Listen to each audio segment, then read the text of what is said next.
In a familiar setting, the world is in a zombie pandemic, and while all is in chaos, this young man just needs a haul to wipe out all these zombies. To build a safe haven, the government locked down the area around Bion, with the police force acting as the first line of defense, creating a secure refuge. So, what's the real problem here? Is it the 30 million raging zombies outside, the cold-bloodedness of humanity trampling each other to survive, or a helpless government that sees its people as nothing but a burden?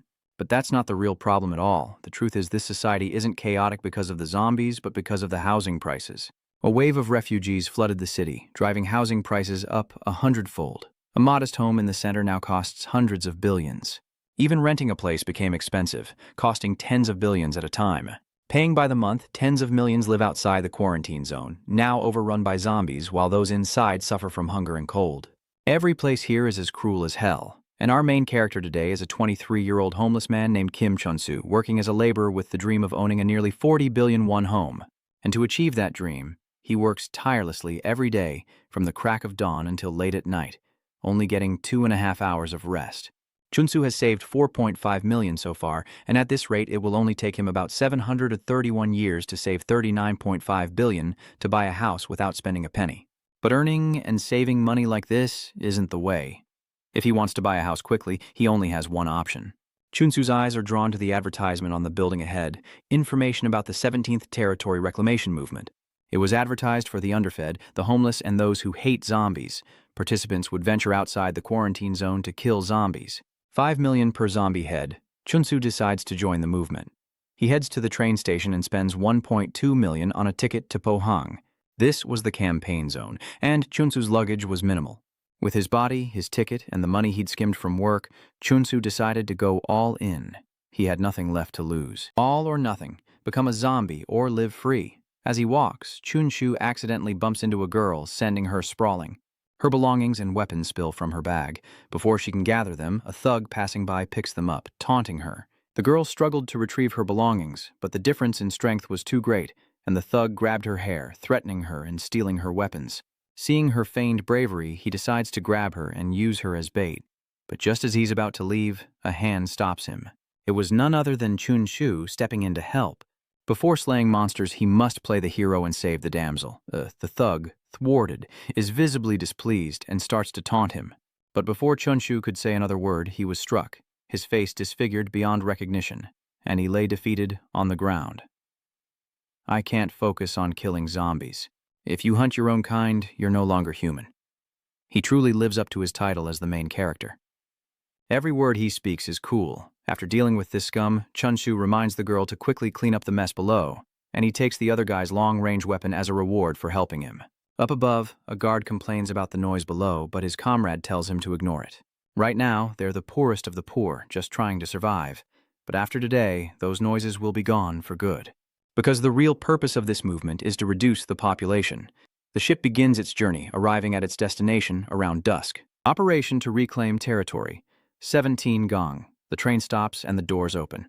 The passengers disembarked, confused and bewildered, finding the area deserted, devoid of zombies or soldiers.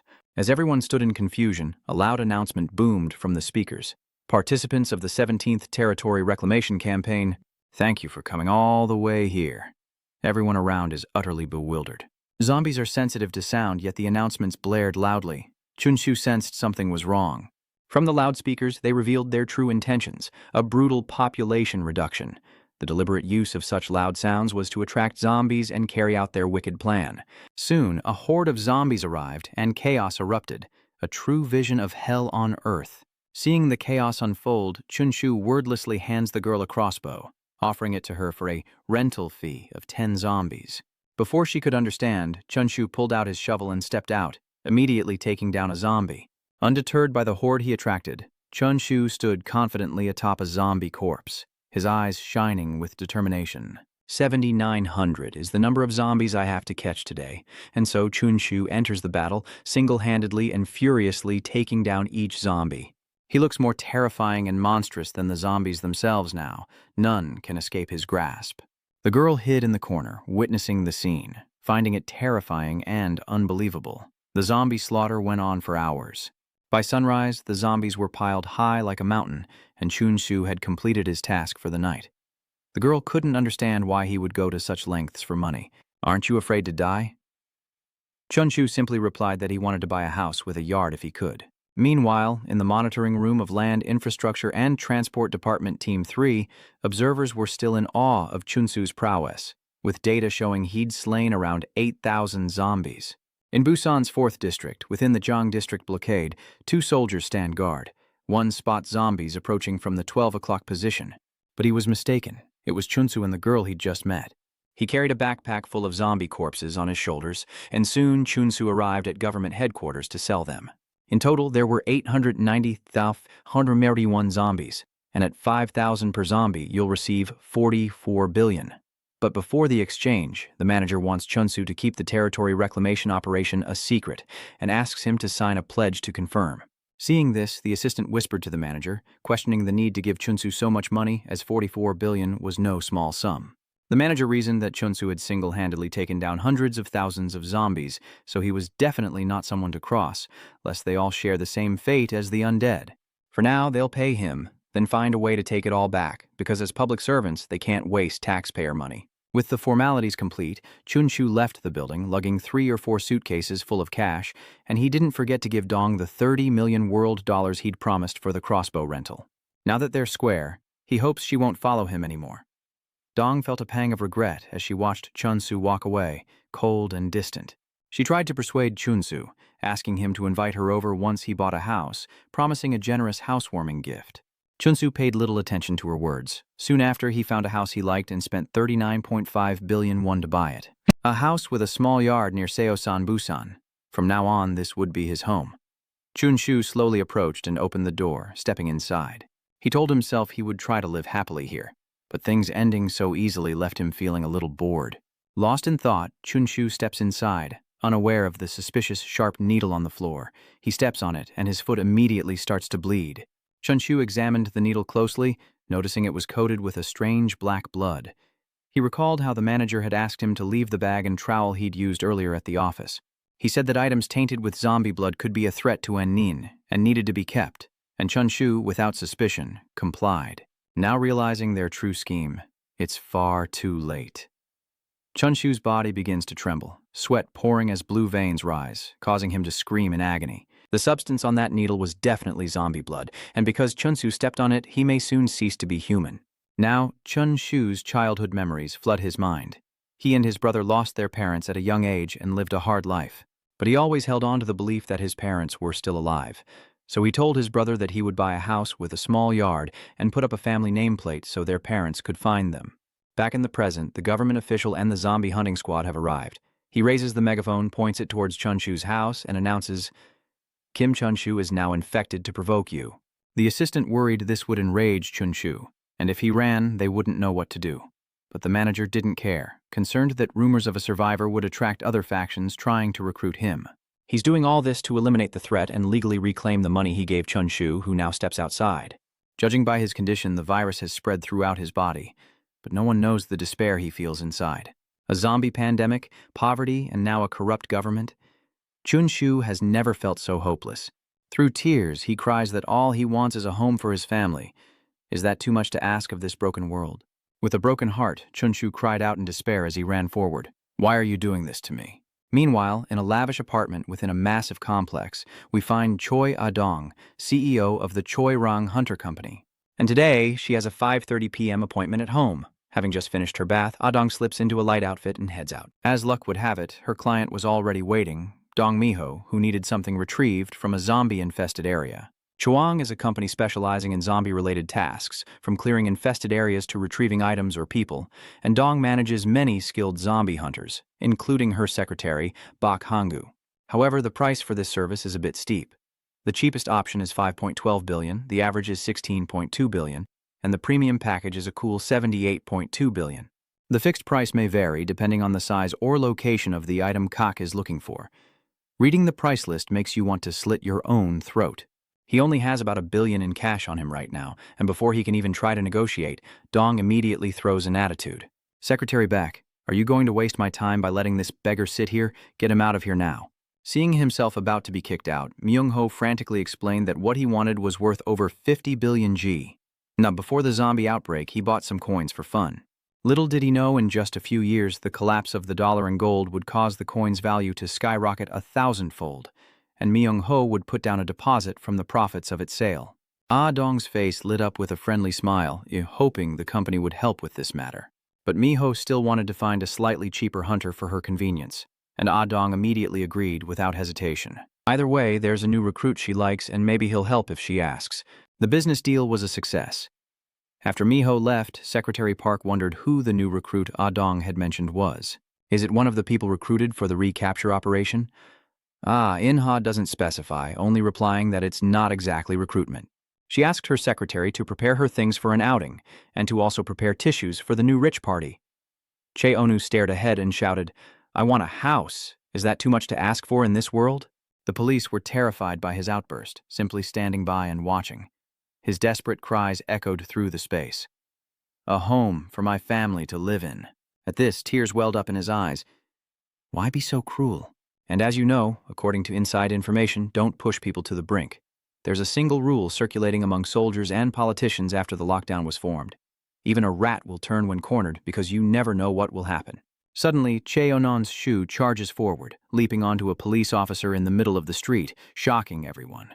Munsik watched the tense situation unfold as the officer pinned to the ground suddenly glared at him.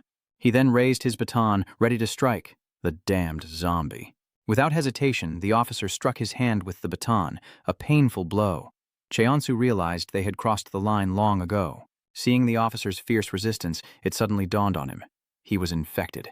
Cheonsu's eyes widened as he pinned the officer to the ground, sinking his teeth into his neck, drawing blood. The officer screamed in agony as the other officers watched in stunned horror. They froze, simply watching, before finally snapping back to reality and rushing in. "Get him out of here! Kick him out now!" they yelled, grabbing his shirt and cursing Cheonon's shoe. Let go of me, you bastard!" Several men restrained him, pulling him up as he coughed up a large amount of blood. The bitten officer growled, and the other officers quickly threw him away. "This crazy bastard!" The officer writhed in agony on the ground, desperately trying to cover the wound on his mouth. After struggling for a while, the infection transformed the officer, leaving only white in his eyes. Someone beside Munsik panicked. "He's biting. He's deliberately infecting others." "Just as I said," Munsik announced over the loudspeaker. "If that bastard tries to bite again, shoot him in the head. That zombie's hard to deal with because he's still got his wits about him. But Cheonsu is already down and out." Munzich's announcement echoed. 3 minutes until he's fully infected. Corner him until he loses all reason. The other officers tensely waited, ready to defend against any threat, as Moon-sok cursed them as worthless. Seeing the police's fear of Chen-chu, he angrily cursed even louder. "There are dozens of you. Stop being scared and get over here. Don't you want to get paid?" The other officers remained silent, trying to convince themselves, as Cheon slowly rose, his body contorted. No one.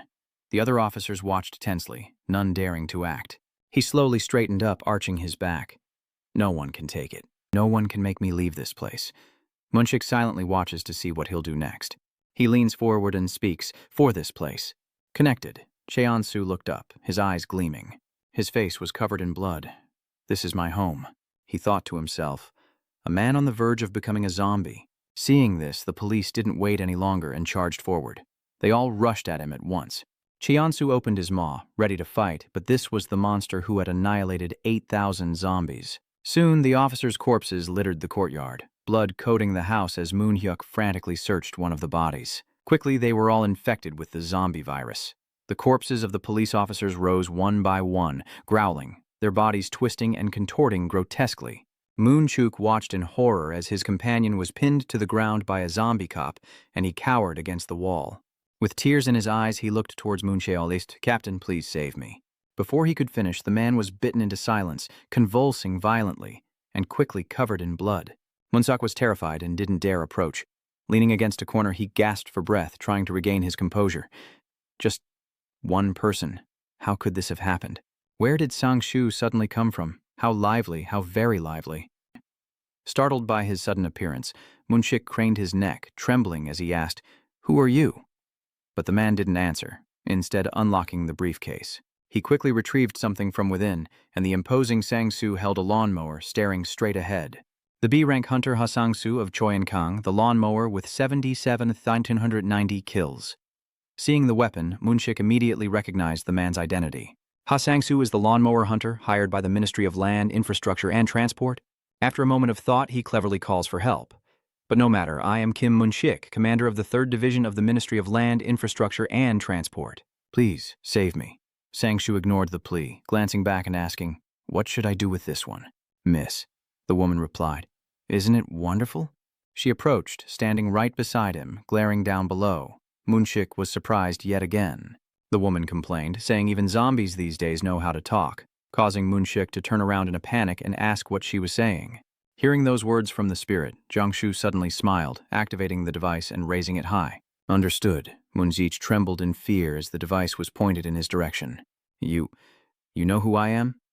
Before he could finish, Jiang-shu struck and Mun-sich's head went flying. The scent of blood alerted the zombie cops, and they turned to face them, growling madly as they charged. Sang-shu stood still, waiting for them to approach, and mowed them down with the cutter, instantly slicing the zombie cops into pieces. Some were cleaved straight through the neck, while others were chopped into 3 or 4 pieces, until only corpses remained. The sky is blue, but the stench of blood is overwhelming, and the chainsaw's blade is soaked crimson. Sang-soo casually rests the cutter on his shoulder. "I've finished cleaning up." He moves in, bringing the cutter blade close to Cheon-shu's neck, who's "What about the landlord?" His eyes are clouded over. "I think he's about to turn into a zombie. Or should I just call it a failure and cut his throat?" Adong quickly intervenes. "Wait a minute," she silently observes, not taking her eyes off him. She had put aside the zombie transformation because she wanted to deal with the others first. Such strong will. Seeing Cheonzu's condition, Adong sees a huge opportunity to make money. "If he becomes a hunter, I can sell him for a high price. He's mine, and if you touch him, you're getting a pay cut." Upon hearing that, Sang-shu put away his device, thinking a pay cut would be complicated. Cheon-su hadn't completely lost consciousness and could still hear their conversation, but he pretended to bow his head in silence. Adong raised her hand and spoke, "Can you hear me?" Cheon slowly raised his head, opening his eyes to look at Adong.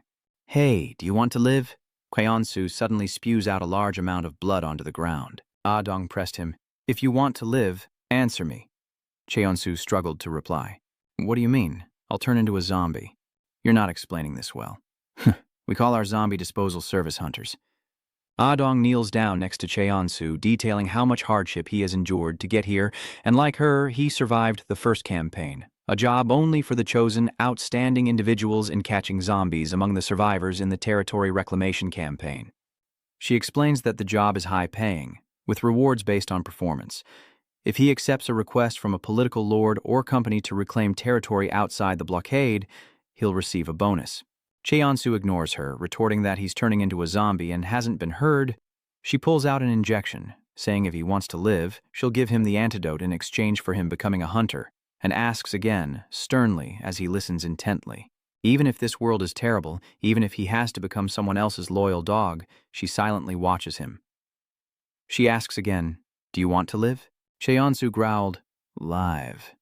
Seeing the tense scene, Sang-il stepped forward, snatching the syringe. "How annoying. Does anyone ever want to die?" Without hesitation, he plunges the syringe into Cheon's neck. "Just inject it all." The antidote takes effect, and Cheon-su's eyes roll back as he collapses to the ground. Adong turns back to Sang-shu, realizing he owes him one. Sang-shu laments how heartless it is to ask for a signature in this situation. Dong looks at him with a slightly angry expression. The antidote he just used costs 500 billion per dose.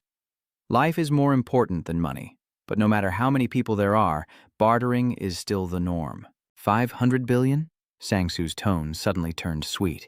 Someone's obsessed with money. He approaches Cheon-su, who's collapsed on the ground. Anyway, Cheon-su was now lying motionless, and he felt a little sorry for him. He was just a pitiful bastard, which was better than being dead. Cheon-su groggily opened his eyes, still thinking he was a zombie, and let out a loud roar, startling the driver in the front. "You're awake?" Cheon-su clutches his head. "Who are you? Where am I?" The driver casually replied, "What do you mean?" "It's a taxi." With that, he glanced back, probing. "Never mind, what do you remember?" He suddenly became suspicious. About what? Cheon-su struggled to remember everything. Pohang, the scene of his battle with the zombies replayed in his mind. Catching zombies. Then he went and bought himself a house.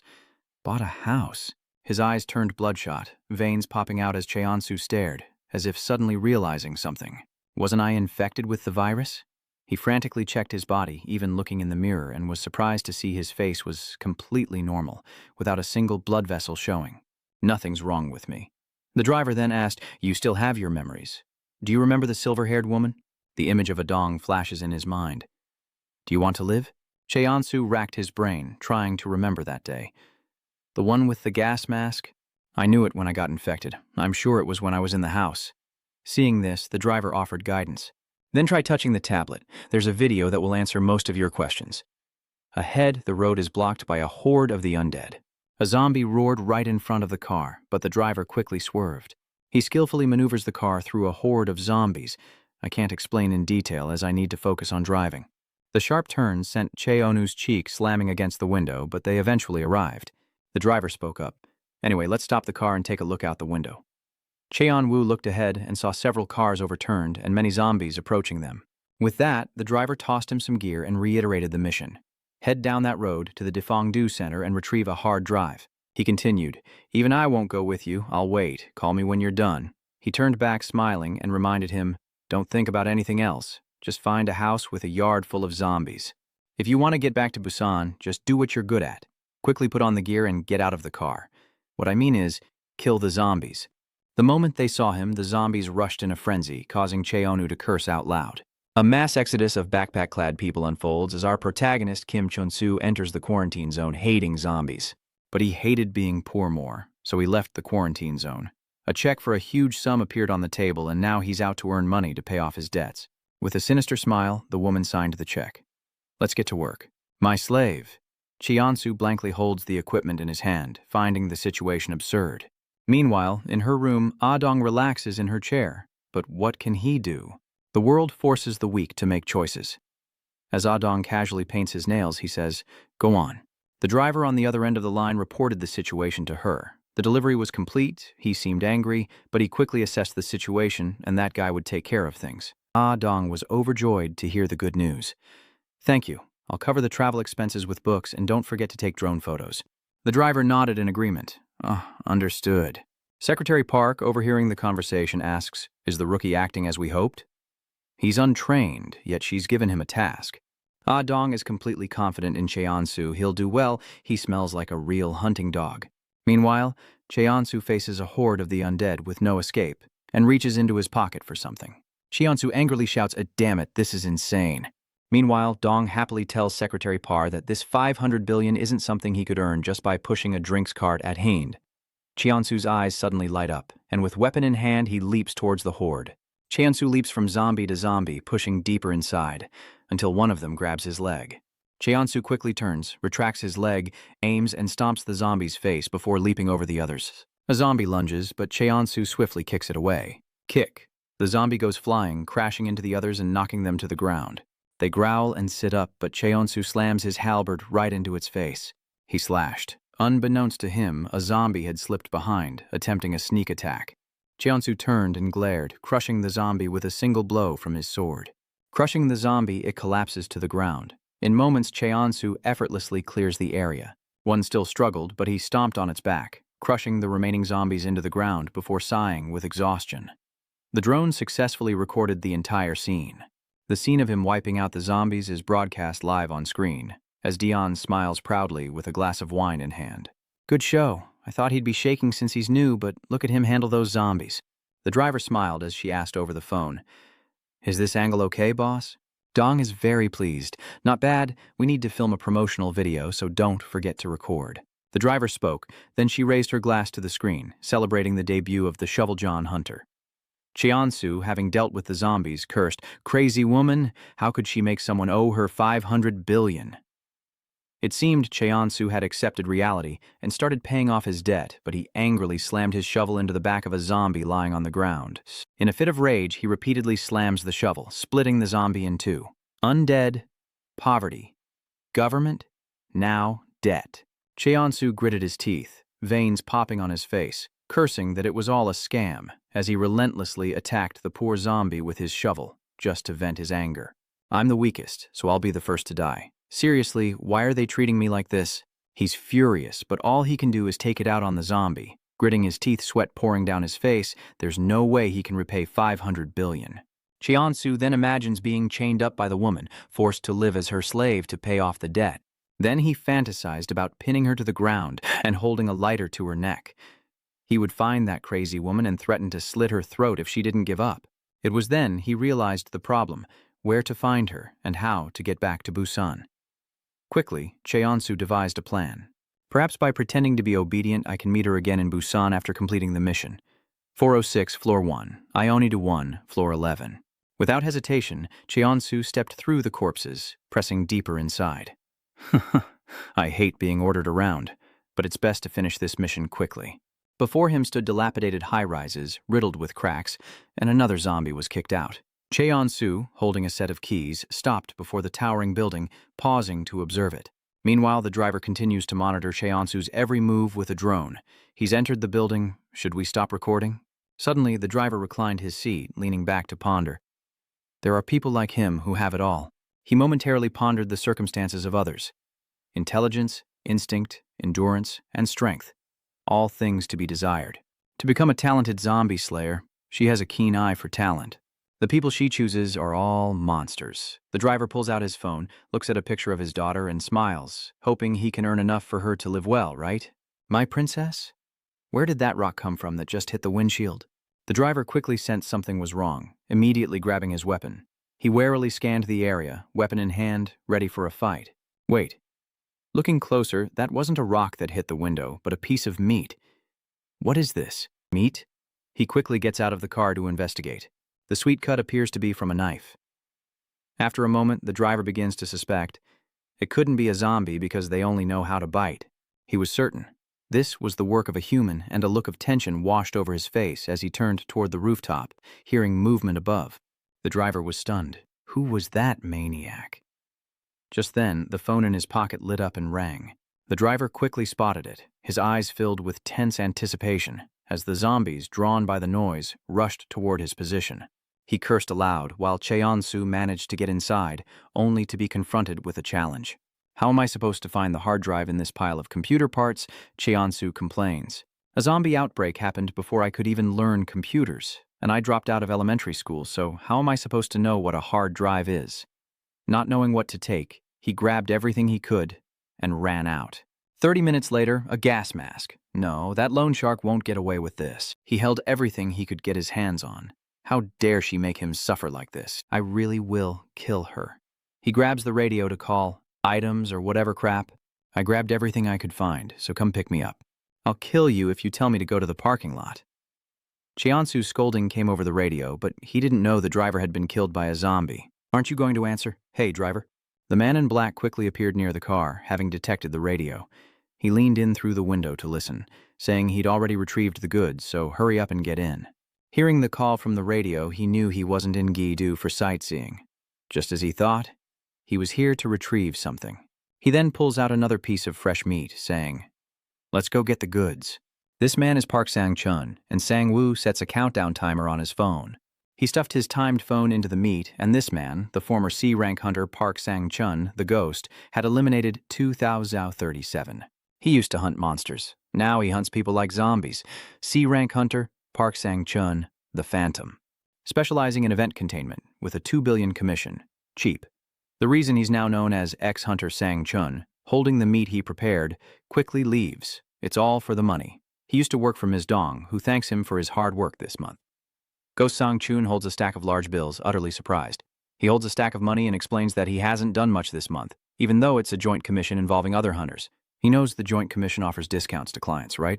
On top of that, the company's commission is 30% plus tax and so on, so the final amount is 5 billion. Upon hearing this, Sang-chun clenches the money in his hand as Ah-dong slams a stack of bills on the table, calling out his name. She looks at him with a serious expression, saying that ranking up if he has trouble earning money like this is enough for a C-rank hunter. Hearing this, Sang-chun began to contemplate. Go do some dangerous work. With that, Dong smiled and winked as if nothing had happened. I'll be looking forward to next month. Though furious, Sang-chun is powerless, a consequence of being unable to rise above C-rank. Back in reality, he uses binoculars to survey the situation ahead, silently observing Cheonsu's every move from behind. Is all of this stuff ordered? Cheonsu, unaware, continues to haul the packages. You're dead meat. I'm going to kill you. Without hesitation, Sang-chun pulls out the meat. I'll take down that crazy woman and make money selling these stolen goods. 2 birds with 1 stone. he said, winding up to throw it forward. That's why I can't stop doing this. The meat smacked Tro right in the face, then slowly fell to the ground. He looked surprised to see it. Meat? The phone wedged in the meat, then began to ring loudly, drawing the zombies to him. Cheon's, enraged, shouts, "What a terrible day! Truly terrible!" Sang-chun had previously visited the phone store to collect many devices. He stuffed them into his bag, collecting them for identification purposes. Zombies are highly sensitive to sound, and he chops up pieces of meat, takes a bath to remove his scent, and puts on protective gear. Sang-chun took extra care to erase his scent with bleach, allowing him to confidently walk among the zombies. In other words, if you hide your scent and lure the zombies to your opponent, the zombies relentlessly rush towards Cheon-su. He waved the piece of meat in his hand, cursing, "This damn meat! Why is it making noise?" Chinese artifact, so that's how he can stand in one place and kill zombies. Zombies swarmed him from the front and the back, giving him no time to react. Sang-chun narrowed his eyes, recognizing his tactic. Seeing the zombies swarm, he boldly assumed the man was done for. Sang-chun observed the situation through the scope. Even a top-tier assassin would succumb to such a siege. While waiting for the right moment, Sang-chun hid behind a car, thinking he could use bait to destroy the zombies in case the rookie had what he was looking for. Suddenly, something whizzed past Sang-chun, startling him, and he quickly turned around on alert. Cheon-su breaks through, sending zombies flying, as Sang-chun realizes too late what awakening spell the lowly hunter used. Cheon-su's eyes glowed, his teeth clenched in rage. But Kim Cheon-su wasn't some third-rate hunter like him. Sang-chun couldn't believe his eyes. That mad dog. Cheon-su complains that at this rate, blood will splatter all over his things. He's a monster who could rise to the top. In a fit of rage, Cheon-su hacked the zombies to pieces, a sight that chilled Sang-chun to the bone. What the hell is that monster? He's nothing like that taxi driver from before. Is he a blender or something? If there are that many zombies, shouldn't we be quiet? He calmed himself, ducked behind the car, and pulled out another piece of meat and a phone, preparing himself. It's okay. It's okay. Sang-chun will tire himself out if he keeps attracting the zombies' attention. Jeondu is a big city, and there are so many zombies. Sang-chun stood up, ready to throw another piece of meat at Cheonu, but suddenly, Cheonu noticed something else. Sang-chu froze, and the two stared at each other, suddenly like statues. Cheon-su asked, "Was that meat for dead, thrown by you?" Caught red-handed, Sang-chun hesitated for a moment, but without faltering, he threw it forward anyway. "Just eat it." Once again, the meat strikes Cheon-su square in the face, as zombies swarm around him. Cheon-su, enraged, roared, "I'll kill you! Just wait!" Sang-chun tossed another piece, and it fell from the sky, hitting him once more. Cheon-su furiously charged in with a slab, hacking and slashing at the zombies, while Sang-chun grabbed another piece of meat, waiting for his chance to throw it. After repeating this process, he ran out of bait but still had the strength to fight the zombies, and he was starting to get fired up. After throwing the meat for a while, Sang-chun realized he was out of both meat and phones. He was out of phones and meat, leaving him with only a large, single-use trap. He fearfully turned to flee, to escape. That's not human. A zombie head was thrown, blocking his escape route. Even the zombie head is still active, growling a few times. He fearfully turned back as the man charged toward him, yelling, "Where do you think you're going, you dog?" He hurled the zombie at Sang-chun.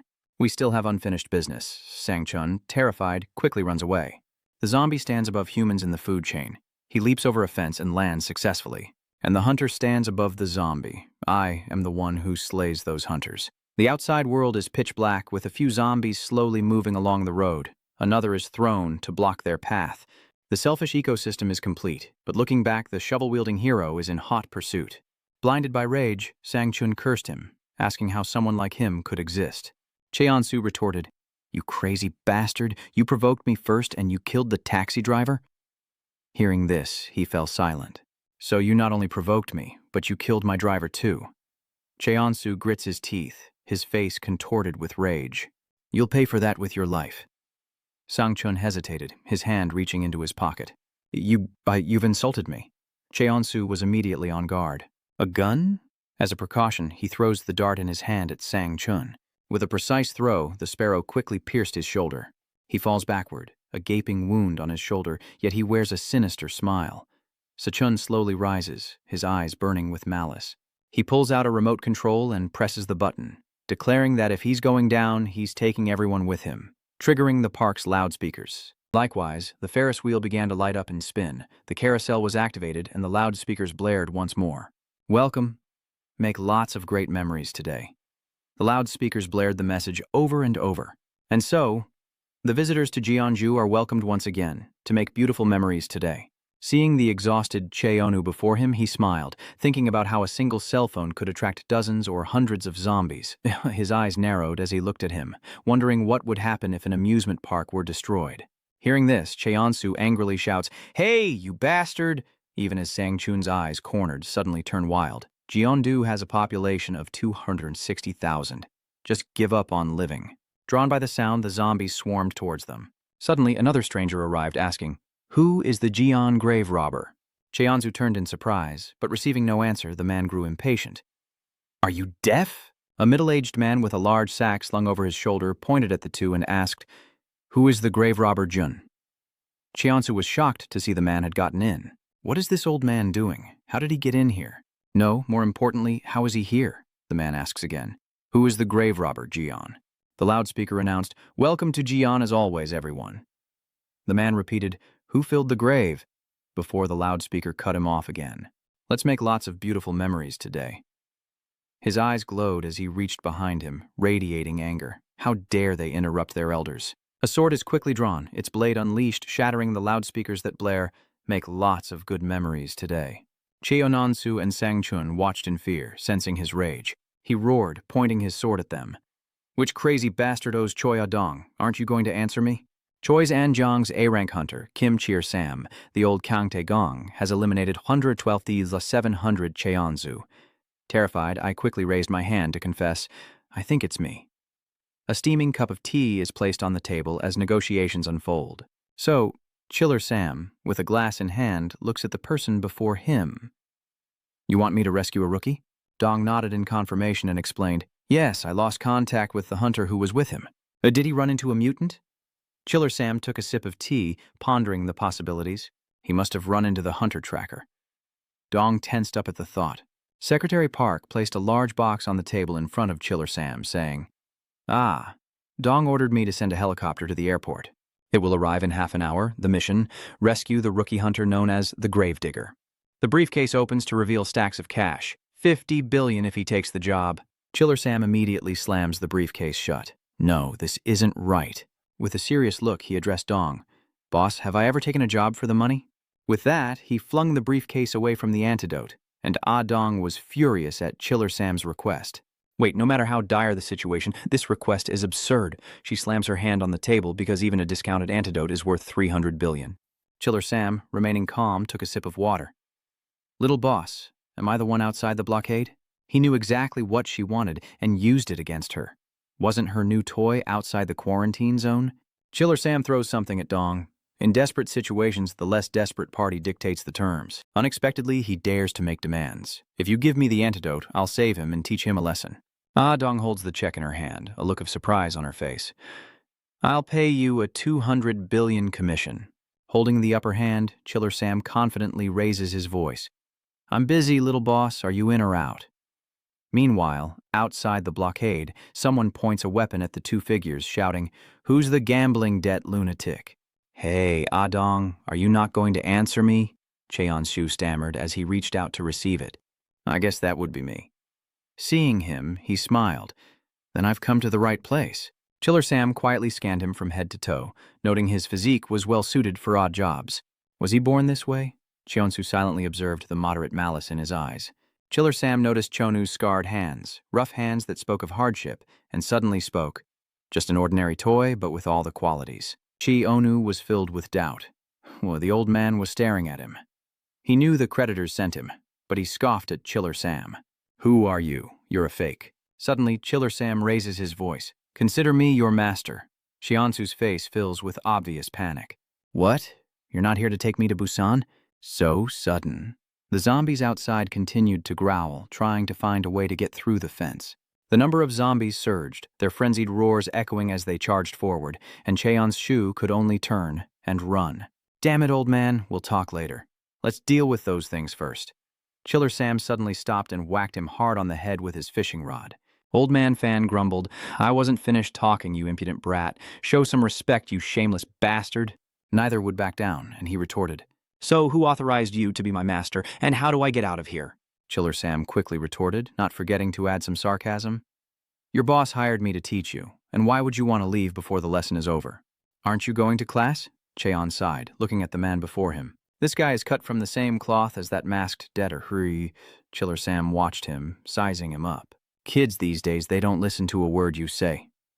After a moment, he held up the fishing rod, blocking Cheon's path, facing the zombies, and said, "Kid, this is your first lesson. So let's start simple. Catching zombies and catching fish, what do they have in common?" Cheonsu pondered the question. "What does fish have to do with this?" Chiller Sam quickly grabs a fish and hooks it onto the line. He casts the line far ahead, then gently tugs it back with one hand. He's actually enjoying this. Again, he violently jerks the rod, the line weaving through the zombies. Despite the zombies closing in, he remained calm. What should I do to feel better? But Chiller Sam's eyes glowed, and he forcefully jerked the fishing rod downward. Cheon's shoe frantically warned, "It doesn't matter, old man. There are zombies behind you." Now, Chiller Sam is completely surrounded by zombies with no escape. Yet he calmly holds his fishing rod, patiently waiting. A rule you should know. Only pull the line when necessary. Immediately, he commanded, "Get down, kid."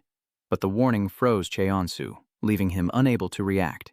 Chiller Sam's fishing line snaps back, and Cheonu quickly hits the deck as instructed.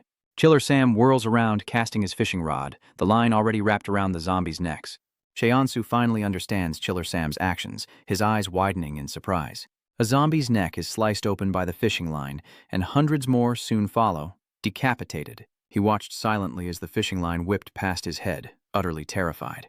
And just like that, Chiller Sam effortlessly wiped out the horde of zombies, leaving them collapsing to the ground. Cheonsu was still in shock. Just how many did he take out at once? Chiller Sam casually replies, estimating thousands of zombies with a 30-meter blast radius. Cheonsu couldn't believe his ears. Thousands at once, worth tens of billions. Looking at Chiller Sam, he realized he'd met a master. This old man spoke so casually, but he had the power to rake in money. Cheonsu stammered, "What do you mean by use in one go?" Unbeknownst to him, a giant zombie behind him was still alive, slowly crawling to its feet. From the rubble, the zombie cried out, "This zombie is Sang Chun, mutated!" He yelled, "Hey, I'm still here!" Cheonsu was even more surprised to see Sang Chun's condition. "What is that? A zombie?" "I thought he turned because of the blood haul, but his eyes widened." "What happened to his form?" Chiller Sam explained. "Ah, that's a variant which occurs randomly among zombies." He continued, noting that it was only a partial mutation. "A C rank?" Sang Chun was furious at the sound of those words. He gritted his teeth. C rank. Sang Chun recalled Dong's words. "Rank up if you have trouble earning money. That's enough for a C rank." Fueled by rage, he charged forward, thinking of that damned C rank. But Chiller Sam remained unfazed, his face as cold as ice. Sang Chun locked onto his target and charged forward with furious abandon, landing a direct hit on Chiller Sam. "I hate rookies like you," Sang Chun roared as Chiller Sam was buried beneath the hardened concrete. "I hate top hunters like you too, Kang Taegong," he cried, tears streaming down his face. "Before I lose consciousness, I'll hit you." A voice echoes, "What is he saying?" Cheonsu gripped his weapon, his cold eyes fixed on Sang Chun. "I can't understand a word you're saying with that awful pronunciation." Enraged, Sang Chun raises his hand, ready to strike Cheonsu. Bastard. Faced with Sang Chun's fierce attack, Cheonsu frowned, wondering if he could handle a zombie bigger and faster than the others. Sang Chun roared and swung forward, only to have his arm blocked and snapped in two. Chiller Sam was alive, and even fighting back, much to Sang Chun's surprise. "I just remembered getting hit. Weren't we once fellow hunters?" He glared, looking Sang Chun in the eye with a mocking tone. "Aren't you supposed to be the Phantom, the cowardly kid in protective gear?" So, he had met Sang Chun before. You didn't want to face the zombies. You also stole treasure while other hunters were working. You're a spoiled brat, stealing while others waste their time. He even knew about your plot to kill the other hunters. And that wasn't enough for you. You had to hunt hunters. With a glare, Chiller Sam spoke. "And now you've become a mutant? You ungrateful wretch." Sang Chun grits his teeth, glaring at him. In a frenzy, he roared, swinging his arm high, but Chiller Sam effortlessly sliced Sang Chun in two with his fishing line. He turned back and said, "Hey, Chiller Sam, pack up your fishing rod. You were saying something about zombies and fishing to relax." He added one more reminder. With that, Sang Chun collapsed to the ground, calmly adding, "Even if others accuse you of being a butcher who kills zombies that were once human for money, you don't have to be a real monster."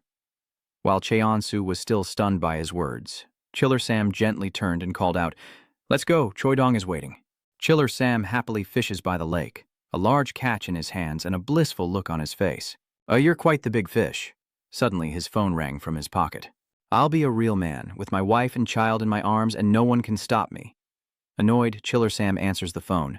Who could this be? The caller ID reads, "Little Princess." Receiving a call from his own daughter, he was overjoyed. "Isn't this my precious little darling? It's been a while since you've called. What's wrong? Fighting with your husband again? Or are you calling to tell your old man you won't make it home for the holidays?"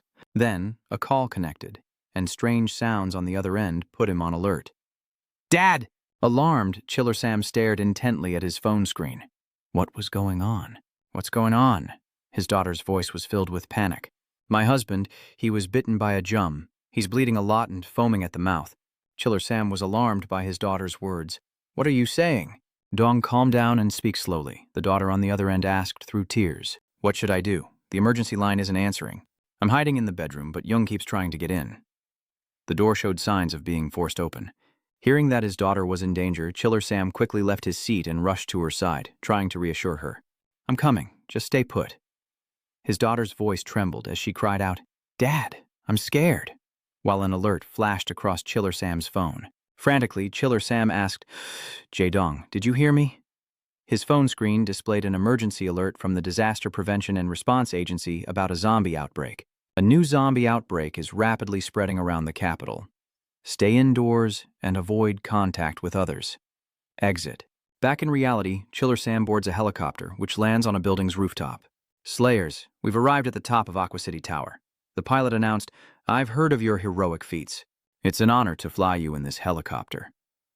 Chiller Sam takes off his headset, turning away in disgust. An honor? How boring. Atop the building, someone was already waiting. "Greetings. Are you headed to Ms. Choi's office?" He quickly nodded in confirmation. "Yes, that's right." Chiller Sam and Cheonsu step into the elevator, the silence thick with tension. Suddenly, Cheonsu turned and asked, "Hey, old man, who exactly are you?" Chiller Sam replied softly, "I'm just a slayer like you. I make money by killing zombies." Cheonsu then asks, "But how are you so strong even though you're so old? Why does everyone respect you so much?" He suddenly hesitated. "What do I have to do to become like you?" After witnessing Chiller Sam's display, Cheonsu knew he was no ordinary man, a question that made Chiller Sam laugh heartily. "You ask a lot of silly questions, kid, but there's only one answer." He then suddenly spoke of the zombie apocalypse. After the zombie outbreak, which spared neither rich nor homeless living in cardboard boxes, everyone lost something. With that, he suddenly turned to Cheononsu. "Those who fight to reclaim it grow stronger and earn the respect of others." With that, Chiller Sam bowed and tapped his chest. "Now let me ask you something, kid. What have you lost?" Hearing this, Cheonu hesitates. What has he lost? Suddenly he remembers his family, his parents. He remembers the moment they were swept away by the crowd, unable to keep up. He then recalls his childhood, a difficult one filled with hard labor, and his companions, his friends, now transformed into zombies. And he also remembers his closest relative, his brother. The image of his brother dying, impaled by a spear, is unforgettable. Chiller Sam looks at Inu, who must have lost so much to take so long to answer. Seeing his silence, he speaks again. "Think of it this way, kid. What do all the things you've lost have in common? What is the first thing you want to reclaim?" Cheononshu finally responded.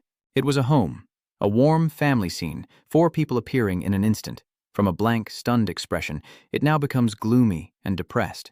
"Back when I was happy, I still had a home." Adong held up the key and smiled. "I'll use that house as collateral now. It's not yours anymore." Cheonsu couldn't believe it, asking what? He angrily screamed and cursed at Adong. "You wretched hag, who gave you the right to do that? Don't you dare take my house as you please." Adong was furious at being called a hag. "What did you call me?" Enraged, Adong calculates all the expenses Cheonsu owes. Just the medicine alone cost 500 billion, not to mention the extra fees for sending an A-class seller to rescue you.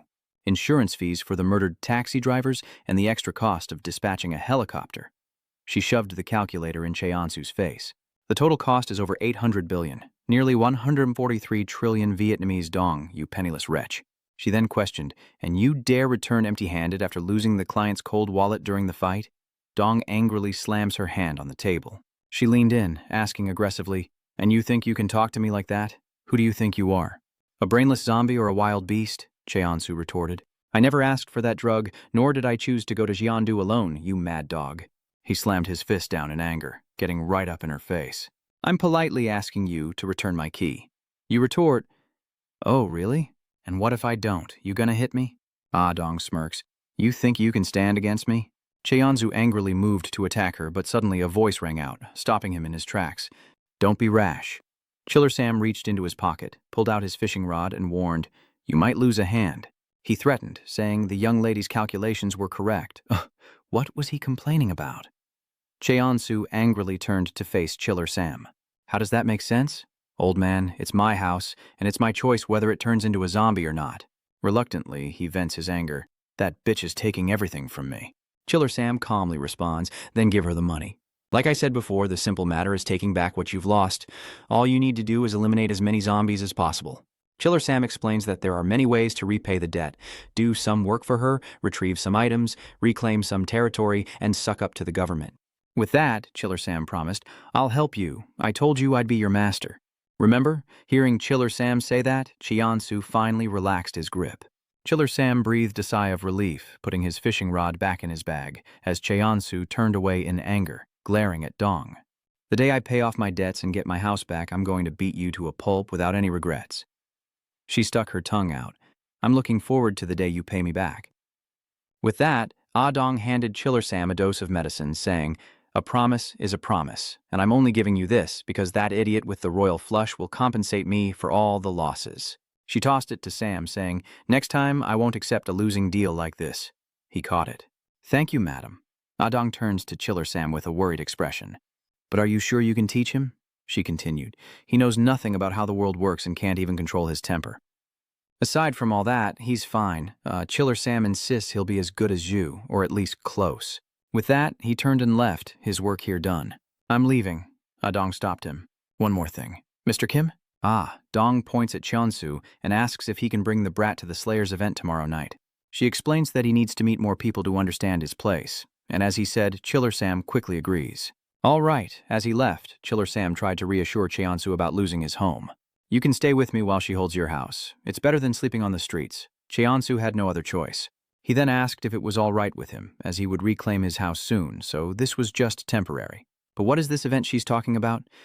Chiller Sam explained seriously that the killers in Busan all make a living killing zombies, but some are superior to the rest, and are classified as B rank or higher.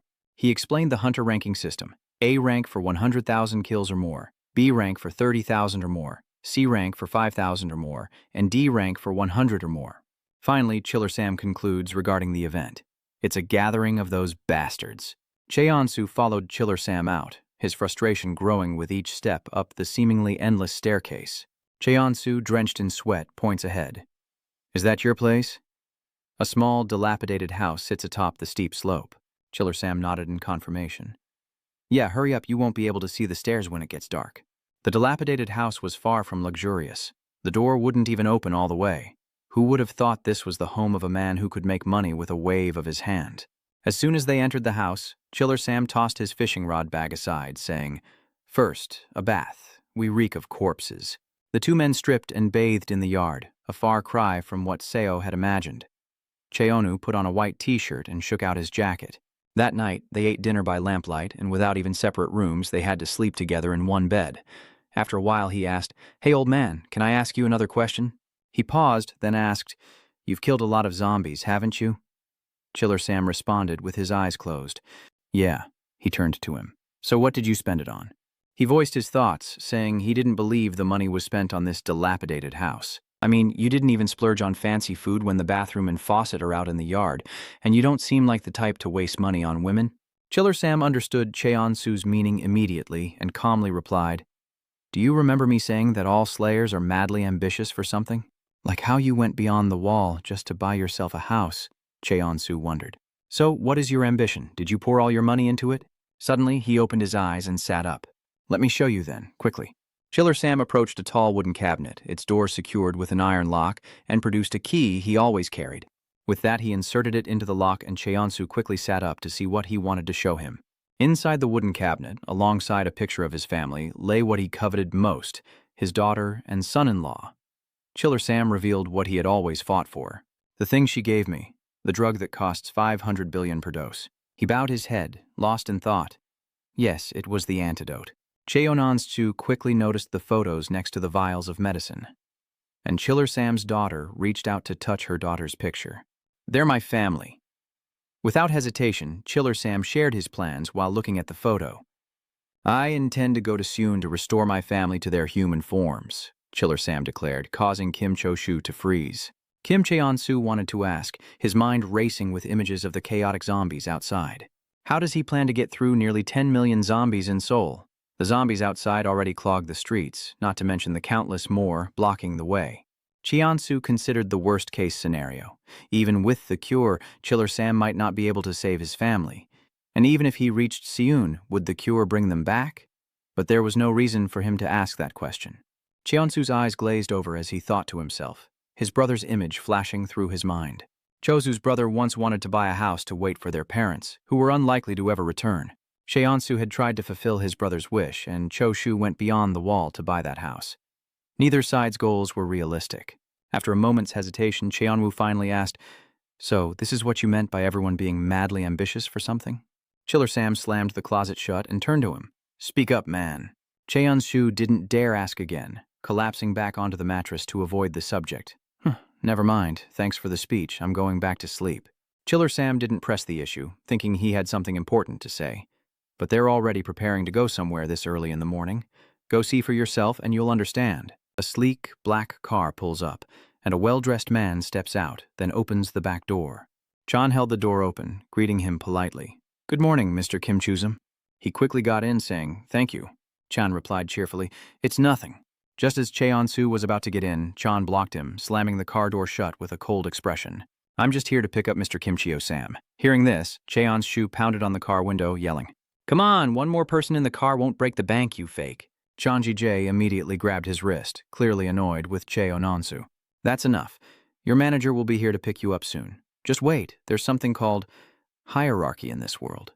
Cheon-soo angrily shakes off his hand as Chan turns back, furious. "So don't act so familiar just because Mr. Kim is nice to you, you A-list manager's kid from Kimchi Sam or whatever." Cheon-soo scoffs, still trying to understand what just happened. What's his problem and what does he mean by manager? Suddenly, a girl on a motorcycle pulls up and asks if he's the dungeon ghoul from Semi-Young. Cheon-soo sighs, "Can't people stop mentioning that, Hall?" The girl got off her bike, offering him a business card with a respectful demeanor and said, "It's a pleasure to meet you. Starting today, I'm your personal manager, Minari. We'll be working together. I'm Minari." With that, she explains, "So, what exactly is a manager?" "Slayer management." Ari explains to Cheon-soo that killing zombies translates to money. Slayers are a valuable resource to the company as long as they can continue to eliminate zombies and assistants support them by handling other tasks. That's why they need someone to handle all the other odd jobs, like planning operations, reinforcing weapons, arranging transportation, managing finances, accounting, and training. Hearing this, Cheon-soo reached out and took the business card, understanding the job of a manager. And with that, Ari removed her helmet. Standing before him with a smile, she says, "I'm your new manager. Cheon-soo, the C-rank manager of Kim Chi-sam Min." Inside a lavishly decorated room, Secretary Park helps Ms. Dong with her zipper. Then suddenly asks, "Madam, I have a question." Dong looks surprised. "What is it?" Park was truly curious. Wasn't she supposed to manage that penny-pinching kid herself? Why assign him a manager? Dong, hearing the question, replied, "I once walked this path as a manager, but now I'm the CEO." Then she turned to her secretary, explaining that her responsibility now extends beyond just protecting that one C-class saucer, but also the company's remaining 44 SLs. Former A-rank manager Dong reassured her to rely on Ms. Min, who has a great nose, just like her. Secretary Park asked in surprise. "A sense of smell?" Dong turns to her with a smile. "That's right." Meanwhile, Dong carries Chu on his motorcycle. She can smell success. After a while, they finally arrived at their destination, the largest 5-star hotel in Heen, Hotel B. Inside, staff busily rolled out the red carpet, carried supplies, and security stood guard, while outside, 3 vehicles approached the gate. Chiller Sam's black car, a truck, and a white car. The staff stood in 2 neat rows along the red carpet, awaiting the arrival of the A-rank hunters. 3 A-rank hunters emerged from the vehicles, and Duk Chun immediately voiced his displeasure. This is more like a place where I have to meet people I don't want to see. JDC Group SL A-rank hunter Jiang Duk Chun has killed 1059. Chunshik chimed in. If you don't like the party, just leave. My dog will take care of your share. Class A dog trainer, Park Chunshik, the initial liberator, has 108 kills and 27 assists. Baekhyun smiles wryly. Oh my. Why is everyone so heated? We should act like colleagues, not rivals. My brothers, we should hate the zombies, not each other. A-rank paladin of the Sla Church, Pope Bion, has killed. Chong coldly speaks up, speechless. Your mouths reek like zombies, so please, shut them. Choi Company and Zhangsla's A-ranked prodigy, El Chorong, have killed 110, Dwao Nawan 19. Wang Tek turned and glared at the three. She's right.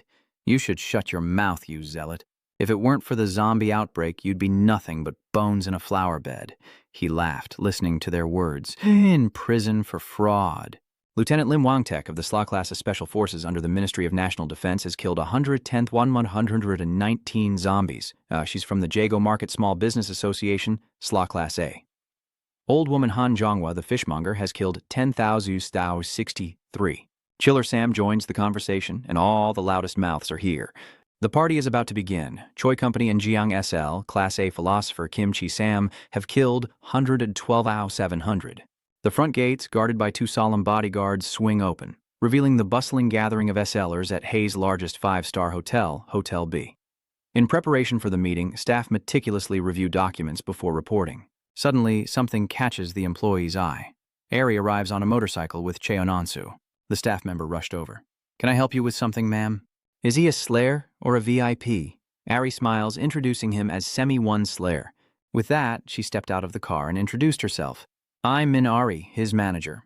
The hotel employee checked the list for his name, but it wasn't there. He asked again. Could you tell me your rank? Cheonsu seemed very annoyed by the question. He snapped. Rank? Do I look like a slab of meat at the market? Ari quickly steps in to answer for him, saying that even though he's C rank, she's got him. Upon learning his rank was C, the employee's attitude shifted to disdain, remarking that he couldn't believe there were still C ranks loitering around, and waved him away. Only B rank or higher slayers are allowed, and only with a VIP invitation. This is a high-class establishment, so stop embarrassing yourself and leave. Suddenly, a voice cuts through the conversation. A woman appears, a VIP guest. Are you talking about me? Ah suddenly spoke up. Let them in, I invited them. The employee was stunned. It was the director. Cheon shot him a look of disdain. It's her. The employee frowned and smiled, but he's just a C-class slasher. We should save some face. Dong approached him gently, placing a hand on his shoulder. This super soldier was a survivor of the 17th Territory Reclamation Operation. Cheon's clicked his tongue in annoyance as Dong continued, You jumped from rank D to rank C overnight, and you're a toy I enjoy. Hearing her words, the employee paled and broke out in a sweat. I bet the slaves and honored guests inside have heard of him and are eager to meet him, since I told them I'd bring him along. With a threatening tone, Dong says, Are you trying to ruin the mood for me and my guests inside? Entering the hall, she turns back to Cheonsu. Next time someone gives you trouble, just say you're with me. I give you permission. Cheonsu clicked his tongue, unconcerned. I wish I'd get fired so I could go home. Dong smiled mockingly. Our little puppy still doesn't understand his owner's words. She uses the money to threaten him. You'll obey me until you pay back the 800 billion. Honey? Cheonsu couldn't escape and could only sigh. Fine. The banquet table was full of delicacies, and even the servers were dressed to impress. The wine being served is top shelf, and the assassins at the party mingle and network. Cheonsu glanced around, impressed by the extravagance of the party. Truly a gathering for the wealthy. Ari smiled. It's not quite a party, though. She explained, every slayer here is at least a B rank, having killed at least 30,000 zombies. Ari added, and B-rank managers or higher come here to try and recruit. But she also mentioned a third group, VIP guests with the money to recruit both slayers and managers. They're all here for business, and the deals are anything but small. A single deal here could be worth billions, or even tens of billions. Ari glanced seriously at Cheonsu. Unlike other industries that weakened and collapsed after the zombie pandemic, this is the only field that still thrives in Korea. Cheonsu scratched his head, confused. Why was she bringing that up now? Ari suddenly said sternly, I'm telling you this so you can adapt. You should be proud to be an expert in this field. Mr. Sparrow. She moves closer, her eyes full of expectation.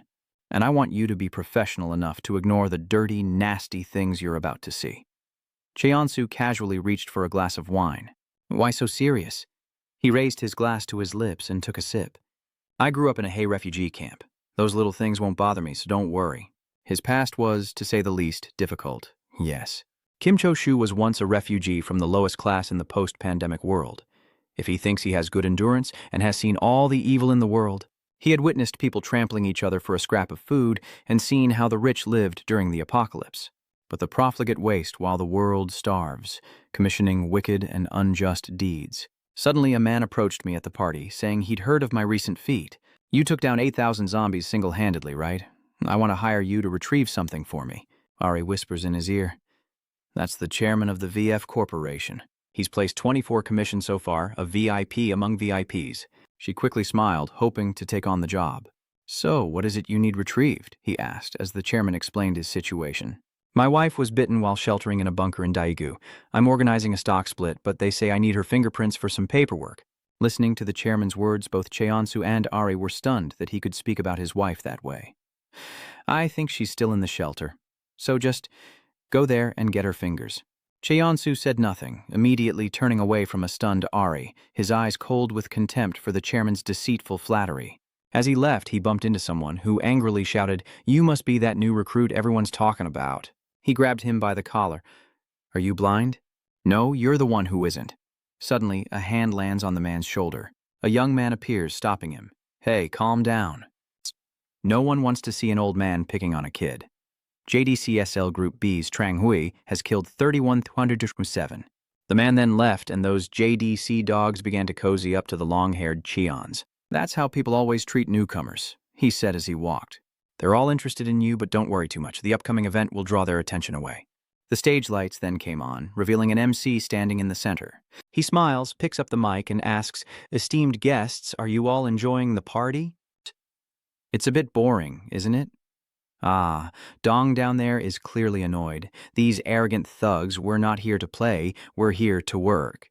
The MC continues to host, but JDC has prepared a small auction for everyone.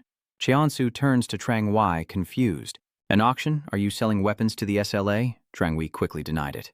No, JDC will be selling something far more stimulating. Suddenly, something appears on stage, catching Cheonsu's eye. 3 female zombies appeared on stage, one after another, as the MC began his introductions from the left. A famous actress. Wait a minute. I mean, that zombie used to be the famous actress Miss Jin Hyunji, and next to her is the idol M, and finally the socialite. He announced the starting price, emphasizing the difficulty in acquiring them, setting it at 5 billion, roughly 87,950,000 Vietnamese dong, as Trang visibly expressed excitement at the sight of the 3 female zombies. This is a great haul, we'll make a fortune today. But Cheonsu, uninterested, turns and walks away. Trang teases him, shouting, "Are they your type? Can you even afford them, boy?"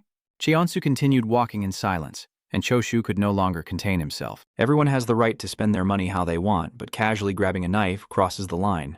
Cheonsu, knife in hand, headed straight for the stage, as Ari anxiously called out his name.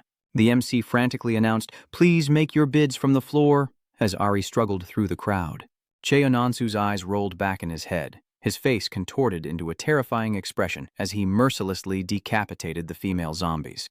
Below the stage, water gushes out everywhere, and Jungshu smiles as he sees this. Chiller Sam silently observes him as the MC stumbles backward. What's this? He's so panicked he dropped the mic. The entire hall fell silent, every eye fixed on the stage. Cheonsu bent down to pick up the microphone and shouted into it. "You guys are disgusting." He continued to curse. "You suck up to VIPs and praise them. Fine. Ignore me because you say he's new, he's just a C rank, whatever. I thought you were supposed to be hunting zombies. Isn't that what you experts are supposed to do?" he said, looking down at them with disdain. "Do you really have to debase yourselves this much for money?" Cheonsu momentarily thought of his brother. He scorns them, while people like his brother starve and wither away their entire lives. Standing on the platform, he looks down at the crowd, and the lives of the wealthy disgust him even more than the lives of ordinary people. Ari, standing in the crowd, tried to speak up. "Get down here, quickly." Before they could realize what was happening, an assassin in the crowd, who had been listening to his scolding, finally spoke up. unable to take it anymore. That's right. We lower ourselves for money. What are you going to do about it? Look at that arrogant bastard. The other assassins glared at Cheon-su with grim expressions. Duk Chun frowned. What are you going to do, you mutt? JDC Group's Class A leader, Duk Chun, has defeated countless zombies. Duk Chun, chairman of the JDC Group and a top-tier slayer. He once stood at the forefront of a grand opening at a major corporation, but titles alone don't define him. The news exploded with stories about him: the JDC building inauguration, a ceremony of extravagant decline, a crude thug trying to play celebrity. The employee announced everything is ready. Duk Chun asked, how are our stock prices after that article? The employee quickly reported, we've lost 2 trillion won. Hearing this, anger flashed across his face as he clenched the newspaper in his hand. Damn it, lead the way. Night falls at the warehouse. A fleet of supercars was parked in front of the containers, and Duk Chun stepped out of one of them. The employees opened the container door for him, revealing a captive inside. He was covered in blood, tied to a chair with rope. He was captured for being a reporter. Duk Chun ordered them to speak, and his men removed the tape from his mouth. Sang-do cursed, you gangster scum, you think you can get away with killing a reporter like me? Duk Chun turned and pulled a chair closer. He calmly placed the chair right in front of Sang-do. Listen carefully, I'm not going to kill you. Then he pulls out a syringe. I'm just going to let you live on in a different form. Unafraid, Sang-do smiles at what's before him. Is that zombie blood? See that, Duk Chun? This is why you'll always be just a thug. I knew this would happen the moment I wrote that article. Duk Chun then injected Sang-do with zombie blood. I'll be sure to bite you first when I turn into a zombie, as my contribution to the country. He smiled defiantly. This might appease you, but it doesn't change the fact that you're just a thug. Duk Chun. Duk Chun retorts that the reporter seems to have misunderstood. He's not upset about being called a thug. The zombie virus spreads from the blood on Jang-do's neck as Duk Chun continues. I'm furious that your trash article cost my company 1.2 trillion in stock. Now Trang-do is starting to tremble. What? Duk Chun continued. And don't think my revenge will stop at just turning you into a zombie. Duk Chun then ordered his men to bring them out, holding Trang-do's family hostage. Trang-do's eyes widened as he saw his loved ones before him. No. Duk Chun approached the trembling Trang-do. Enjoy a pleasant dinner with your family. Or should I say, enjoy your dinner with your family? The poison has taken effect. Trang-do screamed, begging to be killed before he turned into a zombie, but Duk Chun didn't care, coldly leaving and pushing his family inside. Jang-duo screamed partly from the pain of the poison spreading and partly from the heartache of not wanting to hurt his family, while Duk Chun calmly stood outside the container, smoking. I spared your life. What more could you want, you ungrateful wretch? He then ordered his men to check the container in the morning and send some photos to the press, to show them what would happen if they didn't write articles to restore the stock price soon. Duk Chun was good at calculating, or rather, he forced the calculations to go his way. Back on stage, Cheon-su stood alone against Duk Chun as Ari rushed to plead with him. Mr. Jiang, please calm down. Before she could finish, a hand struck her cheek. Ari is sent flying, her head slamming into the wall, leaving a gaping hole. Cheon-su roars in anger. Duk Chun glared at him. Damn it, I'll ask you again. What's your problem with how I make money? Cheon-su gritted his teeth in anger. He then retorted, if this is the only way you can think of doing business, then you're no better than those rotting zombies. I'll have to crush that thought. With that, he swung his blade, ready to strike. But Duk Chun swiftly dodged, shocking Cheonu, and effortlessly intercepted the blade. With just 2 fingers, Duk Chun effortlessly crushed the blade. You bark loud. Maybe I should shut you up like a dog. Duk Chun throws a punch. Cheon-su raises his arms to defend, but Duk Chun slams his fist down on his head, eyes burning with murderous intent. Cheon-su struggled to resist, but Duk Chun pressed down with even greater force, shattering Cheon-su's hand. Sweat poured from Cheon-su's body as his hand was crushed. He grimaced, trying to endure, but his hands could no longer hold on. Cheon grits his teeth, his face filled with fear, but Deok-su shows no mercy, landing a kick straight to Cheon's jaw. He was sent flying, spitting blood. Cheonu couldn't withstand a single blow. Duk-su propped himself up, watching him lie unconscious on the floor, then turned to the employee and said, calculate the total damages. The total value of those 3 auction items is at least 12 billion G, around 212 trillion Vietnamese dong. The employee quickly calculates additional costs, 50 billion for damaging the event's image, which is 884 trillion Vietnamese dong, and another 50 million for counseling and alcohol to compensate the MC's emotional distress. He presents the final bill totaling 62.05 billion, or 110 trillion Vietnamese dong, as Duk Chun orders it added to the tab, then offers his bloodied foot for assessment, inwardly cursing, "What is that bastard, a zombie? How can its bite be so strong?" The employee quickly finalized the total, adding 1.2 million G, or 21 billion Vietnamese dong, to the bill. He sat next to Cheon-su, saying, "I'll demand compensation from this guy's sponsor for the damaged goods, counseling fees, and hospital bills." Then he tore Cheon-su's throat apart with his bare hands. "And 50 billion won in compensation for the mess he made. I can recoup it all if I make an example of him." Suddenly, a white wire wraps around his neck. Chiller Sam finally reveals himself as Duk Chun expresses his displeasure. "What do you think you're doing? Can't you see I'm recouping losses?" The Chiller Sam elder smiled. "As for you and your crude behavior, I'm just following orders." Ah Jung steps forward, smiling as she speaks. "Duk Chun, do you have 800 billion to spare?" "About 14 trillion Vietnamese dong." Ah Dong knows Duk Chun would never compromise his calculations. Hearing this, Duk Chun turns to glare at her. 800 billion. What the hell is she talking about? Ah Dong explains, seeing it as the only way to stop him. "He's about to tear you apart," she added, "and he owes me 800 billion. The man slowly approached, angrily cursing, "Damn it, 800 billion? You must be kidding me." The towering Duk Chun glared at Dong. She's lying because he works for her, right? Even before this terrifying man, she tries to remain calm. "No, I'm telling the truth. I can show you his IOU if you don't believe me." The girl behind her handed Ah Dong a piece of paper. After receiving the paper, she handed it over, and Duk Chun snatched it away. He silently read the debt agreement, speechless. Ah Dong, his face darkening, said, "If the debtor is killed, Knox, I'll collect the debt from his killer." "So, the JDC group will write me an 812 billion check?" Her tone grew sharper. "Kill him if you can pay. It'd be easier for me. You'd save me decades of waiting for him to pay off his debt." Ooh. Hearing Dong's defiant words, Duk Chun growled, "You think I wouldn't dare?" Enraged, he throws away the IOU and his large frame approaches. "I am Jang Duk Chun. What's a few coins to me? I've got money to burn." Duk Chun reaches into Chaesu's mouth without hesitation, shocking Secretary P. Meanwhile, Dong watched the drama unfold, unfazed. He wouldn't do anything. No matter how agitated he is, he's still got the brains to calculate. Suddenly, Duk Chun stops, turning his head. If he doesn't act now, he and the company will lose face. A crowd gathered, eager to witness the fallout of broken promises, but the staggering sum of money fueled his rage, and he gritted his teeth. 800 billion is 800 billion. Duk Chun shoved Chunu aside, growling. "Damn it, this is exactly why I didn't want to come to this event." Ah Dong seems a little scared, but she still smirks. Seeing this, he grabbed her head tightly. "You laughing at me, you little—" Then another person suddenly appeared. The tables have turned, with Duk Chun surrounded by elite forces and Chorong radiating a menacing aura. Sang Shu chimed in, warning that if he laid a finger on her, he would die. No matter who he was, even Chiller Sam. Faced with their combined might, Duk Chun could only grit his teeth and grab Ah Dong by the hair, vowing to kill her and her lackeys when his company was big enough. Immediately, Duk Chun turned and left the scene, and Ah Dong ordered her people to take Miss Min and Sang Shu to the nearest hospital. She added, "Tell the organizers we'll compensate them for the incident and the damaged stands." Secretary Park asked, "Shall we continue the event, miss?" She still had a meeting with VIP guests and Slayer recruitment on the schedule.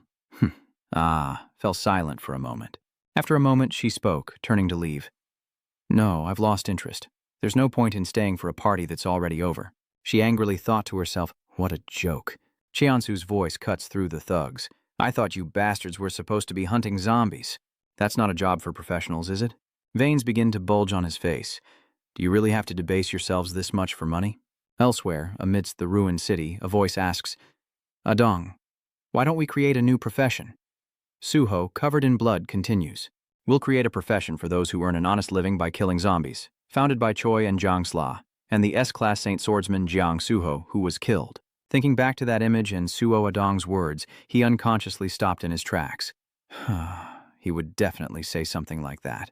Cheonsu was at the hospital, his eyes drifting to the side. Seeing Minari, injured as she is, peeling an apple for him, Cheonsu remained silent. A moment later, he covered his head and said, "I'm sorry for dragging you into this." Minari, still focused on the apple, replied, "It's partly my fault, too. I should have kept a closer eye on you."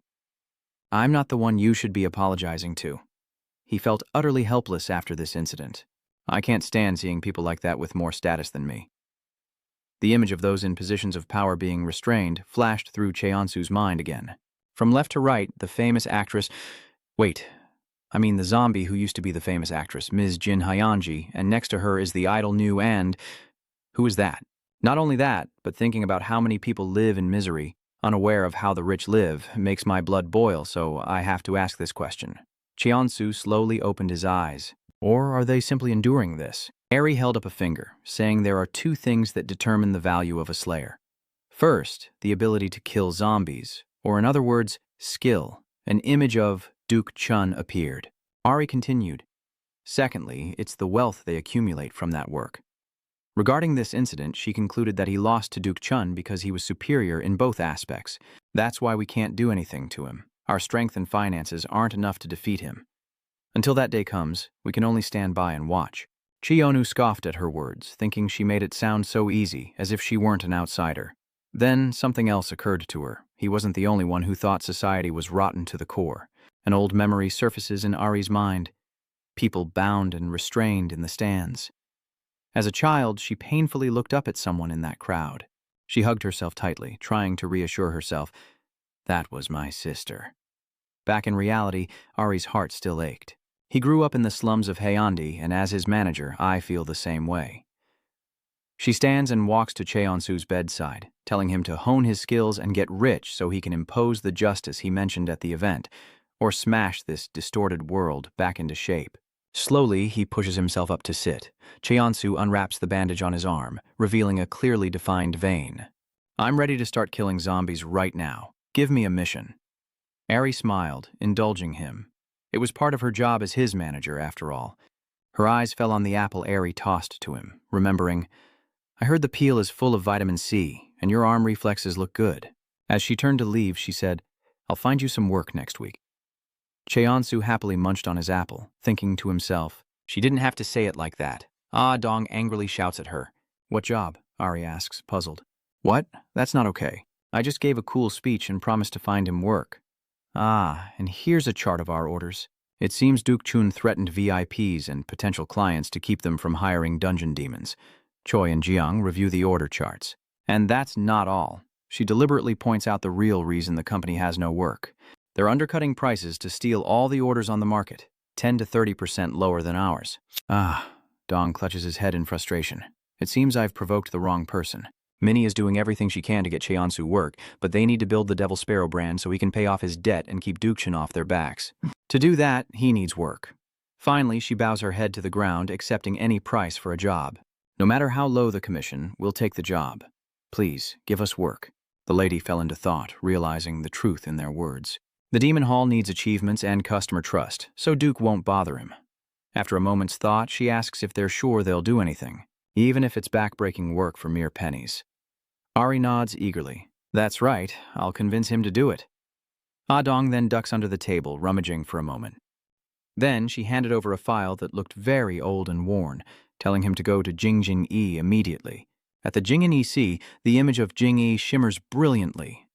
The 12th and 13th territorial reclamation operations unfold, aiming to help the cities near Busan expand their territory amidst the devastation of fire and bullets.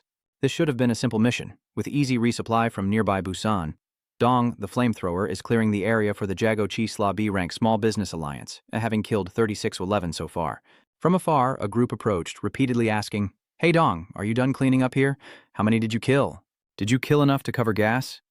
He extinguished the flames, turning to reply, There aren't any mutants around, so making money off these zombies is easy. Suddenly, Dong noticed something. A massive pillar was rising up from the ground beneath him. The others looked up in astonishment, only to see the mutant begin to speak. The Earth Dragon gazes at the group with its crimson eyes, beckoning for more. A BZ, one-half-fis Earth Dragon mutant. Everyone was horrified by this sudden appearance. The emergence of the B-21.780 Earthworm mutant changed everything. The two fled as fast as they could, along with one of the mutants. In total, 31 SLs and 3,700 civilians were wiped out. The mutant continues to scan its surroundings, craving more. The sudden appearance of a mutant turned Din Yi into hell. Duk Chun arrived with his comrades, but why does he look like that? Was it an insect or something else? It wasn't until Duk Chun, a rookie at the time, took down the mutant with 50 JDC employees. Everyone lined up in 2 rows to take a picture of their glorious feat. Say cheese, everyone. 2-3, the man ended his story.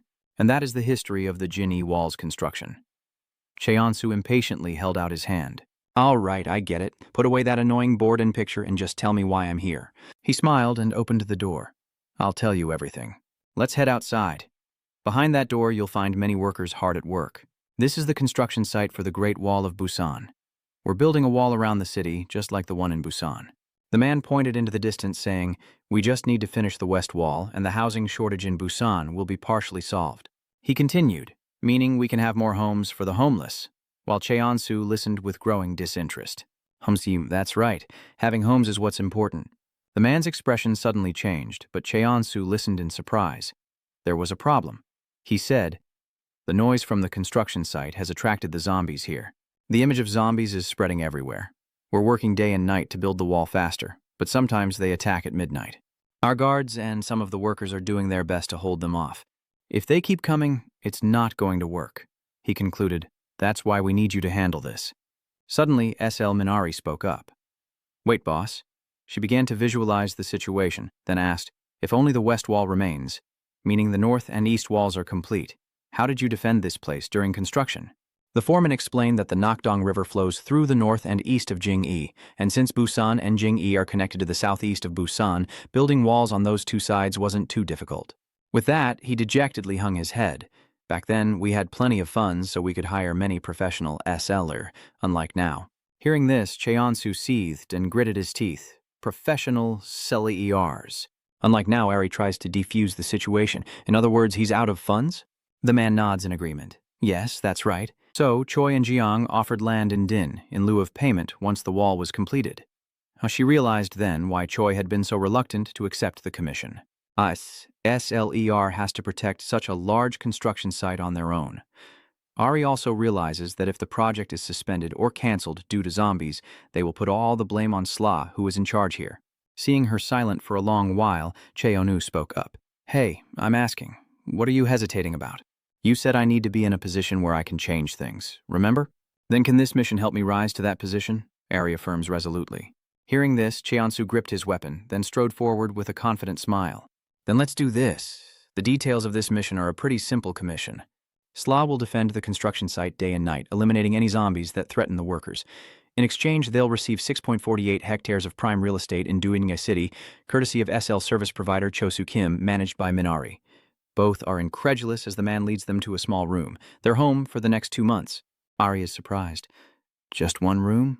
I'm sorry, he says with a forced smile. But we don't even have housing for our workers yet.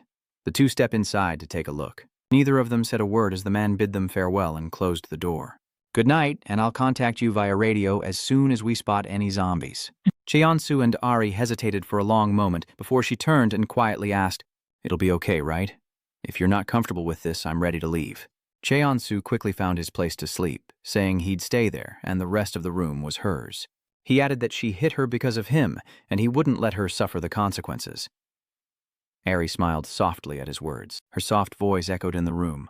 If you don't mind, let's have a quiet and peaceful evening. It was then that disaster struck.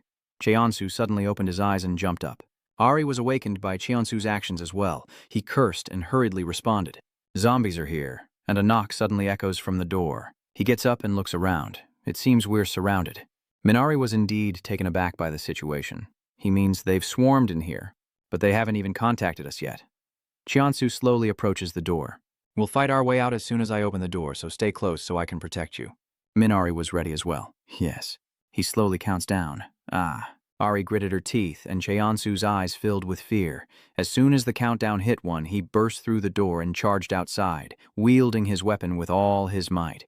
He swept through the dark figures ahead. Cheonsu's eyes widened as his weapon stopped at someone's neck. Cakes lay scattered on the ground, a worker was pinned under a table, and another stood frozen before Cheonsu's weapon. They were both stunned by this unexpected situation, and the man, seemingly terrified, spoke through his tears and snot. The welcome party. Ari and Cheonsu were stunned. Or perhaps I should just tell you all myself. Describe your work environment? The young man pondered, beer in hand, then spoke up. What's that word young people use these days?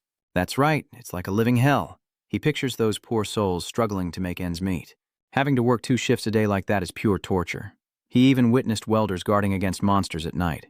But that wasn't the only problem. Constantly watching out for zombies while working made us even more stressed. As the workers focused on their tasks, one of them suddenly realized something was wrong. Distant noises grew closer, causing confusion as two figures cautiously approached.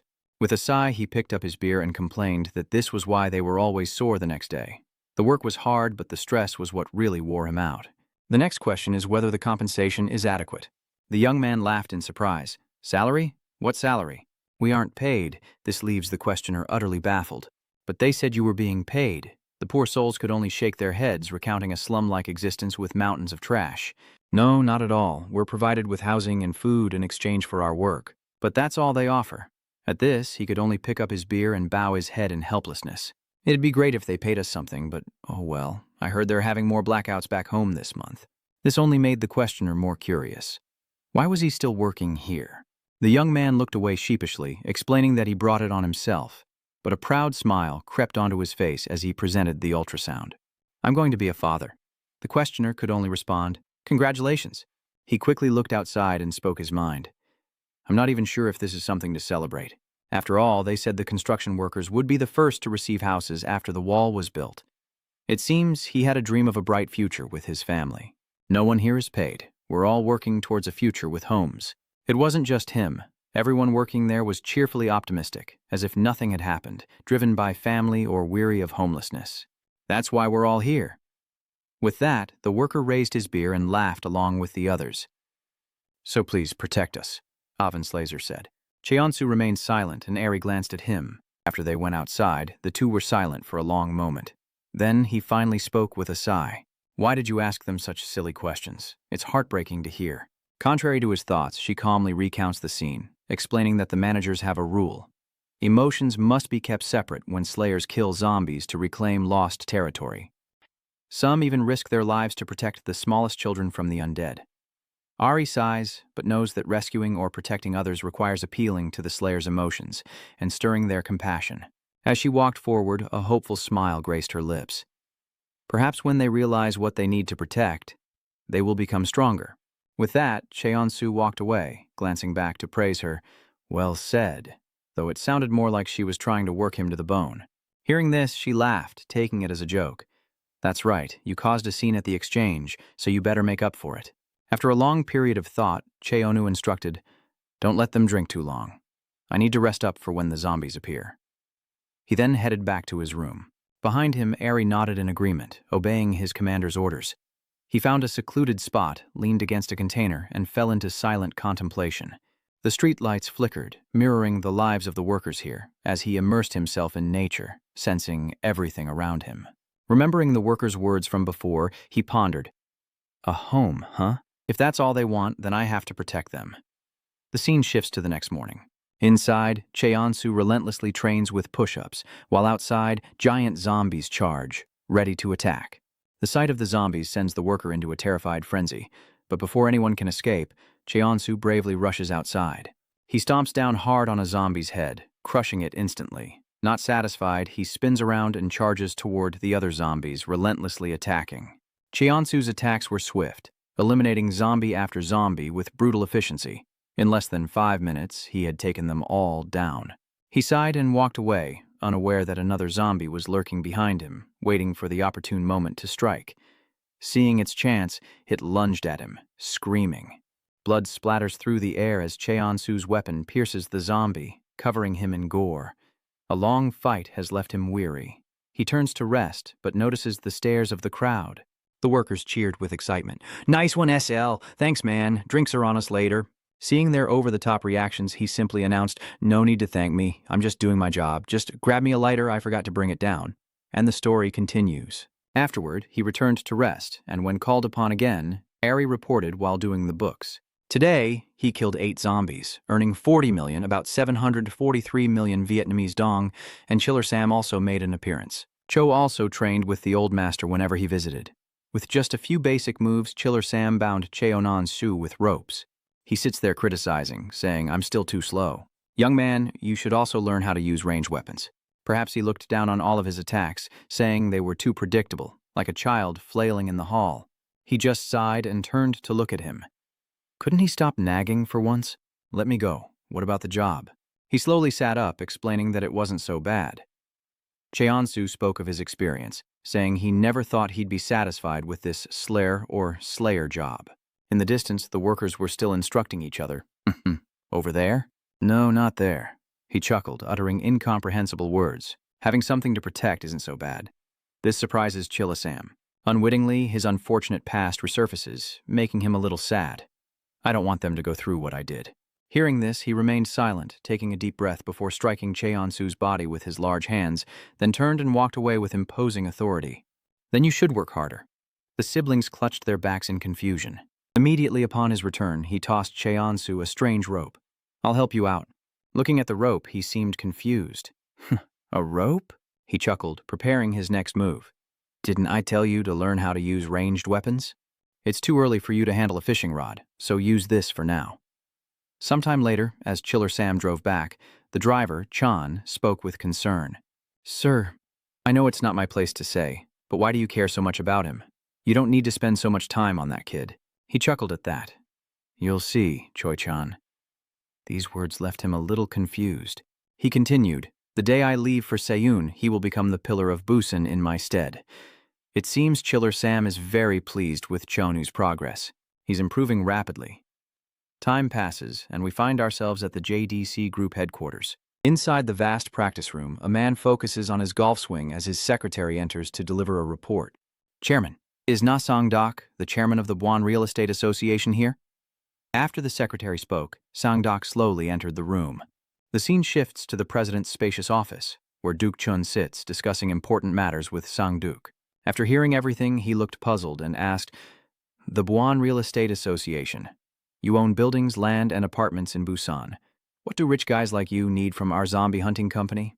Despite his fear, he gritted his teeth and explained everything. Chairman Zhang, please keep what I'm about to say a secret. He remained arrogant, criticizing them from his seat. Of course, I wouldn't want others to hear about my money-making opportunities.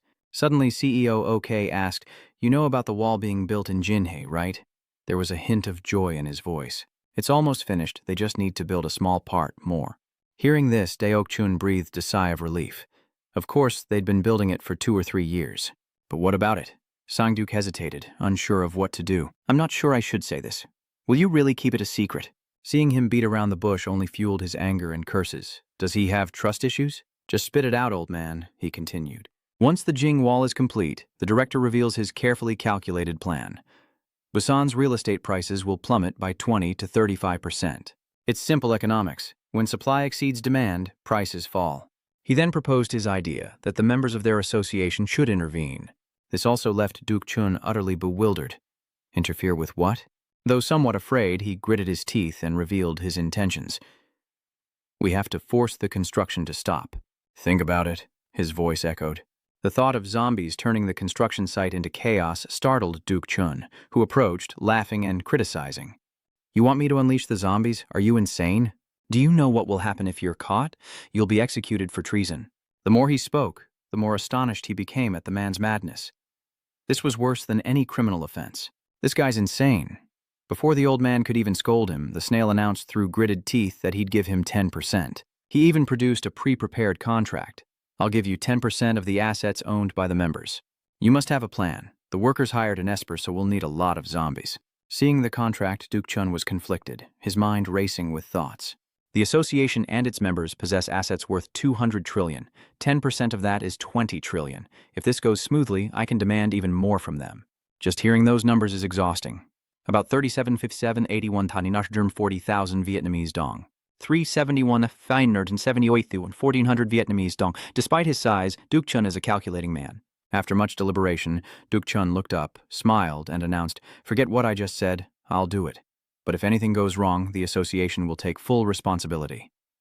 Seeing that he had finally agreed, Sang-dok breathed a sigh of relief. Of course, but I need you to secure enough zombies to ensure the plan's success.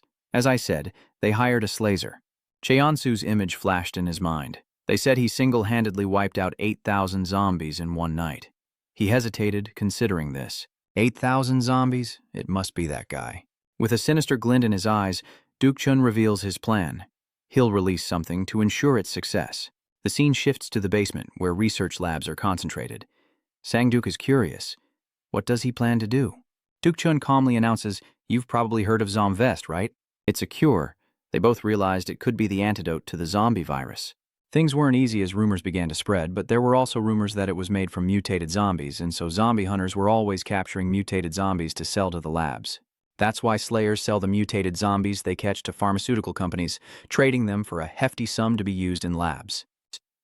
Medical staff and researchers worked to subdue the zombies in a private lab, and the pharmaceutical company profited immensely from the cure, leading to illicit dealings within their own facility. At this, a plan formed in Duk Chun's mind, and he seemed quite pleased with it. "We just need to steal one zombie and release it at the DNHG, and the problem will be solved quickly." Before leaving, Sang Deok anxiously pleaded, I'm counting on you." Duk Chun nodded in agreement. "All right, I'll take care of it." Remembering something important, he immediately made a call. "One more thing." Sangduk seemed a little embarrassed. With a menacing look, he signaled for silence, saying that even if the matter were discovered, he should keep quiet. "Understand?" With that, he turned and left, leaving the man alone in the room as Duk Chun instructed his subordinate to call Zhang W. The sandworm they captured in Jing Ai is pregnant with a larva inside.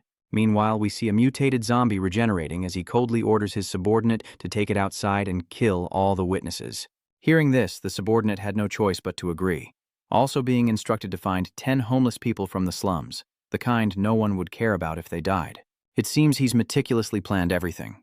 The government will be suspected if mutants suddenly appear. An excellent plan, sir. I'll find them. The scene shifts to the pitch-black basement, where the sight before one man causes him to drop his flashlight in fear.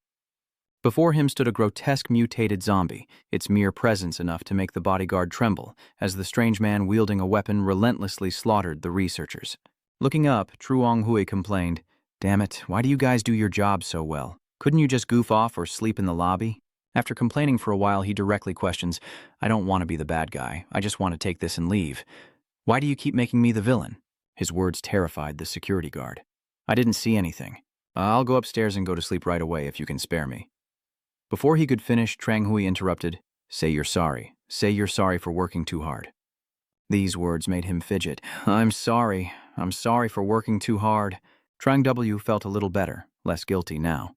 He glanced at the guard and slowly approached. "Come here. I'll make it quick and painless." Just the sight of his terrifying face made the man beg for mercy. But unfortunately, his pleas fell on deaf ears. After dealing with all the troublesome people, Zhang Hui picked up his phone and announced, "I got it, boss." Meanwhile, the homeless were gathered in an empty lot, their faces filled with surprise as they looked up at the luxurious car. Duk Chun's secretary arrived with 2 bodyguards, pinching his nose in disgust. "Damn, they stink." He tossed a contract in front of the crowd, detailing the job and salary. He added that the money would be sent to their families as soon as they signed, then tossed a pen to the ground with disdain. "Sign it." The homeless scrambled to sign their names. The stage is set, the mutated zombie secured, and the story unfolds as the unfortunate become pawns. A smile creeps across his face as his plan unfolds. But things aren't quite as perfect as they seem. There's a slight problem. Unaware of what's happening, Cheonsu is fast asleep, and the man on stage doesn't realize the play has begun, until a hand urgently wakes him. Seeing this, he sits up, removes his eye mask, and asks, "What? Is it the zombies again?" Turning around, he saw the factory workers smiling at him. Confused, Cheonsu asked, "Are you guys planning to drink here?" The worker chuckled, voicing his thoughts.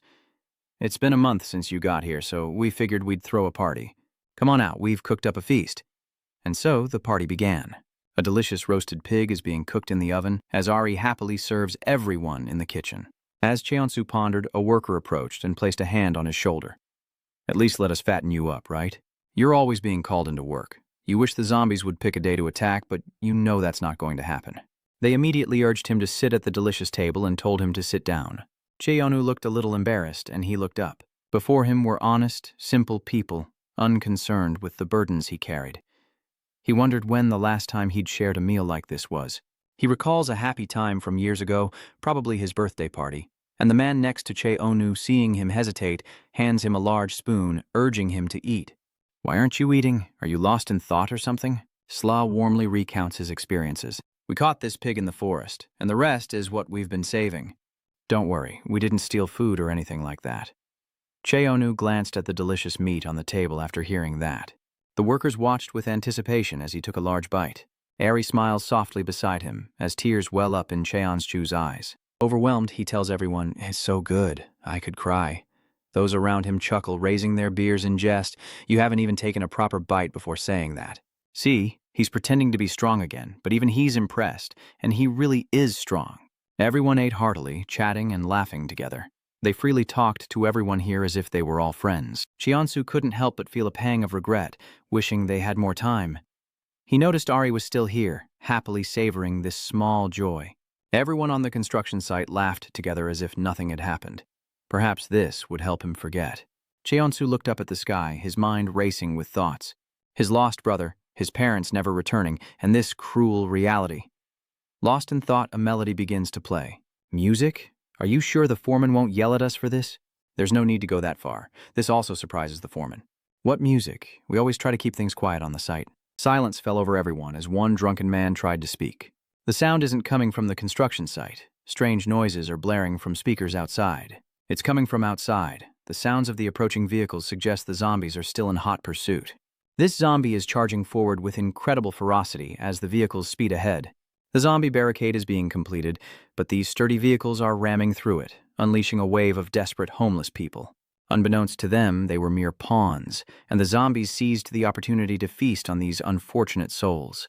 The scene descends into chaos as the dead multiply, and a zombie notices a strange light emanating from the distant construction site. Like a wave of death, the zombies surged forward with savage abandon. From above, Jiang Wei observed the chaos and made his decision. The alarm bell has rung. It's time to release the larvae. As soon as he said that, the vial containing the experimental zombie specimen quickly fell to the ground below. Just a second later, the mutated zombie was finally released. This massive, slimy zombie appeared on the ground. Its eyes opened and it called out. Inside the room, workers slept soundly after a long day, enjoying a quiet and peaceful evening. Sensing something amiss, a worker groggily opens his eyes. What's going on? Is this an earthquake? As the story unfolds, tragedy looms. A massive shift occurs in the room, sending everyone flying into the air as the mutated zombie reveals its true size, swallowing the entire container whole. Its sharp teeth tore into the container as if devouring it whole. This time, the narrator is not enough. With a calm expression, the mutated zombie announces the start of a new battle, as chaos erupts. It's always like this. Just as people are enjoying the feast, zombies appear out of nowhere. Whenever I find something meaningful, Cheonsu stares in confusion at the scene unfolding before him. What's happening? Did the music attract them here? Seeing his strange expression, Ari immediately reassured him. Calm down. People will die if a slayer panics in front of zombies. She looked at the room in the distance and immediately decided, I'll get your haul. We have to evacuate everyone. But he was still desperate, not knowing what to do, as it was always crushed to pieces like before. A vision of the past surfaces, the ground awash in viscous blood, zombies relentlessly chasing the helpless citizens, and Chunu's father, seeing the dire situation, is filled with worry. He gritted his teeth, steeling himself to make a decision. There was no other way. He had to push his son inside. While everyone was still catching their breath in fear, he decided to protect his children, saying he'd meet them later. Cheonsu would not see his father again until he was a cold corpse. A grim scene as the military finally advanced once more. Cheonsu realized something important, the only thing he could do, and nodded to Ari. Ari nods in understanding. I need the haul and the ropes. Ari rushes into the storage room without a word of caution from Cheonsu. After you get me a weapon, head straight to the office and order an evacuation. And so he laid out his plan to confront it. There's no time to waste, Cheonsu shouts to everyone. Everyone get out of here. I'll hold them off. And grab that bone gun on the table while you're at it. At that moment, the ferocious 8-pack zombie lunged forward. Cheonsu, not to be outdone, took up his weapon and met the attack, his speed allowing him to strike the giant zombie's head repeatedly. And just like that, it fell to the ground as the others charged forward. The more Cheonsu thought about it, the angrier he became, declaring, You ruined my feast. Prepare to lose your heads. Just thinking about what they've done fuels his rage. He wields the bone in his hand, striking at the surrounding zombies. As he fought, the bone in his hand suddenly shattered, startling him. But Cheonsu quickly regained his composure. He glances to the side, deciding to use the broken bone to stab the surrounding zombies. He drops his last remaining weapon, leaving him with nothing to defend himself against the zombies. While he hesitated, his staff was suddenly planted beside him. Ari, on her motorcycle behind him, told him to hold on. Damn it, she's so calm with a hint of excitement. I'll head to the office to issue the evacuation notice and contact headquarters." And with that, he drove off, leaving Ari in the middle of the fierce battlefield. After she left, he took a deep breath, preparing to make a decision, gripping his weapon and shouting a challenge to the frenzied zombies. "Prepare for round 2, you uninvited guests." Meanwhile, the workers ran for their lives, anxiously saying to each other, "I don't see any zombies chasing us." Hearing the workers' words, the others immediately stopped to catch their breath. "You're right, SL must be holding them back." Realizing something's wrong, one man anxiously asks the others, "What happens to our homes if the wall collapses or construction is delayed?" This frightens the others, who lament that the deal will be off as it was only made on the condition that we finish this wall. Now everyone falls silent, unable to speak. Suddenly one of them leaves, confusing the others. "What are you planning to do? Are you trying to lead the charge to your death?" The man hastily grabbed his shoulder, scolding him, "Can't you see the zombies out there? You'll be killed." But as he turned, tears of helplessness streamed down his face. "Whether I die here or make it back inside the wall doesn't matter. I'm dead either way." The more he spoke, the more desperate he became, recalling that day's situation. This was their last chance at a decent life. "If we give up, we'll just die sooner, returning to that inhuman life." Having said that, he tried to remain calm and wiped the tears from his face. "I'll go back and help SL and protect the wall. I know how to use the tools, and I'll use them to fight." Before the eyes of everyone, he seemed resolute in his decision. "I won't force you to join, but I choose to go back there. I will fight for my home." And with that, silence fell over the room. One of them pondered, preparing to make his next decision. The man's eyes were resolute. He walks alongside the other man, realizing the boy is right. They deserve a better life. If they were to die, they would die for Owan Liet. As he spoke, the others seemed to regain their will, following after the two men. Meanwhile, the battle rages on as Cheonsu continues to fight off the surrounding zombies. Enemies are pouring in from all sides, but he knows he must protect everyone.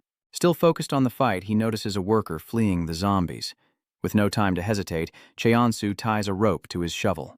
He throws it straight towards those being attacked by zombies, moving the worker. "Thank you," he said, quickly heeding the warning. "Don't waste time thanking me. Just get out of here." He had his own thoughts. More importantly, he had to protect the offices and dormitories within the walls, which could become new zombie nests. The growing number of zombies overwhelms him, and the sight of the transforming workers only makes his predicament worse. More workers are getting infected. It's meaning the number of new zombies could increase faster than I can kill them. Turning to find Ari, he's met with only emptiness, and his confusion mounts. Where's that manager? I haven't heard any evacuation announcements. He noticed the walls being created, as well as the appearance of different zombie workers. The scene was utter chaos as the walls collapsed below. Cheonsu is stunned as trucks appear behind him, where the wall once stood. The drivers skillfully maneuver their vehicles using container trucks to block the attacking zombies, and the sight of the workers quickly disembarking with weapons shocks Cheonsu. The zombies, sensing new arrivals, grew even more frenzied, but they were about to be burned to a crisp by these workers. They approached with smiles, announcing, "We're here to help you, Mr. Slayer." This left Cheonsu speechless and confused. "But why?" one of them quickly says, grabbing a weapon. "This is where we live, so we'll help you protect it." This time, they all wielded different weapons and began to discuss their strategy. "The hole in the wall is getting bigger. We thought you could use some help."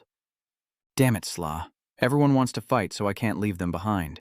Stop complaining. You were killing fellow zombies before Slaw even got here." Cheonsu, speechless and bewildered, could only sigh. "Listen, I won't go easy on you if you become zombies. I'll kill you myself." The others smiled as if they understood each other. Cheonsu, regaining his will, charged towards the zombies, shouting, "Watch the gap and stop them. I'll kill any zombie that gets near the wall." He realized they were no longer fighting for themselves. They all listened intently to his instructions. These workers built this wall for their home. The workers try to hold back the zombies, encouraging each other. "Keep fighting. We have to stop them." Cheonsu is grateful for all of this. Instead of running, they've chosen to take up arms and fight, and the scene grows more chaotic as everything falls into disarray.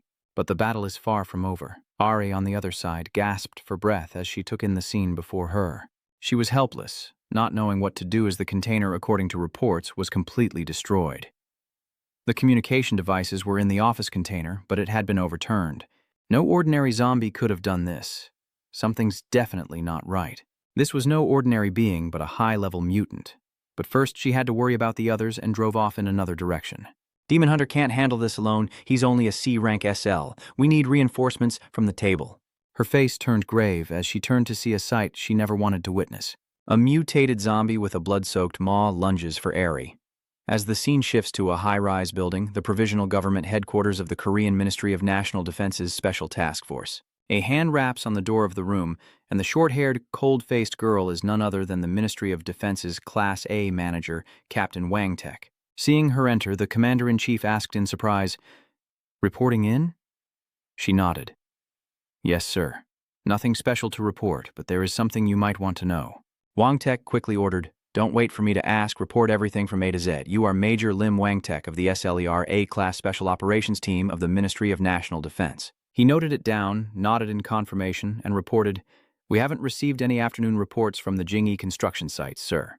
And the east wall facing Jing Ai reported seeing smoke. Hearing this, he easily loaded his gun. This time, he pointed his gun directly at her, declaring, "The Jing Ai wall is a critical project for the provisional government. We can't afford any mistakes." After speaking, Gwangtek led his smoking legion forward. "I'll take care of this myself." Meanwhile, the fierce battle between the zombies and Cheonsu rages on. The relentless fighting has exhausted him, but he must endure. Their numbers are dwindling. The fierce battles never ceased as workers cornered the zombies and reports of their appearance were sent out. "It seems we're getting things under control. I don't see anyone else infected." Sensing something amiss, he turns back. Seeing the barricades below successfully holding back the zombies, the worker breathed a sigh of relief, signaling that things were gradually improving, easing his worries. "There will be damage, but at least we can minimize it and protect the wall and everyone here." He quickly looked away, clenching his fist with determination. "I can protect everyone." Sensing something amiss, Cheon-woo turns his head. His eyes lock onto the massive mutated zombie chasing after Ari, and the sight of the giant monster wreaking havoc fills him with dread. "What the hell is that?" She stops the car and announces it's a mutant. She explained everything, stating that a mutant had appeared in the guild hall. The monster destroyed the communication device, but the workers who escaped toward the Busan wall will report this soon. The more she spoke, the more breathless she became, saying reinforcements would arrive in an hour. But seeing her talk more than usual, Cheon-shu urged her on. "Stop beating around the bush and just tell me," she asked helplessly. "This monster has fully mutated. It's at least a B-class mutant. Can you handle it?" "That thing is called a mutant." He recalls Chiller Sam saying that even a partially mutated one could be a Class C. This situation puts Cheon-shu in a difficult position. "Damn it, if I don't do something, everyone here will die. I have no choice." Lost in thought, he recalls that the last one was only a C rank, and realizing the danger, he warns everyone, "You and the workers need to get out of here now. I don't know how to beat it or what the cost will be." Ari nodded in understanding, adding, "Good luck. I'll do my best too." The monster before him is a massive mutant and a fierce battle is about to begin, as Cheonsu quickly observes every detail. Earthworms usually compress their bodies to achieve maximum speed, but its true size can reach. He takes a breath, examining its details, about 35 meters. Its form towers over him. It's as tall as a 10-story building. The monster continues its incomprehensible call for its mother. Cheons hears this call and laughs. "A mother? What the hell? Just how big is this thing?" It slowly opens its eyes and continues to call out. In the next instant, the creature opened its massive maw and lunged toward Cheonsu. His mind went blank. He didn't know how to react. But he steeled himself, knowing such thoughts were common when facing a mutation, and his eyes hardened with resolve. He couldn't afford to think of anything else. But Kim Cho didn't need to think. Cheonsu gripped his weapon tightly. As the earthworm monster attacked, everything seemed to accelerate. It opened its massive maw, but he had already vanished, and he had a plan. He lets his instincts and reflexes guide him, as Cheonsu spins the rope, preparing a determined counterattack. History repeats itself as he relives the day he slaughtered 8,000 zombies. The earthworm never expected this. Standing on its head, he raises his weapon and shouts mockingly, "Too predictable." Big things are usually slow. Cheonsu puts all his strength into continuously striking the giant monster's head. Feeling the pain spread through its body from the long gash across its head, the sandworm continues to roar. Cheonsu looks on with hope after his last attack, realizing the method is simple. When its speed decreases, he must attack as much as possible. But unfortunately, this sandworm is incredibly resilient, thrashing about as if to fling Cheonsu away. His hands are covered in splattered blood, but he doesn't give up, holding tight to the rope, and as it thrashes, he'll cling to the rope and evade it, not letting it get too far. His body dangles in midair, supported only by a thin, sturdy rope, as the monster remains oblivious. Little did it know, it was facing a truly dangerous foe. Its eyes darted, realizing something was terribly wrong. Cheonsu stood before it, laughing, and quickly decided, "Are you done? It's my turn to strike." The moment he finished speaking, he opened his mouth wide and raised his sword. He attacked the massive beast with all his might, all while being carefully observed by a mysterious figure in the distance. Putting on his glasses, he remarked, "Look how much fun he's having." What an idiot. He doesn't realize the second phase has only just begun. Even the boss struggled with it. Suddenly, the earthworm grew larger, its face hidden behind thick layers of muscle and fat, leaving Cheonsu helpless. He was astonished, never having witnessed such a sight before. As Cheonsu struggled to figure out how to fight this monster, it rose up behind him, and before he could react, a fist slammed into his face. Cheonsu takes the full force of the blow, sent flying backward in agony, as the earthworm undergoes another transformation. Like a pair of hands, it seized Cheonsu, immobilizing him, then dragged him beneath the earth, leaving him utterly helpless. Pain seared through him, and one thought echoed in his mind. What in the world is happening? Cheonsu fought through the pain and forced himself to sit up. He turned to fight, but the monster had vanished completely, leaving him bewildered. Where did it go? He didn't realize the monster had reappeared behind him. The earthworm appears right behind him, faster than he could have imagined, leaving him momentarily stunned. The increasingly brutal fight only piqued the demon's interest. Here it comes, a flurry of punches from the monster raining down on Cheonsu. He was helpless, his struggles futile against the monster's overwhelming power, leaving him unable to retaliate. And just like that, he was a punching bag at the monster's mercy. Cheonsu couldn't fight back. He'd lost all initiative and needed a distraction, even for a moment. Suddenly, a crane appeared before him, striking the earthworm monster that was attacking. The crane operator yelled for him to climb aboard, and Slaw sensed that something was amiss. But the earthworm wasn't alone. Many more appeared. In desperation, Cheonsu released his ropes. He seized the opportunity, grabbing the sandworm as if to crush it instantly, and relentlessly threw a punch forward. With each blow, he grew more fervent, eager to repay the creature for its earlier assault. Die, you son of a bitch. Cheonsu grits his teeth, determined to keep striking, its blood spraying violently into the air. Not forgetting to land a final blow to the creature's face, he realizes that bare hands aren't enough and grips his weapon tightly once more. Raising his weapon, his face contorted in rage, he prepared to strike the final blow, only to be stopped by someone from behind. Turning around, he saw Changwei standing there. "Are you Slaw?" Changwei knows Diaz in confirmation, then makes his decision. "Yes, but not today. Today, I'm just a gangster. Got a problem with that?" After a grueling battle, Cheonsu is exhausted. "Couldn't you have all shown up at once?" His eyes burned with determination as he stared ahead. The earthworm lay motionless on the ground, riddled with wounds from his attacks. To create more space, Cheonsu falls to the ground below, leaving Trang Hai to sigh in resignation. "Oh man, I came all the way up here just to go back down again?" He quickly jumps down, his terrifying footsteps echoing forward. The blade screeches across the ground as Zhang Hui holds a knife to Cheonu's throat, smiling as he says, "Since you killed the mutant, you can destroy this wall for me." As Xin Bing prepared to strike, Zhang Hui's eyes widened as he realized something was wrong. An attack from outside forced him to react. When he looked again, a sword was embedded in the ground, and faced with the brutal scene before him, Wang Tek asked in confusion, "What the hell is going on here?" The scene was chaotic, littered with zombie and human corpses, and even the mutated earthworm monster lay still. The workers fled in terror from the fully transformed zombies as Trang W calmly faced his opponent. Wang Tek is furious to see the devastation. But did you do this, you bastard?" Information about Wang Tek surfaces as well. Alim Wang Tek, of the Ministry of National Defense's Slazer Special Forces Unit. On the battlefield, he was a force to be reckoned with, capable of slaying hundreds of thousands of zombies. His information appeared, identifying him as Lieutenant Lim, birth name Imsorian. He was awarded many medals and was incredibly strong, a captain in the Special Forces Unit before the zombie outbreak. He had a happy company back then, with a photo from the 2020 Desert Campaign deployment. Wang Tek was always perfect in everyone's eyes, performing his best and achieving excellent results.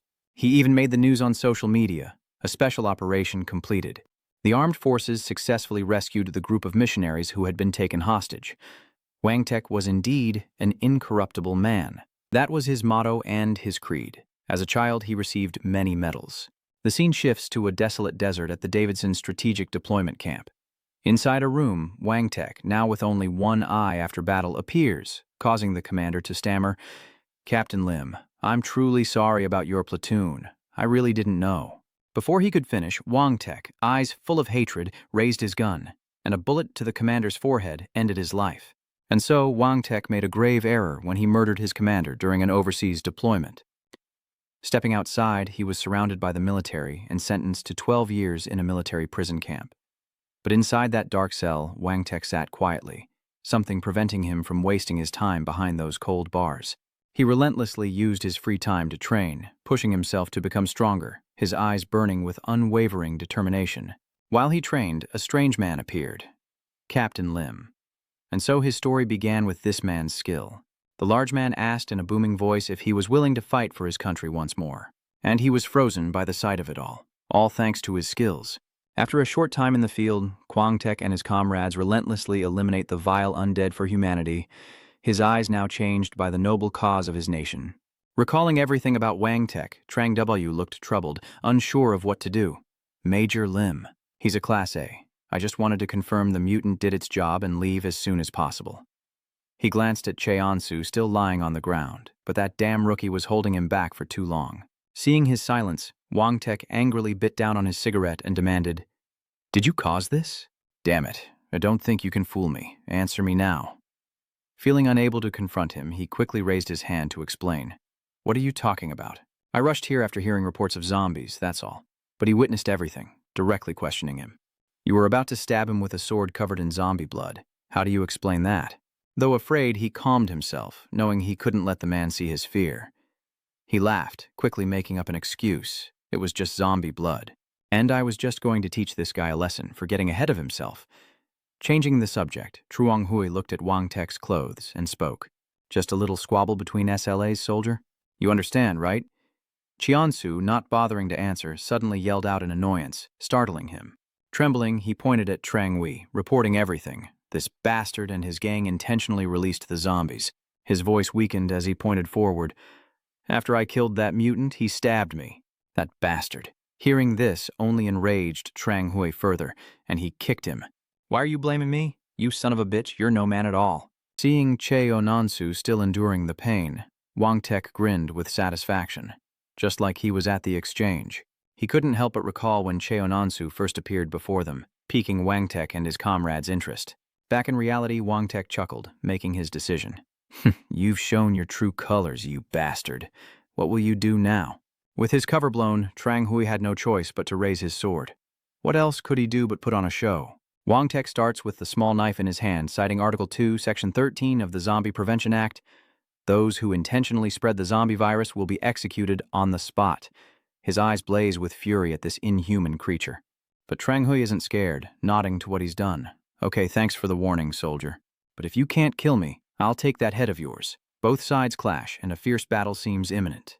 Trang Wei launches a furious assault with his longsword, but Wang Tek narrowly dodges each blow. Sensing the escalating intensity, Trang Wei realizes something is amiss. This guy's ranked higher because that damn system only counts the zombies he's killed. Wang Tek, however, remains calm as if nothing happened. But I've killed more people. A flashback reveals Trang Wei as a weakling, bullied by thugs. Unable to endure the humiliation, he attacked his tormentor with a sword, wielding it longer than the bully ever had. Back in reality, Trang Hui grits his teeth, determined to land blow after blow. He refuses to lose a battle between humans. His blade is sharp, threatening Wang Tek's life at any moment. He refuses to lose. Below, everyone holds their breath, watching the fierce battle unfold. Perhaps the story is coming to an end, but Trang Wei's confidence has vanished. Wang Tek still held the medicine to his mouth as if nothing had happened, and no matter how hard Zhang Wei tried, it was all in vain, as Wang Tek evaded every blow. He couldn't land a single blow on Major Lim, despite swinging his sword countless times. He had a plan, landing blow after blow while his knife relentlessly aimed for any opening in his opponent's defenses. And after a long, drawn-out battle, Zhang Wei was exhausted and gasping for air. Is he toying with me? He watches helplessly as the Major smugly twirls his knife. Shouldn't he be dealing with this quickly and focusing on the zombies around the wall? Why isn't he worried? Doesn't he care if everything gets destroyed?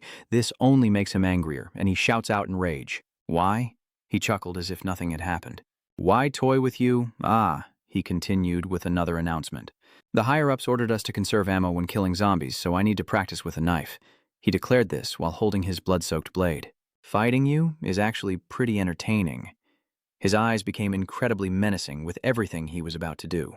You don't need to worry about the zombies. My team members are selected primarily for their skills. Meanwhile, Cha turned to the citizens, praising them. Your spirit is admirable. He chuckled, then announced to everyone with determination.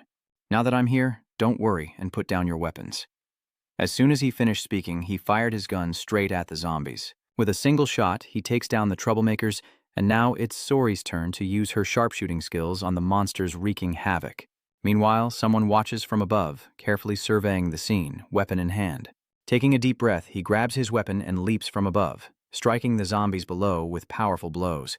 The battle between Wang Tek and Tranghui rages on as he smirks, announcing, I'm sure they've secured the area by now. This only fuels his anger as he screams, You think all of this is for nothing? You're dead. Seizing his chance, a triumphant smile crept across his face. Here it is, the opening that will cost him his life. He knew his only weakness was his agitation and stress, and Wang Tek calmly took a long drag of his cigarette. As Zhang Wen lunged, he casually blew smoke from his cigarette, then extinguished it on his forehead, causing him to scream in agony. Lost and disoriented, he wildly slashes his weapon through the air, giving Wang Tek the opening he needs to prepare the final blow.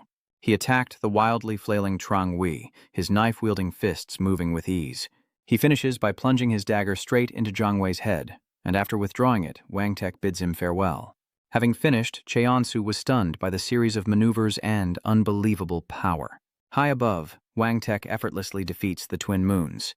Seeing their corpses fall before him, Cheonsu is utterly bewildered. Having defeated the twins, Wang Tek calmly lights a cigarette as if nothing happened, and Cheonsu realizes something important, the difference in their ranks. Seeing Cheonsu's gaze, Wang Tek chuckled in surprise. Why are you staring like that? What are you looking at? The scene shifts to another location at the Dinye Wall construction site. Everywhere was filled with thick smoke and fire, and the earthworm's corpse lay still on the ground. Things are finally coming to an end, thanks to Semi's prize C-rank slayer, Cheonsu, lying there, trembling. It wasn't just his effort alone. The other workers were exhausted that night, but their timely response, along with Wang Tek's anticipation of what would happen next and the timely appearance of an A-rank slayer, made everything much better. The Jing Wall has been successfully defended. Wang Tek saw Cheonsu still lying there, looking tough, but he'd already collapsed. He comments as he bandages Cheonsu's head, saying he has skill but needs more training. Suddenly, a report came in. Commander. He turned to look in another direction. Cha steps forward, smiling, reporting that the wall is cleared. Mission complete. They are the Ministry of National Defense, Slazer B-Class Special Forces, Elite Marines. Menong killed 377 Wang Teks. Hearing this, he calmly criticizes. What do you want me to do? Pat you on the head and praise you? Doing what I'm paid to do is only natural. He glances at the man still lying motionless on the ground. We need to bandage him up and get him back. Suddenly, Sori realized something was wrong. She assessed the sandworm before her, impressed. Did that rookie really kill this? Judging by its mutated form, it's at least a B-class mutant. This power makes Cheonsu interesting. Not bad for a C-class SLer. Sori, AB rank SLer from the Sori Lian Huo Benevolent Society in the Ministry of National Defense's Special Task Force, has killed 30,121. After saying this, Sori turned to Wang Tek questioningly. If he can kill a Class B mutant, shouldn't he be promoted to Class B? He angrily shouts the order. If he wanted to, he could nominate himself for promotion. But are you even listening? Call the helicopter, get him back, and move out. And so they prepared to leave with Cheonsu. The taciturn man in camouflage gear was Cho Ji, carrying him on his back. The B-rank slasher Special Forces operative, Cho Ji, codename Hidden Person, eliminated 521 variant Cs. Wang Tek sighed, criticizing his teammate, noting that only the new recruit was obedient and that the others needed to be disciplined. And so Kwang Teach and the others left, leaving behind a fierce battlefield. The next morning arrived at the Republic of Korea Armed Forces Central Hospital. Outside the room, a sign reads, VIP Room, Kim Cheonsu. After a long sleep, Cheonsu slowly opens his eyes. He found himself in a strange place, wearing a patient's gown, staring at an unfamiliar ceiling, lost in thought. Another strange ceiling. How many times has this happened now? Cheonsu suddenly recalls the first time he fought to near death, and the second time he faced the massive, powerful man. And then the second time... Thinking about it made him sigh in frustration. This is the third time he's been spared a hospital visit. Why does he have to keep going through this? Cheonsu looked away. And who are those guys? John Gall sat there counting Wang Tech's push-ups. 1 to 47, now 146. Sorry, calmly peels an apple while W trims his disguise, leaving him unsure how to react. I must be going crazy. What are they even doing? Wang Tech was training when he suddenly noticed that he had woken up and immediately went to his side. This surprises the nearby soldiers. Commander, why did you stop? You haven't finished a set yet. Wang Tech quickly signaled, Quiet, the rookie's awake. As soon as Wang Tech approached, he pointed at Cheonsu's forehead, saying, Tsik tisk. I saw you open your eyes, buddy. The more he thought about it, the more helpless he felt. Sighing, he really didn't want to get involved with them. Being indebted to that crazy woman was tiring enough. But Wang Tech clearly wasn't going to let it go, and he seemed a little annoyed. The room fell into an eerie silence. Cheonsu was beyond frustrated. He shot up and yelled, Damn it, just leave me alone. Wang Tech seemed surprised. Why are you so upset? I just saved you. He wakes up bitter, complaining that anyone who helps him only wants money. Aren't you just trying to take something from me too? Seeing this, Wang Tech calmly replied, Do I look like a money grabber to you? This also stunned John Gay, who was standing nearby. How did you know? Can you read minds? These words plunged the room into silence and contemplation. And realizing their intentions, Cheonu burst out, yelling, I knew it! These bastards are debt collectors. Wang Tech quickly embraced him, explaining, It's not about the money. Do you know what floor we're on? After a moment of calm, everyone in the room fell silent, not a word spoken. To break the silence, Cheonu anxiously asked, You're not going to collect debt from me, are you? Wang Tech confirmed once more. I told you no already, can't you trust me? Seeing the doubt still on Cheonsu's face, he patiently explained that the Jing Ai barrier project was funded by the state. Though mostly funded privately, he also taught the trajectory he had calculated. 30% from the Korean Provisional Government's national treasury, 70% from private enterprises. At this point, his face turned serious. That's why we gathered, and as a result, we successfully protected the project. After a long explanation, he quickly made his decision, saying that he and his associates weren't trying to get money from him, which brought Cheonsu a sigh of relief. However, Wang Tech reached out with an idea, stating that this was just between him and Cheonsu. The relationship between private companies and the government is different. The government hands over many of its shares to private companies on the condition that the wall is completed without delay. The scene from yesterday is still fresh in their minds, but look at the aftermath. Rebuilding immediately is impossible, and there are many gaps to fill. Clearly, Cheonsu couldn't understand a word he was saying. Why was he making it so complicated? Just get to the point. He dropped out of elementary school. Even though Cheonsu doesn't understand, Wang Tech continues. The moment I report this, the interim government will use it as an excuse to take over the project. His face turned serious. In other words, the person who hired you will go bankrupt, and you won't get a penny. These words stunned Cheonsu, and after a moment he asked, What will happen to the workers who were employed there? He remembers the poor workers risking their lives on the site, just for a place to call home. Those who worked without pay, for the promise of a house. These words surprise Wang Tech.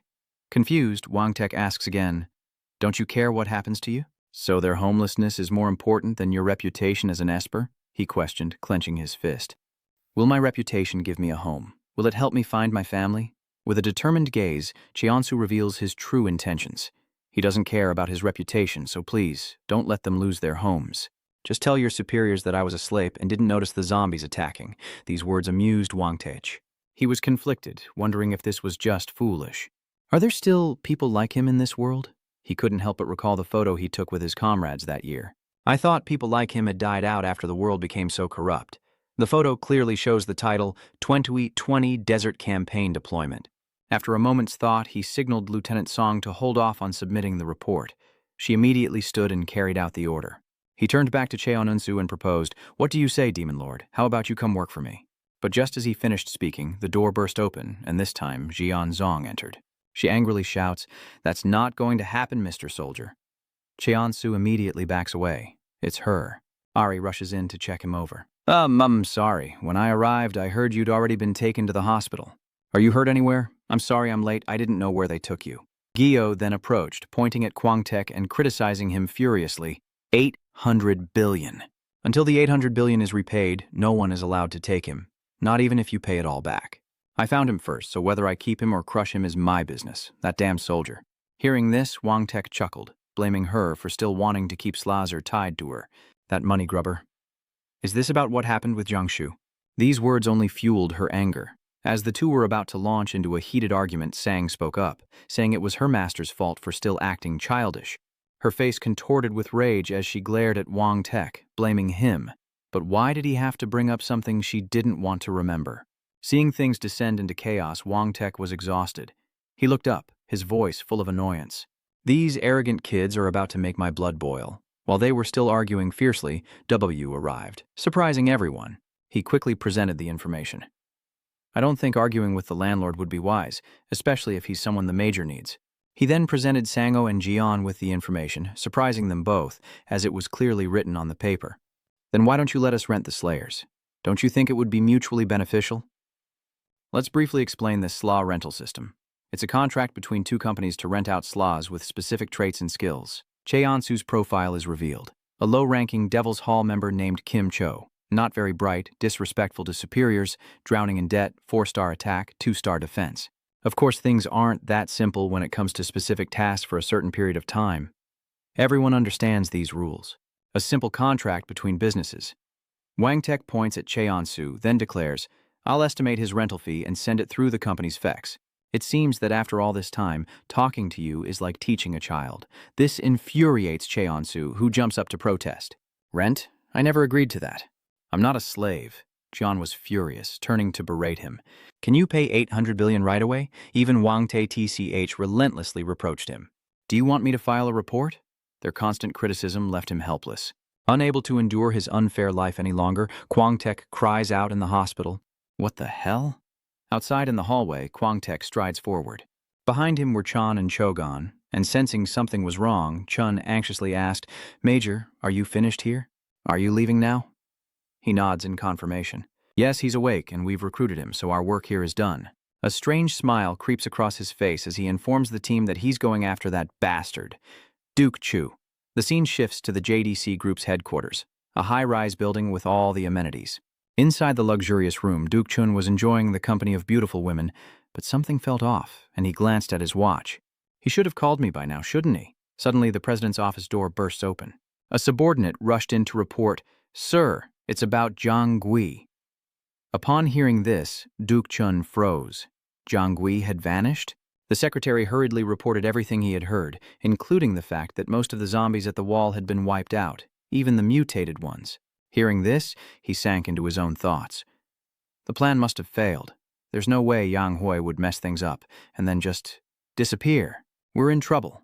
Seeing his silence, the secretary pleaded, Sir, please give us further instructions. Suddenly, the phone rang. Duk Chun calmly looked at the small notebook filled with information. He quickly spoke. I need to make some calls. The numbers for General Kim, Assemblyman Jiang, Brigadier General KW103X, and Assemblyman Hoa are all listed here. Realizing something was amiss, Duk Chun immediately ordered everyone to gather at the building's main gate. Leave the drunks. The military could sweep through here any minute. The subordinate nodded in agreement. Yes, sir. The more he thought, the more anxious he became, unsure of what to do next. Damn it, it's been a long time since I've felt this worried. A luxury car pulls up to the grand building and Guangch steps out, radiating confidence. Before him stood a massive skyscraper, leaving him in awe. Seems his dirty work really paid off. Or maybe we should quit and start a business like this bastard. Aren't you guys dissatisfied with our government salaries? Sorry, gets out of the car and shares his thoughts. We know you didn't mean it that way, sir. Cha also nodded, adding that a soldier's salary is low, but it's an honest wage. I appreciate that, sir. As usual, Kwang Tek held a cigarette in his hand as he spoke. But I do have a problem with our low pay, so I'm glad to put these rich bastards out of business. The squad prepares to move out, ready for action. As they entered, the four were met by bodyguards with bulging muscles, causing Guang Yuk to chuckle. Hey, are you guys opening a new gym on the ground floor? Lots of muscles on display, he warned them. We're here to carry out a sentence, so let's not make this difficult. Don't die for pointless loyalty. Clearly, they didn't care what he said, only staring with terrifying eyes. The four were surrounded by armed guards. Sensing something was off, Chan complained about the stench and reported, They don't seem like they're going to let us in. Sir, Duk Chun's secretary has come out and is flipping us off, saying, The chairman is busy and can't see you, and what do you think you're doing on private property in the middle of the night? This only fueled Wang Tek's anger as he retorted, "What nonsense are you spouting?" he questioned loudly. "What about you releasing zombies onto the construction site in the middle of the night?" He feigns ignorance, denying the very things he's accused of. "I have no idea what you're talking about." Zombies? Understanding their attitude, he's annoyed, but already planning his next move. They're still trying to play dumb? Then I'll have to resort to drastic measures. Wong Tek cited various clauses from Article 10, Section 1 of the Zombie Prevention Act concerning individuals who intentionally spread the zombie virus and those who directly or indirectly collude with them. Wong Tek's words alone made the guards pale, unsure of whose side would be branded as treasonous, and after finishing, he closed the book and asked, "Do you want to rot in prison for the rest of your lives as traitors?" These words gave the guards pause, and seeing the situation grow unstable, the secretary reiterated, "We repeat, we know nothing," his words echoed. "We have the right to protect private property and facilities, so we cannot let you go up. We hope you understand." This only fueled his rage, making him want to lash out. "Sorry, taunts. You've been rejected. No anger suppressant can stop this provocation." He struggles to remain calm in the face of these bizarre people. "Hey, you're forcing my hand. I was trying to be respectful to the dead. I didn't want to open this bag in the lobby, but you've given me no choice." As soon as he said that, Jin sat down, ready to open the bag, and Trang Wei's corpse was revealed for all to see. "Can you deny it now? Isn't he one of your company's members?" The sight of Jiang Wei's cold body throws the guards into confusion. That's Trang Wei, their leader. The secretary angrily turned around and began to curse. Sari finds his strange behavior intriguing, and he clearly has anger management issues. This is getting interesting. After a moment's thought, he continued to make up excuses and explain himself. "I don't know what's going on, but even if he's involved, Avna must have acted without orders, and Trang W's bloody corpse is still lying there, cold." The infuriated secretary declared that without concrete evidence or a search warrant, this was none of their concern. Words that only served to provoke Wong Tek further. Unable to bear the delay, he directly addresses the people there. "The team will stay here. I'm going up. This time, you're ordered to subdue those rebels and clear the path." Chun is eager, hand clenched, waiting. "Are we cleared to eliminate them?" The Iron Brigade has their weapons trained on the enemy. Chuan gets ready to fight as Wong Tek, cigarette in hand, informs his comrades. "No, we can't. Like he said, it's just a suspicion. No one dies until I find evidence from the upper floors, but they are guilty of resisting and disrespecting an officer." With a terrifying look, he raised his lighter and declared they should beat them half to death. His comrades nodded in agreement. "That'll be tough, but I'll try." "Sir, all of this is infuriating the secretary in the back. Left with no choice, he angrily shouts, "Stop them at all costs. Don't let them get anywhere near the president's office." And with his order, the bodyguards charged toward the four. Clearly, their strength was nothing compared to John's. He could easily take them down one by one. Even with weapons, Cho continues to take down the guards around him, while Sogi uses his long-range gun to effortlessly defeat the guards one by one. Duk Chun's men fall one by one. In a short time, the four of them easily wipe out the group. Large footsteps appear, ready to join the battle as Dong Bi confronts Kwang Tek. "Where do you think you're going?" Dong Bi of the JDCSLC rank North American Grizzly Bear clan. Enraged, he curses, "Answer me, you dog." But before he can finish, a barrage of attacks come crashing down on him. With just a few basic punches, he collapses to the ground. Things are quickly spiraling out of control. The secretary turned and fled, ordering his men, "Stop them! I'll inform the chairman. Surround them!" He jumped into the elevator, fear consuming him as he realized he couldn't stop them. If only those B-rank slayers weren't out on a mission. His fingers frantically hit the close door button. Just as the elevator doors were closing, Wang Tek's hand appeared, stopping them, and the secretary knew his end was near as he screamed in terror. Wang Tek glared at him, his eyes filled with murderous intent. "Say that again." Confused, he feigns ignorance, asking, "Wait, what was that?"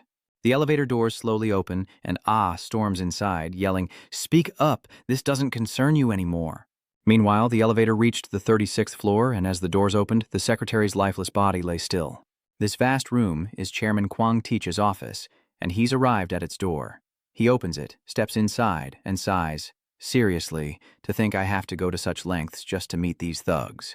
As he approached Duk Chun, he sighed in frustration. "I know you've always caused trouble, but this is too much. You have to come with me to the Ministry of National Defense for questioning." But it seemed he didn't care about what was about to happen to him. He even chuckled, quickly replying, "All right, sure, thank you. I'll repay you later." "Yes, sir. Have a good day." Seeing that he still didn't care, Kwang Tak angrily threw his cigarette at him and shouted, "Hey, you punk, answer me." Turning back, Duk Chun, enraged, scolded, Were you not taught to be quiet when your elders are speaking? Seeing his anger, Guang Taik smirked, intrigued, and pulled out a set of handcuffs. Don't you realize the gravity of the situation? I'm arresting you for treason. The gangster just laughs, seemingly unconcerned, even a little contemptuous. Treason? What the hell? That's a bad joke. His strange reaction surprises him. You find this funny? He continues, contact your superiors and ask them how they want to handle this. These words made him realize something was wrong. And feeling uneasy, Kwang Tek asked, who were you just talking to? Acting as if nothing happened, Duk Chun explained it was just a high-ranking official, someone a government employee like him would never know. The scene shows a construction site engulfed in smoke and fire. The J-Wall incident and the story that began with it was ruled to be the sole act of Trangwi. The Duk Chun crew blamed everything on Cheonsu, under the direction of the Busan Real Estate Association, and Sang Deox was arrested. Only one person was arrested after the incident. Secretary Yang, a subordinate of Duk Chun, who was extremely pleased with everything. And so Sang Deok had no choice but to hang himself, but he was forced to commit suicide before he could stand trial. As evening approached, the scene shifted to the Korean Ministry of National Defense's provisional government. Secretary Song Hwang approached and reported that the chairman of the Busan Real Estate Association had been found dead by hanging in Shanghai this morning. These words make 1955 seem like nothing happened. Isn't that interesting? He sighs, quickly explaining to her, too rich to know how to tie a proper noose, wouldn't you say? How could he have hanged himself when entangled in such problems? Her eyes conveyed utter helplessness. I apologize, sir. I understand you wish to interrogate him yourself. The more he thought about what he'd endured, the more enraged he became, and he crushed his cigarette on the table. A public servant can only listen to their superiors. What a dog's life. Time flashes forward to the next morning at the Republic of Korea Armed Forces Central Hospital, where a luxury supercar screeches to a halt. The guards immediately opened the door, respectfully greeting an important person as they stepped out of the car. Baekhyun slowly descended, surprised, and said, "This is the place?" He chuckled, looking around with disdain. "So this is where the new savior is?" Information about him appears. A-rank Holy Knight of God, Sla, Pope Bion. With his entourage of guards, Bion confidently entered the hospital's main hall, removing his transparent face covering as he stepped inside. The patients gathered in the main hall were startled, recognizing the newcomer, staring in astonishment. "The Pope? It's Pope Bion. Is it really him?" A patient suddenly lunged forward, pleading, "Your Holiness, just once. Please let me hold your hand." Another person across from him knelt down, tears welling in their eyes. "Pope, I have an incurable disease. Please save me." A bodyguard accompanying him suddenly stepped forward to block BCH Hun. The guards formed a circle around him, preventing the frantic patients from getting too close as he stroked his chin, lost in thought. Then he smiled, glancing around, his face radiating generosity, saying that miracles, salvation, eternal life, and prosperity all lie within the hearts of each person. The patients listened intently to every word. "Don't just expect miracles from me, but live with unwavering faith in your hearts." The kneeling patient teared up as he continued, "I will always pray for you all," and they cried out in unison, full of agreement and awe. As if having heard a profound speech, Chairman Hun smirked with satisfaction at the scene before him. People fear most what they don't understand. Why ghosts are scarier than car accidents. A car is shown with its front end smashed in. A person logged off and sprawled out is compared to being less terrifying than a ghost. Why are the insane more frightening than organized crime? A masked criminal pointing a gun is deemed less terrifying than someone unaware of their actions, running with a knife. The reason why people fear a zombie pandemic. Finally, a desperate woman covers her mouth to stay silent, trembling with fear. Tears welling up, hiding behind a shallow wall with a gruesome zombie right behind her. Before the zombie outbreak, on an elaborately constructed musical stage, every detail from the buildings to the cobblestone streets and plants was incredibly realistic, and actors were giving their performances. B was just an ordinary musical actor, sporting short black hair and fully immersed in his performance, dressed in costume. Another actress suddenly flinches, glancing at a corner of the stage, as if noticing something unusual. A figure limping onto the stage from the rising platform. This person was covered head to toe in a terrifying red liquid, and now everyone on stage had noticed their presence. They paused for a moment as the figure covered in grease lowered its head, grinding its teeth menacingly. It's a zombie, its eyes bloodshot, and it's charging towards the actress with incredible speed. Baehun stood blankly before the wardrobe, his stage costumes also stained with ash. He panted, cautiously surveying his surroundings. He grabbed a tag on a costume in the closet which read, "Invincible Nun Play, Male Priest Outfit." But when the zombie outbreak occurred, he decided to give the terrified masses the answers they needed. Bion donned the priest's robes, his face grim, and helped them understand what they didn't know. Bunin traveled the crowded streets, standing in the center, loudly proclaiming that zombies were not to be feared, but destroyed. Not stopping at the streets, he had a forum to impart his knowledge, and with his longer hair and teachings, he led 10,000 people to voluntarily join the battle. Riding a white horse, Baekhoon led the vanguard, igniting a weapons war, and 10,000 zombies were slain.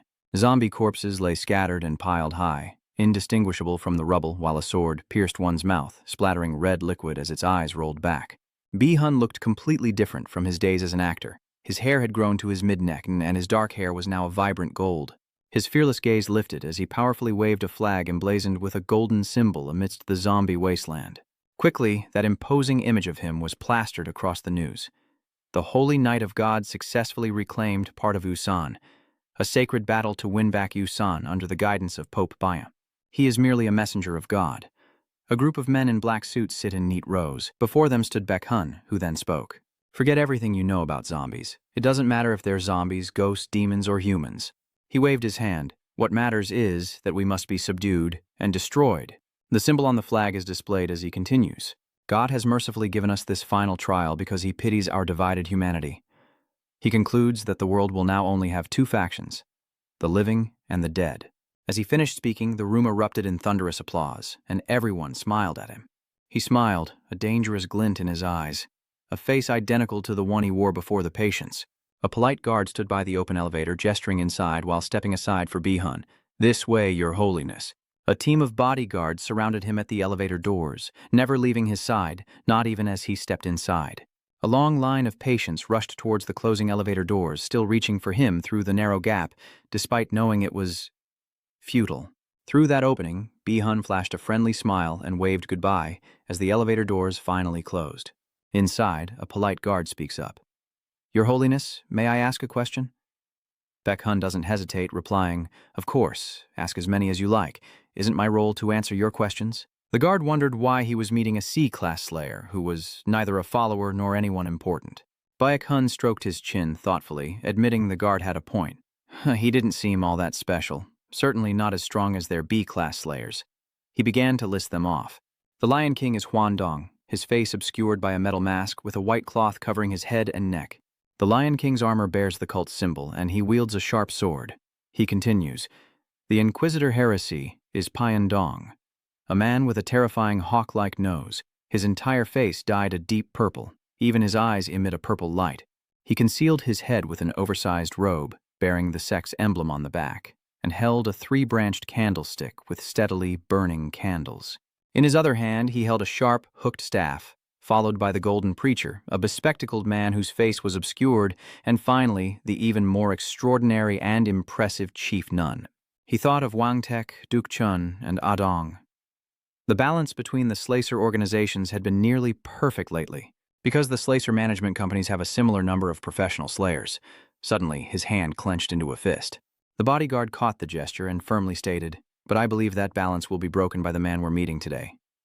He pictured Cheonsu sitting atop a mountain of zombies, eyes fixed forward, yet able to precisely strike down any zombie approaching from behind. He also eliminated 8,000 zombies on his debut day and survived a battle with the Ministry of Land, Infrastructure, and Transport. What's more, he made enemies of the government by killing one of their leading officials. He recalls the chaotic scene of Cheonsu surrounded by a group of people in protective gear, likely a riot squad. He's holding on to another member of the team, taking a beating from the others while the one he's attacking screams in agony. Before Bonin could finish, he was a member of Choi Jiang, yet at odds with the JDC group. He recalled how, through the Jing incident, he'd formed a connection with the Ministry of National Defense. "Have you ever seen anyone like him?" he asked the bodyguard. Just months after entering the industry, he's already connected to so many powerful forces. His gaze hardened as he glanced at the bodyguard. "Aside from Zhang Shuhu, I've never seen anyone shake things up like this." Beichin slowly stepped out of the first elevator, his hands in his pockets, still as relaxed as ever. "That's why I'm trying to build a good relationship with him. If he truly is the next Jiang Shuhu, antagonizing him will only harm the clan." The door bursts open, and Bion greets him cheerfully. "Hey, man, you've been working hard." Startled by the sudden appearance, Cheonsu, who was being fed an apple by Ari, asked awkwardly, "Who is that?" He suddenly lunged toward him, knocking Ari aside and grabbed his hand, causing the apple to fall. "You've achieved a revolutionary feat. Defending the Jin Ai wall and eliminating a Class B mutant. You deserve to be called a savior." He continued to praise him, calling him an ally of humanity, an enemy of zombies, and a servant of God. "I want to express my gratitude and admiration for your contributions to humanity." Cheonsu frowned, looking at him uncomfortably. He rambles on about how the pain and lonely battles he's endured for that mediocre company will end today. Ari suddenly realizes something, her face tense. Mediocre company. Lonely. Are they trying to steal him away? She cried out, "Wait!" But just then, a hand gently touched her shoulder, causing her to reflexively turn around. The guard's face darkened, and he said sternly, "Please remain silent until the Pope has finished speaking." He smiles, extending his hand in invitation. "Slaw of the Demon Hall, friend, we of the Jivoha Church wish to welcome you to our board and fight alongside us." His hand remained firmly clasped around Cheonsu's, as Ari stood frozen behind him, and the other guards filled the room with applause. Cheonsu stammered, "You see, I'm the squinty-eyed guy, and yes, it's hard to believe, but I, the Pope of the Jivoha Church, am also the only Class A Slaw who is never killed." His face hardened, and he uncomfortably pulled his hand away. "No, I don't even know who you are. Are you trying to recruit me into some cult?" He turns away, avoiding the man's gaze, and mutters, "It really is the end times. Even psychos are roaming free in the hospital." The man awkwardly waves his hand. "That's not it, my friend. You misunderstand." He cuts him off. "I don't care. I'm not interested in religion, so leave." Everyone in the room was stunned. The bodyguard chimed in, trying to explain, "This man is the Pope of Jehovah." He immediately waved his hand, face frowning, clearly not interested in religion. "Just go home already." The room fell silent once more, everyone frozen in place.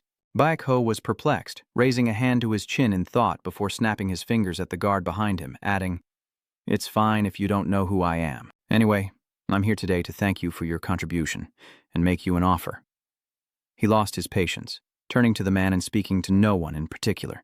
"You people just love forcing your schemes on me. I already told you."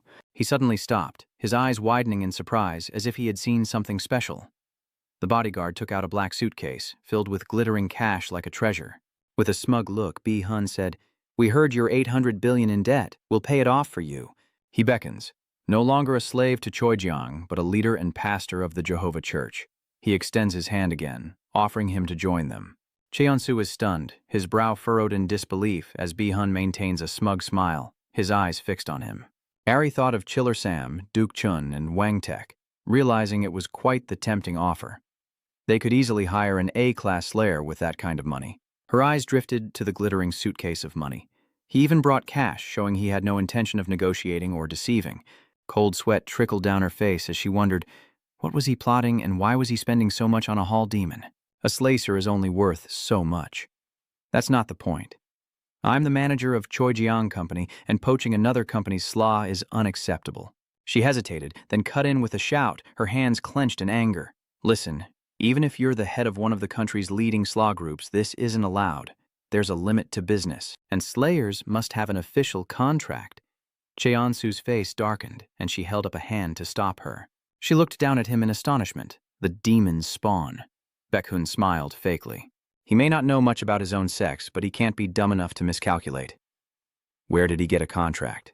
The words emblazoned on it read, SL Rank Dungeon Exclusive Semi-Contract. He adds, "Right, now let's sign." Cheonsu calmly replies, "I stopped her because she doesn't need to say anything." He refused point blank. "I have no intention of working with you." The man frowned, surprised by his answer, and his displeasure was evident. She was overjoyed, a relieved smile gracing her lips as he pointed towards the man, his honest gaze fixed forward. "You can call yourself a savior or a priest, but what you want is no different from that debt collector. I know you're not going to give me 800 billion for free. You'll make me work to the bone to earn even more." The pride that had just flickered across his face vanished, replaced by obvious embarrassment. He wasn't being considerate. It was just different wording. No matter how uneducated or foolish I may be, I've seen too much of this already. Slaves turned workers. Images of children who aren't even teenagers yet. They should have been safe in their families' arms, but instead they were doing manual labor. carrying heavy loads, their faces and clothes covered in grime, some even collapsing under the weight of the bricks on their backs, crushed without mercy. From the homeless to refugees, a gaunt woman and a little girl huddled in her lap, wrapped in thick blankets. In the dead of winter, snow falling, they huddled against a wall, warmed only by a meager fire. They were utterly devoid of hope. Female becomes a supply item as a line of people in tattered clothes approach a table. Suicide as sacrifice. A man stands on a stage, surrounded by guards, preaching into a megaphone while holding a document. Below, a massive crowd gathers beneath a banner. The 6th Territorial Reclamation Campaign. Everything was said differently to serve personal interests, but his gaze remained unwavering. That's the world I grew up in, but you wouldn't understand. I can tell you've never had to break your back working under the sun. The bodyguard behind him, who had been silent until now, lost his composure and shouted, "How dare you blaspheme!" but was immediately stopped by Commander Hun. "Very well," the man whispered closely. "But Your Holiness," he said, raising his hand in a gesture of resignation. "I guess I expected too much, considering he still doesn't trust us." "That's all for today," he said, walking straight through the door his bodyguards held open, adding without looking back, "The offer still stands, should you realize just how awful your company is." He turned back to face him, his usual arrogance returning, and said, "Contact me." The door slammed shut, but Cheonsu couldn't take his eyes off where they'd been, still wary. Ari suddenly smiled, turning to hug him tightly, excitedly saying, "I knew you were loyal, Cheonsu." Cheonsu was flustered, his cheeks flushed slightly, his eyes wide with surprise. "What are you talking about?" He raised a hand to stop her embrace, embarrassed, saying, "He and your boss are both creditors, no different. I just chose the one that wasn't evil. You startled me. Anyway, didn't you say you had a job for me?" As if just remembering something, she grins. "The Slazer rental. I was just about to tell you it was approved. The Ministry of National Defense wants to hire you for 20 billion, she recalls. Dong sits at her desk, hands clasped in thought, as Secretary Parung paces before her, announcing, "We've received the payment from the Ministry of National Defense, Madam President." Dong tapped her pen against her lips, lost in thought, as if trying to figure something out. "I don't want to lease him out to them. They're definitely plotting something." She reached for a pen, her eyes fixed on the paper, but she couldn't let him stay in debt forever. She put pen to the contract. "All right, let's finalize this." At the bottom of the page, there were only 2 lines. The first line reads, "Lim Wangtek, Major of the Republic of Korea's Ministry of National Defense," neatly signed, and without hesitation, she signs her name next to Choa Jang Choi Ah, CEO of the company. Returning to the present, Ari pulls out a carefully bound stack of papers. The chairman has given his approval as well." Cheonsu was slightly surprised. "Interesting. I thought she'd change her mind and postpone it." He began to question. "So, what exactly is my mission?" Ari asked, pulling the documents from the envelope without hesitation. "Let's see. The mission objective is to transition to a conference room." The recorder is standing in front of a projection screen, and a group of people are sitting solemnly at the conference table as she announces, "Operation Chameleon." Above the projector screen, bold black letters on a white background read, "Top Secret Mission. Code name, Operation Chameleon." She began. "As the commissioners here know, the top priority of the provisional government and the Ministry of National Defense is to maintain the status quo. Our mission is to act swiftly and eliminate any unexpected variables that may arise. This operation is no different from our previous assignments." A man next to Wangtek interjects, "I understand eliminating a variable, but what exactly are you talking about?" She moved to the next slide. An energy plant with 2 massive smokestacks, the Unjin nuclear power complex, continuing. "We've taken preliminary measures since the zombie outbreak to keep the plant stable." Images of rusted metal components inside the plant appear, as she envisions a scout aiming his binoculars at the facility. Scouting reports indicate that signs of decay have begun to appear, with the 2 smokestacks spewing plumes of toxic black smoke into the air. Inside the plant, the cooling system struggles to keep the temperature down. She adds, "The most dangerous thing we face is the plant's deteriorating cooling system, leading to a rise in core temperature. Operation Salamander is a mission to stabilize the Unjin nuclear plant." Wangtek then spoke, asking how much equipment and manpower they would need. She projected a list. 20 experienced nuclear engineers, 100 maintenance workers, and a significant amount of heavy equipment and high technology, including cranes. Wangtek muttered his thoughts. "In this situation, we'll have to transport by air." After noting it down, he objects. "No, sir. The purpose of this plan is..." She imagines two imposing convoys following each other on a degraded road, with grass growing thickly on the concrete. Along the roadside, at the bottom of a small slope separating the road from a plot of land, rows of unfortunate vehicles were mercilessly thrown aside, some so mangled that their original form was unrecognizable. Two others in the meeting room grew tense, whispering to each other, one suggesting it would create too much noise and take too long to approach, while the other, holding the plan, countered that's why they needed Major Lim and the SLAs from the military. Behind Kwangtek, a furry blob of unknown origin appears, holding a stack of blue papers, ready to place them on the table. He suddenly spoke up. I don't think approaching with the escort will be enough. The fuzzy green creatures appeared behind everyone in the meeting room, all with the sole task of placing the blue papers on the table. I'm announcing that from now on I want all the SLs on the list I gave you to participate in the operation. On one of the delivered papers, words materialized. Personnel list for internal circulation. Choa Jiang, C rank SL. Kim Cho Yu, 23-year-old Demon Hall, next to a photo of Cheonanzu. Cheonsu wears a high-necked jacket, his mouth agape in shock, cold sweat running down his cheeks.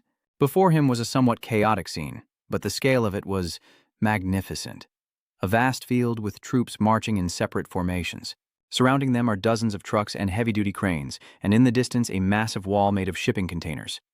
In front of the cranes, a group of soldiers in hard hats that nearly cover their faces carry backpacks with long antenna-like rods and bulky green attachments. On the other side, a group of soldiers in black boonie hats carried guns on their shoulders. The one in the middle was masked. Facing them was a red-haired man in a long coat. Another group of soldiers in blue camouflage looked less stern than the first two, led by a man covered head to toe in green camouflage. Wangtek, a cigarette in his mouth, smiled and put his arm around a bewildered Cheonu. Have you ever seen an operation of this scale before? He muttered, his eyes fixed on the scene unfolding in the courtyard. Though I have seen this before. The territorial reclamation operation, the incident at Jin Ai's barricade. A territorial reclamation operation is an offensive, while the Jin Ai incident was more of a defensive battle. Wang suddenly clenched his fist, exclaiming excitedly, "This is the breakthrough, kid. Not just stopping the zombies, but cutting right through them." Then his smile faded and his tone deepened. And perhaps this is the country's last chance, Cheonsu wondered. The last chance? Wang Tek offered no explanation, suddenly turning and walking away. I'll see you later. Good luck with the operation. Cheonsu stared into the distance, his hair fluttering in the strong wind. Mission codename. Operation Chameleon. One by one, the vehicles began to move as a group, each packed with soldiers sitting knee to knee, facing each other. Dust fills the air as they ride in a vehicle far more spacious than a troop carrier, with casually dressed individuals enjoying the luxury of seats. Cheon glanced at each person, his shovel resting on his thigh, thinking to himself that no one was in uniform. Then he glanced at the group beside him. They were all private Slayer mercenaries. He was lost in thought, realizing he recognized some people from the list Mina had given him to study.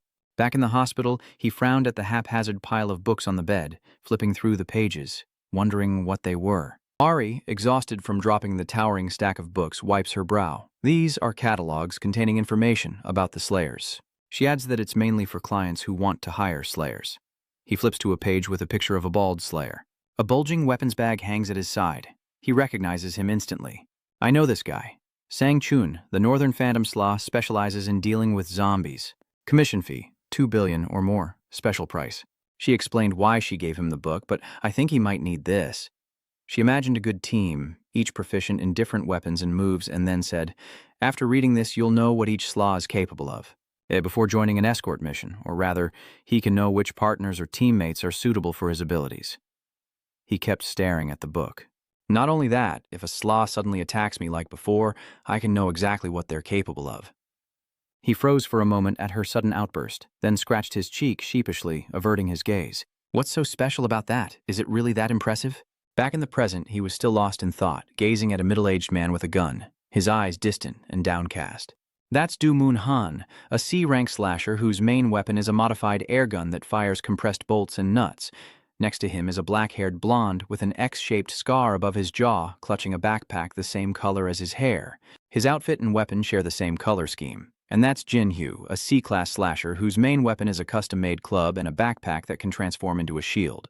Then he looked to the opposite side, at the center of which was a person covered head to toe with a helmet, and holding that red hammer was Godok Hui, Kim Gap-soo, and 7 others.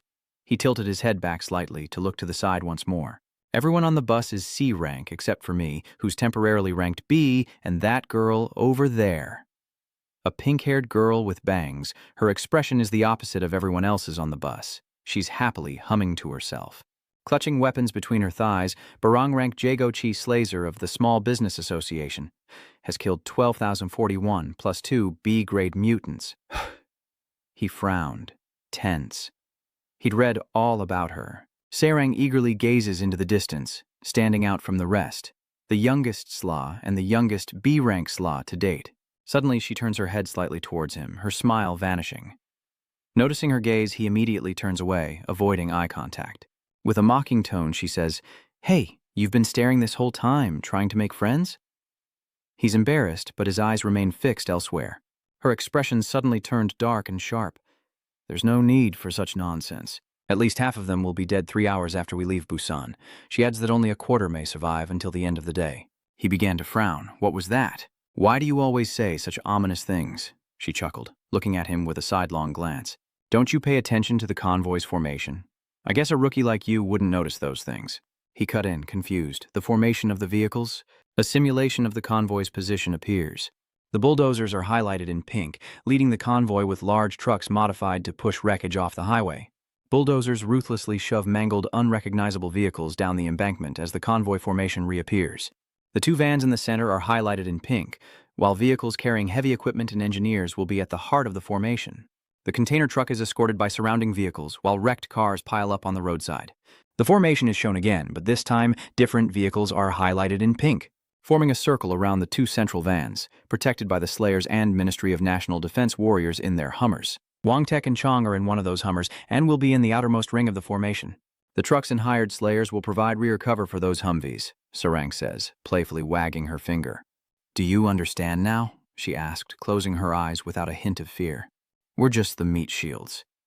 Cheon-Chu frowned, slightly annoyed. He suddenly retorted, "So what?" catching her off guard. He pressed, "What if you're wrong and half of us survive the next 3 hours? You're changing the subject. What nonsense are you spouting? You're still not over it." Repeating each word, "What if more than half of us survive?" She closes her eyes, helplessly adding, "No, I mean this operation is hopeless." His voice suddenly boomed, accusing her of demoralizing everyone when they were just trying to survive. This seemed to catch everyone's attention, and he burst into mocking laughter. "Or are you too chicken to bet?" Her face darkens. Now it's her turn to retort, her lips twitching with fury as she points her weapon at him. "The winner gets to punch the loser in the face. How's that sound?" He grabbed his halberd, replying nonchalantly, "You're on, kid." The 2 glared at each other, sparks flying, teeth grinding in anger when the screech of brakes pierced the air and a soldier rushed to Cheonzu's vehicle, his face a mask of panic. "Zombies on the left flank," he exclaimed, eyes widening. "They'll be coming for our right flank soon." "The right flank, current position, and left flank are engaged," he exclaimed, eyes wide with fear as everyone braced themselves. Before he could finish, a zombie lunged out and killed a soldier instantly. Everyone on the truck stared in shock, speechless, as if they couldn't process what they'd just seen. Sarang muttered, "And just like that, we've lost one." The SLAs all stood up, weapons ready, as Sarang rushed forward, while he looked down in annoyance. She can't believe she's counting bodies now, and the only way to deal with the wreckage is to push it aside. The bulldozers continue their grim work.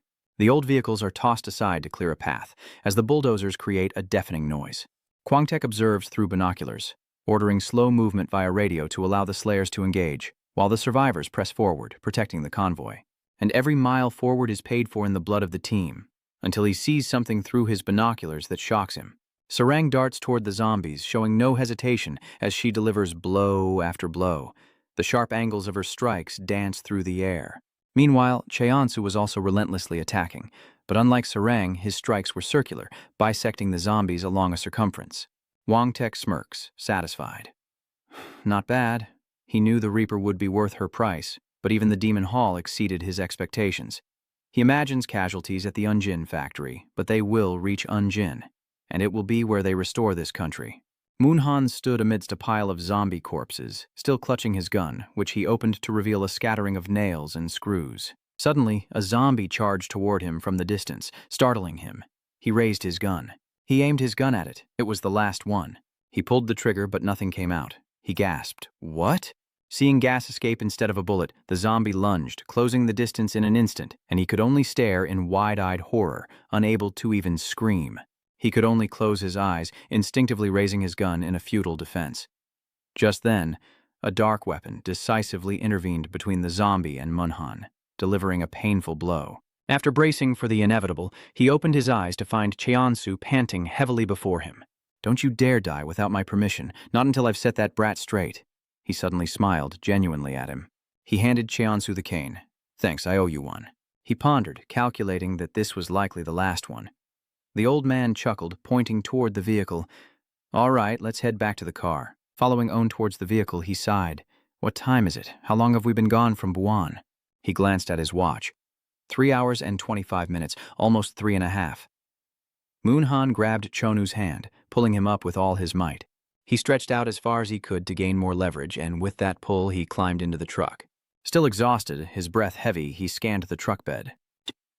Like him, most were panting, trying to catch their breath, and Munhan was so exhausted from pulling him up that he had to lean on his thighs to breathe. Jinhu slowly sat down, looking exhausted, but Sarang remained unfazed, pouting as she scanned the vehicle, until she noticed someone staring at her.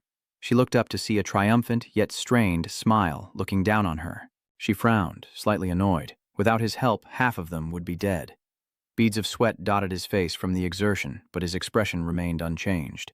Pretending you don't know anything, I didn't help at all. The smile fades from his face as he simply asks, Is saving people wrong? She didn't expect this question and struggles to find an answer, her eyes fixed on him. Munhan regained his composure, a faint smile playing on his lips as he quietly observed them. She remained silent, seemingly locked in a fierce internal struggle. She looked up, a nervous smile on her face. You'd really hit a kid? Without hesitation, he raised a fist, a sly grin spreading across his face. Consider it a love tap. Sit still or you'll get a bump on the head. Sarang's cheeks were now drenched in sweat and a smack echoed through the silent space. About 4 hours into the operation, Sarang had a sizable bump on her head. These SLAs had never worked together before, and soon silence fell over the vehicle, each lost in their own thoughts. Munhan reached into his coat, pulling out a thick cigarette and placing it at Cheonsu's feet. This was the height of the pandemic, when human selfishness peaked. But the others on the bus began rummaging through their pockets and bags as well.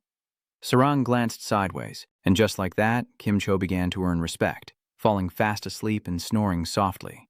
At his feet lay an assortment of gifts, fruit, pastries, cigarettes, energy drinks, cheese, and other trinkets. A map appeared, showing the distance from Busan to Yuen. Both the starting point and the destination are coastal areas, separated by a vast distance of approximately 200 kilometers.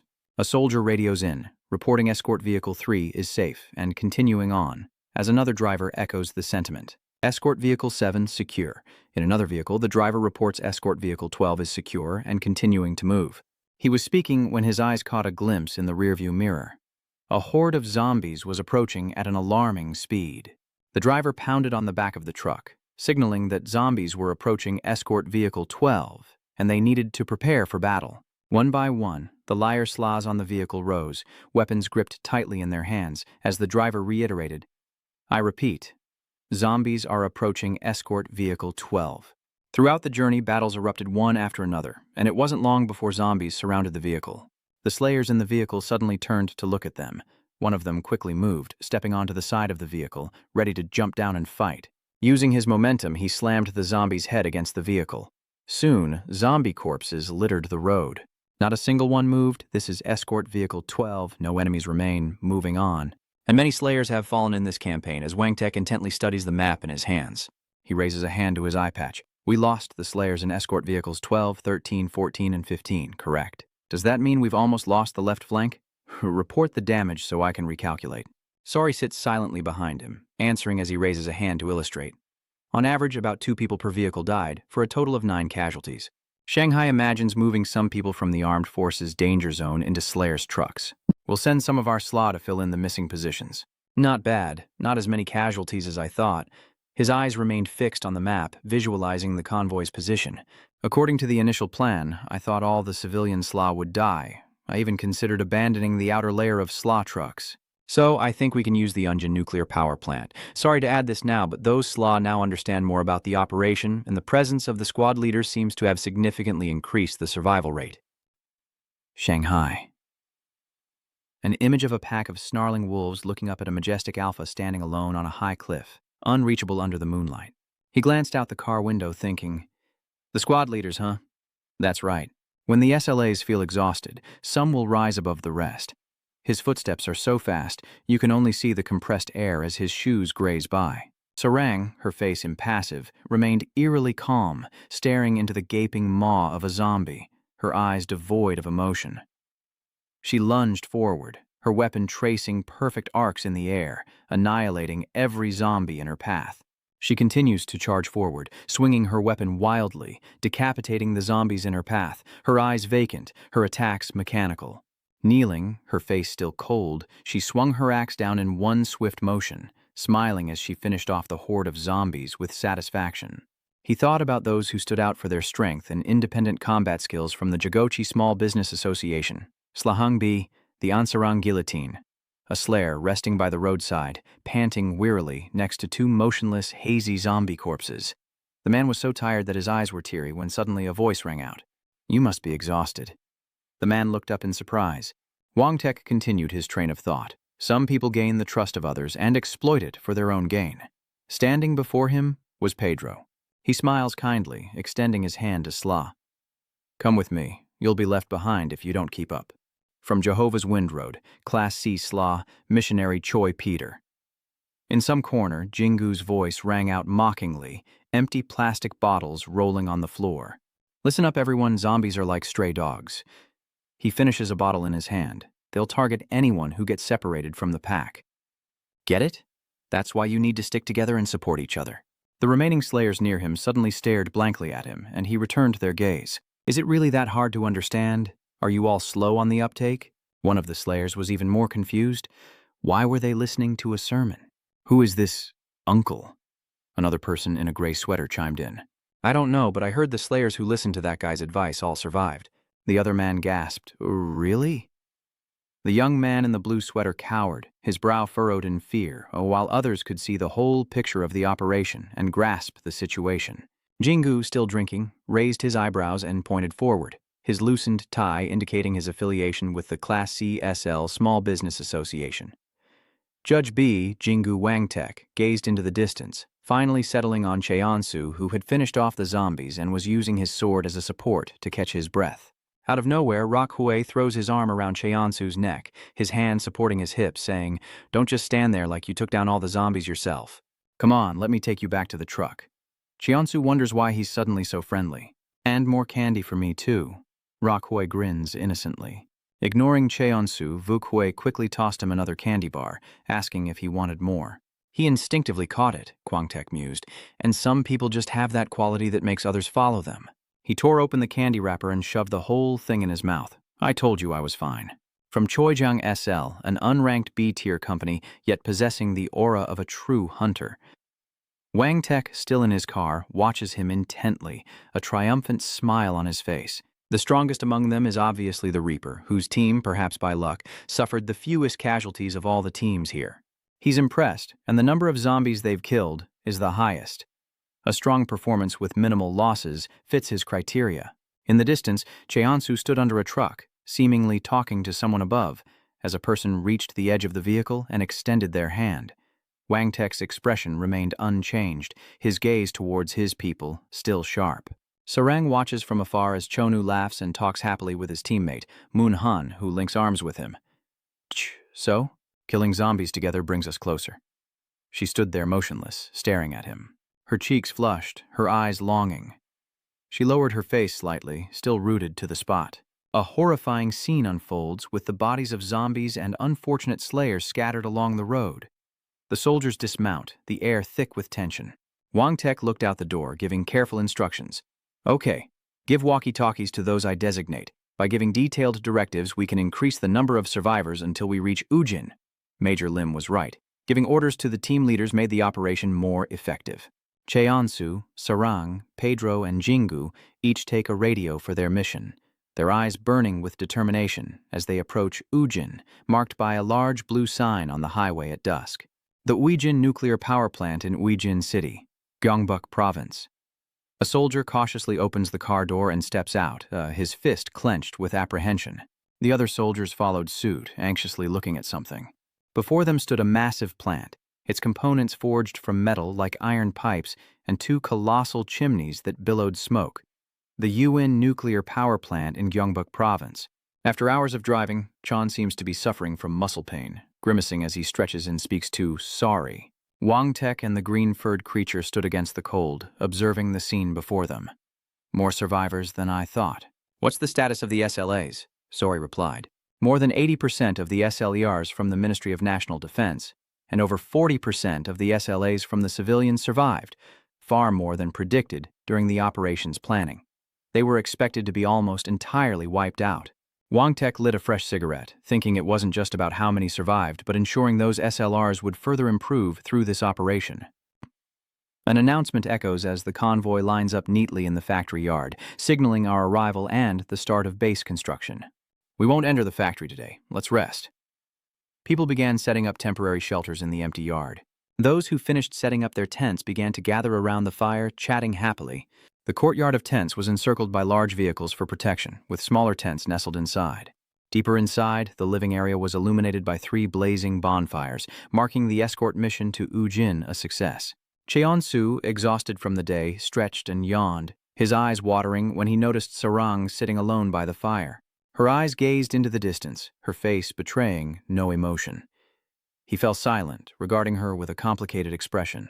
Without warning, he rushed over and punched her on the head. She flinched, annoyed. Another bump forms as she rubs her head, glaring at him as she shouts, "What the hell are you doing?" He smirks, his fist still clenched. She deserves another hit for the fact that we're mostly still alive. She loses it. Are you a child? That's all in the past. All traces of mockery vanished from his face, replaced by an empathetic gaze. Tears welled in her eyes, but she paused, seeing his expression. He closed his eyes, put his hands in his pockets, and spoke with a hint of sympathy. Listen, I know why you're so pessimistic and unwilling to talk to the others in the operation. When a kid like you is so withdrawn, it's hard for adults to approach you. He retrieved a chocolate bar from his leather pouch, slowly offering it to her. Learn to rely on others a little and try to fit in. There's nothing wrong with that. His gaze shifted to the burning fire before him. I don't know much about Slayers, but I do know that everyone lost something important in this zombie pandemic before they decided to become one. Then he looked at her, his expression unchanged, especially towards those who had chosen to step out of the safety of the wall. She, too, was lost in thought. After hearing his words, she tears open a chocolate bar. If you're going to lecture me, wait until you've survived this. She took a bite, looking somewhat better. I don't take advice from those who die before me. The still night sky embraced the factory. The sun rises after a night of revelry, and everyone returns, neat and uniformed. Protective gear and weapons are in place from head to toe, and they stand in neat rows, their faces serious, a far cry from the atmosphere of last night.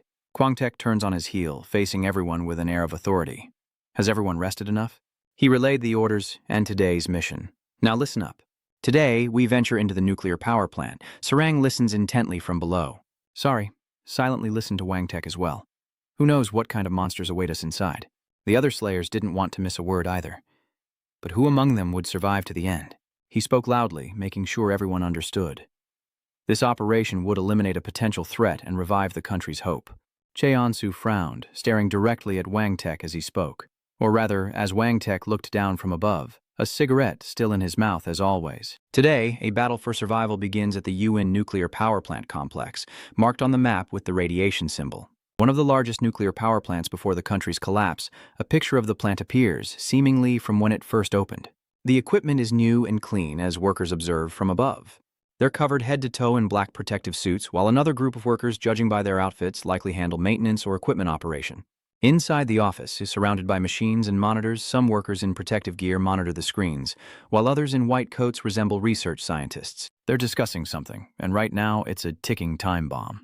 The current state of the factory is revealed, a dilapidated, filthy ruin. Dust and sparks fill the air as zombies shamble through the corridors. Everyone here was torn to shreds. The maintenance and operations teams fared no better, reduced to twisted zombies. Bodies lay scattered, stained with blood. In the control room, those in white coats were either motionless or contorting into grotesque forms. The only thing they had in common was the crimson staining the room and their white coats. Back in the present, Wang Tek stood silently after speaking, his eyes gazing distantly at the two giant chimneys. Then he turned and removed the cigarette from his mouth. Team leaders, or rather those I've given walkie-talkies to. At the same moment, Sarang, Pedro, Jingu, and Cheonsu all stopped in their tracks as Wang Tek ordered them to gather at the front. This is the final strategy meeting before we enter the factory. The slaw team with radios stood to one side, next to two other groups of soldiers. Before them stood Wang Tek, Sori, John Gon, and the leafy green creature, as Wang Tek seemed to be giving instructions. Sarang frowned, annoyed, and muttered, "A strategy meeting? Aren't we just going to wipe them all out anyway?" Just then, the hairy green blob began flipping through the pages of a book, stopping at one page, presenting it to her, and mechanically speaking. "This is an allocation meeting," she asked again, puzzled. "Allocation?" It further explained that the UN nuclear power plant complex consists of multiple nuclear power plants, as an illustration was drawn.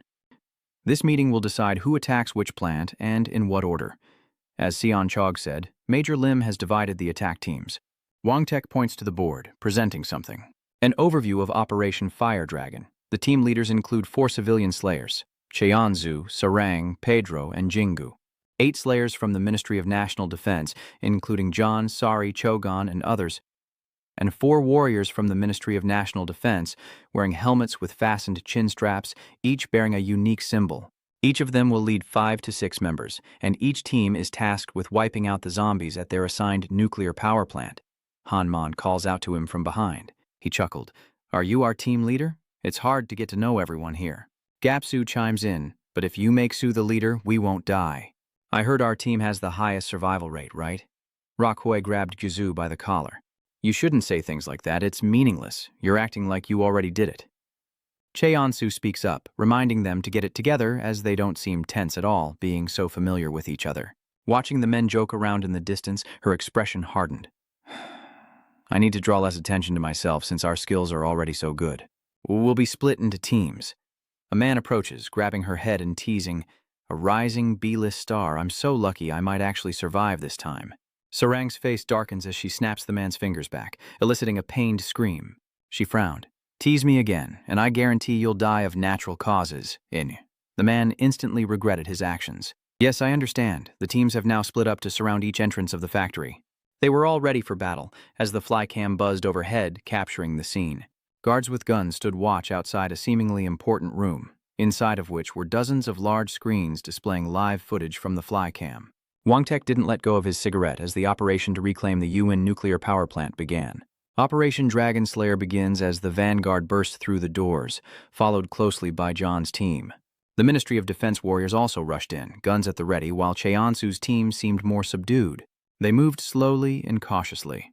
Cheonsu's face was tense, his eyes darting around nervously. A slasher accompanying him spoke up. "Did you hear how many zombies are in here?" His captain replied, "About 12 at most."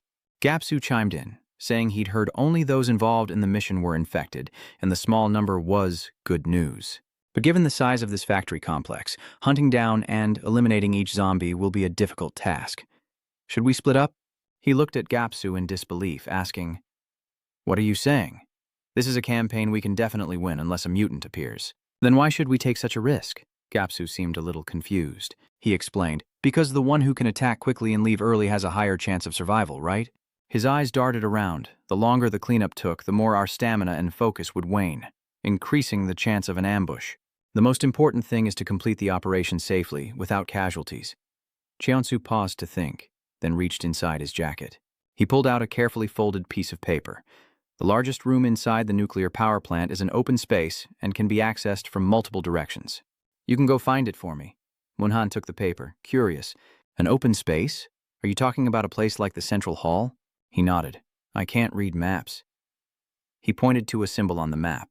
"According to the map, this is the most open and spacious area of the Central Hall, connecting the factory floor, management offices, and external support facilities." A while later, they arrived at the spacious Central Hall. Despite the wreckage, there was no scent of death. Cheonsu shined his flashlight around, then smiled. "This place looks pretty good, don't you think?" Munhan didn't understand, but why did they have to come to this place? Cheonsu turned around.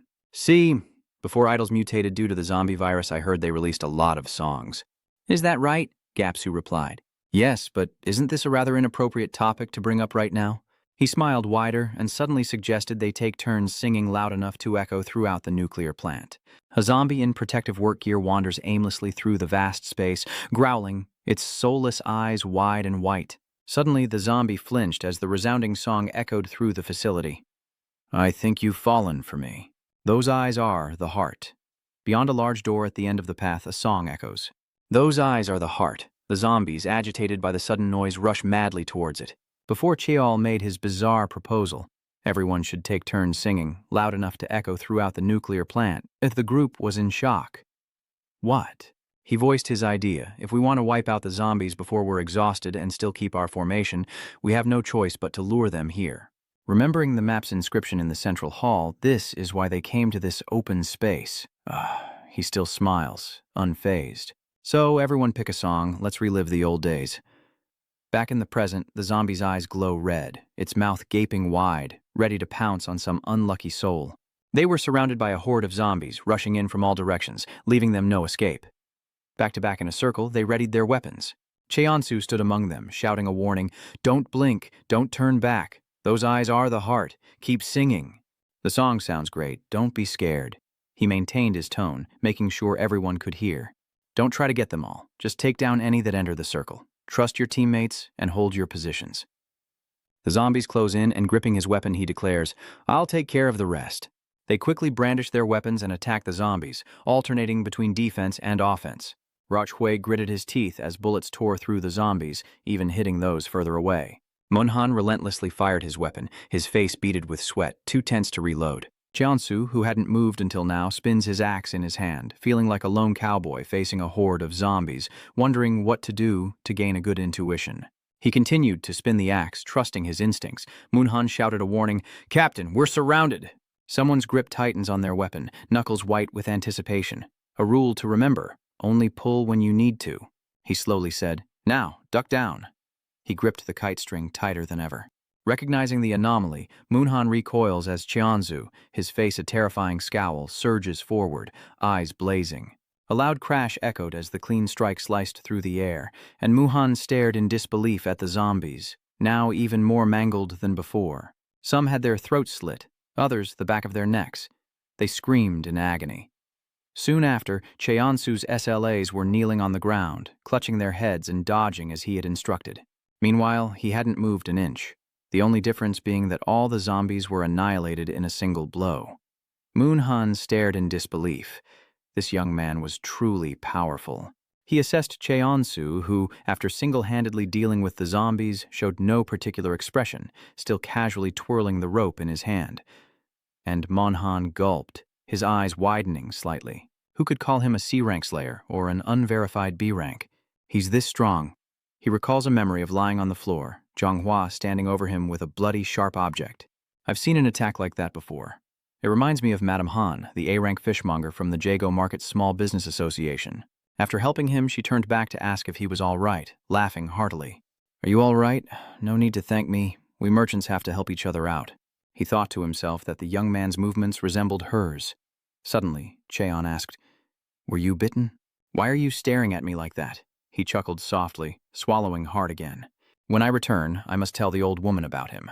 With his skills and personality, we'd definitely have an advantage if we recruited him.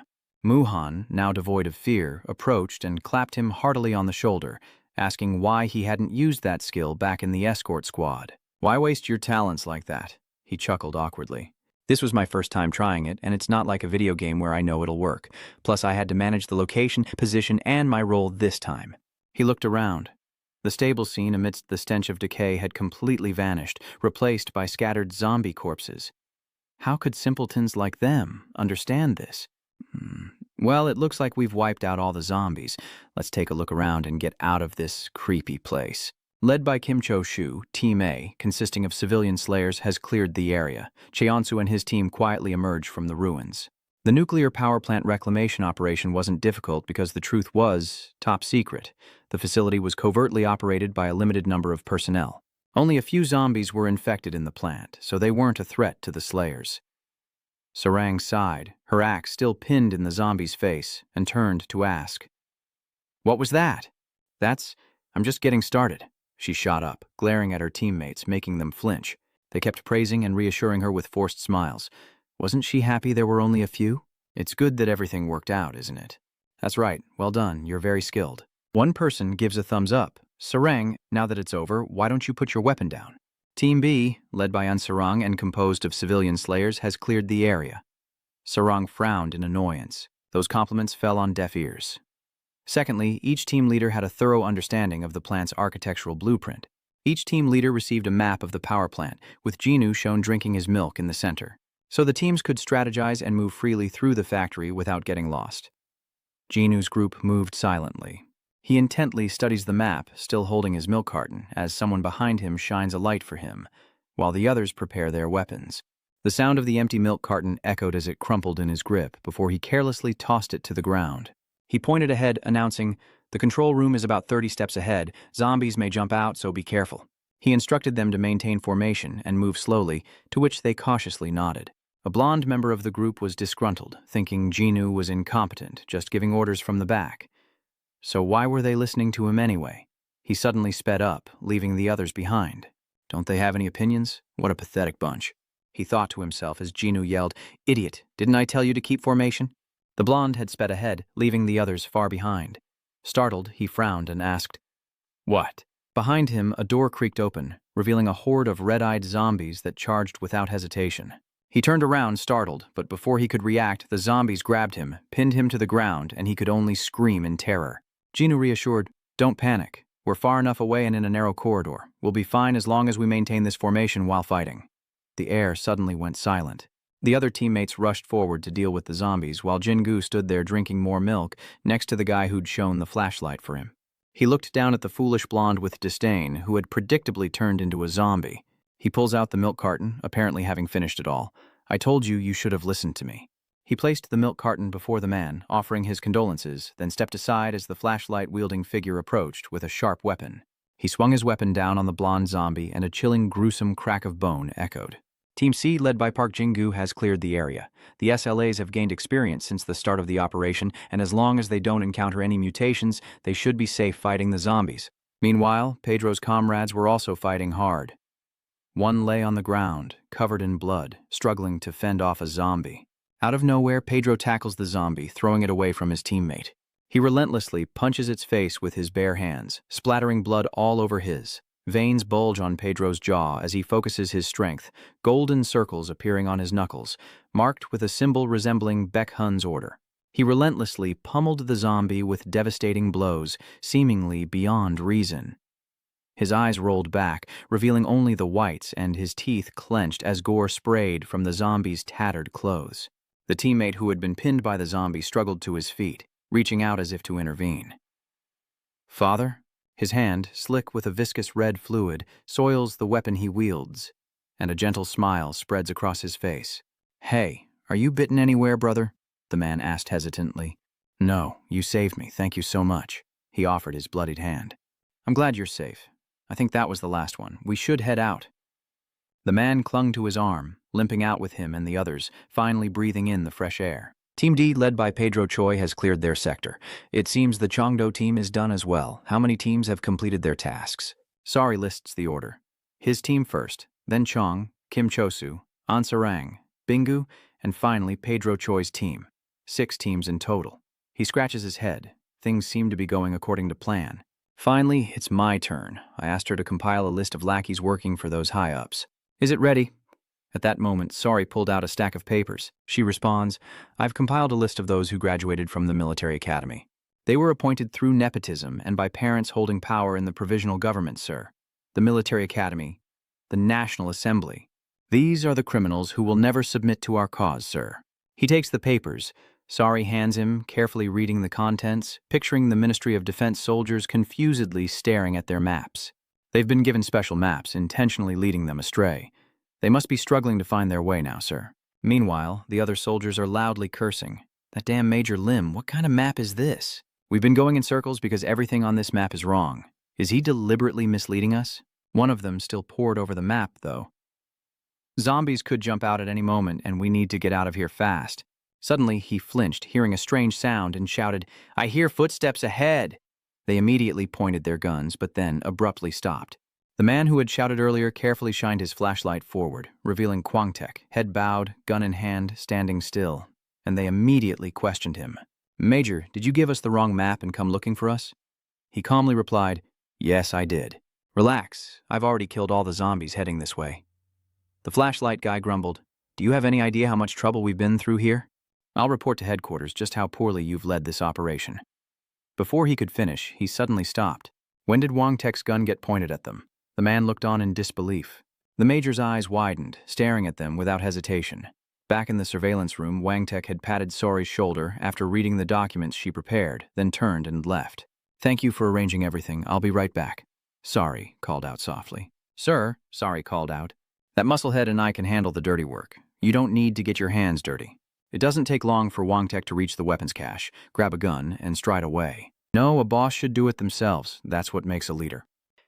Sori keeps her eyes glued to his back as he turns back with a smile, telling her, "Hold the fort for the Slayers when they get here. I'll be back soon." He fires relentlessly, their vests bursting open as bullets tear through them. Soon the hall was covered in blood and belongings were scattered across the floor. Wangtek stood in the shadows, the flame from his lighter the only light to reveal him. Another group of defense warriors cautiously made their way through the narrow corridor, guns at the ready. From behind them, a grenade with its pin pulled suddenly rolled forward. They realized what it was in a panic, but it was too late. Smoke and sparks flew from it. A deafening explosion rocks the area, and another group of soldiers cries out in alarm. "What was that? I heard an explosion." Charging from behind, Kwangtek leaps onto their shoulders, his gun piercing one soldier's shoulder and neck. The man screams in agony, and those around him are horrified. After a struggle, the soldiers lay sprawled on the floor, their blood painting long, gruesome streaks. In the middle, a trail of Kwangtich's footprints, stained crimson, led away. He cursed them, saying they were unworthy of being soldiers and undeserving of a military funeral, his entire body covered in blood. He slicked back his hair, his eyes cold and unwavering, his words laced with malice. "You will all disappear with this rotten country." Another squad is probing through the night. The leader holds a paper, looking perplexed. Something's wrong. The map keeps leading us to the nuclear reactor instead of the escape route. He grabbed the radio, growing increasingly confused and worried as he could no longer receive signals from the other SLA teams he'd been in contact with. To be precise, the man suddenly recalled that earlier, during the emergency meeting in the high-ranking officials' room, only the hounds sent by the Ministry of National Defense to monitor Major Lim had gotten lost. The soldiers all looked grim as the official spoke clearly. "I'm assigning you the task of monitoring and controlling Major Lim. It won't be easy, but I need you there as a precaution." Each person received his words differently. "If something happens, are we to use drastic measures? Act first, report later. Understood?" A comrade raises his hand to speak. "But sir, I thought we were there to eliminate zombies. I don't understand why we're watching Lieutenant Lim or using drastic measures." Then that special operative chimed in, and he really hates injustice. But aside from that, he's usually a good soldier, like when you shot down the guy who murdered his old commander. The special operative's words reeked of caution, and he was an outcast in the Ministry of National Defense for his bold plans and recruitment of aggressive thugs. There was no telling what he was plotting. Then he turned and shouted, "I've said all I need to say. Can't you figure it out? We have to monitor Major Lim in case he turns traitor if things don't go his way." A member raised their hand to speak, and the agent said, "Sir, I don't believe Major Lim is out of control." And this revelation left the others stunned, and the man in the shadows deep in thought. He calmly stated, "We were in the same unit as officer trainees, and they all had a special bond. We were also assigned to the same battalion overseas, commemorating the 2020 desert operation. He may care too much about those around him and despise injustice, but otherwise, he's a decent soldier." Another denies this, saying he's just a tool, not allowed to wield power like them, as the superior rejects the agent's opinion. "I don't want to hear another word. Just trust me and follow my orders. Understood?" He can only obey his superior. "Understood." "Sir, back to reality." Holding the map, he carefully considered that this could be a trap set by Major Lim, the only explanation for the mess they were in. The special agent looked up at the corner of the wall, but there was no reason to think he was trying to sabotage them. He frowned, carefully calculating that there might be another possibility. He just wanted the Ministry of National Defense to be less of a hindrance. Either way, he's prepared for anything. He has a plan. The Jaeon twins are former slayers working for the Ministry of National Defense as covert cleaners. along with a new character, former B-rank slayer Sinon. The special agent knew his squad's strengths and that they ranked high among all the Army's special forces teams. He knew that even in the worst-case scenario, they could take down Major Lim. The special agent speculates that Major Lim probably already knew this, shining his flashlight into the darkness and realizing it illuminated part of the corridor. Wang Tek is taking aim, preparing to fire, the reason he returned to this team in the first place. The special agent is stunned for a moment as Lim Wang Tek smirks triumphantly. Now he can fight them with everything he's got, unleashing a barrage of bullets on the squad. The special agent gives the order, and Inon raises a bulletproof shield in front of him. The bullets rained down relentlessly, and the special agent commanded the others. With the shield in place, everyone take your positions and fire. A gun barrel emerges from behind the shield. The two sides exchange fire, bullets flying. Wang Tek swiftly dodges, leaving only a self-firing gun to fight them. The Special Forces agent urgently ordered, "Inon, advance. Use your shield to cover us as we get close to the target."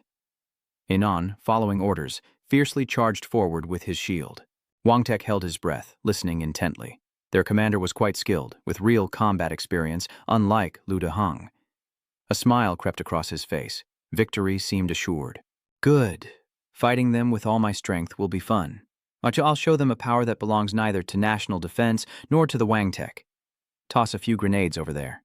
They stared blankly as it fell. The special agent turned back, ordering them to cut the fuse quickly, or they would all die. The moment had come. He charged forward with his staff, sending the grenades flying back to explode in their faces. The agent, thinking Wang Tek was cornered, immediately gave the order. "He's caught in the explosion. Get him." In the hazy smoke, the men search for him, lost in the haze. The special agent covered his nose, thinking, "Smoke grenades. I thought the explosion smoke would dissipate quickly, but it's only getting thicker." Then Kwang Teach's voice echoed from behind. "You thought there was only one target, so it wouldn't be hard to take him down." He turned back warily, gun in hand, and the agent opened fire. Kwang Teach's voice echoed from the darkness. "Are you sure you can face a slaw?" A comrade was dragged away in the thick mist. The special agent immediately sensed danger, ordering everyone to form a circle, back to back, and fire in all directions. "Everyone, gather here now." They huddled together in a defensive circle as bullets flew, the soldiers flinching slightly. The special agent reassured everyone, reminding them he was only human and could be taken out with guns. Then they dispersed to carry out their mission. It turns out Wang Tek was hiding among the soldiers, preparing to act. Gunfire erupted, returning fire. The special agent is struck by bullets and collapses to the ground, wounded. Kwang Tek approaches. What is this bastard up to? He couldn't believe his eyes. This man was wearing a different uniform. It couldn't be. The special agent's emotions are about to explode as he shouts, "It's Lim Wang Tek!" Wang Tek had to admit he was right. Slaw was only human, so he had to use his head. While almost everyone in the squad had been taken down, he knew they were there to monitor him on the orders of the Ministry of National Defense. At this moment, the agent trembled. "I trusted you. From what I know, you'd never kill without reason. And I told my superiors the same thing, but I was wrong." Wang Tek drops his gun and with a sigh realizes his former commander's death was a harbinger of things to come. His heart filled with hatred, he flicks open a lighter, thinking, "I thought you were all the same." Wang Tek recalls with displeasure, "Sacrifice the few for the good of the many." As he remembers the oppression and political maneuvering, Wang Tek, cigar in mouth, prepares to strike with a knife in hand. But this time, you're the minority who made the wrong choice.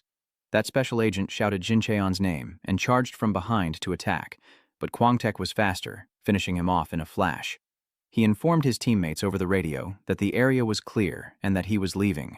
"Relay this message to Busan," Sari says in response. "Tell me exactly what you want to say." He announced each word clearly. "I, Major Lim, have seized control. The UN nuclear power plant faces the threat of a nuclear explosion at any moment. Wang Tek is targeting this base, and a small-scale coup is now underway.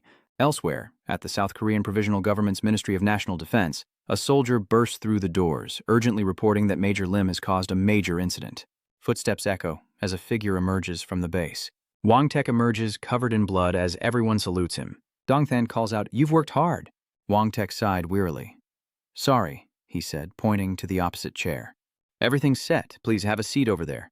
He slowly sat down as requested, and Kwang Tek, as was his habit, prepared to light a cigar. The camera started rolling and he signaled, "Camera is ready, sir. You may begin at any time." The camera focuses on him as Wang Tek introduces himself. I am former Major Lim Kwangtaek of the Ministry of National Defense of the Provisional Government of Korea. He looked straight into the camera and slowly said, I'm starting a coup because I'm tired of watching this country rot. We all, including the government, have the power to make this country better. Truths are slowly revealed, and we can rally together for a common purpose. As thousands of soldiers take to the battlefield, aim and fire, uniting all the slavs in different regions. Some screamed in madness, others couldn't bear to look, collapsing to the ground, heads in their hands. Then came the relentless battles, attacks, and even the abuse of young women. To unite and rebuild the country, we can share our limited resources to ensure no one starves, and supplies are distributed with care. But the gruesome truth is the armed forces are divided to protect those in power, while soldiers are lazy on duty or threaten civilians in need of aid. But behind the scenes, the leaders enjoy a life of luxury, while the harsh reality is that fewer and fewer people have access to what little resources remain. Countless people starve and suffer, with many dying from hunger. Even the lavish quarters of the political soldiers are sadly pathetic. Kwangtaek paused, clenching his fist as he spoke. I stood and took up arms, for it is a soldier's duty to protect their country and its people. Kwangtaek is seizing the base. The Unjin nuclear power plant is now under my control, and all engineers and technicians are being held hostage. An engineer speaks up. How long are you going to keep us here? We need to restart the reactor, or something terrible will happen. The soldier replied, just be patient and cooperate. No one wants to blow themselves up. Kwangtaek's story continues. Until my demands are met and this country is stable again, I won't leave this plant. His eyes harden. If you don't meet my demands, I'll activate the nuclear reactor and burn myself in this rotten country to the ground. Close-ups reveal Kwangtaek's angular face. He acts for the greater good, for our beloved homeland, for the eternal Republic of Korea. Everyone shouts, for the eternal Republic of Korea, as they salute. Long live the Republic of Korea. The cry echoed throughout the base. Long live the Republic of Korea. Cheon took a long gulp of water. Turning, he asked curiously, what are those soldiers celebrating? What are they wasting their energy on? Moonhan agreed, suggesting they celebrate their own victory instead, now that their work here was done and they could return to Buon. Then, a smile spreads across his face. We should celebrate our survival as well. Cheon-su teased, I helped you survive, so you owe me one. On your way back, stop by my tent and bring some wine if you have any. Elsewhere, General Huang clenched the paper in his fist. He's furious that Kwangtaek outsmarted him, that bastard Lim. So he's finally bared his fangs. The man's lost his mind. He's always been like this. The subordinate quietly accepts the blame. I apologize, sir. We sent troops as a precaution, but before he could finish, the mad general roared. Hold your tongue before you blame the fallen soldiers, General. He pointed and shouted, I ordered you to control that mad dog. You'll pay dearly for this negligence when all is said and done. General Hoang suggests eliminating Major Lim, but a soldier with glasses explains that they don't have any units to spare. Because we've already deployed a large force to Operation Unjin. With the remaining troops, maintaining order in Busan is already a struggle. He's hesitant to deal with Kwangtaek, and without a strong enough team, he could be overwhelmed and make things worse. But more concerning, we don't know how many soldiers and officers might side with Major Lim. That's a treasonous ideal, but some may find it convincing. General Hoang rises in fury, throwing the ring in his face. He dodged, falling to the ground as the general clenched his fist, determined to eliminate them. Then eliminate any opposition. The subordinate, fearful, acknowledged the order, shouting, Yes, sir! General Hoang wants Kwangtaek wiped off the face of the earth, so find a way to eliminate Major Lim at all costs. Maybe if you put your heads together, you can come up with a good plan. So we're just going to ignore Major Lim's demands? Another subordinate inquired. We don't know who's feeding him information, so consider giving in to his demands and avoiding further provocation. Hearing this, General Hoang could only bide his time. All right, I was planning to settle down temporarily and pretend to give in anyway. You can't see through Kwangtaek. What does he want? Elsewhere, Duk Chun shouts and curses. What do you think you're doing, you little shrimps? He shouted, as the two men dragged him away. I don't know what this is about, but I'm warning you, I know your superiors. They lead Duk Chun to the back of a truck. Do you know who's backing me? Are you sure you can handle the consequences? The soldier dropped the handcuffs, saying calmly, We know exactly who's backing you, but you're coming with us now. Still defiant, the man swatted away the soldier's hand. How dare you treat me like this? You've got a lot of nerve. The soldier then pressed his gun against the man's chin to subdue him, glaring down with a stern look. The entire city of Busan will be blown away along with your connections. If it weren't for them, we would have shot you down right here, right now. So be grateful and listen obediently. Finally, Duk Chun complies and puts on the handcuffs. He was lost in thought. Busan would be blown away. Okay. The truck slowly moves forward. Sangdo, in another vehicle, monitors their movements and reports the situation over the radio.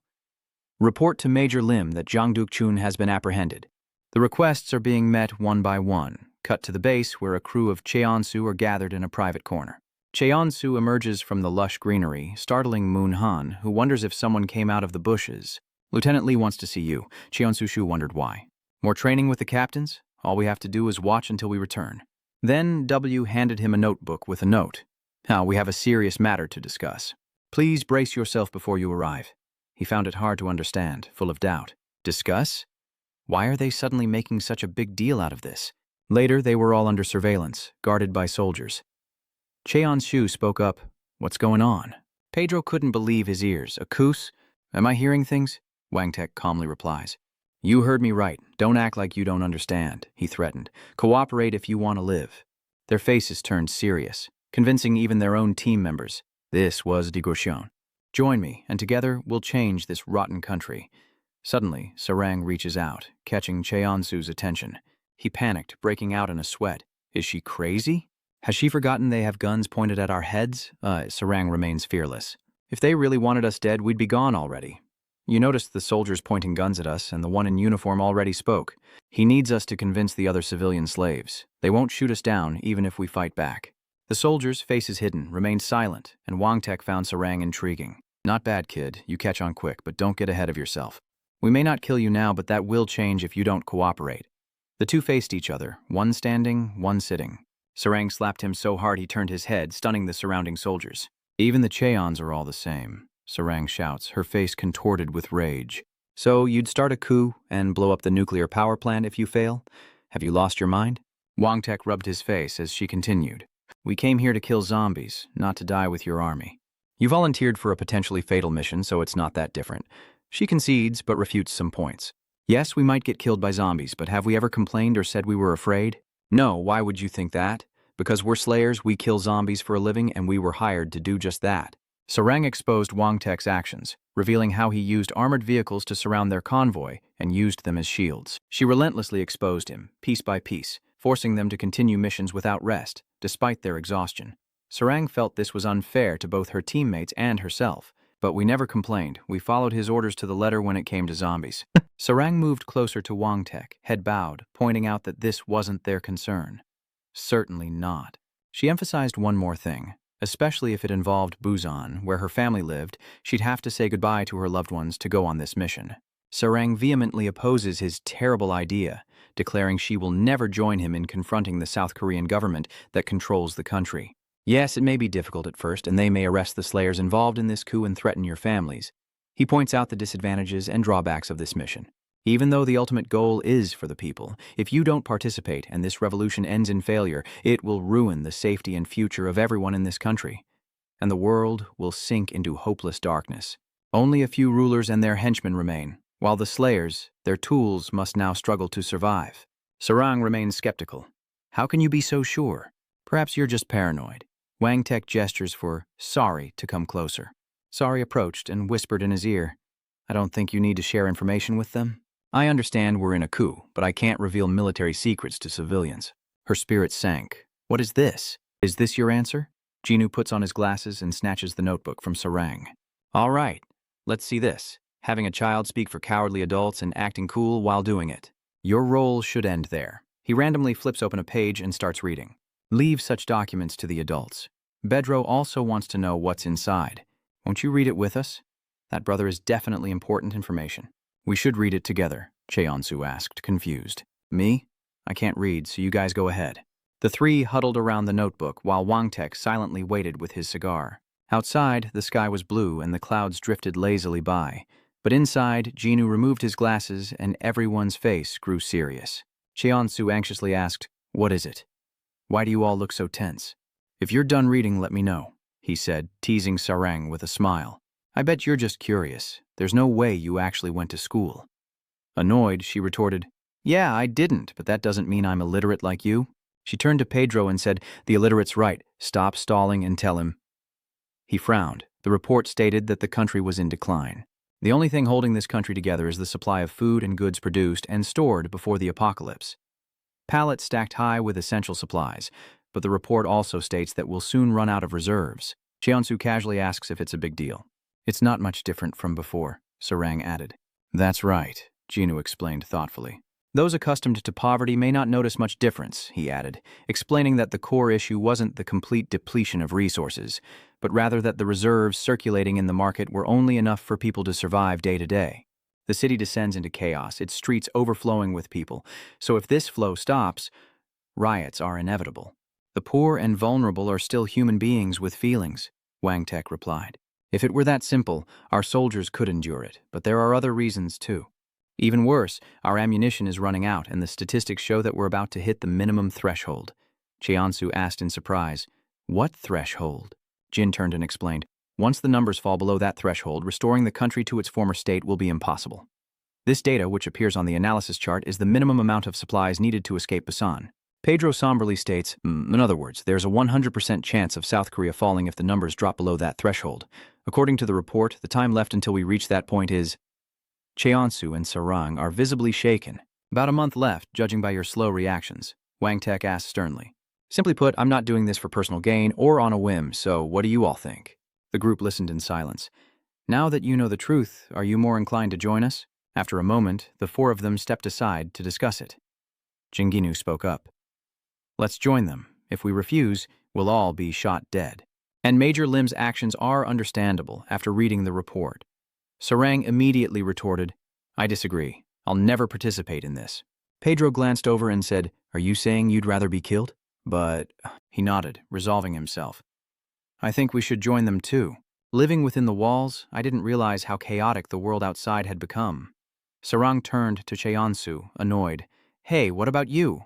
Hearing her question, Cheonsu scratched his cheek, bewildered, and replied, Maybe I don't fully understand, but we don't necessarily have to join or refuse them, right? The three of them looked at him, puzzled. Cheonsu explained, The reason the soldiers are trying to persuade us is to avoid the worst-case scenario of having more enemies here, right? Then we simply make a deal. That way, we won't have to rebel or get shot. Sarang is annoyed, questioning what he's babbling about. But Jingu patted him on the shoulder, excited. You're a genius. A secret interrogation by the Ministry of National Defense. Duk Chun looks up as the door opens, and a soldier enters with 2 cups. He places one near Duk Chun, lights a cigarette, and announces that his superiors want to release him. Duk Chun replies happily, So that's why you're being so nice to me? I'll put in a good word so they don't kill you. Maybe you'll just get transferred to some dead-end unit. The soldier removed his handcuffs, but there was a condition. What condition? His face darkened as he listened. You'll have to go to the Unjin factory and eliminate Lieutenant Lim, Wang Tek. Duk Chun asks, Go to Unjin and kill Major Lim. I don't know what's going on with the Ministry of National Defense, but I can't do something like that alone. The soldier immediately replied, Then we can't release you. But then he raised his hand and calmly stated his condition. I just need one more person. The soldier wondered who he was talking about, and Duk Chun requested, I need one more rank Asla. He added, I'm sure you all know that Major Lim has real combat experience unlike other slayers. He has experience as both a soldier and a slayer. We see Wang Tek standing amidst a pile of corpses, as Duk Chun points out that he's equipped with modern weaponry, making him too much for a thug like him to face alone. Get it? Lin asked, glancing over. So what do you want to do? He casually asks, I'll cover half the bill for an A-class slayer. Can the Ministry of National Defense file the SL request for me? As Duk Chun spoke, he excitedly made a hand gesture. You see, there's only one thing gangsters can compete with soldiers on, and that's money. Back at Slayang, Secretary Park speaks up, Ma'am, we've received a call from the Ministry of National Defense hotline. Adong is surprised. The Ministry of National Defense. Aren't they currently involved in the Unjin operation? We even sent the Demon Hall there. She replied, Yes, that's what I told them, but they're asking to hire another priest without specifying details. Adong frowned and seriously asked, What rank of Sla do they want? Secretary Parr hesitantly replied, Class A, ma'am. She mentioned the man calmly fishing. They want to hire Kim Chiu Sam and a girl wearing glasses reading in the library, or Koron. Wang Tek carefully reviewed the map with each of his brothers. Suddenly a knock at the door surprised him, and he glanced outside. Cheonsu opened the door, then looked back at everyone in the room. We need to talk. Back in the present, Cheonsu asked, seemingly confused, What? Why do you want me to talk to them? I gave you the idea. You just need to do your part and execute the plan. Confused, he pointed at Chunu, who stood silently. You're the smart one here. Sensing something was off, he turned to Pedro, the silver-tongued missionary, who complained, Please don't call me that. Contrary to his attitude, Chunu continued to speak his mind. I can offer you negotiating terms, but you have to talk to them. Chiansu was a little confused. Why me? Jingu's face remained calm as he stared ahead. Lim thinks you're different from us because you lack me. Jingu Nabai plans to work with Wangtek, perhaps because he sees something in Cheonsu, or perhaps they already know each other. After spending so much time together, Wangtek fully trusts Cheonsu, and their best man is definitely Demon Sparrow, Jingu concludes. I still think I have a good eye for talent, though Cheonsu remains skeptical. Really? But contrary to his attitude, Chunu became extremely certain and clear about his relationship with his teammates. Jinu's words paint a picture of Cheonsu bonding with everyone over a long period of time, somehow making them feel close and trust him. After hearing this, Sarang angrily turned around and started lecturing him. Yeah, stop whining and act like an adult. You sure sounded convincing when you were lecturing me. Back in reality, Cheonsu approached Wangtek, calmly stating his thoughts, his face resolute as he followed the plan. Kim Cho-chu's proposal was simple and utterly foolish, but Wangtek considered it with great deliberation. But with Park Jingu's help, he revised the ideas and passed them on to Major Lim. Plan 1. The SLA don't follow Major Lim's orders and aren't considered soldiers. Simply put, they're the KH SLA army. Next, Step 2. The SLAs remain neutral in all situations, listening to no one. The two sides were secretly at odds with each other, and everything was gradually unfolding as planned. 3. The Seekers will protect the soldiers from the zombies on their way back to Busan until everything is settled. After laying out his plan, Cheonsu calmly extended his hand to Kwang Taek, who stood opposite him. We're just civilians, and we understand you're doing this for a good reason, so I hope you'll agree with our point of view. They told me to say that. Wangtek's lips curled into a relieved smile. The two shook hands in agreement, chatting happily. I still want you to fight more than just zombies with me, but I think I'm being selfish. I'll make sure you don't get involved in the Busan War. With the plan settled, Wangtek heads off to hunt, informing the others that they'll be on night watch. He thought of Sarang's stern face. Like she said, his job was to fight zombies. Seeing his reaction, Cheonsu could only sigh after all the exhaustion. What a terrible lie. I bet he just wanted a good night's sleep, but I think I got what I needed. And so, the story slowly unfolds. The SLAs declared their neutrality, and the soldiers involved in the coup prepared for the long haul, starting by repairing their hostage. The Unjin nuclear power plant, OA workers cooperate with the military, fixing all that's broken to prevent a meltdown during the coup. While the workers focused on their tasks, the soldiers behind them constantly threatened them, telling them to do less and just fix what was necessary. You don't want to get caught doing unnecessary things, do you? It's not that simple. The soldiers and engineers entered the reactor and planted explosives throughout the facility as a contingency plan, with many tasks to detonate the preset bombs.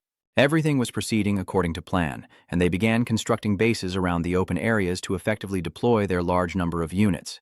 The military presence guarding the plant intensified, and Korea's first defensive coup d'etat began to take shape. After a long period of constant work, evening finally arrived at the base, and Wangtek focused on the plan in his hands, reminding her not to forget to take notes and change some things in the plan if she didn't want her troops to die in vain. Sorry, nods in acknowledgement. Yes, sir, I will follow your orders. He quickly turned and left, saying, Good, get to it and report back. Suddenly, Sari spoke up, but sir, I have a question. Her face etched with worry, she voiced her thoughts. Do you think the Busan government will attack? Ignoring our warnings about the power plant's self-destruct, they'll risk an all-out assault here. In response to her anxiety, Wangtek remained remarkably calm. Are you afraid? Sari finds this hard to understand. Standing here amidst this vast world, his face is strangely calm. After killing thousands of zombies, she hesitates to kill people? Sari is silent, lost in confusion as she looks at him. But Wangtek's resolve is unwavering, perhaps betting everything on this battle. Don't be afraid, their brains are rotten. They're no different from zombies. She asked if they would attack, ignoring our warnings about the factory's detonator. And turning back, Sari saw the determination on his face, and the answer was yes. As I said, they can't think straight because their brains are already rotten. Kwang Tae's voice echoed with a constant reminder. So, prepare yourselves. They're definitely coming. The scene quickly shifts to the Iceflower clan. The military continued their movements according to the initial plan. In the distance, Duk Chun calmly observed everything, the pouring rain making him uneasy. What's with the weather? The assistant quickly explained. Is that a bad thing? HQ said they intentionally planned the operation for a rainy day. The assistant, looking up at the sky, added that it would help them surprise the enemy, who wouldn't expect an attack in this weather. Duk Chun remained fairly calm as he listened, asking about the SLs they'd mentioned. As they talked, a luxury car pulled up and another dangerous figure emerged from the vehicle. Duk Chun sighs, sensing something is wrong when they refuse to reveal the identities of the SLs. Just as he's lamenting, Chisam approaches and speaks. So it's you gangster. But Duk Chun didn't seem to care, coldly announcing, I don't care what you call me, 'cause I'm happy right now. I know you can easily beat that military punk. The old man was annoyed by his abrasive tone. What a pain. Just as the two sides were about to clash, another figure appeared from behind, interrupting with, Hello everyone. The large man with thick glasses quickly introduced himself. I'm Lieutenant Colonel Jang O, the commander of this operation. He's from the Ministry of National Defense, Lieutenant Colonel Jo Seong-yo. Looking at the scene before him, Seong-yo smiled, gazing around the vast courtyard. I'm counting on you two for this operation. We don't have much time, so let me summarize the plan. As you both know, this is a raid, a plan already set in motion in his mind. After personnel check, everyone will board the transport plane and fly to Unjin. With that, he turned to look at the soldiers standing at attention. His face hardened with resolve. They had one objective in this mission. Major Lim is believed to be in control of the nuclear power plant. He already thinks Foresight can take down Gwangtak, and their mission is to defeat him. With that, Seong-jo turned to them, adding that they shouldn't hesitate to kill him, as the coup plotters were already facing a death sentence. Chiller Sam finally voiced his thoughts. I've read the documents on the way here and understand the situation. From the coup plotters to the factory layouts and the hostage situation, Chiller Sam surveyed the scene, a hint of doubt in his mind. But what about the Slayer who don't work for the Ministry of National Defense? Sion Jose calmly pushed up his glasses and explained, they won't be charged with anything as long as they cooperate with us. But if they side with Major Lim, they'll be charged with opposing the government. Sion Jose's eyes turned cold and calculating. I know you're worried about your company and the people you know, but we won't kill them if they don't follow Major Lim's orders. So I want you to defeat him quickly. I'm counting on you. After confirming the plan one last time, Seon-jo urged everyone to move quickly. They seemed ready. Let the operation begin. Board the plane. Hours later, the plane carrying everyone slowly arrived, its announcements echoing in their ears. To the drop point, to the drop point, to the drop point, to the drop point. No time to waste. The soldiers quickly move into position, ready for battle. They urged each other on, jumping without hesitation, each soldier knowing the mission. The Ministry of National Defense was to retake the Unjin factory. The operation begins. Seeing the impending battle, Wangtek sighs, a breath filled with uncertainty. The operation begins. He raised his hand to the sky and announced, Fire the flares. Flares are launched into the sky, carrying everyone's hopes for the next phase of the plan. The constant explosions made it difficult for the paratroopers, and looking back, they saw Wangtek's forces preparing for battle. Knowing tonight's battle would be interesting, Wangtek smiled with satisfaction. It seems we'll have Swiss cheese tonight. As soon as he said that, the soldiers began firing at the paratroopers still descending from the sky, the flares turning the area a fiery red. Countless bullets rained down on the descending soldiers, piercing their parachutes and sending them spiraling. A paratrooper clutches his weapon in fear, while Gwangtek stands firm, satisfied. How could they possibly hit anyone in midair? Did they think they could hit anything by just firing wildly? The drizzle continued, showing no signs of stopping. The enemy above seems to be in a panic. We're about to fall to our deaths. How did they know we were coming? Gwangtek refutes them sternly. That's exactly what you're thinking. Indeed, the Ministry of National Defense is full of corruption. They probably don't have the courage to act. However, there are still outsiders secretly plotting beforehand, and some soldiers have been waiting for someone to point a gun at the Ministry of National Defense. Military secrets. Top secret military secrets. The man looked around, furtively taking the book out of the library. On a desolate, crumbling bridge, Sangdo takes the book and slips it into his pocket. You're doing a great service to this nation, and I can't thank you enough. The kind man offered a few more words, wishing him luck. I'm not the only one in the department who believes this country needs change. The two shake hands. End cooperation. Let me know if you need help. The telex slowly prints out a message, which Wangtek holds up and reads. Intrigued, he peered over to take a look, reading from beginning to end. He took a puff of his cigar, a smirk on his face. I'm grateful our informant gathered experienced shooters at my command. Back in the present, the rain has begun to subside, and with the work nearly done, Wangtek announces over the radio, "We've eliminated almost all of the paratroopers. From now on, conserve ammunition and hold the enemy at the front lines. Logistics are critical in all military operations. Then have the remaining troops clean up. One more thing, count the paratroopers who died after landing and report back to me." The soldiers salute. "Yes, sir." In the still of the night, a soldier hidden in the distant bushes observes everything, then turns to report to his superior. "You were right, sir. They're concentrating fire on the paratroopers. It seems they don't realize they're surrounded." The lieutenant nodded, preparing to retaliate. "Good. Although we paid a heavy price, the plan went smoothly.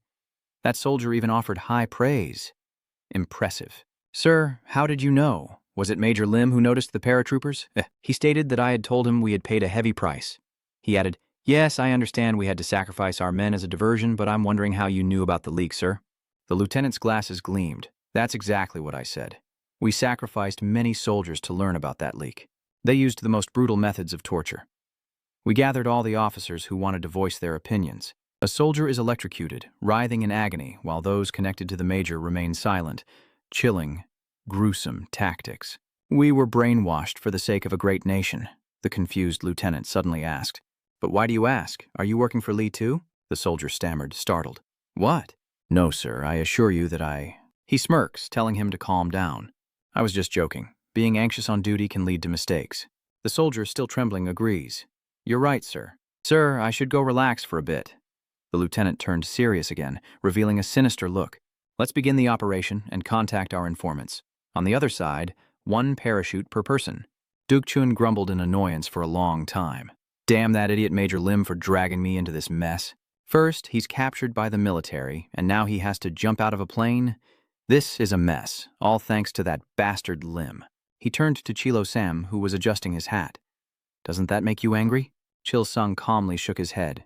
"No, you thug. I think you're the one who provoked Major Lim." Duk Chun pondered seriously. "So he knew about that? But how? He shouldn't have access to internal affairs." He glances over at Duk Chun, adding, "And personally, I don't think you'll contribute anything to make this country better. Frankly, I don't care if Major Lim defeats the government or kills Mai. A Slayer's job is to eliminate zombies, and that's my only duty." He was taken aback. Chiller Sam's intentions were entirely different. So why was he here? Damn it. Aren't we all here for the money? Chiller Sam held nothing back, blunt and to the point. "I'm not here for the money. I agreed to this mission to make sure a kid I know doesn't get involved." He then turned and left, leaving Duk Chun to ponder his words. "You may abandon colleagues, brothers, and parents for money, but I won't. I've also accounted for everyone involved in my plans." An uncontrollable rage swelled within Duk Chun as he clenched his fist. That rigid soldier and this old man, they're both in my way. Should I just kill them both? Suddenly, his phone vibrated. After reading the message, Duk Chun stuffed it into his pocket and said, "Let's go. They want us to proceed with the mission." Meanwhile, Cheonu suddenly awoke from a deep sleep and went outside. Looking around, he noticed everyone gathering in one place. "What's going on? What's happening?" Sarung shot him a glare. "Are you blind?" Fires rage against the mystical night as the game begins, and it's time to fight. The bodies of fallen paratroopers littered the ground, and the fires were visible even from outside, as Jinu revealed the good news. Lieutenant Lim was defending against their assault. "This is advantageous for us, being on the same side as Major Lim," Pedro added. "The battle is far from the Slayer's area, so I doubt we'll be caught in the crossfire. It seems the Major has shown us goodwill. Thanks to your negotiations for Zhu. So we just sit tight," Sarung agreed. "That's right, don't interfere, just like you did with me before." Then she turned to look away, her expression indifferent. "This isn't a fight against zombies, so your haul will be useless. This is total a war, where civilians can't interfere." Chiansu retorts, "Hey, when have I ever interfered with other people's business? I'm not interfering in their battle anyway, so you don't need to worry." He didn't care anymore, turning towards his tent and telling the others, "As long as they don't interfere in the battle, no one will be shot. I'm going back to sleep." Elsewhere, they continued their intense observation. The soldier behind him asked, "Sir, I think I see the slaves. Should we consider them on Lieutenant Lim's side? We should avoid unnecessary battles, and they are civilians, sir." The man with the binoculars nodded in agreement. "He's right. Those guys are civilians. Most of them don't care about Major Lim's plans and are just here to make a living." The soldier suggested they ignore them, but the man with the binoculars raised a finger to his lips. "What if Major Lim convinces them? What if they attack our flank while we're fighting Major Lim's forces? Then we'll be the first unit wiped out by civilians. That's how we'll be remembered. Are we here in Unjin just to disgrace ourselves? He flips the switch, preparing for a bloodbath. Eliminating threats is paramount to any mission. Then, the man with the binoculars aggressively grabbed his gun and stepped forward. I believe the lieutenant colonel will help us if things go south. His finger gently tightened on the trigger and a gunshot rang out. Sarang, sensing the gunshot, rushed to the nearest person. Hey, did you hear that gunshot? Sarang touched Cheonsu, realizing he'd been shot in the stomach. Sarang's face went pale with horror as blood trickled from Cheonsu's mouth. Damn it. I just told everyone a minute ago that we wouldn't get shot as long as we didn't interfere. His mind suddenly became hazy and confused. What terrible luck. Then, Cheonshu momentarily lost consciousness, and everyone rushed over in a panic. Wait, hold on. Just then, the government forces stormed in, unleashing a hail of gunfire that tore through them, leaving them defenseless. The SLA soldiers, riddled with bullets, fell one after another, and a bullet struck Sarang's arm, sending her crashing to the ground in agony. Sarang clutched her bleeding arm, wondering why they were suddenly firing. If they were shooting at them, it meant, she reasoned through the pain. They're from the Ministry of National Defense, hundreds of soldiers charging forward. This will be a long night, but shouldn't they be busy fighting Lieutenant Colonel Lim's forces? Sarang clutches her shoulder to stem the bleeding. Have they divided their forces to eliminate us? Others charged forward, weapons raised. Bastards, what did we ever do to you? I swear I'll kill you all. The man with the binoculars signals to his soldiers. They opened fire on the two, who fell before Sarang's eyes as she watched, grinding her teeth, tears streaming down the man's face. Captain, save me. Then his eyes grew dim. Sarang's eyes turned bloodshot with rage as she forced herself up, fueled by a burning desire to slaughter them all.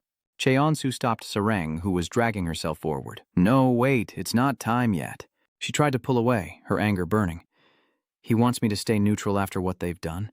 Are you stupid? They killed our comrades. We have to do something. He pulled Sarang back and she leaned back with the momentum. Cheonsu repeats her words. I didn't say we should just lie here and wait for them. Beneath their feet, allies had fallen, and the soldier coldly fired upon the dying slayers. Cheonu sweats, whispering that she's right. They must fight to survive. They can't save others if they don't fight, and they won't survive if they don't kill the enemy first. He gritted his teeth, trying to convince Sarang, but they had to trust their comrades. They weren't the only slayers out there. Cheonsu recalled fragments of memories. They had faced life and death together, helping each other through everything. Pedro lends a hand, and they fought bravely to survive. Just like us, even the drunken Jingo. Chonu's words were filled with resolve. They would wait for their chance and rely on their comrades to create a diversion. Lie low and stay out of sight. Meanwhile, Chunu is hiding behind the tent, observing. You're not alone, are you? Manhan asked quietly. A confusing feeling. What to do now? Are we just going to hide here and hope they pass by without finding us? Chunu asks, drinking his milk. That's not true. He crushes the milk carton in his hand. We're up against seasoned soldiers, the ones who raided us with a meticulous plan. They're on guard and won't leave until they've searched every nook and cranny. We'll be killed if we just keep hiding. Another member of the team angrily brandishes his weapon. So what are we supposed to do? Fight them? They're armed soldiers. We can't fight them with zombie-killing weapons. Jingu glanced at the man, noticing the weapon in his hand. Jingu has a point. We can fight zombies, but we can't take on soldiers. While the man was still dazed, he snatched it away. Why state the obvious? Jin held it in his hand, his face resolute. Fight or die. Isn't this dried stuff zombie blood? They stood in stunned silence. Moonhan cautiously asks, Are you planning to use that against the soldiers? Damn it, I can't believe we're actually going to do this. The man with the hat cursed. They won't just sit still and let us infect them. It's a good idea. But how are we going to do it? Jin nodded in agreement. That's right, it won't be easy. The soldiers won't let us get close. But some of us don't need to get close. He turned to Munhan, like Dumunhan, for example. You have a gas gun, don't you? Chunu frowned as he gave the order. Just one. All you have to do is shoot one of them and infect him. If one soldier becomes infected, the weak will become strong, and we'll have our chance to strike with everything we've got and eliminate them. Moonhan gripped his gun, anxiety gnawing at him. What if he missed or the shot didn't penetrate? If they were discovered, they'd all be killed.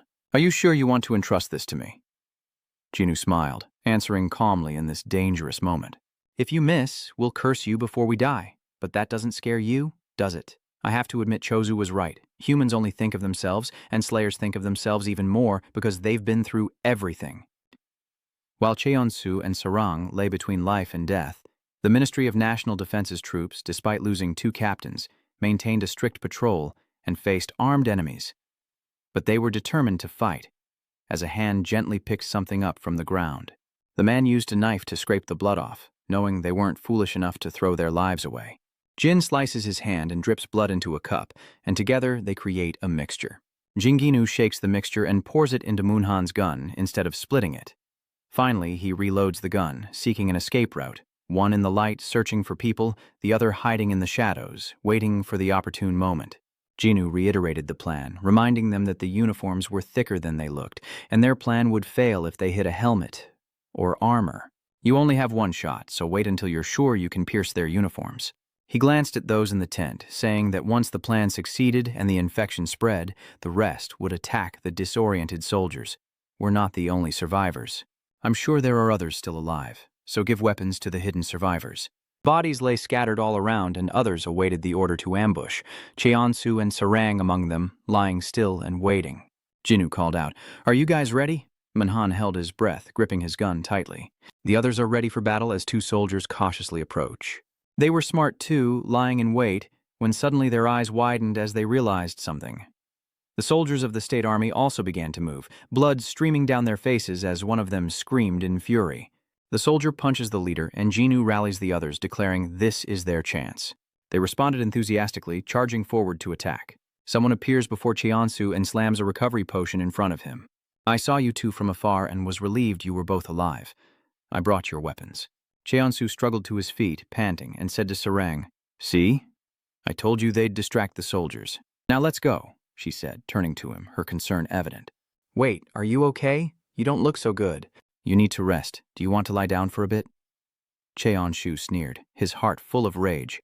"Are you kidding? I'll kill all these bastards before I fall."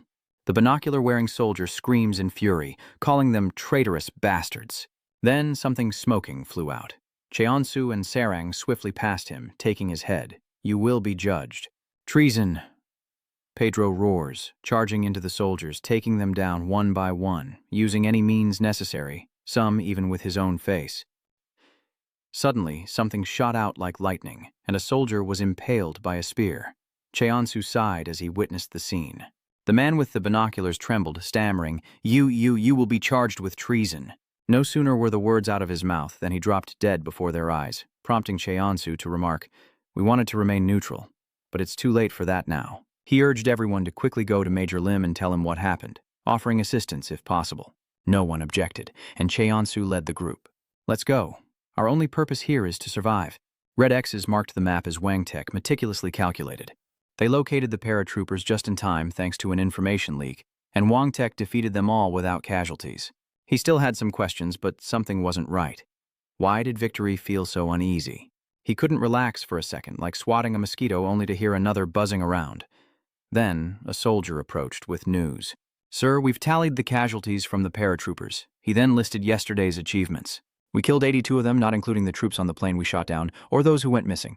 Plus, Wangtek is very confident in his abilities. When it comes to combat, I have as much experience as any of their generals, and as a Class A Slayer, I've killed over 100,000 zombies." He glanced at the soldier. "Are you saying they only sent 100 soldiers to take me down? Does that sound plausible to you? I know the brass are a bunch of clowns, but they're not that stupid. Their numbers are indeed suspicious, but there are no remaining troops, sir. They've done a thorough sweep. We've identified them, and they're all from the Special Air Force. They could be a threat if they land safely. The enemy is facing difficulties, and with the Ministry of Defense stretched thin, they likely can't mobilize more troops. So the leadership has sent an elite team to eliminate the target. This has been verified, sir. So it seems they have another plan or another team." Wangtek spoke up in praise, saying that he had a point. "My instincts are never wrong. Your point may be valid as it's based on facts, but he still doesn't feel at ease. But why does celebrating this victory feel so wrong?" As darkness falls over the base, soldiers with night vision goggles watch intently.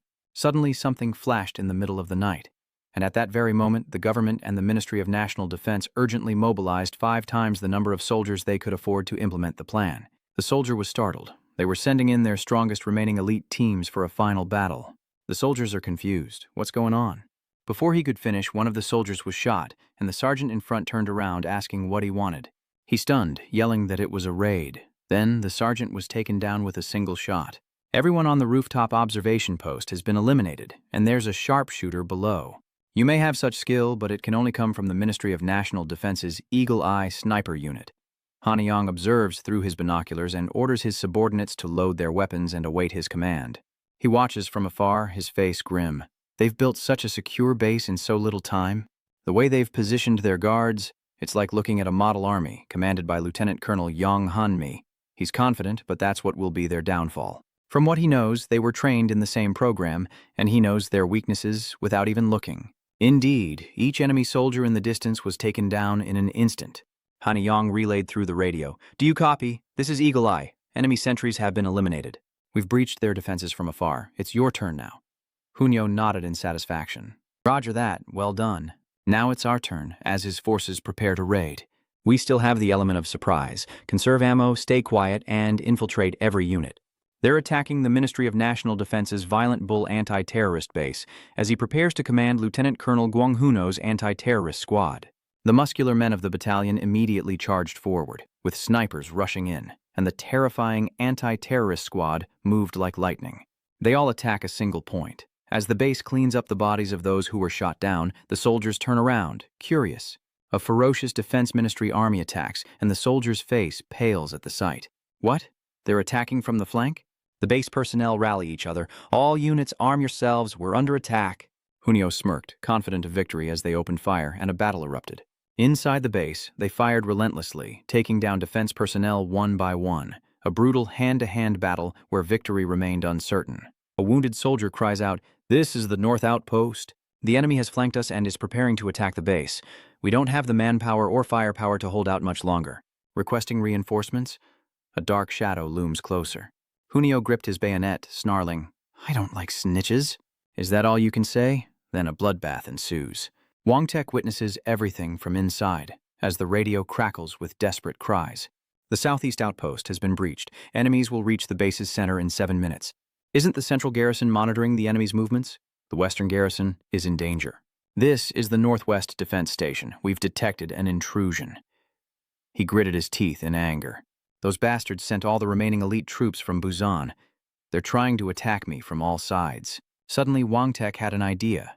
What if the zombies attacked Busan while they were all here? He worries about the current problems, but how will they solve the security issues in Busan? It seems Wangtek has miscalculated. They've sent all their forces here, so they no longer need his proposal. I misjudged them. He slams his hand on the table. The leaders of this country are more incompetent than I thought. That they're threatened by people like me is why the country's future is so bleak. Wangtek picked up the radio, his voice clear and strong. "All units, listen closely. The government has deployed nearly its entire force." He immediately ordered everyone. "I request that the units on the outside retreat while hindering them, and the units in the center of the base prepare for an all-out attack." Wangtek sternly said, "We will face the lackeys of the corrupt government. They're trying to destroy you and your families. The situation is dire. This is the force the government sent to eliminate us. So, if we can resist them and achieve victory, it could spread to many regions, and this coup will no longer be limited to Unji, but we will extend the coup to Busan, where your families are. This is our chance to change this country, so listen up. My warriors, if you run out of bullets, use your knives to slash and stab them. If you lose an arm, bite them." He gripped the radio, spitting out each word. "Don't let any of them leave here alive. Fight back and survive. Every knife is drawn. I won't hide behind my men like those Busan leaders. And handguns as well." Wangtek strides forward with purpose. "A fight to the death. Tonight I fight alongside you, my brothers." He added that if things got out of control, hold on and wait for him. He's the warrior of the age, the only A-class slasher in the army. Wangtek will come to the rescue. I'm coming to save you. He asks the soldiers outside where they're needed most. "I'm heading there, to the south." The soldier replied, "Sir, they're attacking fiercely from the south." With a determined stomp, Wangtek sped off like lightning. He raced through the trees, a look of determination on his face, when suddenly a hook snagged his collar. Wangtek was yanked off his feet and dragged along the ground. He glared up as Chiller Sam floated down, saying, "Sorry about this." Then, with a sneer, he cursed, "The hell I am." An iron fist slams into his face, burning like a fireball as Duk Chun's eyes flash. Wangtek coughs up blood from the force of the blow. The Ministry of National Defense quickly gained the upper hand. Everything was going according to plan, using the Air Force to distract Major Lim and his comrades. The night battle intensifies, focusing on the weaker defense as Wangtek flees into the deep forest. A soldier hiding behind a tree reports, "As expected, Sir, the target is moving south. The other side is caught on. Sir, we await your orders. The lieutenant smirks menacingly. They knew everything was going according to plan. They knew Kwang Tek's weakness. Major Lim wouldn't abandon his comrades. He gleefully mocked, "What's the point of being smart if you can't control your emotions? How pathetic." Major Lim. And as the Ministry of National Defense prepares to counterattack, it's time for them to carry out their mission. As a result, Lieutenant Lim made his biggest mistake. A fist of iron was unleashed. Duk Chun relentlessly pummels his face, lifting him off the ground, nearly engulfing him entirely before delivering a devastating blow. He silently watched him writhe on the ground, a flamboyant smile spreading across Duk Chun's face. I bet you didn't see that coming, did you? Did you think I'd stay in prison forever? Kwang Tek struggles to his feet. The coup is a game of chess, and Major Lim made the mistake of revealing his king. This made him a laughingstock in Duk Chun's eyes. Stop crawling and stand up. I'm not done yet, damn it. Is that all you've got? You made me a laughingstock just because I'm a gangster. The walkie-talkies crackled with desperate pleas for help. Where are you, sir? The west and east outposts are under attack. We need orders. Sir, it has been an honor to serve you. Please, make this country a better place. Voices called out, believing Kwang Teach would come. They were still holding out at the south outpost. We are still waiting for you. He crawls on the floor, barely holding the pistol in his hand. Kwang Tek's face was covered in blood as he replayed all of his mistakes. I should have known this was a coup, and everything would fall apart when I fell. I should have stayed at headquarters instead of joining the battle. He reassured himself, no, don't think about it. I can't change what's happened. Kwang Tek struggles to his feet as Duk Chun and Chiller Sam slowly approach. There's only one way to save everyone. He must defeat these two and survive. He has to escape this place. I must win and overcome all obstacles to save everyone. Kwang Tek raises his gun, ready to fire. The moment Duk Chun saw the gun, it fired, but he blocked it with a simple wave of his hand. He cursed inwardly, annoyed. Damn it, I blocked one bullet already. Kwang Tek, with his sharp eyes, stared at his opponent, who returned the gaze with equal intensity, and another bullet was fired. This time, Kwang Tek succeeded, hitting Duk Chun. He lost his balance and fell to the ground, as Kwang Tek furiously opened fire, relentlessly pulling the trigger. Duk Chun uses his old trick of blocking bullets with his hands, while Chiller Sam swings his fishing rod, hitting Kwang Tek and sending him flying. Duk Chun turned and scolded, "Old man, what took you so long? I almost got killed here." He calmly responds, "It's not that bad." Chiller Sam's hand moved faster and faster. The major was better than he thought. Even though he's trying to overthrow the government, he's confident he can fight with just a fishing rod. Just shut up and watch, he'll be defeated in a few moves. Indeed, Kwang Tek has been getting beaten to a pulp. Chiller Sam's mind fills with murderous intent. Yes, just lie there. Isn't being captured better than being killed? Kwang Tek coughs up more blood. Please, I'm here to save the Demon Hall, not to kill you. His eyes glazed over, and Kwang Tek's memories flashed back to when he was saving a comrade. Breathe, damn it. Thankfully, that teammate spat out the venomous blood. Kwang Tek chuckled softly, encouraging him. That's right, young man. The man whispered, Sir, why are you so late? His eyes glazed over, fixated on Kwang Tek, and he stammered, I can't be late again. Suddenly, a sharp knife flies through the air, and Chiller Sam realizes something. He underestimated Kwang Tek. He's a bigger fish than he thought. It turns out the fishing rod broke. The line snapped, so I have to rebait it. Buy me some time. Duk Chun glances back, complaining, Damn it, he was almost dead. Why did this happen all of a sudden? You threw him so far away. If he shows up again, I'll finish him. Chiller Sam is on guard against Kwang Tek. Don't underestimate him. A gangster, you say? The Lieutenant Lim we're up against still has a gun and can cut fishing lines. Even injured, he'll come at us with everything he has. But Duk Chun remains overconfident, thinking he's low on ammo and we shouldn't overreact. Battered and bruised, Kwang Tek leans against a tree, struggling to stand, his jaw clenched tight. Kwang Tek reloads, worry etched on his face. He's running out of ammo. He had to survive, but how could he get past them? From his pocket, he pulled out a syringe, his last resort, if all hope was lost. Kwang Tek struggles to his feet, reactivating his sniper rifle, just as Sarang and Cheonsu appear. Don't shoot, we're allies. What the hell happened to him? He blankly lowered his gun. Kwang Tek chuckled, never giving up. Chonu's teammates appeared one by one, looking like they'd been fighting too. Jinu speaks up, explaining that the government forces opened fire without listening to them. Whether we wanted to or not, we had to fight to survive, Kwang Tek confidently told them. See? I told you to side with me.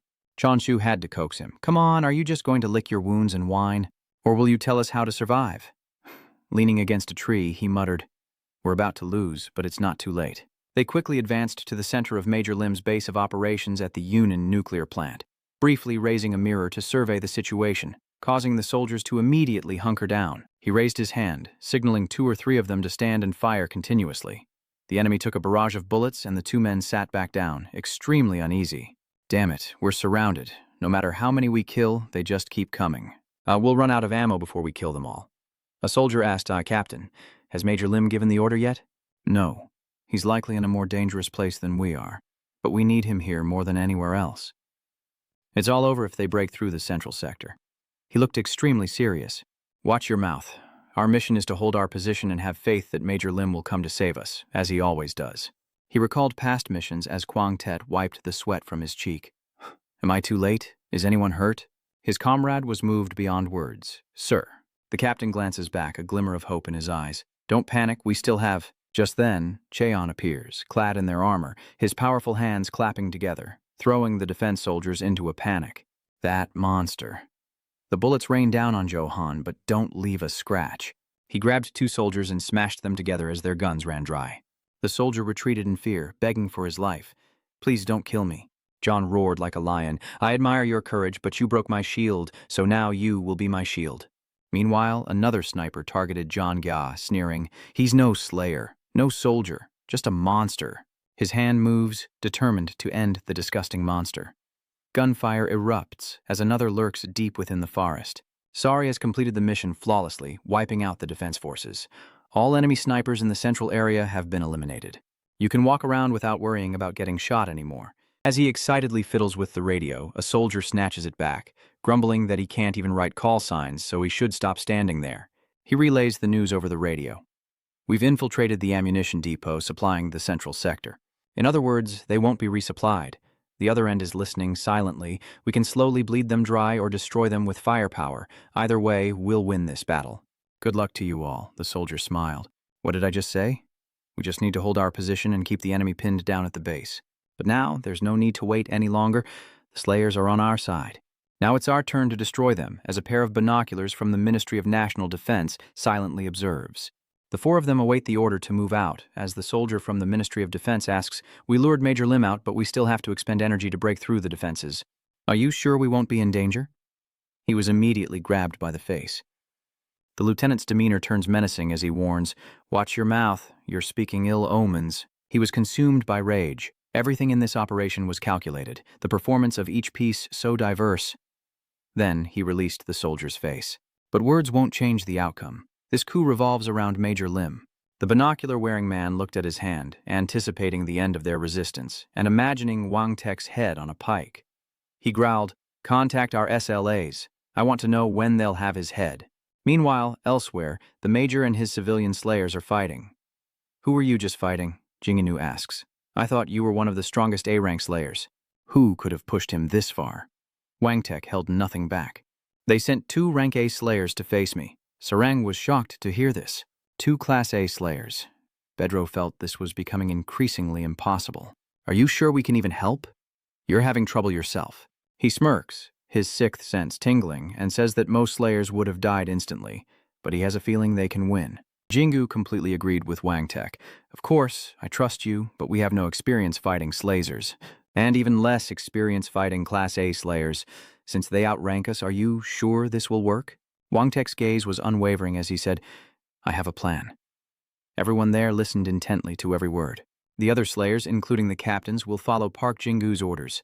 "Well done, Mr. Park."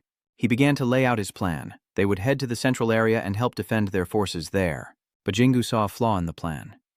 "I know they need help, but shouldn't we take down the 2 A ranks first, since we have the numbers?" Wang Tek then spoke up. "Sorry to be blunt, but no matter how many weaker slurs there are, they won't help me take down an A-rank slaw." Wang Tek told everyone what he knew. "In fact, if the forces around me weaken, the situation will only get worse, forcing me to make a decision. Let me ask you something. If they become a burden, will you abandon your teammates?" "See? I knew you guys couldn't do it." No one said a word, and he emphasized one more thing. "Moreover, surviving against the A ranks isn't enough. We must defeat every unit from the Ministry of National Defense to win this battle. I need you to help the other units so we can minimize our losses. You're right, but I'm not sure I can lead that many people. I knew you could do it. You've grown so much since you left Busan. Look at how you led these people to survive. Jinu paused for a moment. Everyone begins to move forward according to plan, dividing up the work. We'll split into 2 groups to face each Class A slasher. Sarang praises, but her face betrays her boredom. It's nice to be recognized, though. But I'm not sure I can survive this. Bedro points out the weakness in this plan. We can't split Major Lim in half, so one group will have to face an A-rank slasher without him. Cheonsu, however, is interested in something else. Which slayers have they sent? That gorilla must be here, too. Wang Tek turned around and praised him. You have good instincts, that's right. The gangster arrives as Cheonsu volunteers, wanting to deal with the musclehead himself, saying he has unfinished business. Wang Tek didn't stop him and even agreed to let him do it. Okay, that's the plan. You'll have a hard time dealing with the other one. Cheonsu didn't quite understand. Wang Tek nodded in agreement. Yes, that's exactly what I mean.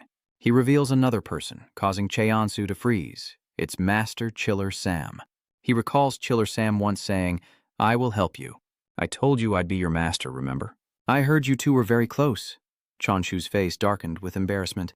So everyone and I will face Kim So-sam, Kwang Tuk said with a reassuring smile. Don't worry, we won't kill him. I have too much respect for my elders. You know that.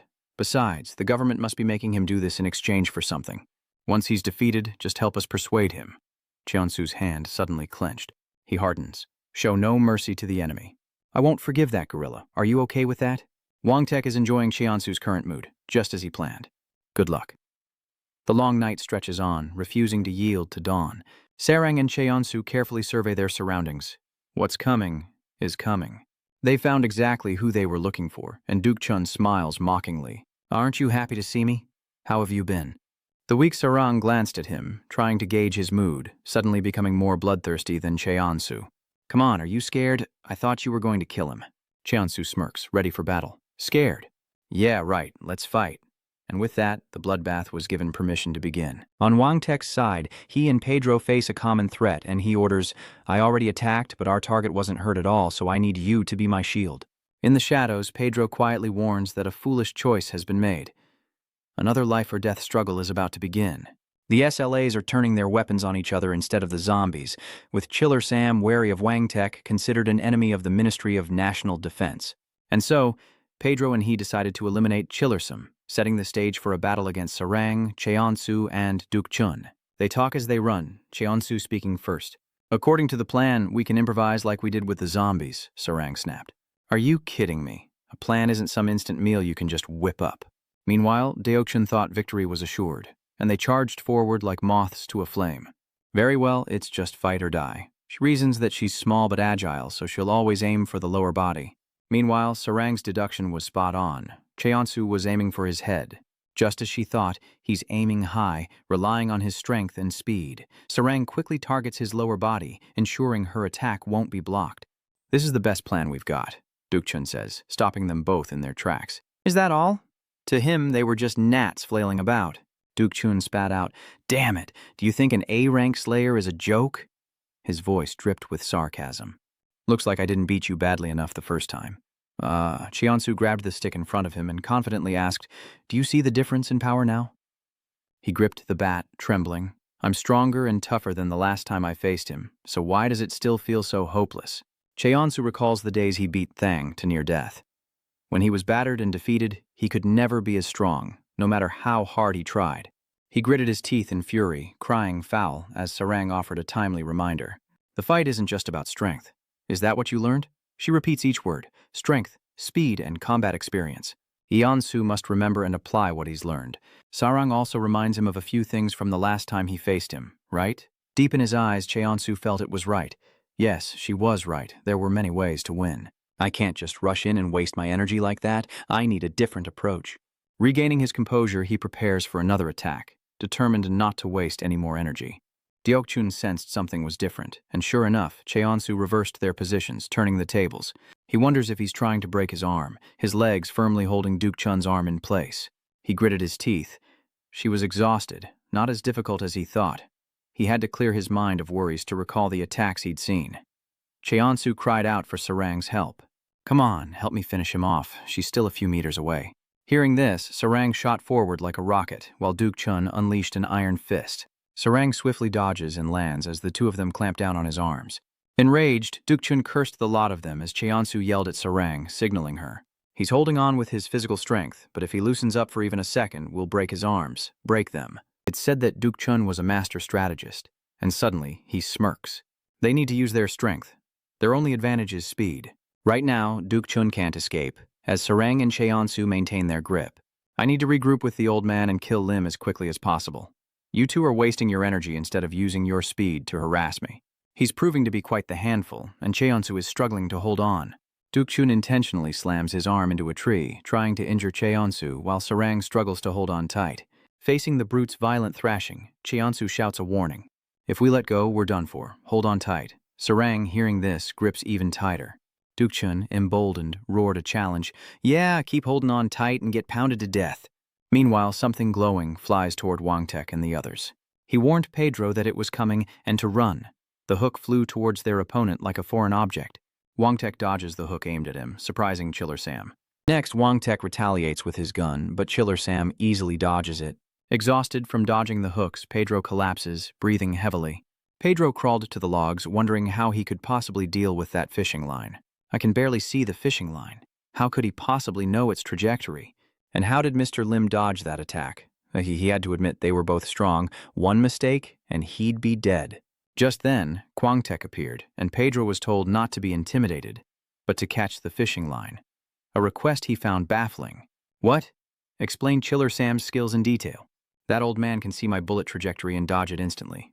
No wonder he's said to be the strongest Class A slayer. He's extraordinary. Wangtek reminds Pedro as well as himself. We have to be flexible, catch the fishing line before it's raised and use it to pull him toward us. Then we'll defeat him. Suddenly, Pedro flew into a rage, cursing him wildly. Did he really think he could catch that line? That line can cut through a forest. Before I could catch it, it would slice me in two. Wangtek calmly responded, instructing Pedro, watch closely. It can only cut what it's aimed at. I'm starting to see it. As the line slows, he instructs Pedro to focus, follow its path, and rub sand on his hands for friction. But Pedro still thought it was impossible. Are you kidding me? He took a ragged breath as Pedro questioned the plan's feasibility once more. He just told me you had to do it, or that old man would kill us. Then Pedro clawed at a piece of dirt. You're insane. He rubbed dirt on his hands, telling Kwangtich to give him the signal. I can't see the fishing line, so you'll have to tell me when to grab it. Calm down. What are you so afraid of? Your pope said you'd go to heaven if you die. Pedro's spirit soars, eager to fight to the end. Only by battling zombies to the death can they reach paradise. Not by human hands. Wangtek smirks. This is bad. Something's coming. He shouts, he's coming! Zombies piled up like hills. Soon after the zombie outbreak, the government focused on exterminating them and building barricades. The people scattered, desperately seeking a way to survive. The lack of direction and security led to Busan residents fighting over supplies. No one had guns or weapons, so it was all hand-to-hand combat. They also began seeking support, with members of large gangs siding with the anarchists. No one was exempt, not even the escaped prisoners. Everyone wanted to fight back, and the survivors wanted to kill each other. Overnight, the city descended into utter chaos. A hand rises from a pile of corpses, but standing above everyone in this war, Duk Chun brushes his hair back, standing on the summit, lamenting death. I thought I was done for, but now Jiang Duk Chun is becoming more arrogant than ever. His tone makes them panic. You guys want to kill me? Duk Chun's face was truly sinister. Become my underlings. He was blessed with a body stronger than anyone, with a solid build, immense power, and limitless stamina. Duk Chun was confident in his limbs. That's what makes me the boss of this city, and I'll kill you both tonight. Cheonsu is reaching his limit. I can't hold on any longer. He glances over at Sarang, who is still persevering. There's no way she's still holding on that tight. If she'd just break his arm, she wouldn't have to suffer. Cheonsu cries out, change of plans, Sarang, let go and run. Go find Major Lim or any SLA from the Ministry of National Defense. Sarang refused, not wanting to leave Cheonsu alone. No, we can beat him together. How can you take on this gorilla alone? He urged her to rally. Is that so? Then hold on tight. I can do something if you can hold one of its arms. Then Cheonu kicks him in the face, quickly releases his arm, and lands near him. He eyed the struggling Duk Chun, knowing they had to think carefully if they were to stand a chance. Cheonsu is more desperate than ever. If he fails, the girl will die, and he'll be next. Or they both will. This is a battle between two opponents with a clear power gap. Chu will lose if their attacks falter for even a moment, giving Duk Chun time to think. Cheonsu must take down the giant before him. This is a fight he must win at all costs, down to his last breath. Cheonsu takes a deep breath, deciding to play dirty. Duk Chun stares ahead as something hits him in the eye. Duk Chun clutched his eye and screamed, "What the hell?" No matter who it is, male or female. Cheonsu quickly moved his feet. Every man has a weakness, no matter how well trained, and that's what Cheonsu is aiming for. He aims a kick right between Duk Chun's legs, a blow to his blind spot, catching him completely off guard. In truth, he was only targeting the weak spot.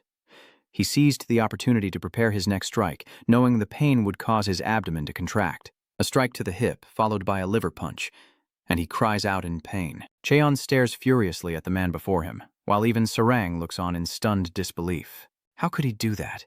A B rank could never gain the upper hand against an A rank, not even for a moment. In truth, everything can be solved. The answer is simple. Chow Yu never forgot the humiliation he suffered that day, beaten and helpless while Duk Chun remained complacent. While Duk Chun remained indifferent to those weaker than him, Choshu climbed ever higher, hoping to finally defeat him. Choshu always had his sights set on Duk Chun, but Duk Chun only cared about himself. Cheonsu had been planning this for a long time. From that day forward, he plotted his enemy's downfall, and now, as Cheonsu nears victory, he shouts to Sarang, "What are you waiting for? Break his arm now. He's lost strength in his hand." Hearing this, she immediately uses all her strength to break his massive arm. Finally, the arm bone cracked. He screamed in pain. "You filthy brats, damn you."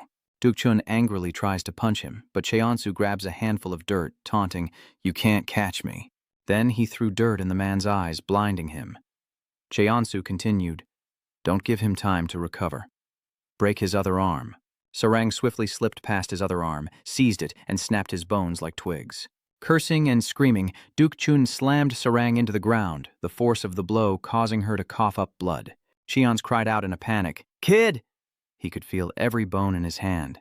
He gritted his teeth, glaring at Duk Chun, realizing the girl had finally injured his arm. He throws a decisive punch, determined to survive the night. A one-armed gorilla can never defeat a human. Cheonsu rushes in, landing a crushing blow. Duk Chun coughs up blood, gasping for air. Sarang, thrown back and watching from afar, is deeply worried. Cheonsu was shot in the abdomen and injured fighting the gorilla. Soon he won't be able to fight anymore, she thought, cheering Cheonsu on. It's a battle of stamina between Cho and Jang Duk Chun, but he has a strong will. Come on. Cheonsu is determined to land another blow. He'll pay for everything. Because of what Duk Chun did to him. All the humiliation he had to endure. The image of Ari being struck in the face. He remembers everyone who fought by his side, the hopes of those who never came back, the regrets in his heart, and those he couldn't protect.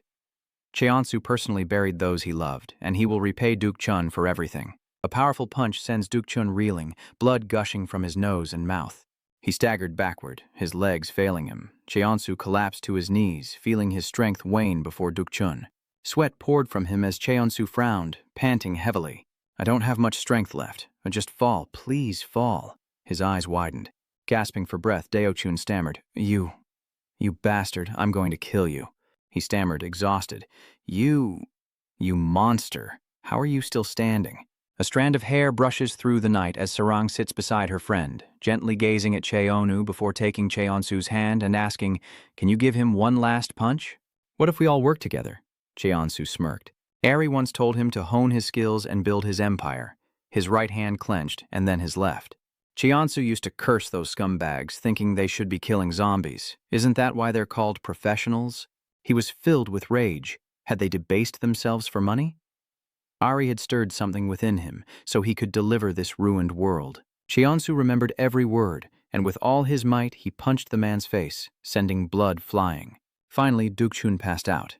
Cheonsu, panting, looked at Sarang. The battle with Jang Duk Chun concludes, Sarang returns his gaze, and they bump fists. A perfect victory for Kim Cheonsu and An Sarang.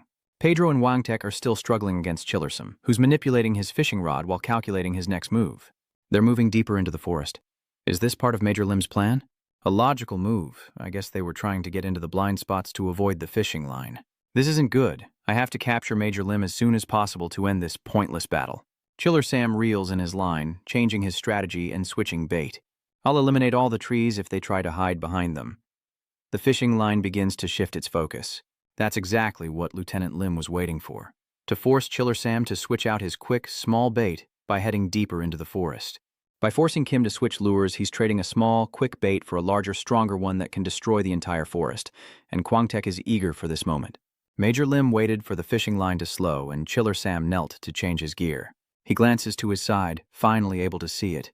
The fishing line is now much easier to spot. Kwangtek subtly conveyed his intentions to Pedro.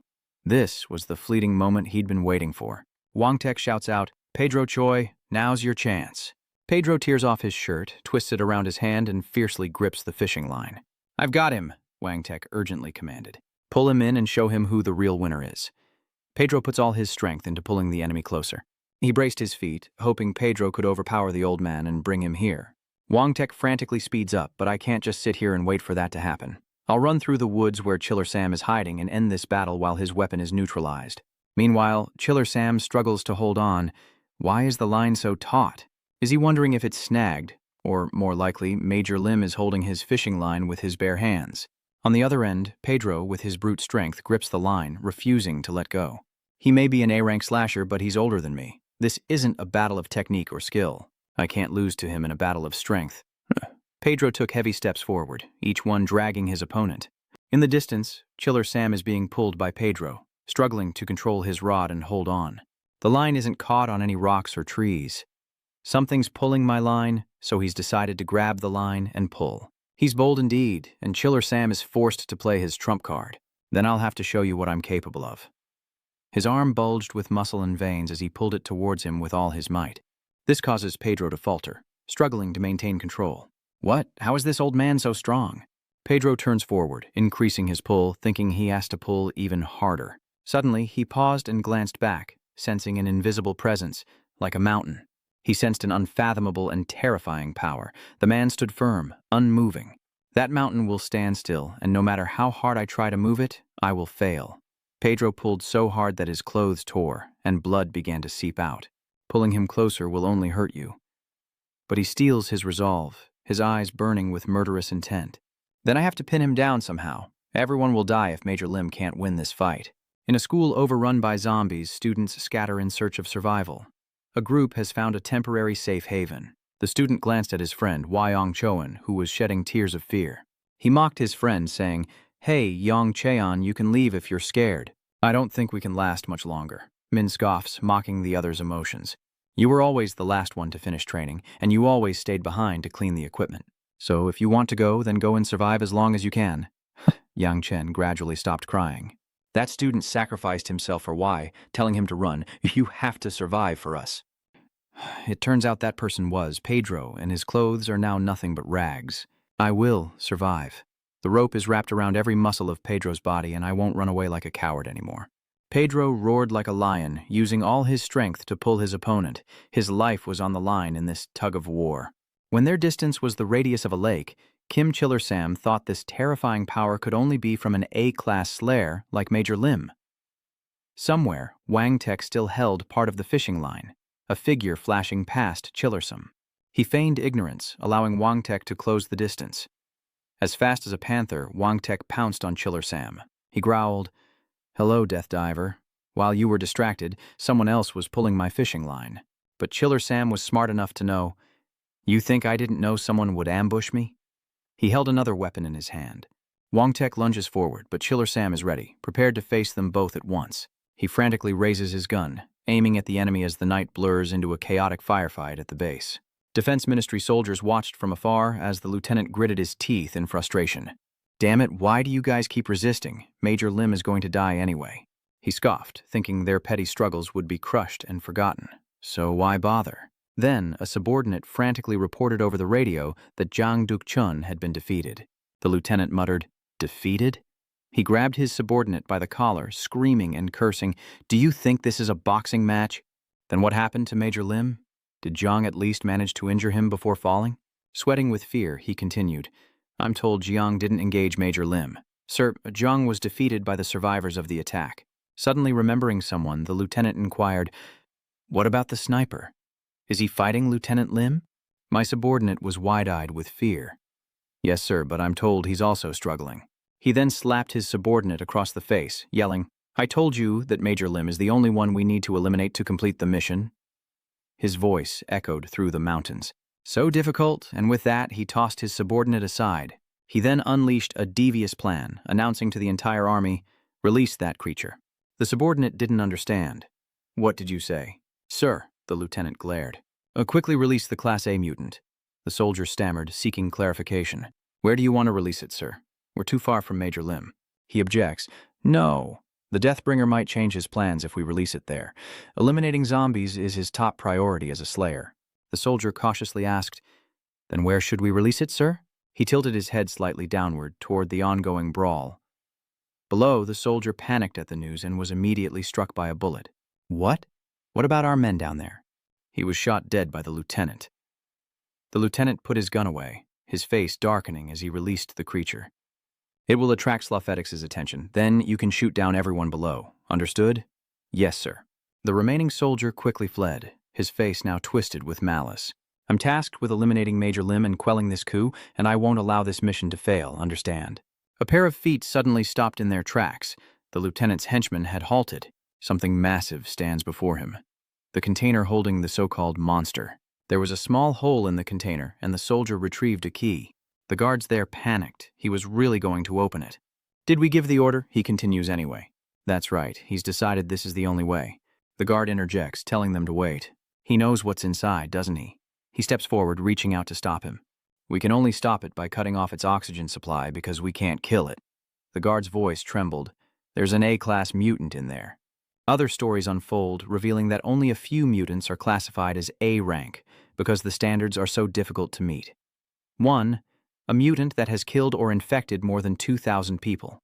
They may possess terrifying power. 2. A mutant that can single-handedly destroy more than 2 army regiments or match the power of a legion and cause devastating death.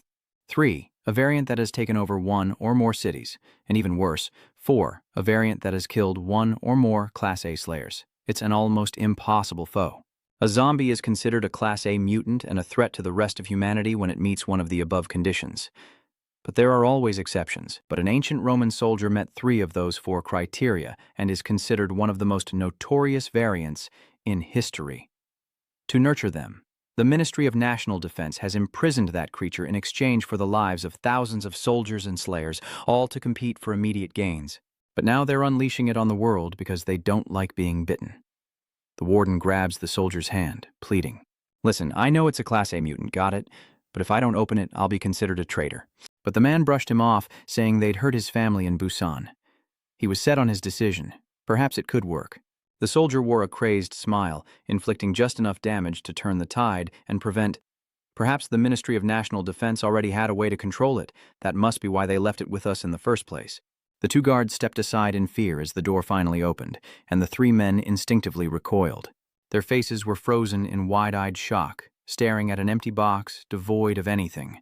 But a light flashed within that iron box, instantly killing all 3. Their heads rolled, revealing sharp fangs, as the ancient Roman soldier appeared as a terrifying, mutated monster. Noticing a light in the distance, the ancient Roman soldier's eyes glinted, muttering, "War." Meanwhile, a barrage of bullets rained down. Ministry of Defense soldiers scrambled to reload. "We have intel on the enemy's location. Listen carefully and adjust your sights. Fire 3 rounds to the left." That soldier just had something slice across his neck. What was that? Hundreds of lives are lost in the blink of an eye. War. He acted while muttering the word war, as others were impaled by Roman soldiers. War. He single-handedly resolved it all. His mouth continued to utter one word. War. A soldier frantically ran, screaming for help, warning of the mutants. The scream draws John near. The mutations have arrived. His eyes widened as he witnessed the soldier being impaled, leaving everyone in stunned silence. The giant Roman soldier stood amidst them, an unbelievable sight. They were all in a state of shock. A notorious Class A mutant, one they'd only read about in history books, stood before them. No one uttered a sound in the face of such horrifying intrusion. They immediately stopped fighting, staring at the strange thing before them, muttering in disbelief that those bastards would unleash such a monster to destroy them. The ancient Roman soldiers prepared to do something, his terrifying roar signaling the start of a gruesome slaughter. The ancient Roman soldiers' attacks claimed countless lives. Those who couldn't react were killed, and few survived. Those who reacted in time lost their limbs, and Chun lost his hand. In a split second, only the ancient Roman soldiers remained. Chun rose and roared, "Listen up, our battle is over. Ignite your fighting spirit. If you want to survive, kill that mutant first." Sari prepared his gun carefully. Chog gripped his blade, imbued with a courage beyond the norm, as the ancient Roman soldiers revealed a terrifying bloodlust. The lieutenant's radio crackled to life. A mutant had appeared on the battlefield. "I repeat, the mutant has appeared. He's very pleased with the situation." "Good. Listen closely. All enemy fire, including snipers, is focused on the mutant. This is your time to shine." The ruthless commander ordered. "They're focused on the variant and will be injured soon. Snipe their key units and finish them off." The sniper hesitated, his hand leaving his firing position. The sniper points out the flaw. "Sir, if we eliminate their slaves, our units down there will be exposed to the mutants." He shouts in protest, "Shouldn't we protect the safety of our allied forces?" The lieutenant speaks with sarcasm. What does he care? "Oh God, there's one insubordinate bastard here. You work for Major Lim, don't you?" Gunshots rang out in an instant as the lieutenant coldly commanded. "Shoot them down before I blow your brains out." The gun barrels begin to rise. He wore the smile of a monster. "Yes, their mission was to eliminate Major Lim and his followers. Then we'll return to the Busan Wall. The lieutenant wants to mass exterminate, laughing maniacally, not caring about the mutants, just focusing on the humans." A voice booms out, urging them to fight. If they want to live, they must kill the mutants first. Sari raises his gun, holding a knife for self-defense, and so does Chong. The ancient Roman soldier's face contorted into a snarl, as if he wanted to devour them all, and he took an offensive stance. Every soldier's eyes widened in shock as the ancient Roman soldier leaped into the air, guns trained on him. "Die!" He lunges forward with lightning speed. The soldiers cried out in fear, "No!" The ancient Roman soldier used a spear, the metal scraping against each other. He's enduring with all his might. He's too strong. I can't push him off. Cho braces himself, deciding to risk it all. So he strikes at its feet to disarm it. The Roman soldier growls and leaps to take the offensive, his shield beginning to crack, leaving Cho stunned, thinking shields were for defense. The ancient Roman soldier attacks Chang'e, who glances over, a flicker of panic in his eyes. The most terrifying thing about this humanoid mutant is that he's discovered the ancient Roman soldier has human-like internal organs. Chang'e unleashes a series of blows to his abdomen, leaving the ancient Roman soldier defenseless. Chang'e throws another punch, declaring his foe will die, and the blow lands with devastating force. With its organs damaged, the ancient Roman soldier coughed up blood. Chala and Chogon saw their chance. It was working. Suddenly, a long, writhing thing with a mouth emerged from his mouth, lunging towards Chang'un's shoulder as Chun watched in horror. It was trying to infect him. He gently grabbed it, and the long, writhing thing suddenly tensed up. It almost reached John Slaw B rank, unable to contend with the A rank mutant. They're no different than starving wild bears. It's one of the laws of nature created by statistics. Anything can happen, and the writhing mass shattered before John Gunn. But Sari's voice echoed from a few meters away. "Trust in my firepower, big guy, and keep doing what you're doing." "We can't stop here," she emphasized. "We're here to support Major Lim." John narrowed his eyes, his resolve hardening. These slayers have been through countless life-or-death battles together, and both Chogon and Sori show their resolve. "We can do this," Chun announced to the others as he fought. "Its power comes from its legs moving at incredible speed. I'll try to restrain it." Sari takes aim from afar. Through her scope, the target is locked. Sari holds her breath. Okay, a gunshot rings out and everything goes dark. A troll nearby suddenly collapses, his eyes wide and unmoving. Both Sori and Chuan froze at the sight as the Roman soldiers looked on in confusion. Cho screams on the verge of madness, "No, Sori, what have you done?" He snapped at her, asking how she could have missed, but Sori insisted she hadn't. "I clearly heard a gunshot. Someone targeted and shot him." She desperately tries to explain. "It wasn't me." Sari, drenched in sweat, wants to find the culprit, but who could it be? Why now? Then she remembered something. "Do you think the Busan government will attack? Will they ignore our warnings about blowing up the nuclear plant and risk an all-out war here?" Wang Tek tells her with certainty, "They're definitely coming. As I said, they can't think straight because their heads are already rotten." Sari desperately didn't want to believe what she was thinking. No way. Why would they kill a Caesar when there's a Class A mutant here? In Sori's frozen moment, the sniper aimed at her, and another shot rang out. Sari is hit and falls in disbelief. Has the world decayed this far? Is this why we're trying to change this place? Before leaving this world, she held on to one hope. "Major Lim, you have to win." Sari collapses in front of Gunn. He screamed in panic, "Oh, no, no." The ancient Roman soldier's shield swings out, striking Chuan repeatedly, sending him flying. Luckily, his teammates held him back as a soldier tried to reason with him. Just breathe. We'll do everything we can to buy you time. The soldiers surged forward, taking cover behind the Roman legionary monster. Suddenly, a voice crackled over the defense force's radio. Hold on, what do you think you're doing? You're aiming at the wrong target. Lieutenant directs his troops. The mutant isn't our target. We're here to kill Major Liam, the traitor who started this coup. The enemy is distracted by the infected. This is our chance. The soldier stammered, trying to explain the situation. The mutants will kill us all if we fire on the rebels. Whether there are dissidents or not, shouldn't humans fight together? He pressed his gun against the sniper below. He threatened to find the one who was whining and shoot him, as the lieutenant spoke into the radio, issuing a warning. He reiterates that their mission isn't to eliminate the mutants or risk their lives, but solely to destroy the rebels, doing everything he can to make his soldiers obey. If you want your families to receive a small house in Busan instead of being tormented, you'll listen to me, or you'll be shot dead like the rebels. The soldier gritted his teeth in anger, pointing his gun at Wang Tek's team. The soldier was bewildered, asking what the recruit thought he was doing. The soldier's hand trembled as he gripped the gun. I can't let my son suffer in Busan. I have a family. As a soldier, you understand, right? Though he didn't want to, he begged for understanding as gunfire echoed like thunder through the forest. The soldier, bloodied and trembling, struggled to sit up, whispering, "We stand no chance against such a monster without the others. Please, survive." Then he fell silent, a sacrifice deemed madness. A voice cuts through the crowd, impossible to hear through the binoculars, but the lieutenant smirks, satisfied that the cleanup is complete. He orders his remaining men to clear the area, their mission to eliminate the rebel forces accomplished. Now, let's see if the old man killed Major Lim. If he didn't, we will. The lieutenant must be pleased. It'll save us time on the way back to Busan since we've completed all our missions.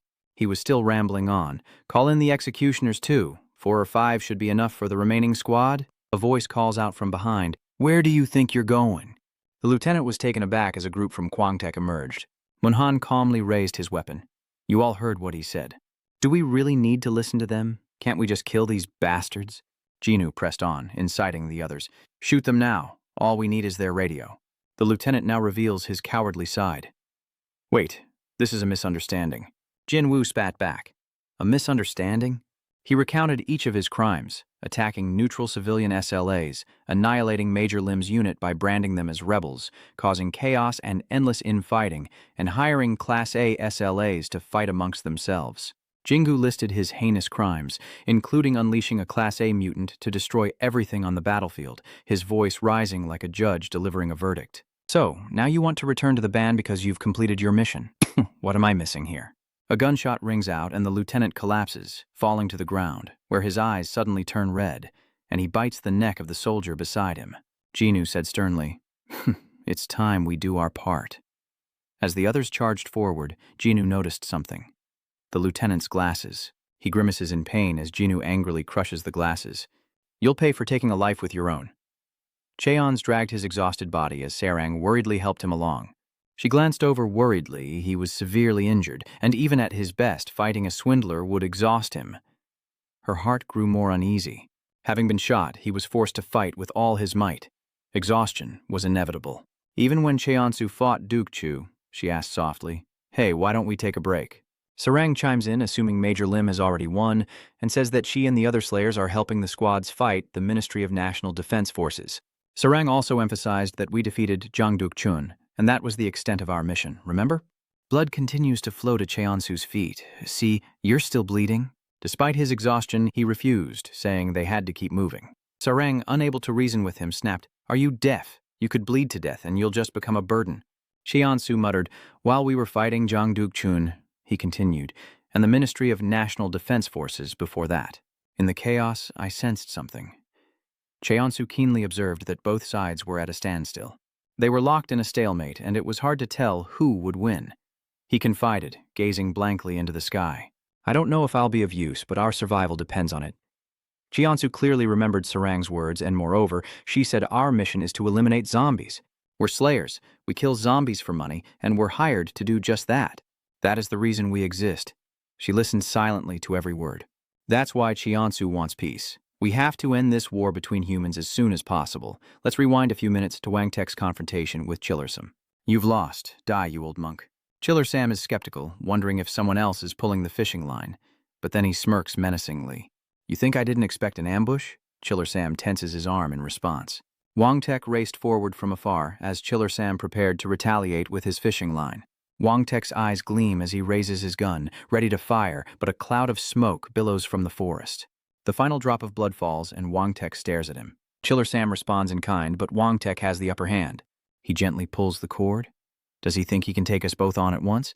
Wang Tek spoke with defiance, knowing he had to reel it back before he could fire again. He raised his gun, threatening Chiller Sam, or rather a self-loading pistol. Chiller Sam shifted slightly, set his fishing rod down and asked, "Why would you do that?" As he calmly took out a cigarette. Do you intend to reform this nation, or is this simply revenge? Analyzing the current situation, he explains that the government will annihilate him and his forces to ensure no one ever hears of the Unjin coup again. Chiller Sam was only trying to help Wang Tek. Before I was assigned here, I asked my boss to find a way to keep you and your men out of court. He sincerely advises him to give up on this. If he stops the battle now, he can survive to fight another day. There's no shame in retreating. Wang Tek didn't say a word after hearing that. It was a long moment before he finally spoke. In my haste, I have lost so much. The photo he took with his comrades, Wang Tek has lost so much. I lost my subordinates, and he too experienced immeasurable pain. But instead of integrity, he found brutality within the government. Wang Tek bled countless times, clinging to what remained of his humanity. In return, he was confined within 4 walls. Wang Tek pointed at Chiller Sam, declaring he must cut away the rot that plagued the nation to save the remaining divisions and ensure he never repeated the mistakes of the past. He lights Chiller Sam's cigarette as Wang Tek continues his story. That's why I had to do it, so please step aside. You won't change your mind, so don't make me kill you. He snapped his Zippo shut and Wang Tek bid farewell. I'm going now, Mr. Kim. Chiller Sam paused, then warned him that he would soon see hell unfold before his very eyes, urging him to turn back to the path he believed was right. If you want to see hell to realize what you're getting into, then go ahead. Wang Tek responds with a word. Good luck to you, Mr. Kim. Gunshots rang out incessantly as Wang Tek walked on, hoping for the best. Please, let's hope the situation isn't too bad. Chiller Sam could only sigh, feeling a sense of unease. Sarang helps Cheonzu towards the old man, who stammers at the sight of him. Chiller Sam called out, "Hey, kid!" Chiller Sam lashes out, hitting Cheonzu a few times and says, "Get over here." That troublesome kid is supposed to be a cash cow, not a revolutionary. Why did you join a coup and seize a nuclear plant? How was I supposed to know I was caught in the middle of a war? Besides, I have no intention of fighting the government forces. They left me no choice. I only wanted to save the other slayers. Sarang shook Chiller Sam's hand, speaking up for Chunu. That's right. The Demon Hall has saved many slayers. As a slayer yourself, I think you'll understand that our duty changes depending on the client's circumstances. Not knowing what else to do, a worried Chiller Sam asks the two of them, Are you done hitting him? What did you do with the gangster? I hit him in self-defense and tied him up so he couldn't move. So you didn't kill him, which means you can come back. He wants those two to come along. Come back with me. This place will soon become a sea of blood. We have to leave before it begins. Sarang and Cheonsu stood frozen as he grabbed the radio, ready to contact someone else. I'll tell Choi to send an executioner or someone to pick us up. Cheonsu stops him from using the radio. The two faced each other in a difficult situation, and Chiller Sam gently said, Don't make a mess of things, kid. This is beyond your capabilities. With regret, An said, I have to go. Old man, it's too late to leave now. It's not too late, Chiller Sam retorted stubbornly. I'm an A-rank SL. Of course, he replied. I can vouch for you and take care of everything. Cheonsu, remembering his comrades, firmly stated that they were still waiting for him. Chiller Sam looked at him with mournful eyes as Cheonsu spoke from the bottom of his heart. You remember how much I wanted a place of my own, right? I remember. He began to blame himself. I'm an idiot who couldn't even graduate middle school, so I'm slow to understand. In that desperate situation, I left Busan and became a zombie-slaying slayer. He'd been beaten to a pulp and even had his face smashed with a shovel. Cheonsu has braved countless dangers to understand why I long for a home, remembering the happy times with his own family. That's why my mother waited for my brother and me to come home from school, and where I waited for my father to come home from work. Home is where my family waited for each other. Cheonsu reminds Chiller Sam that his goal was to go to Seoul to restore his family, meaning he also has a family waiting for him. The thought of waiting echoed in his mind. I'll be right there, son. Just stay put. Ononsu's voice is filled with regret and anger. We didn't lose our home. We lost the people we loved. This zombie disaster took them once, but he can't abandon his new comrades. Cheonsu tells Chiller Sam that he considered them family and he won't lose them again. Hearing this, he lowers his head slightly. Chiller Sam sits back down, refusing. I can't go with you. If you become complicit in the coup, no one will speak up for Slazer anymore. He reluctantly compromises with Cheonsu. All right, you have 1 hour to finish everything and return here. I can't help you protect your new family, but I can take you home. Chiller Sam subtly hints at Pedro as a test for him, saying if he finds someone bound by fishing line, he should free them. He turned to Sarang and asked, And you? Little girl? She glanced over, confused. Little girl? Chiller Sam entrusted her with a mission. Take care of him. On the cliffside, Wang Tek surveys the scene, bodies strewn everywhere, and he feels frozen to the core. John Gunn is gone, and so is Sari. His eyes widened in disbelief as Chiller Sam's words echoed in his mind. You will see hell. He screamed out in agony into the dark night, his heart breaking at the sight of those lying below. His eyes widened in disbelief at how things had come to this. These were the people who believed in him and followed his lead. Suddenly, he remembers leading them, how they all respected and obeyed him, full of enthusiasm and ready to follow orders. They risked their lives for his ideals rather than live an easy life. But back in reality, all that remains are lifeless corpses scattered on the road. The laughter of yesterday is gone, he thinks painfully, and now these people lie here like piles of garbage. Fathers, mothers, the cornerstones of families, now lying lifeless on the ground, their eyes forever open. Among them, his brothers. Now countless bullets pierce his body. They were someone's children, living happily with their families, but now they're dead, their bodies mangled beyond recognition. They were also his subordinates. He scanned the corpses, from John to Sari and the others, all of them meeting a tragic end. Wang Tek was in excruciating pain, screaming in despair, his voice tearing through the heavens. They were dying, lying there like garbage. Hiding in the bushes, Cho hears a familiar sound, a glimmer of hope. Could it be the lieutenant? He quickly crawled out of the bushes, and without hesitation, Cho rushed towards Wang Tek.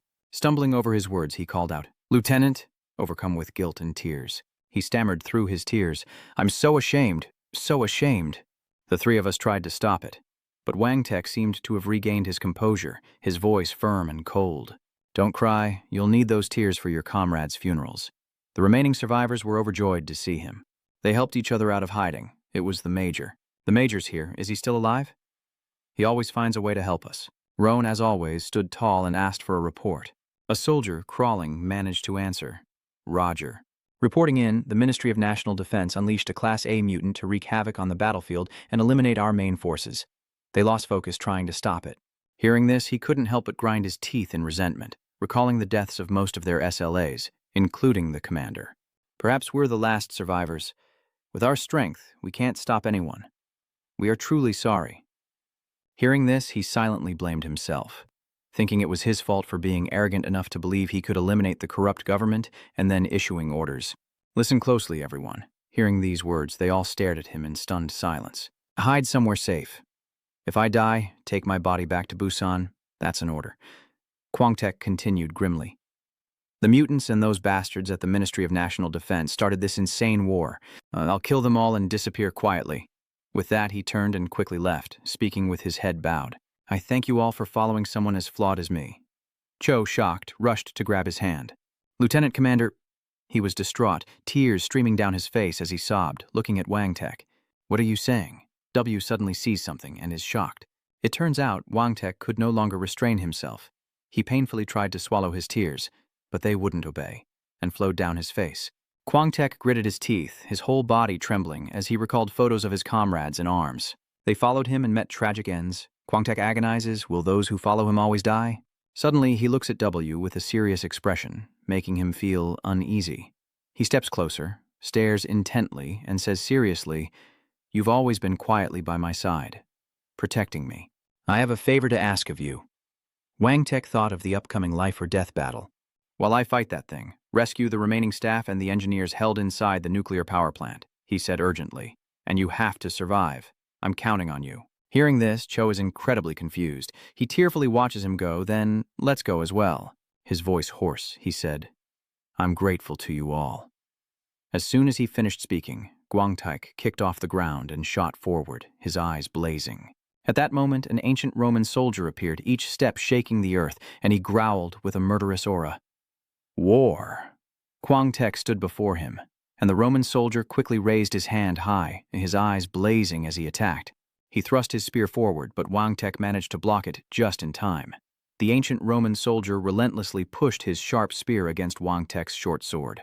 Kwang Tek gritted his teeth, struggling to hold on, and seized the chance to draw a gun with his free hand. He quickly pulled the trigger, firing a shot directly at him, which struck the Roman soldier's armor. He gritted his teeth in annoyance before swinging his shield at Kwang Tek. He quickly leaned back to dodge, and Kwang Tek braced himself with a hand on the ground. He barely dodges the blow, and seizing the opportunity, Kwang Tek delivers a powerful kick, staggering his opponent before somersaulting away. The Roman soldier was momentarily stunned, but Kwang Tek quickly regained his footing, assessing the situation. The Roman soldier charged, and Kwang Tek, with a grimace, launched his attack. But he was one step ahead, striking with his spear and shattering Kwang Tek's small sword. Kwang Tek tried to remain calm, raising his gun to counterattack. Without hesitation, the Roman soldier cleaved Kwang Tek's gun in two, leaving him to wonder if his belief in war to protect the people was wrong, as the soldier swung his shield. It struck Kwang Tek squarely in the abdomen, and he thought helplessly that he had failed to protect anything at all. Kwang Tek is sent flying, crashing to the ground with a thunderous boom, kicking up dust and debris before lying motionless. He looked up at the sky, his eyes filled with despair. He knew how to start, but not how to end. Just then, Roman soldiers appeared from above, raising their spears high and aiming them at Kwang Tek. Seeing this, he could only resign himself and close his eyes, awaiting death. Damn it. Strangely, time passed, and he remained calm. Kwang Tek opened his eyes in confusion, seeing a weapon blocking the Roman soldier's attack. A deep voice spoke. The lieutenant is quite the comedian, isn't he? Having barely defeated Duk Chun, what are you trying to pull? It seems Cheonsu has arrived just in time to block the attack. He grits his teeth, struggling to hold on. Cheonsu glances at Kwang Teach and shouts, "Is this what you were talking about? You're giving up against a mutant?" Suddenly, a purple light shot out of nowhere. Sarang, small but fierce, put all her strength into a strike, her brow furrowed in anger. It's true. The civilians are fighting with such passion, while the soldiers are indifferent. The Roman soldier, still reeling from the last attack, is suddenly confronted by a long, monstrous creature with razor-sharp teeth. A bang echoes. In the next moment, the monster explodes into pieces, its flesh raining down. Just then, a group emerged from the trees. They took care of things quickly, didn't they? Kwang Tek turned in astonishment. Jingu, hands on his hips, wiped away sweat and said sternly, "You don't have to worry about the zombies at the Ministry of National Defense. We took care of them, including that lieutenant colonel who released the crazed mutants onto the battlefield." Kwang Tek, utterly shocked by the scene before him, asks, "No, weren't you all dead?" Cheonsu frowns. "Die? Hardly. We almost did, but there's no way we're dying here. We never considered dying before the contract was up. We got paid and we returned to Busan." "Are you surprised by the contract?" He turned to Kwang Tek. "I have to get you and the surviving soldiers home. Wasn't that our agreement?" He then recalled Cheonsu's words from that time. "When it's all over, the SLAs must bring everyone back to Busan." Cheonsu held out his hand. "Let's settle things here and go." He lowered himself, his gaze fixed on Kwang Tek, and spoke sternly. Both he and his men. "Let's go home." Kwang Tek, witnessing his righteousness, was stunned for a moment. Then, with a faint smile, he quickly rose, took Cheonon's hand, and declared, "Let's go home." Meanwhile, in a sealed room, a group of people are hiding when someone opens the door, drawing their attention. Chu enters with the injured soldier. "Engineers, we will begin restoring the nuclear plant as quickly and safely as possible." They received the announcement and quickly followed each other out. A worried engineer approaches the soldier saying, "I think I heard gunfire. I wonder who won." He hesitated for a moment before answering, "Neither side has won. We and the government are both suffering heavy casualties. Now, Major Lim is trying to stop the Class A mutant released by the government, a revelation that horrifies the engineer. So, hasn't the revolution already failed? Didn't you say that if it failed, the nuclear power plant would overload and explode? Could the bomb in the nuclear plant have been a fake, meant for spies from the Ministry of National Defense?" Cho explained softly, "We never intended to kill the survivors in Busan." Looking at the engineers, he said somberly, "We apologize for frightening you all this time, but when the war is over, we will find the safest route back to Busan and take you home."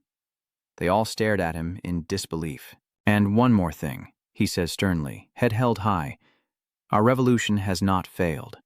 Today, Most of the soldiers who were once the government's hounds have died here. Their faces were apprehensive as he continued, "If you return to Busan, you'll feel it immediately.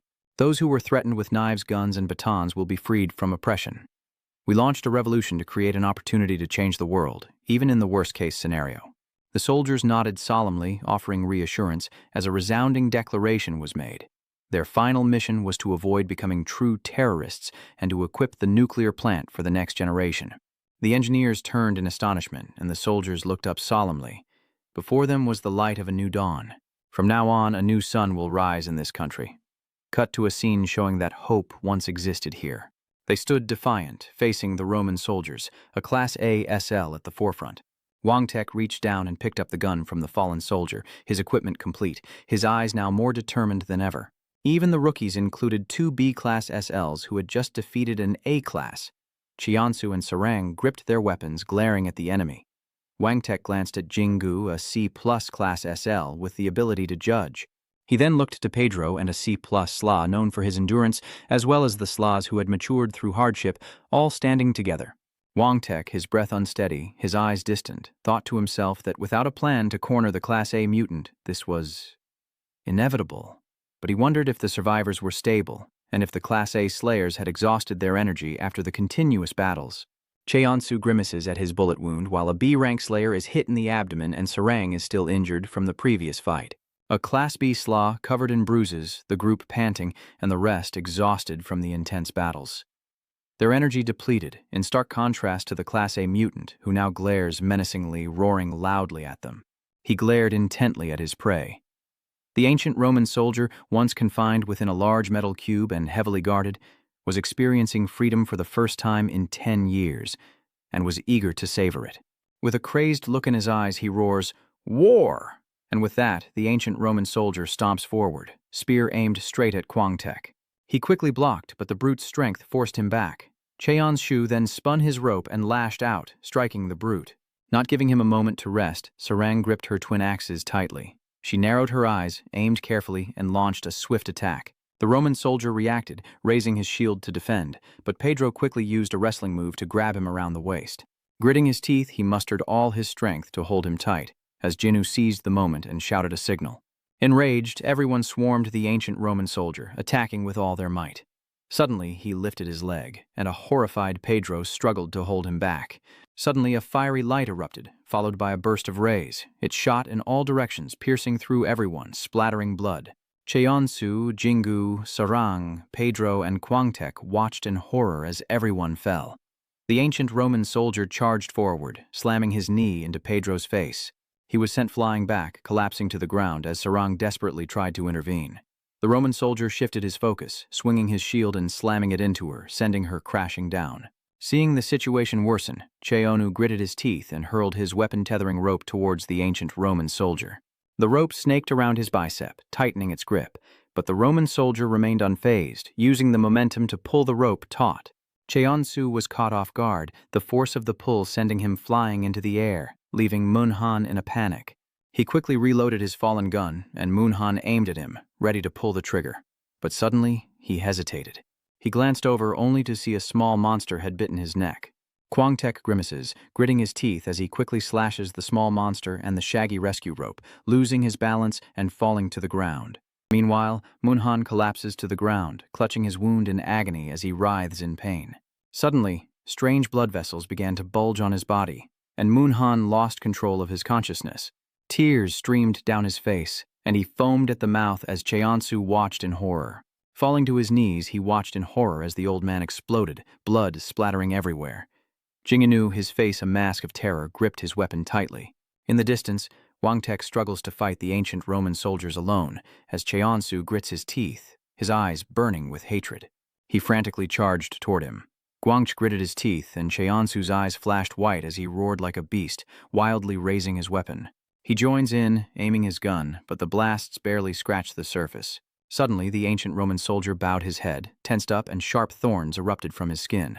The Roman soldier stretched out and roared, "War!" A great wind suddenly rises, and Cheon-Osu struggles to shield himself. Seeing this, Wang Tek warily retreated, shielding himself. This had gone too far. He then noticed his knife was chipped, almost broken. They warily eyed the ancient Roman soldiers standing before them, and he glanced at his comrades. Cheonsu seems to have lost all his strength, panting heavily, as Wang Tek continues to look back to assess the situation. Behind him, countless injuries. Sarang and Pedro lie defeated. His fallen comrades lay still on the ground. His face darkened as he realized things had gone too far. Wang Tek stared intently, carefully scrutinizing the creature. Its outer armor, like that of a crustacean, was growing tougher, as if adapting to the battle. Its wounds were healing faster and faster. To defeat this bizarre mutant, they'd need overwhelming firepower or to control the ancient spirit horse, pushing it forward with a swift attack so it wouldn't have time to heal. Right now, there's no one or no weapon that can do that. Wang Tek frowned, trying to find a way out. If this continues, more people will fall and die. He remembered his duty. Someone has to take responsibility even for the dirty work, and that was the commander.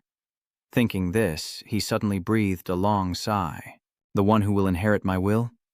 He placed his hand on Cheonu's shoulder. Suddenly, Wang Tek forcefully shoves Cheonu back, his words, "I hope it's still you," leaving him momentarily stunned. Wang Tek glances over, then says sternly, "Oh, you have to survive." And with that, he unleashes a furious barrage of attacks. The blade flew, striking the Roman soldier's shield, and in the next moment he kicked off and charged forward. Wang Tek leaps into the air, stomping down on his foe, who stumbles back to regain his balance. He lands gracefully on his feet, but then Wang Tek inexplicably removes his belt and ties it around his neck. He reached into his pocket, his voice filled with murderous intent. "This monster." Wang Tek grabbed a syringe, stabbed himself, and glared at him. "I have to fight fire with fire." The moment he injected himself, his heart seemed to stop.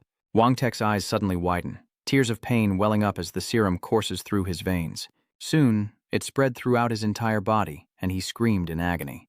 Cheonsu witnessed this scene, his eyes wide with shock, breaking out in a cold sweat as the two stood frozen. At that moment, his eyes changed, a spark ignited within them, and memories flooded back. The notice board displayed the list of successful candidates from the second round, and the young man stared intently at it.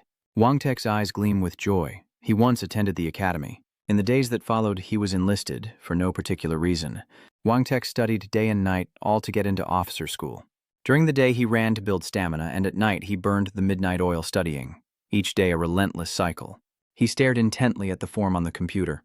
So, as a student, I planned to serve my country for a while before entering society. Time flew by, and graduation day arrived, the ceremony for the Class 0 officers of the Patriotic Academy. Wang Tek stands at attention and salutes. To me, the duty to protect the nation and the spirit of the people once meant nothing. That is, until he met Jian, who smiled gently and lovingly at him. His comrades, like Sergeant Kim, Mr. Dong, and the others, John, Sari, Chuan, and Cheonsu. He was glad to have met them all. Back in reality, the slime keeps appearing, slithering around him. I feel so much regret. Cheonsu watches him in shock. I've gained everything except the chance to see them again. Jinu looked on with a cold sweat, realizing this day was inevitable. At that moment, Wang Tek transformed, his very being mirroring the physique of an ancient Roman soldier. He said gravely, "Don't concern yourself with anything else. This is the path you must continue on." Kim Cheonu.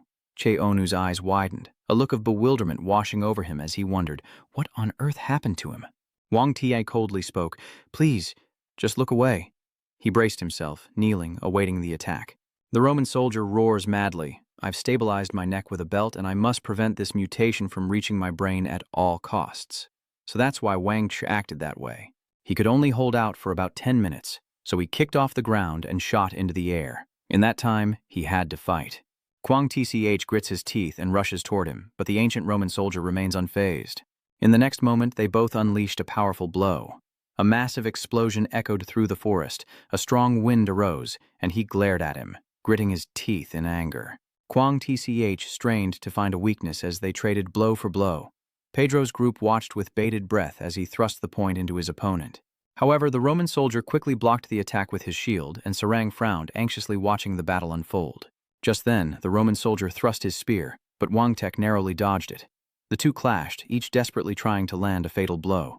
Dust and strong winds kick up as Cheonu shields his eyes, trying to assess the situation. I must kill this mutant and bring everyone back to the Busan Wall. My final responsibility. Wang Tek grits his teeth, his eyes blazing.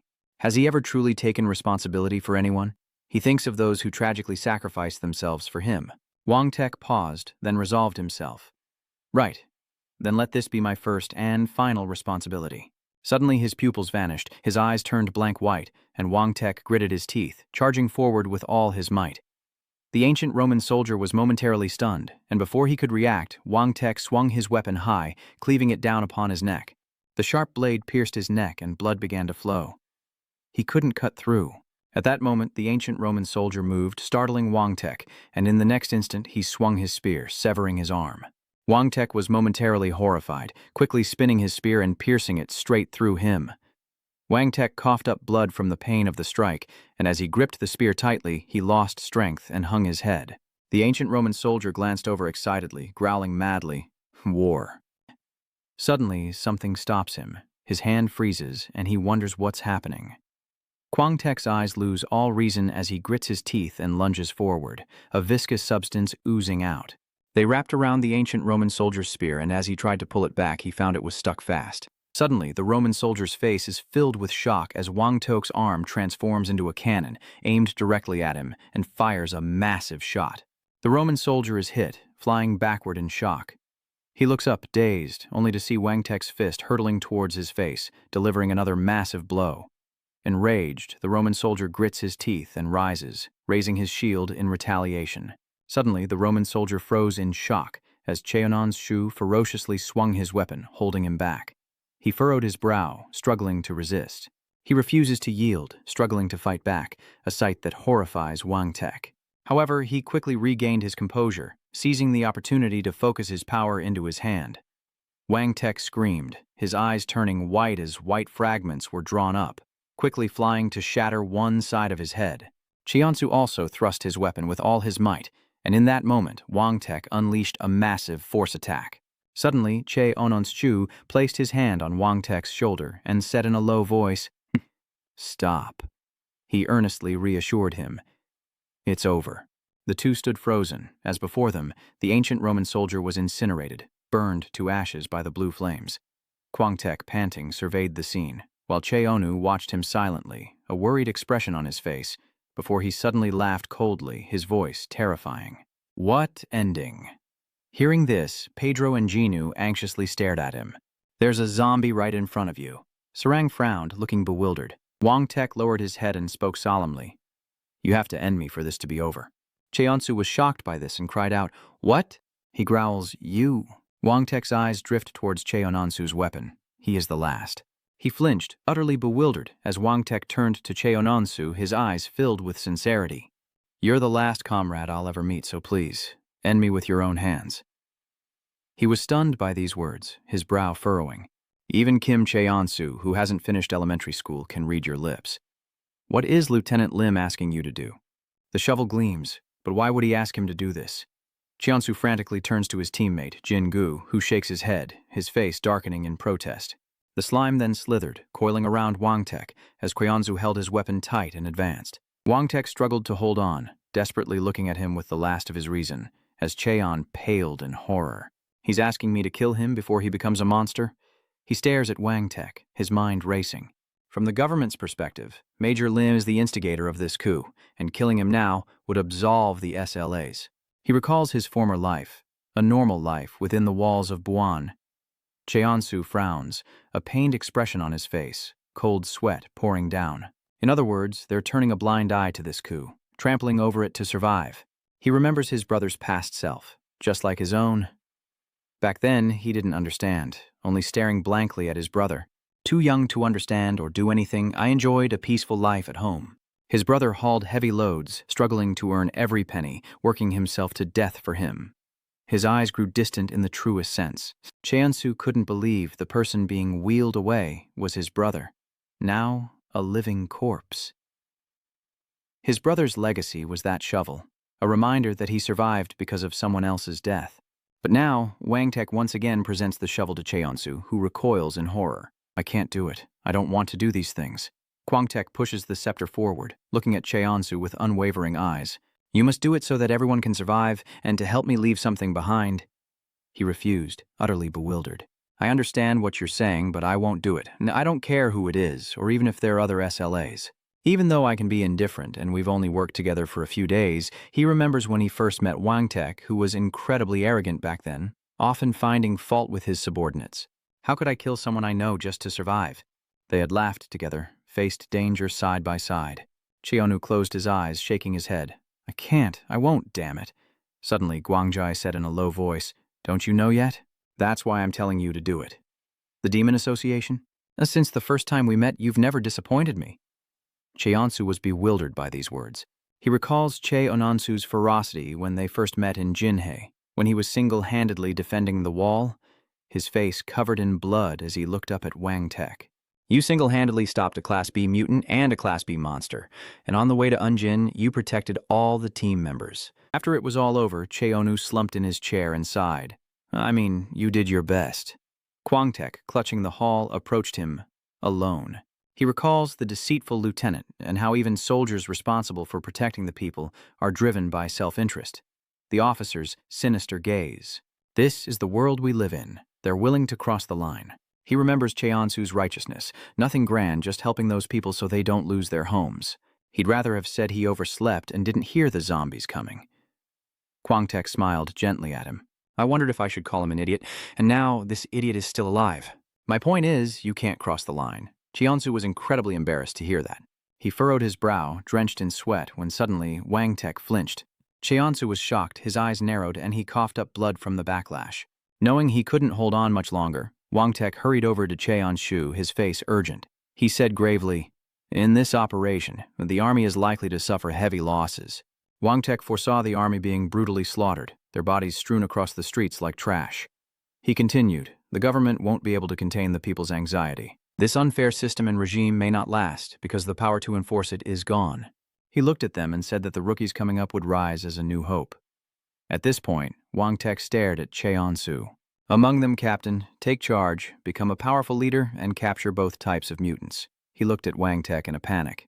Save everyone and everything I couldn't. If it's you, I believe you can do it. Cheonsu frowned, lowered his head, and retorted, But you told me to save my life and ordered me to kill you. I don't like that. But if this is a deal, Jingu looks at him anxiously. If this is the path to saving the others, if this is what he wants to leave behind, Pedro and Sarang look on in silence, their eyes filled with reluctance. Cheonsu reaches out and grips the spear tightly as Wang Tek kneels, offering his head for the final blow. Suddenly, Cheonsu raised his voice. What did you come here to achieve? He paused, lost in thought, recalling the image of himself standing tall, gazing up at the clear blue sky and the Korean flag waving in the wind. For a world where the strong protect the weak. Wang Tek smiles proudly, as if recalling the day he took his oath. The results of Operation Salamander are revealed. Factories are shown, the Unan nuclear power plant is successfully repaired, and slares belonging to the Ministry of National Defense lie cold on the ground. 17 dead, their eyes forever open in death, alongside countless bodies strewn across the battlefield, and 83 civilian slares dead or missing. Soldiers lay scattered in the streets, with approximately 2,200 from both sides dead or missing, and Duk Chun, an A-rank slayer, was missing, bound to a tree. Roman soldiers defeated, Class A mutants dead, and Kwangtek's body lies cold. Major Lim Kwangtek, a Class A SL, a Class A mutant, is dead. The sky turned a beautiful shade of pink. After this battle, there were no more military operations commanded by the Busan Provisional Government. The 4 members of Cheonu approached the helicopter as Chiller Sam watched them from the doorway. The air was heavy as they walked in silence, heads bowed. When he noticed Cheonsu clutching a white cloth bundle, Chun Sam glanced over, curious. What is that you're carrying so carefully? After a moment of silence, Cheonsu tightened his grip on the cloth bag and replied, It's my luggage. Seeing this, the man simply watched him in silence as Cheonsu solemnly declared, From now on, I'll always keep it with me. The helicopter quickly takes off, leaving Pedro Jingu to slump back in his seat, looking dejected. Sarang sat there blankly, a look of contemplation on her face, while Cheonsu continued to clutch the cloth bag. She turned to him, her eyes cautious and probing, as Sarang gently placed her hand on Cheol's, offering warmth. He glanced over, noticing her sad eyes and comforting hand. She looked worriedly at Cheon, who bowed his head, face furrowed. So many have died. My comrades lie cold, and I have taken so many lives. Slaughtered soldiers lay scattered, but the most devastating loss was their commander, Wang Tek. Cheonsu sits atop a mountain of corpses, yet his gains are meager. For the first time, Kim Cheon-soo feels weary of his work. Cheon-soo meticulously counts each bill, yet feels ashamed by his lack of funds and constant worries about basic needs. Shouldn't he just give up? He can't let things continue like this, but he's already in too deep and the burden only grows heavier. Cheon-soo covered his face and wept bitterly.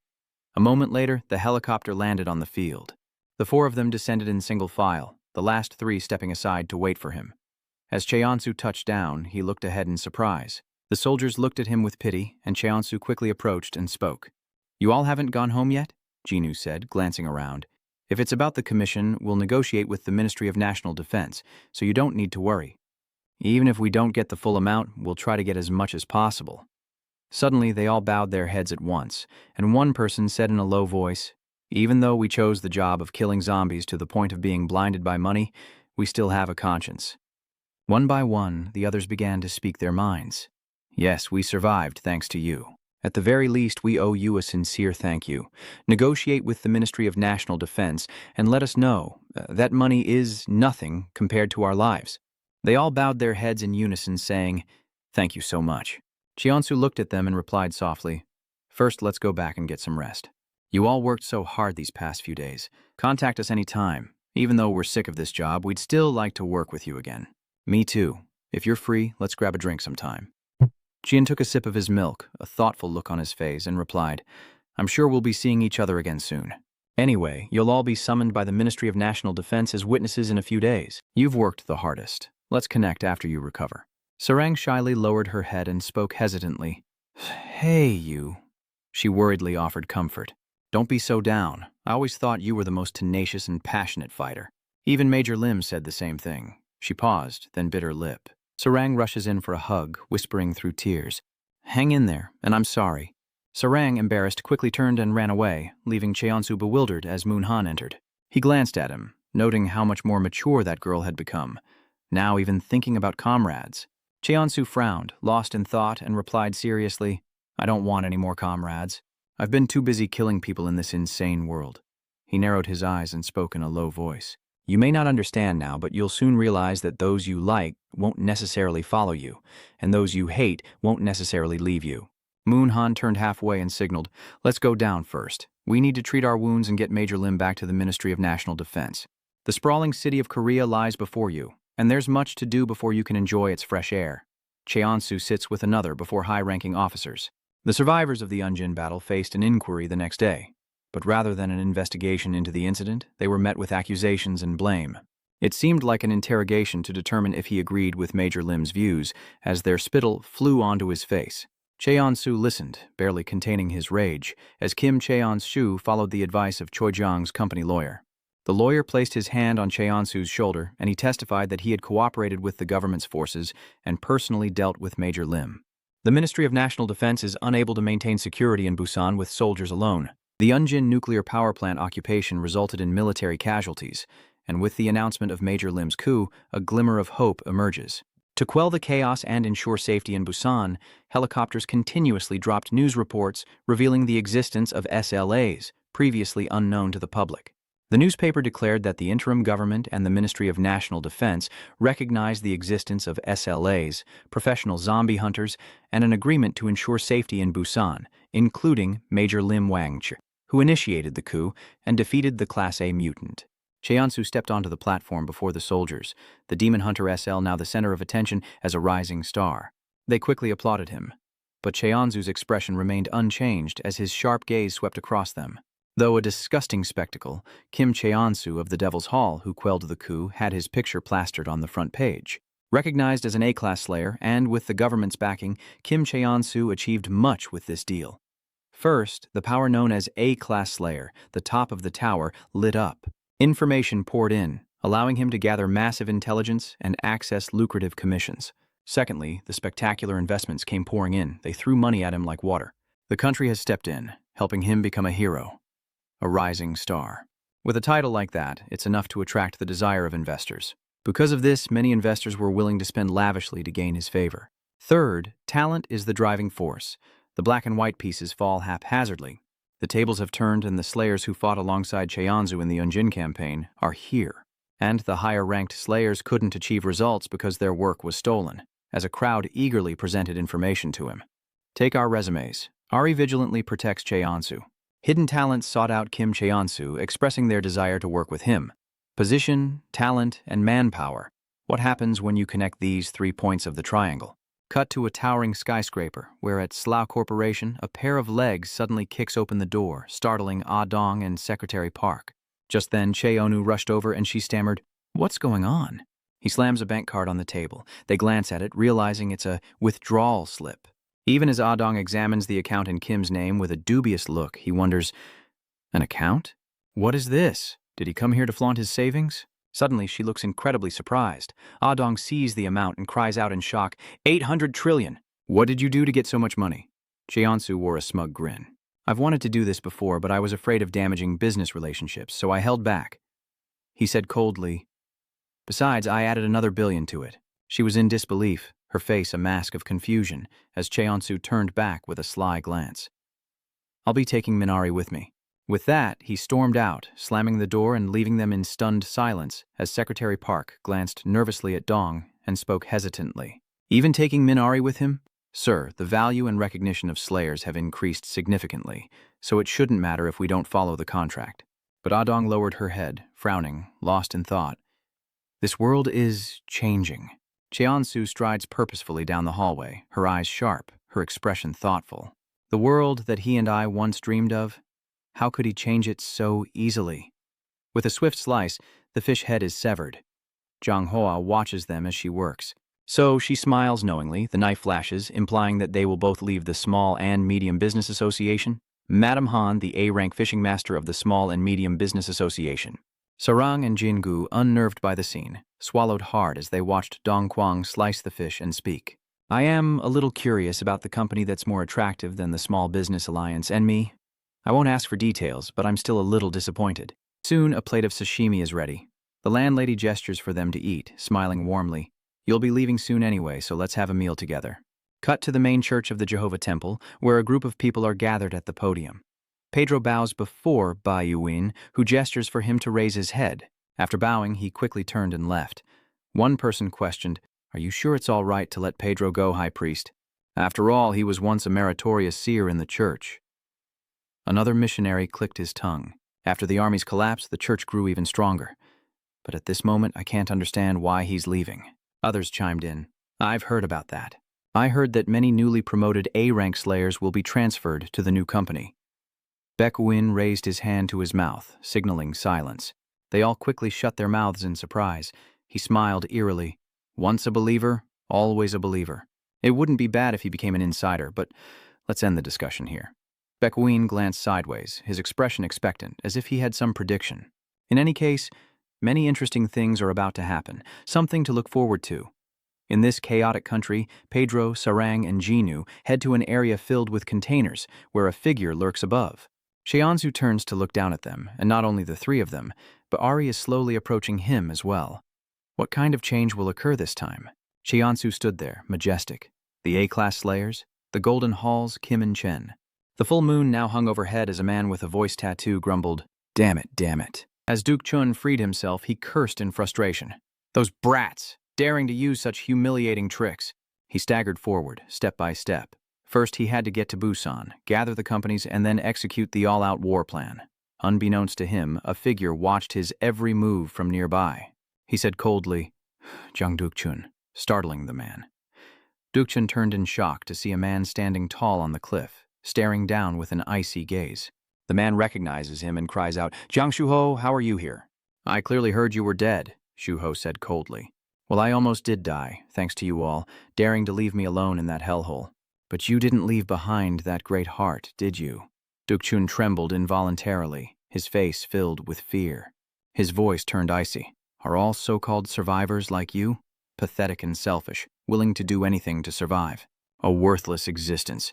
Yet I have no personal feelings about it. Hearing that, he questioned, Then why are you here now?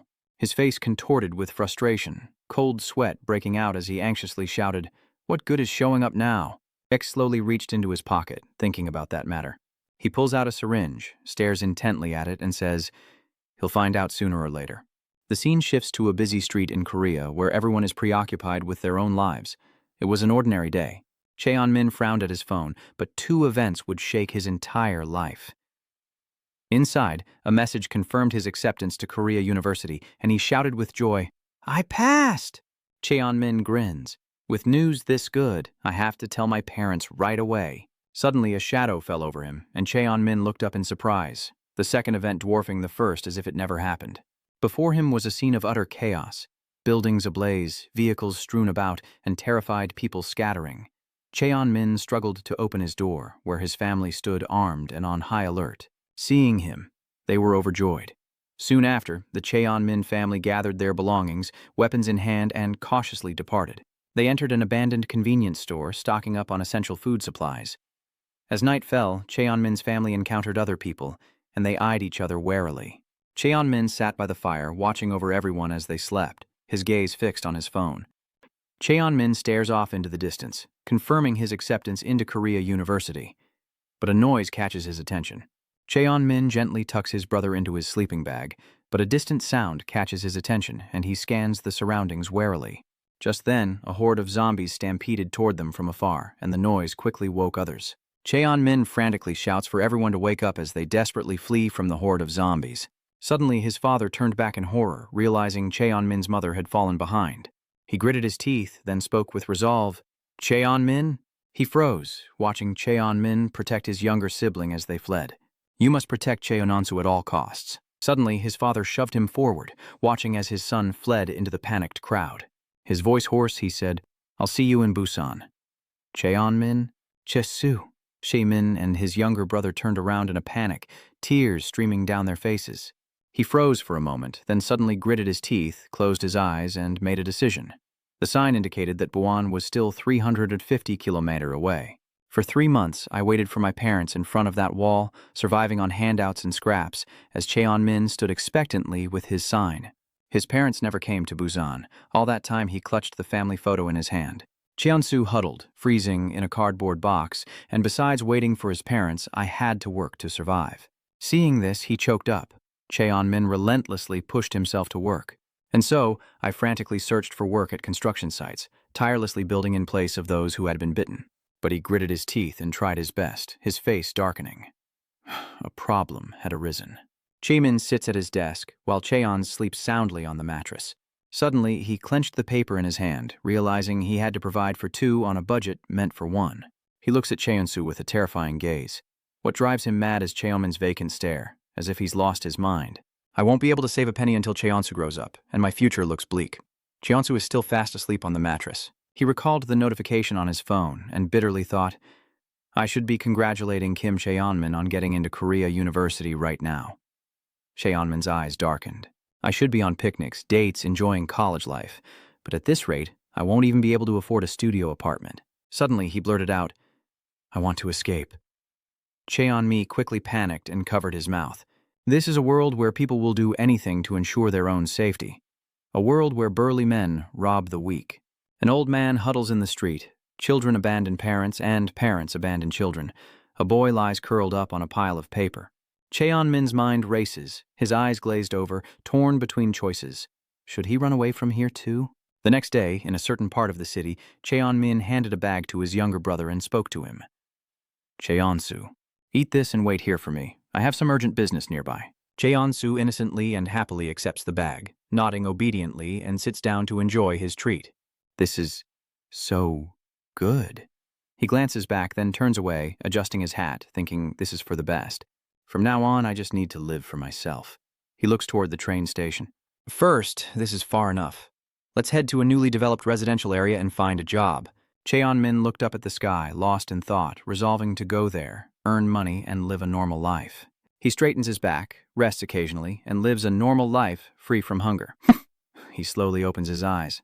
Cheon-min awoke with a start, realizing he'd fallen asleep. He was the only one left on the train. Cheon-min sat there, dazed, his eyes distant, when a security guard entered and spoke in surprise. Hey kid, this is the last stop.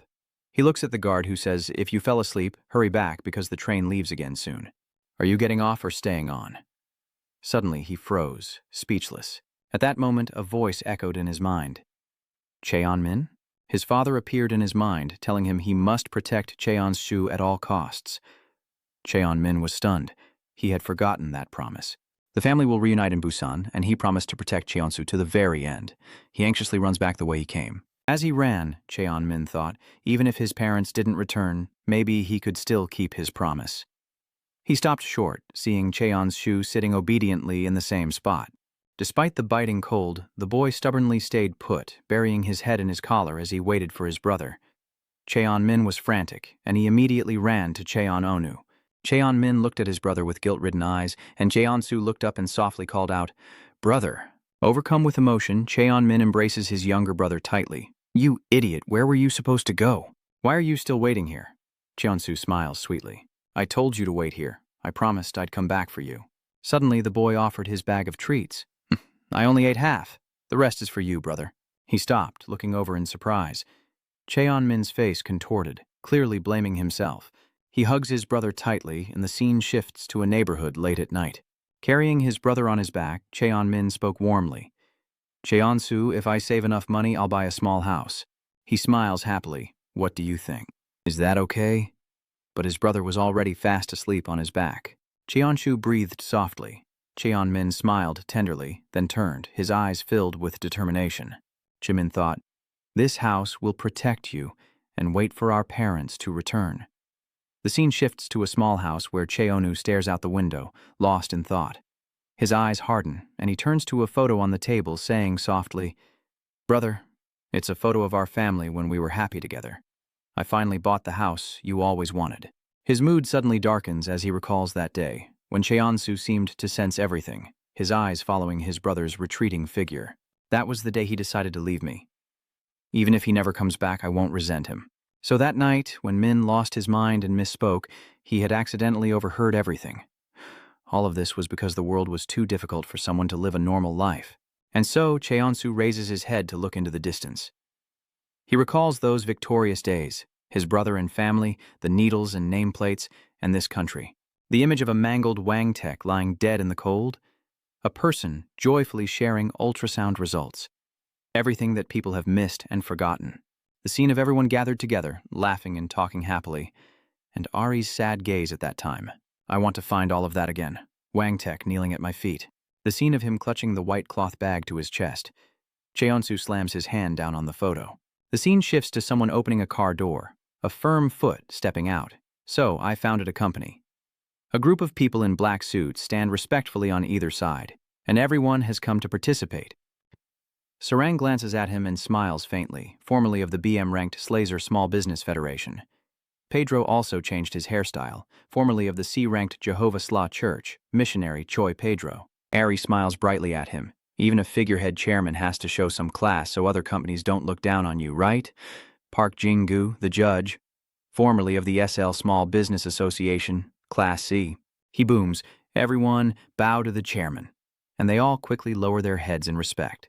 "Welcome, chairman." His gaze is unwavering. "Wish me luck that everything goes smoothly." Kim Cheon-su, founder of Slayer Fans. On the map, Kim Cheon-su's company is located in Jing Ai, and there are many reasons why they chose this place.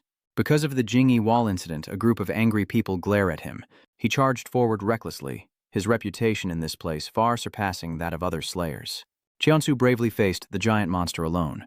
Also, after the wall was completed, the workers and construction company reclaimed this place.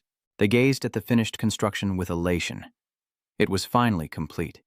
These people had given Kim Cheon-su free leases on their land and buildings. The two sides stood facing each other as Cheon-su surveyed the building with a look of surprise. "There are more new buildings than I thought." Ari glanced around, a little flustered. "Moreover, the location is extremely convenient." "Are they really letting us rent these buildings for free?" The construction manager beamed, explaining that these buildings were worthless before the wall was built, and Cheon's is the one protecting it. "He deserves at least this much. We're not giving it away, just renting it out." The two exchanged glances, and Cheon-su nodded slightly, feeling the immense pressure. One man pointed and grinned. "If you want, just add one condition. If zombies ever invade the Zimhai area, we'll leave it all to your company, Cheon-su."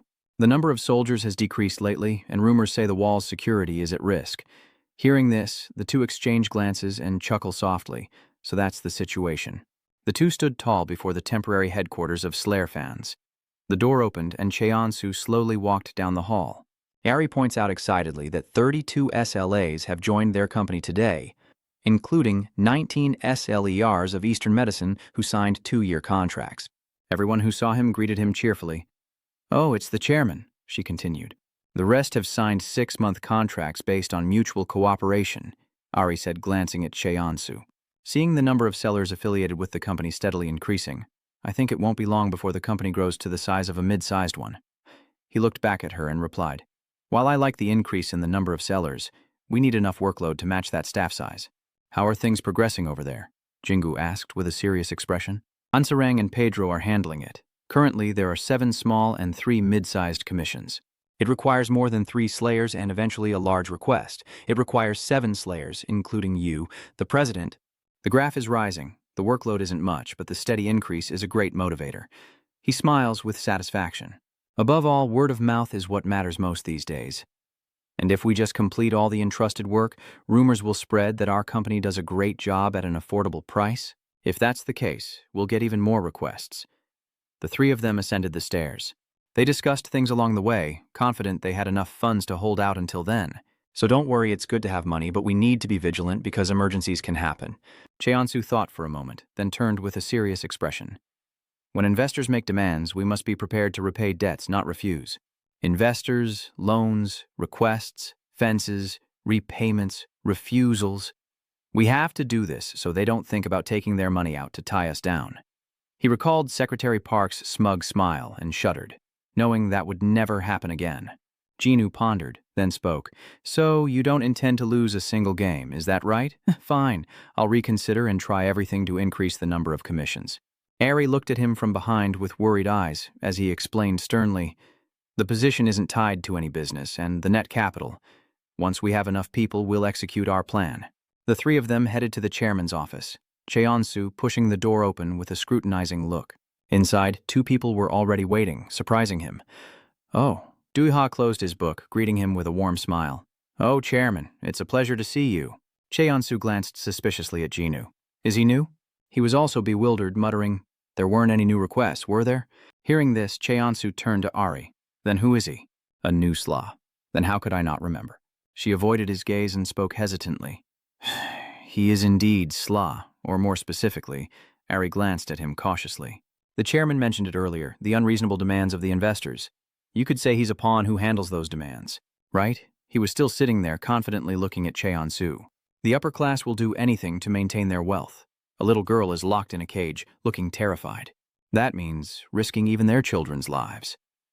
Outside, the father calmly takes a drag of his cigarette. Back in the days of dictatorship, they sent their children to military schools. When the elite control a special school, they send their children there.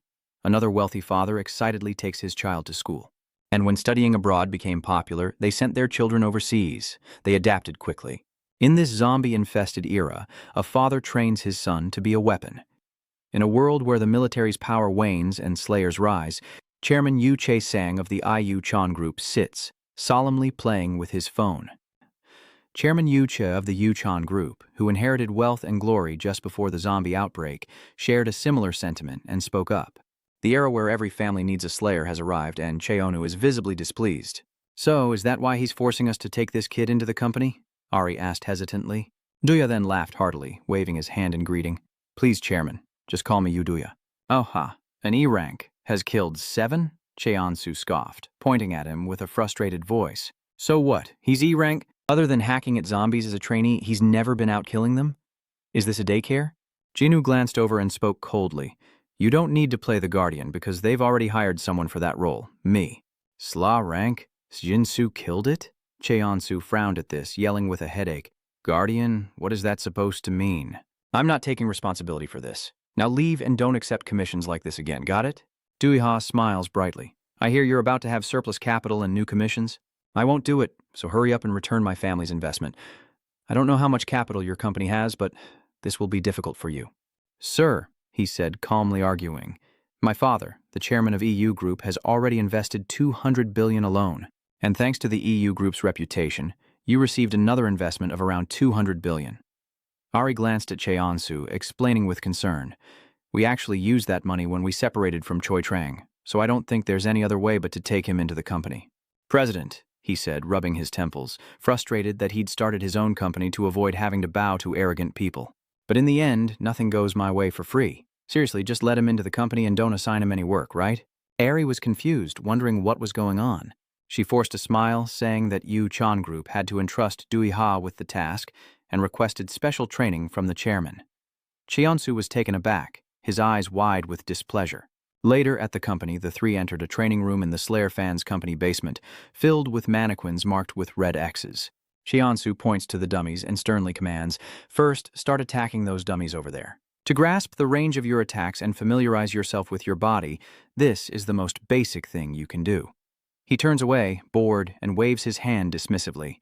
"All right, go beat those dummies until you're exhausted." And why is Dui Ha suddenly calling for the chairman? Cheons looked back in surprise as Dui Ha said, "I've done this many times before meeting you." Dui Ha smiled excitedly, looking at him expectantly. "I wonder if you could spar with me directly." Cheon's shoe glared, his voice strained. "A direct fight?" Despite his annoyance, he held back and explained, "It seems you've misunderstood something. I'm simply helping you train for the money, not because you're talented or exceptional." Dui Ha calmly smiled and proposed, "If I lose decisively, I'll pack my bags and leave the company with Chunu.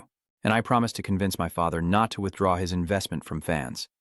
Hearing this, he fell silent, a look of contemplation on his face. Suddenly, he spoke in a low voice. "You wouldn't make such a deal unless you had something to gain, would you?" With a probing tone, he said, "If I win, the chairman must allow Jinsu and me to handle the next project together." Cheonsu scrutinized him, thinking that he was making advantageous conditions as if he was already prepared for the next match. Either he had a scheme, or he was truly capable. But then, an excited smile crept across his face. "This just makes it all the more interesting. If I can see through his scheme during the fight, I'll crush it completely. But if he really has the ability, I'll keep him and train him thoroughly." Cheonsu replies, excited. "All right, prepare your weapons and come back here in 30 minutes. Dui Ha stared intently at him, as did his guardian. Chunu turned in surprise, while Cheonsu turned with a serious expression. "Go get ready." A moment later, in a certain room, Dui Ha, now fully equipped, firmly grips his chainsaw and stares ahead. Meanwhile, Chunu has armed himself and is observing intently as Cheonsu stands before them, explaining, "The rules are simple. You both come at me at once." With a serious look, he instructed, "If I get hurt, don't worry, just keep going." The chainsaw roared to life, and lightning crackled. Chunu crouches, ready to strike, his eyes cold. Cheonsu stares at them both, then says sternly, "Are you coming at me, or am I coming at you?" Cheonsu glanced at Ja, thinking, "He's pointing that chainsaw at me so innocently, he must be underestimating me. But the training proposal was part of my plan all along." He frowned, trying to assess the situation, thinking, "We already have a plan to fight you. Demon Slayer." Duha smirks, eager for the fight, but before he can finish his sentence, Cheonsu strikes Chunu. His power is immense, sending Chunu flying into the wall, shattering it in a cloud of dust. Duha, still trying to process what happened, could only utter, "Huh?" Chunu is now pinned to the wall, his shovel glinting, as Cheonsu coldly asks, "What's wrong? Didn't go according to your little plan?" Before the fight, he'd predicted Kim Cheonsu's easygoing nature and the pride of an A-rank hunter, giving a 200% chance they'd both attack, so he'd set the condition. And as expected, Cheonsu said, "Simple rule. You both attack at once." With a stern face, he thought, "Don't worry about hurting me, just swing freely." With incredible speed, Go Jinsu rushes towards him, and Yuja wields a chainsaw capable of dealing instant death if it connects. They're coordinating their attack. Ja grins triumphantly, seizing the unexpected opportunity. Jinsu uses a control move, breaking Kim Cheonsu's shovel blade to lock the handle in place. The two weapons grind against each other. With his weapon locked, he unleashes a beautiful finishing move. Cheonsu is caught off guard, witnessing this spectacle and marking the end of their impressive opening tactic. Duya smirks, requesting to accompany him next. He quickly became the right-hand man of an A-class Slaw, rising to become an outstanding rookie in the Slayer world. News spread quickly. The second son of the IU group became an elite Slayer, displaying extraordinary talent upon his debut, creating a springboard for the IU group to flex its power among Slayers. That was Yuja's plan. Everyone has a perfect plan until they get punched in the face. Back in reality, Cheonsu attacked before Yuja could even finish his second sentence. Is he flustered? Cheonsu coldly glanced at Chunu, who had been sent flying into a wall. "What's wrong?" he sneers. "Things not going according to your little plan?" Duha gritted his teeth, a look of panic on his face. He frowned, gripping the chainsaw tightly as he charged toward him. The saw blade came down, but Cheonu easily dodged it. He glanced over, thinking, slow and unskilled. He's only good enough to take down a few common zombies before getting bitten and infected. Duiha missed and stumbled, becoming flustered. Cheonsu thought to himself that he swung too hard in his confusion, unable to control the centrifugal force. Suddenly, Cheonsu raised his weapon high and Duiha squeezed his eyes shut, bracing for the blow. After a long moment of silence, he cautiously opened his eyes in surprise. He stared at Cheonsu, who stood frozen, and wondered, had he stopped? Is he going easy on me because I'm a rookie? Suddenly, Cheonu smirks with amusement. Dia was stunned, wondering if he was mocking him. Suddenly, Cheononsu threw his sword to the ground, standing tall before Duihaha, coldly remarking that he was even worse than the guy who was just blown away with one hit, not even worth using his sword on. He furrowed his brow, glaring at him, his voice laced with displeasure. Just how much are you looking down on the Slayer profession? Cheonsu unleashed a torrent of mockery. You're from a rich family, aren't you? Do you look down on the resolve of those outside the wall simply because you live safely within it and have warm meals? Chia was stunned. Cheonsu's voice hardens, asking if he wants to steal the fame created by the desperate efforts of those miserable people just because the SLAs are getting public attention. Then, he decides, I'll teach you a lesson before I kick you out. Before he could finish, he landed a solid punch to Jaeha's face, sending him reeling backward, blood gushing from his nose. Before he could react, Cheonsu's furious fist came crashing down again and again. Duiha grimaced in pain as he was sent flying. It hurt so much. Duiha crashed to the floor, his body and spirit broken by the onslaught. Jay's eyes glazed over as Long Shen thought, is this really all I am? Images of his father standing tall flashed through his mind. Dia, this is your last chance to shine as a lowly bastard child. Because of your inferior mother, you couldn't inherit my full intelligence. At least you could have learned my resilience. He looked at his father with bewildered eyes, returning to reality. At that moment, Cheonsu kicked him hard, shattering the chainsaw and sending Duiha flying headfirst into the wall. With a look of resentment, he thinks, in the end, I've disappointed my father. Is this all I'm capable of? Duiha collapses next to Ju as Cheonsu approaches, his voice laced with anger. Don't underestimate and mock us. Just then, Cheon-sung suddenly thought of his fallen comrades and snapped, this is a job for the desperate. He looked at Duha and said coldly, go home immediately, kid. Then he grabbed his things and quickly left. Duha, still with his head down, suddenly produced a chain that wrapped around Cheon's neck, startling him, and he instinctively ducked to avoid it. Cheon turns back in surprise as Duha rights himself, struggling to stand, and speaks with his head bowed. Like the chairman said, I don't know the despair of missing a daily meal. He gripped the chain tightly in his hand. I don't know the despair of starving or freezing to death outside the wall. Duihao's face darkens, his eyes hardening with resolve. Because I was born with a silver spoon, but even so, he clenches his fist, I have my own despair. At that moment, Cha recalled the day his mother, Che-O, left him in the rain. Che-sang stood on the balcony, his hand on Ja's shoulder, watching her fade away. He watched with cold eyes, gripping his head as tears streamed down his face. How ironic, my son, that your mother was driven away because of your incompetence. The household smirked, their mockery cutting deep, but the reality was far from what it seemed. You remain because you're my blood, but your mother is cast out for being an outsider who bore an incompetent son like you. His mother then left the mansion. Remember this day well. He coldly planted seeds of malice in the boy's mind. Because if you remain incompetent, you'll be sick of seeing this. In the Jia family mansion's hallway hung portraits of family members, a famous doctor, a renowned reporter, a construction magnate, and a dignified police officer. Suddenly, he shattered the photo with a punch, sending shards of glass everywhere. He spoke with displeasure. I heard the fourth one died in Yunnan. This is your chance, Duiha. You've inherited my luck, perhaps. If you become a famous slayer, I'll allow your mother to return here. Duiha stares at him in shock. Back in reality, Duiha speaks out in frustration. I also cried, screamed in resentment, and was desperate. But there's nowhere left to run. Duiha lashes out with his chain at Cheonsu. He swiftly dodges an attack. Cheonsu glances back at him, then dashes forward. He instantly appeared before Jaeha, shocking him. He looked at him in dismay. Even though I remember why I must fight seriously, this is all I can do? Is it not enough to close the gap in skill? Cheonsu then clenched his fist and swung it at him, and Duiha squeezed his eyes shut, gritting his teeth. I'm sorry, mother. Suddenly, the force lessened, and Cheonu flicked his forehead lightly. Duiha was bewildered, looking blankly at Cheonu, who said sternly, That wasn't bad at all. He put his hands on his hips and pouted, You used chains. It would have been terrible otherwise. Cheonzu stares at Duha and says seriously, Your expressions, your will, what you've suppressed to the point of explosion, your rebellious nature, your circumstances, your age and family background are all different. He lost something precious. Cheonsu's painful screams, tearing through the sky, struggling to reclaim it, mirrored Ja's earlier agony. In other words, Cheonsu could see that this kid would go far. He reached out his hand and said softly, "I won't fire you." Duya stared in bewilderment as Cheonsu gave serious instructions. Instead, focus on learning. Duya was taken aback. He immediately grasped his hand and quickly replied, "Thank you, Chairman." At that moment, he didn't forget to remind him, "Oh, and don't act rich. The SLAs hate silver spoon kids." "Ah, yes." Cut to Jaeha diligently training, his face contorted, sweat pouring down. Jinu glances over and swiftly lunges his shield forward. But Duya quickly dodges, only to be caught off guard by a sudden kick. He coldly kicks Jaeha, but then Jinu looks surprised. It turns out Jinha managed to block the attack with his staff just in time. He smirks triumphantly. He narrowed his eyes, watching Ja intently, thinking that his movements were distinctly different after sparring with Chairman Kim. His combat power had increased through a combination of strength and endurance training. He recalled Jaeha's previous actions. Shanoya.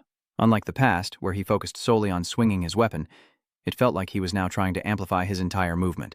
He powerfully charges toward Jinzu, and Ja swings his staff, forcing him to quickly dodge. Jinzu stared in astonishment. These movements showed both understanding and will in battle. In less than a week, has mastered Jinzu's movements? Could he have changed this much on his own? Ja's eyes are sharp. He'd been defending the whole time, forced back until his back was against the wall. Ju was shocked. Since when? Suddenly jolted, he quickly surveyed the situation. This is bad. Dia leaps into the air, swinging his staff down with full force. He grits his teeth, raising his shield to defend as the staff crashes down, the two locked in a fierce struggle. Suddenly, Duiha slipped, losing his balance and staggering, a bewildered look on his face. Huh? Duiha fell flat on his face, then turned to find the culprit. Oh, I almost had it that time. Who was that? Cheonsu calmly stepped forward, saying, "It was me, kid," Duiha exclaimed in shock. "Chairman!" He put his hands on his hips, angrily scolding me, saying he told me to practice fighting zombies, not people. Duya awkwardly tried to explain, saying he just did it on the fly. I heard the chairman has a lot of combat experience with SLAs outside the wall. Che immediately coughed blood and smacked him on the head. That was a special case. How can a kid who can't kill zombies fight SLAs? It's like a baby trying to ride a bike. Oh, what an idiot. Duiha winces in pain as Cheonu observes him, thinking that his movements are improving at an incredible rate, and he'll soon be able to bring him along as a valuable asset. Just then, he spoke. "Change your clothes and come outside. We have somewhere to be." Diaha asked in surprise. "Where?" Suddenly, Cheonu stares at him in silence, leaving Duya bewildered. Then he smacks him on the head and scolds, "Is that how you dress? I told you to train like it's the real thing." We cut to Jigochi City, home to the Jigochi Small Business Association, the JA Market, and the International Market, bustling with people in lively chatter. Lear arrives at a food stall while the Cheonu crew, disguised in heavy clothing, blend into the crowd. Looking around furtively, he wondered aloud where this meeting with Ansarang could possibly be, this far into the market. Why is it so hot here? Ari glances around, reminding them. We're almost there, so keep your hoods up even if it gets hot. Remember, this is slaver territory. If we're discovered, we might not get out of here. Suddenly, she spotted something in the distance and waved excitedly. Sarang jokes, noticing their expressions. They probably think it'd be easier to bring the engineer to the company, but this old man never leaves Jago Market. Someone is always watching to keep his identity as an engineer a secret. Since we have an appointment with such an amazing person, everyone should be grateful. He immediately conjures an image in his mind, looking bewildered. A legendary engineer? She continues to chatter on. If it weren't for that lecturing old man and my past with the Jagochi Merchant Guild, this wouldn't be happening. She suddenly looked at Cha and asked, "Besides, who is this kid? A new employee?" He glared at her, annoyed. How dare she call him a kid? Cheonsu replied softly, "He's a rookie I'm training." Sarang was surprised to hear that. Huh? You've already started training a disciple? Oh my God. Where did your brain break? He immediately defended himself. What are you talking about? The company's just short on talent, so we're training them.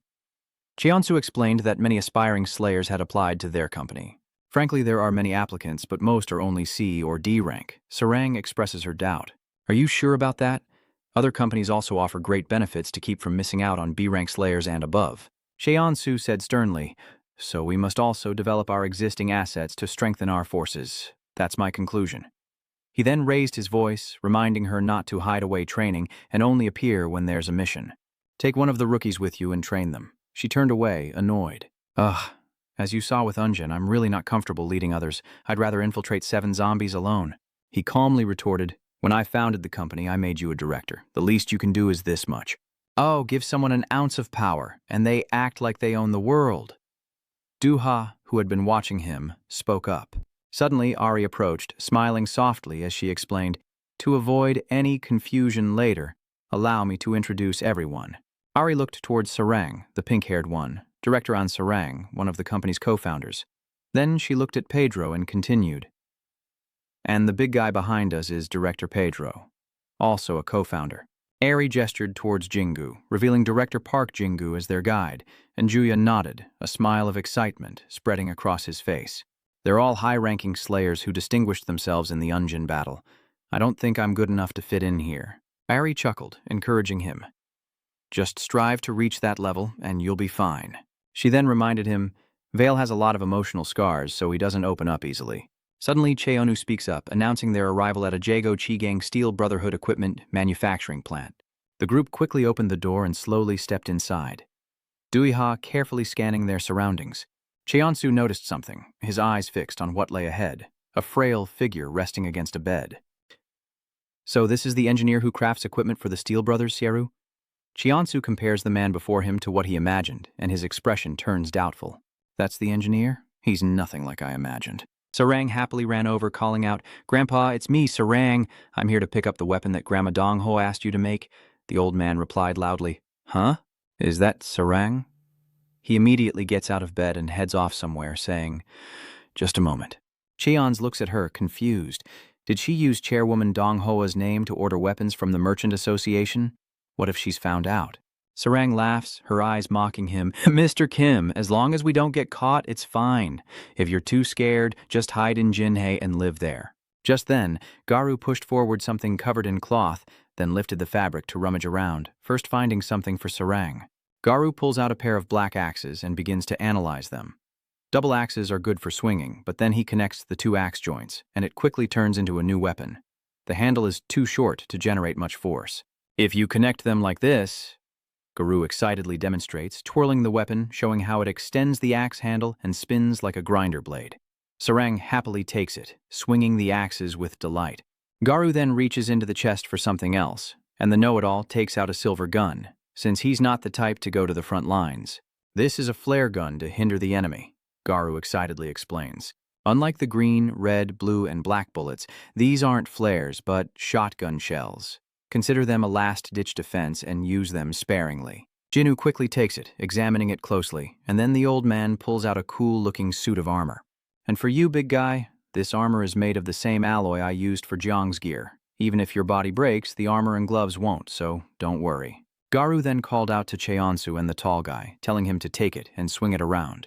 He quickly takes it, and Cheonsu swings it a few times, a look of surprise on his face. It feels lighter with this hardness. Did they use new materials? He asked suspiciously. The design is exactly the same as the old spade.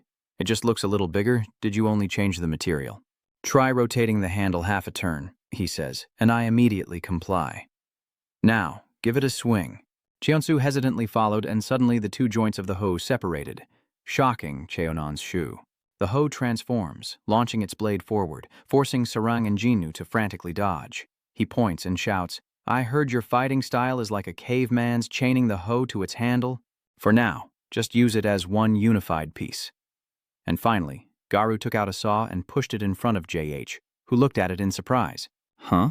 Seeing him still frozen, Cheonan's shoe calmly urged him on.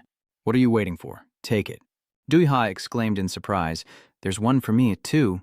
He chuckled and replied, I already smashed the chainsaw. Take this new one. Duiha gripped the weapon in his hand, a look of bewilderment on his face. Garu analyzes excitedly. It's much lighter than the old chainsaw, and the simpler design makes it more durable. This one took the most effort to design. He then happily skipped around. At this moment, Cheonan's shoe approached him and said softly, Thank you for your hard work. How much do these weapons cost? Are you surprised? A cold voice echoed. The price? Garu muttered as a cold voice suddenly echoed. You'll have to pay over here.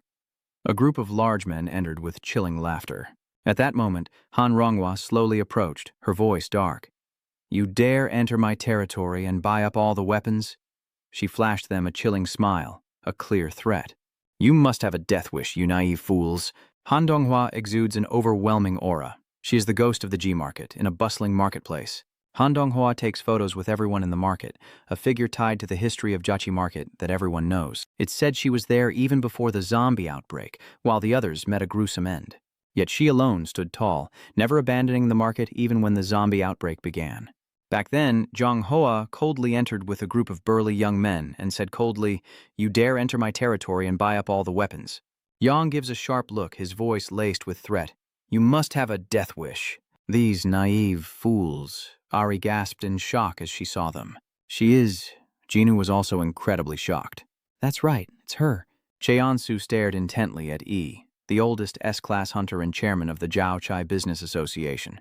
Bathed in flowers, she stood tall, gazing at them. Having overheard their discussion, she spoke calmly. Judging by the way you speak, it seems you know about me, even some who have dined with me before. Sarang, looking guilty and avoiding eye contact, stammered, I didn't mean to use your name. Suddenly, the woman's voice deepened. Now, answer me. Zhang Hoa demands, You've come to my territory, bought weapons bearing the engineer's hard-won techniques, and used my name to do it? What are you planning? She nervously averted her gaze, whistling to avoid his eyes. Cheonsu wondered if he should just say they were following him. But he wasn't just an individual anymore. Cheonsu remained silent. At least Hanzhong sees him as a collective fans. This is my first time officially starting a company and coming to another Slayer's territory. I can't afford to be looked down upon. That's right. Cheonsu looks at her sternly and raises his hand to explain. There are 2 reasons why I had to rely on those who were here before to get to this place. The first being, I heard the weapon crafting here is the best in the country. That doesn't make me happy at all. He then cautiously looks at her and continues. Secondly, I thought doing so would force you to show your face, the head of the Merchants Guild.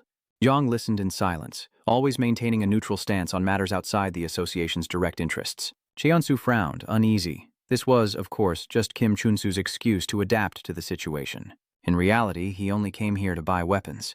But saying that outright won't salvage the situation. Now that things have come to this, I have to take a business approach. Cheonsu nervously watches Zhang Hua's reaction. Since we've come this far, let's turn this into a business opportunity. Behind her, the others were furious and began to shout insults. You're saying you broke Slayer's company rules for such a flimsy reason, huh? Does this brat have a death wish? Does he think she's some kind old lady?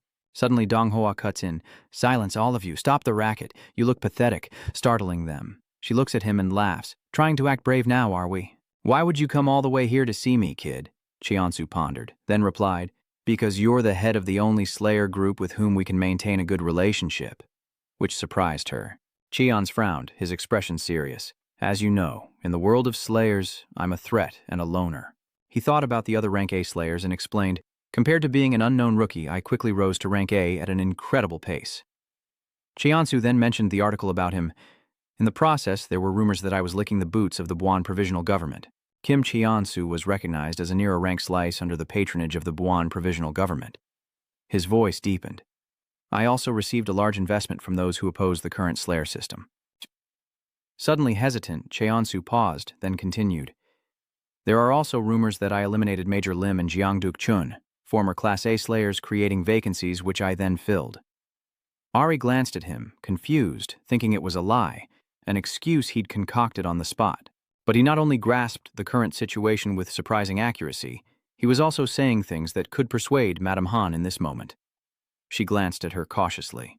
To claim he does this for the greater good, it's not just impudence, but audacity. Suddenly, Cheonsu frowned and spoke up. That's why I wanted to meet with you directly, to ask you a favor. Please maintain a friendly relationship with us. He began his analysis. As you may know, I'm currently in a difficult situation with my former employer, the Choijiang Company, also known as the Jehovah Church.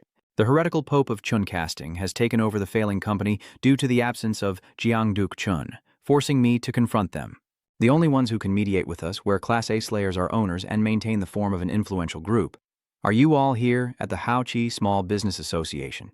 His face relaxed and he waited anxiously, thinking, whether it's reasonable or not, the piece has been placed, now let's secure it. Suddenly, Cheonsu bowed deeply before her, shocking Hua. Ari and Jinu exchanged confused glances, and a moment later everyone quickly followed Cheonsu, bowing deeply before her. Everyone looked confused and unsure. One person quickly approached and whispered in her ear, telling her not to waver at his words. "Madam, we don't know if he really came here with that intention. If we accept that offer, we'll be treated the same way by other Slayer companies." Zhonghua paused in thought, then asked if Dongxun's restaurant could accommodate their party, shocking her subordinates. With a warm smile, she says that they should at least have dinner first. The scene shifts to a restaurant where everyone is seated and the food is being served. The subordinates remained wary, glaring menacingly, making Pedro and Dea a little nervous, while Cheon-su and the others sat properly at the table. But everyone was too embarrassed to move. Suddenly, Donghua laughs and warmly invites them to eat, happily observing Sarang and remarking on how well she must be treated. Sarang, looking flustered, hesitantly asks, "Grandma, aren't you angry with me?" Donghua chuckled softly and replied gently, "Of course I'm angry. I'm angry that you jumped into this mess without so much as a hello, but that's all." Then she glanced at Cheonsu. "Young man, I don't think you killed Major Lim and Jang Duk Chun to become a top-class star. No matter what others say, I didn't raise Jingu and Sarang to be fools who would follow a fame-seeker like you, right? Before I answer that, let me ask you something. What were Dumul Hoan's final moments like?" He looked up, stunned, his face hardening.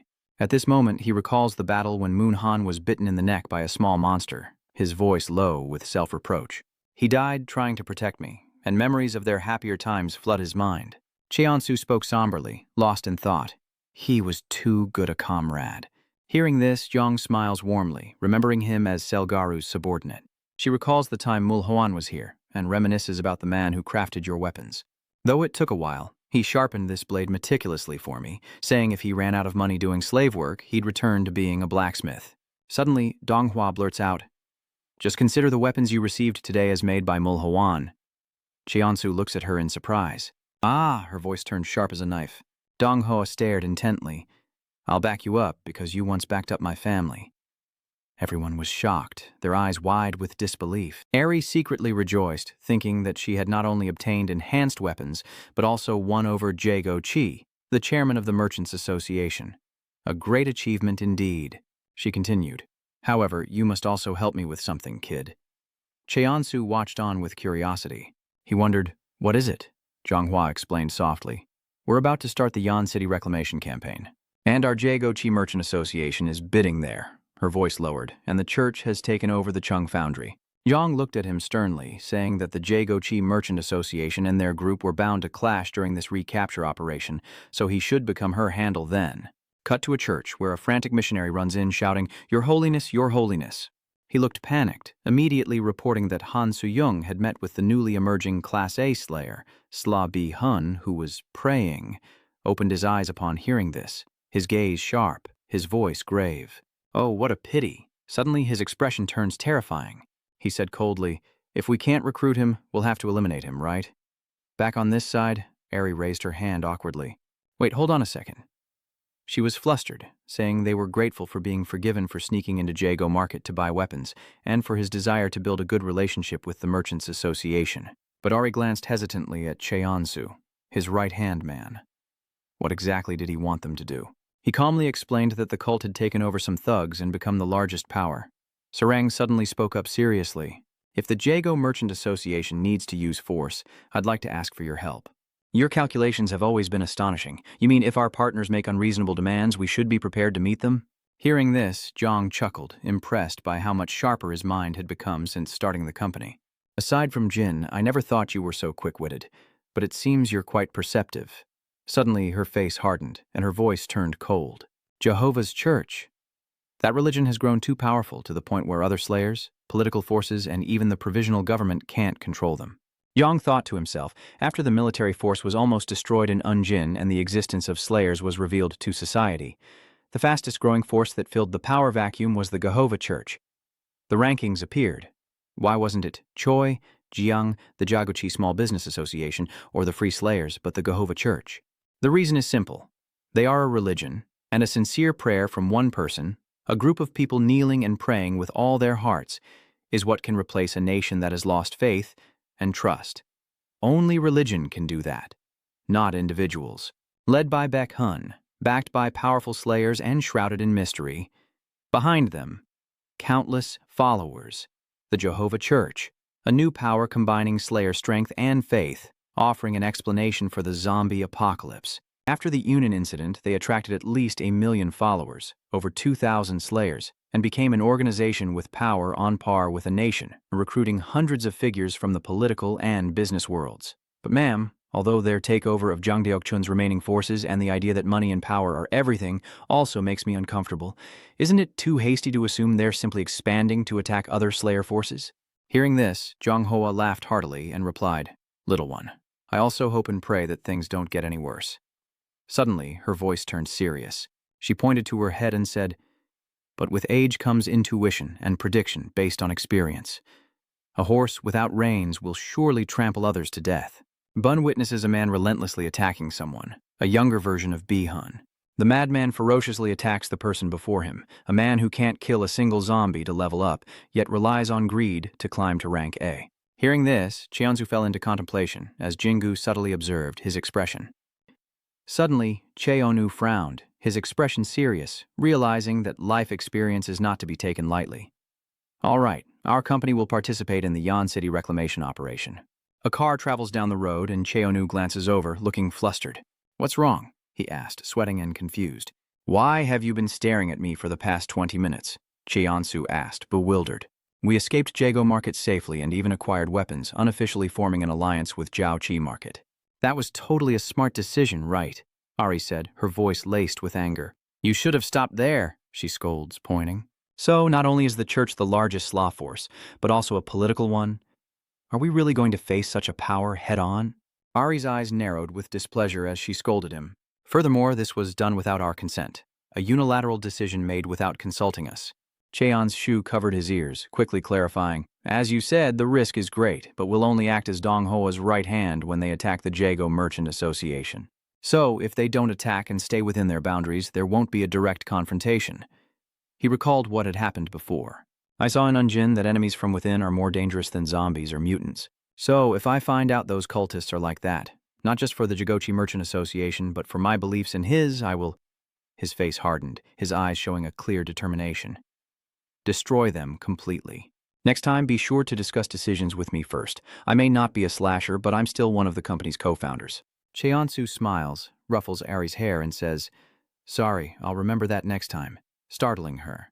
Her face flushed. Ari bit her lip shyly, then said, "I'll compile a list of participants for the Yan City recapture operation.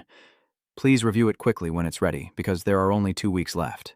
Things look grim as the recapture of Yan City looms, a campaign to eradicate all zombies and mutants within, facing both the Busan and Jing walls. The scene shifts to a high-rise, where factions like Zhangzhe, Cheonsu, and Baek-hun gather. Cheonsu eyed him carefully, while Bunun grinned with anticipation, clasping his hands together. Jago Chi Slazer class, a merchant association's Madam Han remains calm, while Fanslazers near A-class Kim Cheonsu appear stern. John Trang Shong, leader of the remnants from the Chun Casting Company and missionary of the Jehovah Slasher Church, Class B, exudes an indescribable air of mystery. And finally, we have B. Hun, the leader of the Jehovah Slasher Church, looking extremely excited. One man begins to explain the rules. The Slayer's mission is simple: exterminate. The city of Yan was thought to be teeming with zombies, including 3 C-rank mutants and 5 B-rank mutants. The assault team, composed of 3 A-rank Slayers, 27 B-rank Slayers, and 110 other Slayers, were all burning with fighting spirit. A grotesque monster opens its maw to attack, but Cheonsu calmly swings his sword, decapitating it in a spray of blood, completing the recapture of Y City in just 12 days. Suddenly, someone spoke up, wondering, "Is it over now?" The group stood before a shattered road, the monster's corpse lying before them. Jin then casually puts his hands in his pockets, noting that this is the 8th mutant they've encountered, including the ones they captured earlier. "So, that's it, Chairman." Suddenly, Duha examines the zombie blood on his hand, remarking on how sticky and hard to wash off it is. He turned to him, asking softly, "How did you feel about this first large-scale operation?" Duha replied awkwardly, "It was a battle of stamina. I realized I need to watch out for being weaker than a zombie." And you hesitated, your eyes suddenly darting elsewhere. Behind them, a mountain of monster corpses lay in heaps. Duha stared at the pile and said, "Our company's SLs really are monsters, aren't they?" Cheonsu glanced at him, then seriously advised, "Not bad for your first battle. Like you said, try to improve your stamina and slow hand speed. Dui turned to Jinnu and asked, what about the cult and Duk Chun's remnants? Jingu quickly replied that there was surprisingly nothing special to report. He looks thoughtful, saying, if they're expecting a clash with other slayers during the reclamation, they should be conserving their strength. Instead, they're not worried about losing slayers, and are actively participating in zombie extermination to claim more land in Yangsan. Jingu raised his hand, analyzing seriously, adding that their behavior regarding disputes or conflicts with other companies' slayers was surprisingly clean, with nothing suspicious, just like slayers reclaiming territory. Sarang secretly wondered if the old woman was worrying too much. Even the most fanatical followers wouldn't consider killing other slayers. There's still a code of conduct. She thinks of the numerous slayers in the streets. Furthermore, if they did that and the number of slayers decreased, Busan's security would immediately become a concern. Cheonsu glanced over, his voice stern. All right, I understand, but don't let your guard down until we're back. Something's not right. I have a bad feeling about this. Just then, the radio in his hand crackled to life. To all participants in the Yangsan City reoccupation campaign, we have confirmed that the final zombie concentration area has been cleared. Personnel are requested to gather at the rendezvous point for transport back to Busan. All SLAs quickly gather at the departure point. Surprisingly, there are a great number of believers. SLAs, please board quickly. We're about to depart. Cheonsu, stuck in the crowd of believers, thought with annoyance. These cultists are so many and so loud. After all that jostling, he finally gets on the bus. Cheonsu leaned back in his seat, sighing in relief. This was more tiring than fighting zombies being pushed around like that. Suddenly, a voice called out from afar. Is the chairman here too? Drawing his attention. Dui plopped down, sighing wearily and complaining about the packed bus, especially the overwhelming number of Jehovah church members. I heard they're an organization that relies on numbers, Cheonsu complained, annoyed. Why do I have to sit next to you? You're so loud. Dui grins. What was that? Well, I'm better than a stranger, right? Looks like everyone from the company got split up. He sighs, defeated, and orders them to be quiet. The car starts its journey as night falls. The vehicles slowly moved through the winding hills, Cheonsu and Jae-ha both asleep after their relentless fight. Suddenly, the followers stealthily emerged, exchanging knowing glances before retrieving their weapons and aggressively approaching the two. Standing on the platform, Baekhyun declared, what a mess. The zombies we face act as one, don't they? The followers respond with fervor. Yes, that's right. At this moment, Baekhyun continued to manipulate their minds. We humans are fighting against the zombies, so we need to act as a collective, right? The crowd responded in unison. Yes, that's right. He then said, so those who don't act as one are enemies of mankind, right? They immediately shouted, yes, that's right. Back on the bus, Cheononsu is fast asleep, and JH has also drifted off into a peaceful dream. What should we do with the slasher who hasn't joined our church and has his own strength? The cultists stealthily disembark, their faces twisted with malice, each clutching a weapon, ready to kill. Meanwhile, on the second bus back to Busan, a man is roused from his slumber by the commotion. He rubbed his eyes, annoyed. So noisy? Don't they know this is a bus? A public bus at that? Suddenly, a fanatic with a ferocious face pointed a knife at him. A second later, blood splattered on the window, cutting to the third bus headed to Busan. Inside, chaos reigned as the cultists' surprise attack left the others defenseless, blood splattering everywhere. The driver glanced at the rearview mirror, silent and unreadable. Suddenly, his collar flashes, revealing the church's insignia as the bus continues toward Busan. Cut to bus number 14, headed back to Busan, carrying Kim Cheonsu and Yuha. As he sleeps, a follower creeps up behind him, raising a sharp knife, and with gritted teeth, plunges it down. Suddenly, Cheonsu grabbed the lever, lowering the seat, causing the attacker to stumble back in shock. With nowhere to run, he was struck by the seat and cried out in pain. Cheonsu slowly rises, clutching his staff, and the surrounding followers are terrified. You dared to feign sleep and deceive us? And what did you do to the pastor? They charged forward in a furious rage, yelling, Die, you bastards! Cheonsu's eyes flashed as he swung his staff, unleashing a burst of energy upon the cultists. As the attack landed, blood splattered and the cultists collapsed, clutching their wounds and groaning in pain. Cheonsu frowned and sighed, then loudly called out to wake up the rookie. He groggily opens his eyes only to be met with a bloodbath.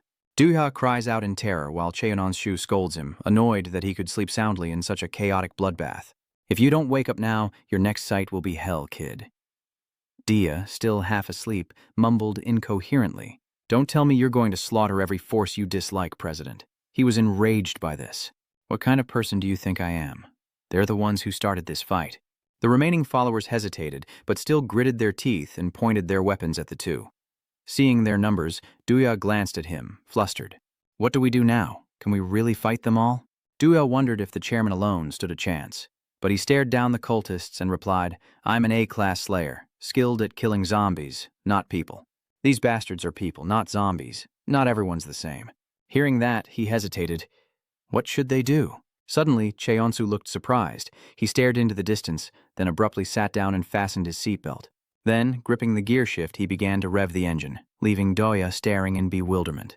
What? Cheonsu said quickly. I told you to buckle up. If you don't want to die, hold on tight. Cheonsu glanced at the driver, thinking that no matter what happened, the bus wouldn't stop and would continue moving at the same speed. They must be in cahoots. Suddenly, a chain erupts from his scepter, and with a grimace, he unleashes it forward. The spearhead sliced through the followers, heading straight for the driver, piercing him and eliciting a surprised glance. Moments later, he collapsed, and the steering wheel spun out of control, sending the cultists tumbling. They screamed in terror as one of them charged forward, brandishing a knife. That bastard. Cheonsu was already buckled into his seat. He glanced at the believer and sneered, Too late, you fools. Suddenly, the car sped forward, heading straight for the guardrail. The car crashes through the railing and plummets into the abyss. A deafening boom echoes, and moments later, at the foot of the chasm, amidst the dense foliage, the vehicle lies in ruins, smoke billowing into the air. A cultist barely managed to crawl out of the wreckage, groaning, Oh, leader, it hurts so much. Suddenly, he was startled to see Cheonsu and Ja before him, and as soon as Ja got out of the car, he immediately vomited, complaining uncomfortably. I feel like I'm going to throw up. It's worse than a roller coaster. Cheonsu noticed him at that moment. Wait, there's one survivor, the believer cried out in terror. Oh, Lord, please don't let me be here. Don't let me be with these heretics. Cheonsu quickly approached and grabbed his shoulder. An throws him aside, and the cultist cries out in pain as Cheon's, face contorted with rage, speaks in a dark, menacing tone. Now tell me what's going on. The believer sprawled on the ground resignedly says, Just kill me. I'm a lamb who has decided to offer my life to the leader. I'm ready to embrace death. But An coldly replied, No, you're not dying yet. He glanced up in shock as Cheonunseo grinned, a chilling expression on his face. I've come up with an interesting idea. If you don't tell me your plan, Cheonsu said coldly, I'll cut you to pieces. He threatened him from toe to ankle, thigh, knee, and groin, and from his fingers to his shoulders, he'll be slowly dissected. The believer's face immediately paled as he fearfully glanced at the executioner beside him. Cheonsu laughed excitedly. When there's nothing left to cut, I'll inject you with zombie blood and turn you into one. I mean, a zombie writhing in pain like a larva. Ja observed from a distance, deep in thought. The Jehovah Church believes those turned into zombies are criminals, and dying as a zombie means they were not chosen by God. Cheonsu grinned, threatening the believer. How will you choose? He watched intently, wondering if the chairman truly understood their teachings, but the intimidation seemed to be working. A moment later, the sky was eerily silent. He emerged from the bushes, and Duiha asked, What did you find out? Chief, he replied, This is more complicated than I thought. Cheonsu frowned, his face etched with displeasure. These bastards have decided to do this on a large scale, and the rest are dangerous. Meanwhile, back in the city, devastation is everywhere, and a lone car sits with its lights on. Inside, Commander Hoon laughs gleefully, glancing out the window. Meanwhile, a zealous follower spoke up. It's started by now, hasn't it, Master? He glanced over and replied, Most likely. The large-scale SL purge had begun. Meanwhile, on the 4th bus back to Busan, the believers were on a killing spree, and the 5th bus was no different. Meanwhile, on the 6th bus back to Busan, chaos reigned. A few who awoke in time fought back, but they were too few and fell. Back in Baek-hun's vehicle, he grins, saying that if this operation succeeds, they and the SLA organization will be on par with the Choi-jiang Company. The follower happily replies that, of course, they are an organization that can be bribed with money. He looked at him warmly. The Jago Merchant Association, with its unclear loyalties and ethics, refused to ally with us, and even Fan's company has been eliminated. As expected of the leader, your calculations are truly admirable. How could you have devised a plan to eliminate all those maggots in one fell swoop? Baek-hun glanced out the window with a cold smile and knowing eyes. There's no battle here. The SLA are skilled at fighting zombies, but not humans. Meanwhile, Sarang struggles as she, Pedro, Choi, and Ansarang fight back against the relentless attackers on the 11th bus back to Busan. She angrily grits her teeth. How many more do I have to kill? There are so many of them. Pedro seems exhausted, and his face covered in sweat. That's why blind faith is so terrifying. Because they know no fear, they disregard their own lives and the lives of others, Baekhyun sneers. Normally, killing someone brings guilt and fear, hindering combat ability. This disciple is now bringing bodom to him, connecting directly. Looks like they've gained something. Let's listen in. Master, the voice on the other end announced. This is Area C's Lion King. All of Madame Han's close associates have been eliminated. She's also heavily injured and not expected to live long, so everything is proceeding as the leader wishes. Baekhyun smiles with amusement, his lips twitching. Amen. Cut to the first bus back to Busan. In a panic, Mrs. Han surveys the scene. Bodies strewn about and 3 figures standing tall in the distance. Their expressions were terrifying. B-class slayer, Dong Chuk-hee, the devilish monk, killed 30,229. B-class judge Pyeongdong has killed 53,211, and B-class Lion King Sim Hwandong has killed 9,999. Jong clutched her wounded body, brandishing a knife as she angrily shouted, "You damn bastards, this isn't human." Hwangdong coldly replied, "For a heretic like you to have survived this long is truly admirable. We deliberately put the most elite believers on the bus." He glanced at the dead believers, wondering how she could have killed them all and survived. Suddenly, Hwangdong said coldly, "It seems you're also seriously injured. With all due respect, I'll end this quickly." Not far away, a steady footstep landed on a rocky outcrop as Exho watched the scene unfold in the distance, grinding his teeth in annoyance. Oh, for God's sake, these crazy bastards. Behind him, a hulking monster appears, and he says coldly, "What a mess." The masked man calmly suggests, "In the end, humans kill humans." The story has been told, and it continues to be told throughout human history, even in this zombie-infested apocalypse. A terrifying scene unfolds amidst the decay as the apocalypse draws near. Inside the lab, scientists have all been torn apart by zombies. What? Is this virus man-made? Is that why things are like this? No, that's not what I mean. The corpses of zombies and humans alike lay still on the ground, piled high like mountains. Literally, humans killed more humans than zombies killed people. Meanwhile, the brutal civil war raged on, driving innocent civilians into the Hyundai district, where they became tragic victims, meeting a cruel and senseless end, the root of the problem. This was all part of the plan, and a new notification appears on the information sheet. A Level 1 warning regarding the correlation between refugee control and the location of refugee camps. Also, a report was submitted at that time. The report stated that those who couldn't contribute to infrastructure development should be killed, and the president agreed. Upon reading this, the president was shocked and immediately asked his secretary if it was true. If that's the case, can it be done? The secretary quickly nodded in firm confirmation. The higher-ups have already approved it, he says, pointing forward. It's not a question of can we, but we must, and various movements are beginning to emerge. Countless attempts to flee the country followed a similar pattern, and everything ground to a halt as necessities became scarce. As supplies dwindled, so did their funding. The story slowly unfolds, and I wasn't planning on revealing this. But should I reveal a shocking truth? An image surfaces of a desolate place said to be the zombie vaccine production site. This vaccine, if mass-produced and tested, could potentially revert all infected individuals, even the mutated ones, back to their human state. Things were already looking grim, but the government canceled mass production. The report contains approval records, including the budget and personnel needed to mass-produce the Zomvest vaccine. Everything she fought for was rejected, plunging everyone into despair. People ask why. Is this morally right? If they want a treatment vaccine, they need a lot of money to turn zombies back into humans. And the manpower to create it is a big problem, requiring huge capital and a large enough workforce. As humanity clawed its way back from the brink, people lined up, all heading in the same direction. Humanity's revival had become a chaotic battle, demanding immense resources. The military even took necessities from ordinary citizens, leaving them screaming in despair. Survivors had no choice but to give up what they had. Breaking news reports that all survivors are being conscripted. A national mobilization order goes into effect today, but many protest, rendering politics impossible. The desperate citizens chanted slogans demanding welfare for the survivors, not the zombies. President, resign, that is all. The image appears as countless pitiful soldiers die with their eyes open, just like what you did at the Battle of Unjin. A tragic scene of corpses strewn across the ground. just like how you abandoned me and my comrades in Seun. The faded photo surfaces, a memory of unity commemorating the first Seon reclamation operation. The cause of all this is people. People killing each other, even with the means and opportunity to save lives. Bring back reality? X sighs, lost in thought.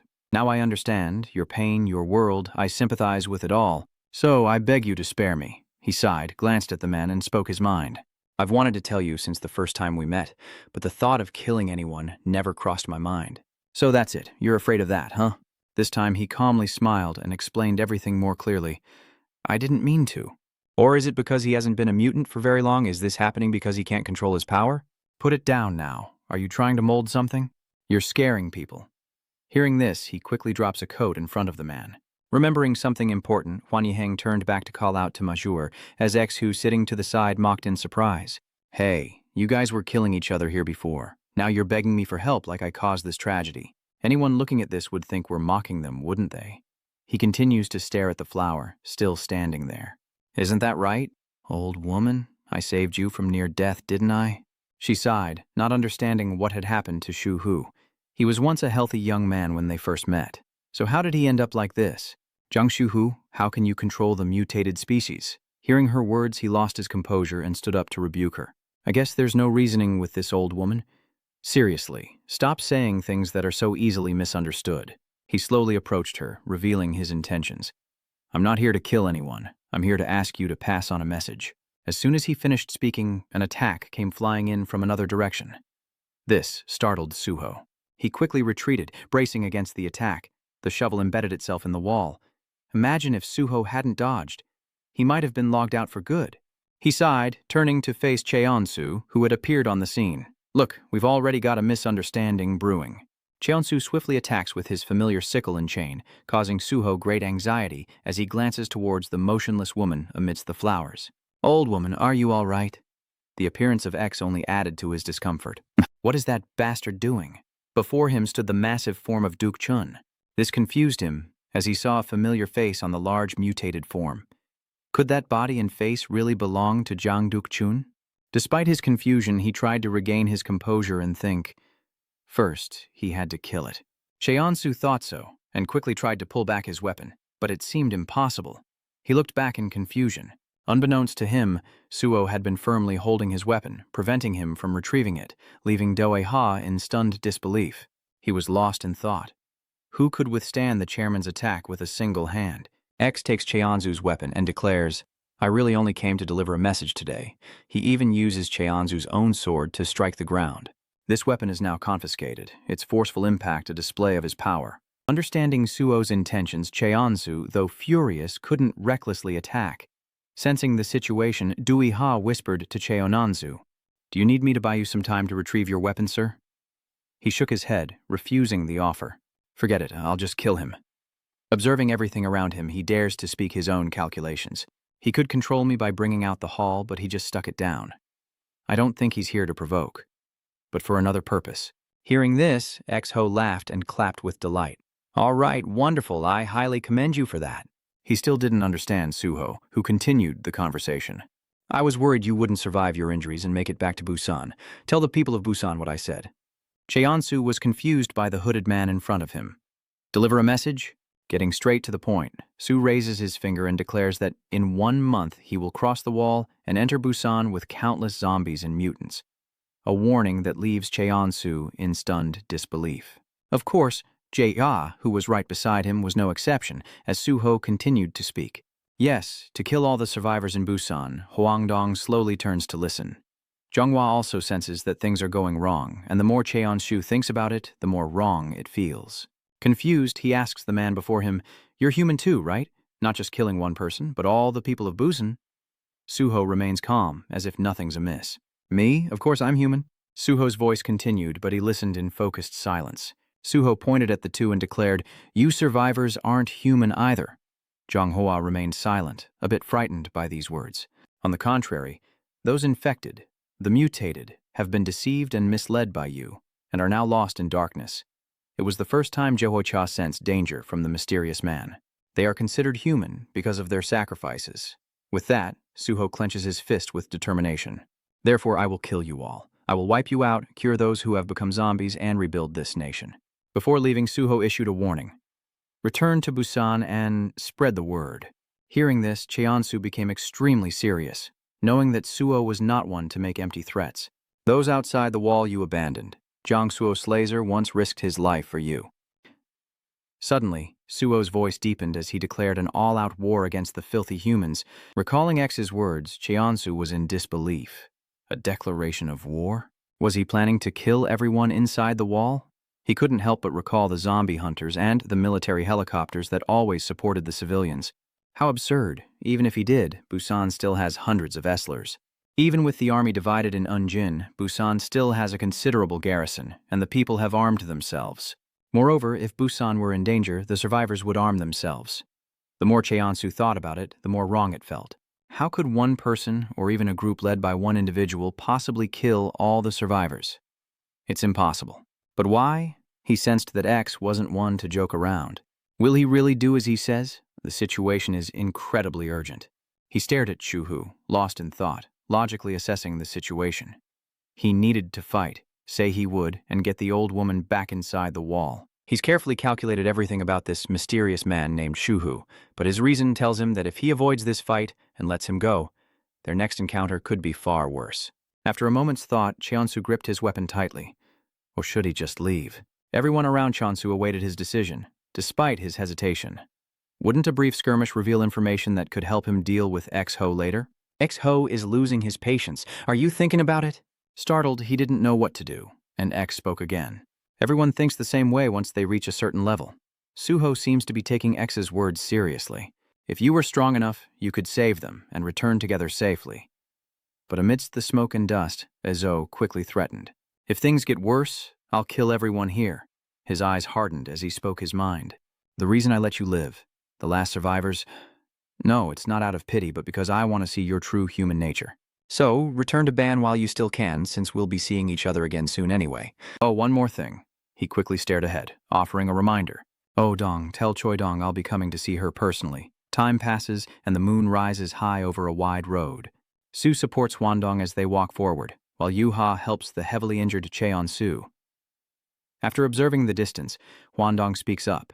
We should be far enough now. He looks at Cheon-Su, touched. Thank you. I won't forget this favor. Cheon-Su immediately shoved him backward. Cheon-Su, now furious, began to lash out. What the hell did you eat? They were the ones who attacked first, the Merchants Association and all my companies too. Even if that armored bastard doesn't come, even if it's not time for the Slayers, you're all dead here. After his tirade, he directly questioned Hwandong, issuing orders. Do you have any way to contact your superiors? Get in touch with those cult bastards. And you said it yourself. The thought of the chaos to come made him sigh in frustration. This isn't a situation where humans should be killing each other, but one where even a single Sla must be saved. It seems Hwandong is beginning to understand his words. With no other choice, Hwandong reluctantly agreed. I understand. I'll convince the Pope to temporarily halt the war. The scene shifts to a luxury car speeding down a long road, and Bin's voice rings out. He was just inside the car looking at the radio and asks in surprise, You said it was Jiang-Su?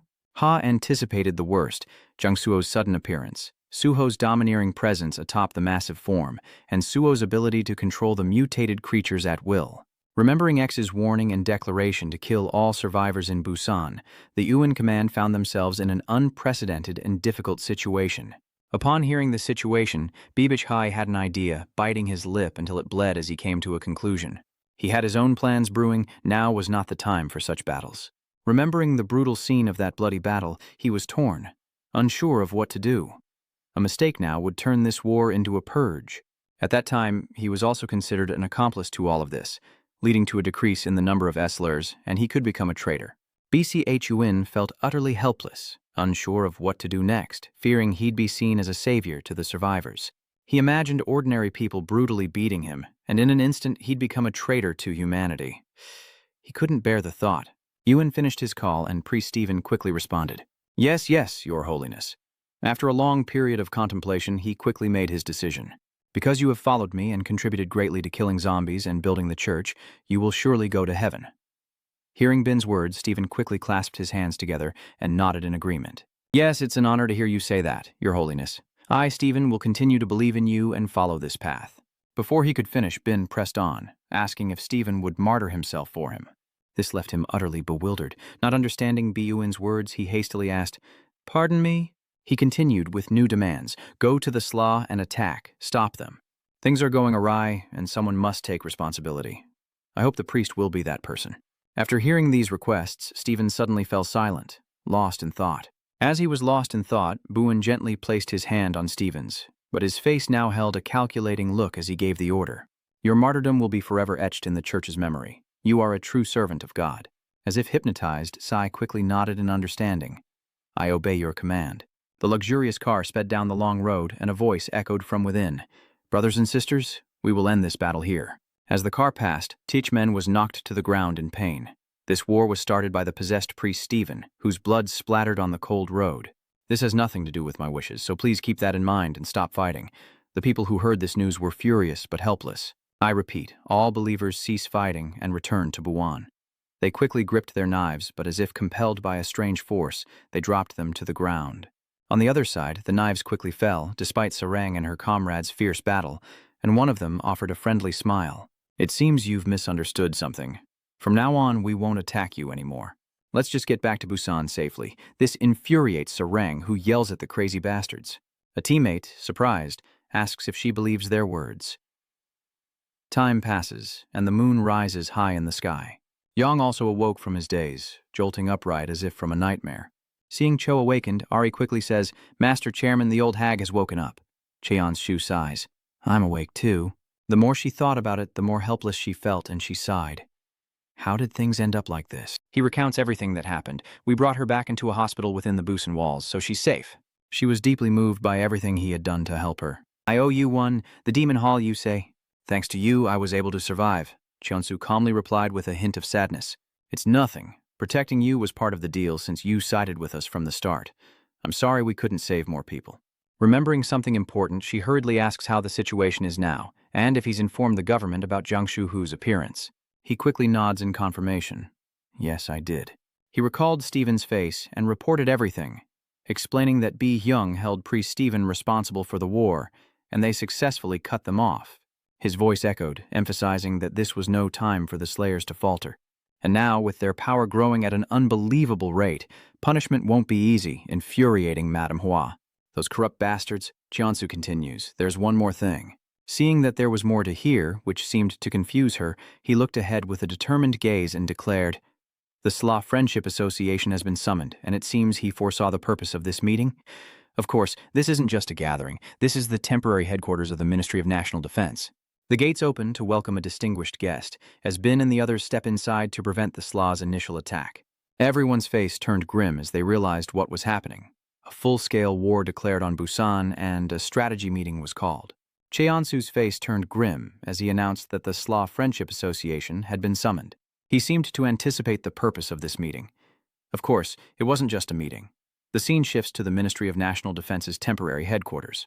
The gates slowly open to welcome the honored guests as Cheon-su steps inside to prevent Jiang Shu-hu, the origin of Slaw, from attacking. He and his comrades, including Bain, all entered together as a strategic meeting was held against the one who declared war on Busan. Chiller Sam's face turned serious as he scanned their surroundings, carefully assessing the situation. Chong and Chun-shik remained silent, while Zhonghua understood the gravity of the situation. Only Cheon-su seemed unafraid of the challenges ahead. After that, they all sat down to discuss their next move, with Cheon-su joining Chun-sich and Bion. Breaking the silence, he slowly recounted the events of that day, when Suho, helmeted, relentlessly blocked his attacks. Chiller Sam and Charong listened intently as Zhonghua informed everyone of the situation. Ever since Suho's challenge and declaration to destroy the world, Chun-sich and Bion have been indifferent to what everyone is saying. The only thing was, everyone knew Suho was incredibly dangerous and untouchable, and silence fell over the room. Chun-sich, recalling Deok Chun's mutated zombie form, hesitated before asking if Suho could turn people into mutated beings, not just ordinary zombies. And he can even command those mutants? He sighed deeply, expressing his unease. Even one of those abilities could destroy a nation, but he has both? Instead of strategizing, maybe we should just run now. Our chances of survival might be higher. Sit down, you. An SL hunter abandoning their mission and leaving Busan is committing treason. Do you want to become a beehive before being killed by Jiang Shu-hao? Hearing this, he slowly lowered his head and sighed, lamenting, Death by bullets? Or death at the hands of Jiang Shuhao's mutants? No, that's not right. Maybe the odds of dodging bullets are better. He definitely turned Duk Chun into a mutant, and we saw him control it. But if he could control an infinite number, he would have destroyed Bion already. With her insight, Chiller Sam secretly agreed. Indeed, with that level of hatred and ambition, there's no reason to wait.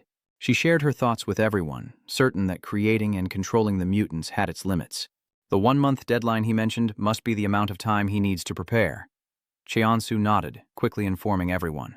In short, he's not invincible. With the right strategy, we might be able to stop him. Don't even think about running away in fear.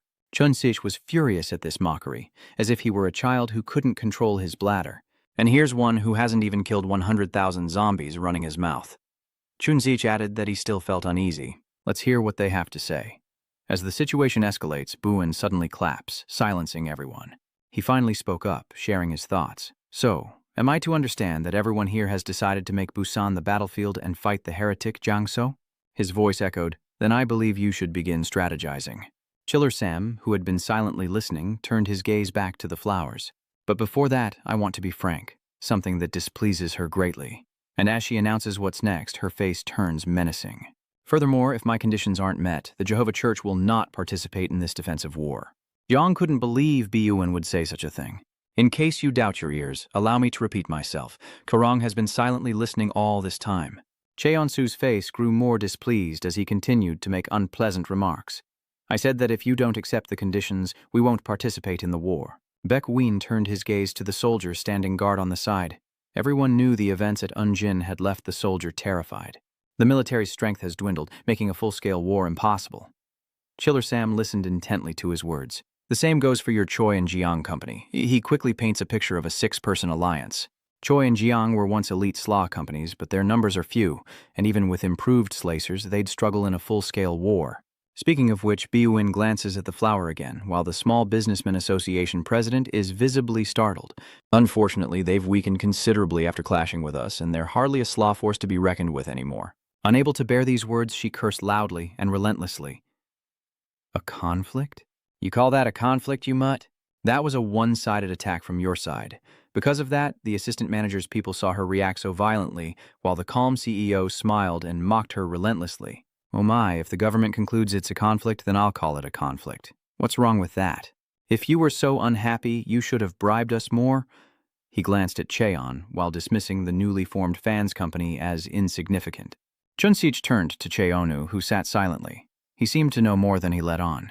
His promotion to A rank was just a reluctant move to fill the spots of Major Lim and Duk Chun, wasn't it? He remained silent, listening without retort. With that, Bichu Yan quickly brushed her hands off and made an announcement. But what about me and my Jehovah Church? He was even about to leave, abandoning everyone there. Unlike other forces dwindling due to the war, we are growing stronger every day. He envisions people joining his church, their numbers growing to unprecedented levels, along with the army and money he now possesses. The wealth and connections brought by the believers, our weapons and equipment now rival even the Buon provisional government. As soon as he finished speaking, Chiller Sam slowly asked, So, what do you want? Island missiles, huh? He scoffed at the man's boastful words. So, God will only protect you when Busan is attacked? This is a strategy meeting, not a negotiation. As soon as he finished speaking, the man arrogantly explained, We're confident we won't be affected. It seemed he had meticulously calculated everything. We've sold off some of the church's assets and have plenty of large ships ready at Busan port, with capacity far exceeding our followers. He chuckled, then asked, Do you understand what this means? Yang was lost in his own calculations, realizing they'd board ships at Busan and abandon the battlefield if things went south, leaving Chun-sich speechless. Is this guy completely insane? He's saying he'll prepare an escape route so he doesn't lose his advantage. Seeing the serious faces in the room, Bion chuckled and announced, Judging by your expressions, it seems you're ready to hear what I have to say. Well then, I'll start with the first condition. He announced to everyone, his eyes full of triumph. You must appoint Bi-hun as the supreme commander in the Busan defense battle in 1 month. He then glanced at Chiller Sam and proposed a second condition. If the Busan defense is successful, the Jehovah Church, which has consumed the most resources and manpower, must be designated as the state religion. Hearing this, Tranghua gritted her teeth in anger. Before Bi-hun could say more, Cheonsu suddenly stood up and walked straight toward him, leaving him puzzled. He sighed in frustration, complaining, "Should I be upset right now?" Not forgetting to criticize. How foolish must one be to abandon the fate of a nation at its most critical hour? But Cheonsu wasn't walking out. He was walking straight toward him. Sensing something was off, Chiller Sam recalled a past event as the commander quickly spoke up. "I was still explaining the conditions of engagement, and your fist was already prepared." A second later, he slammed into the man's face, sending him flying backward, an act that froze even Chiller Sam, despite his anticipation.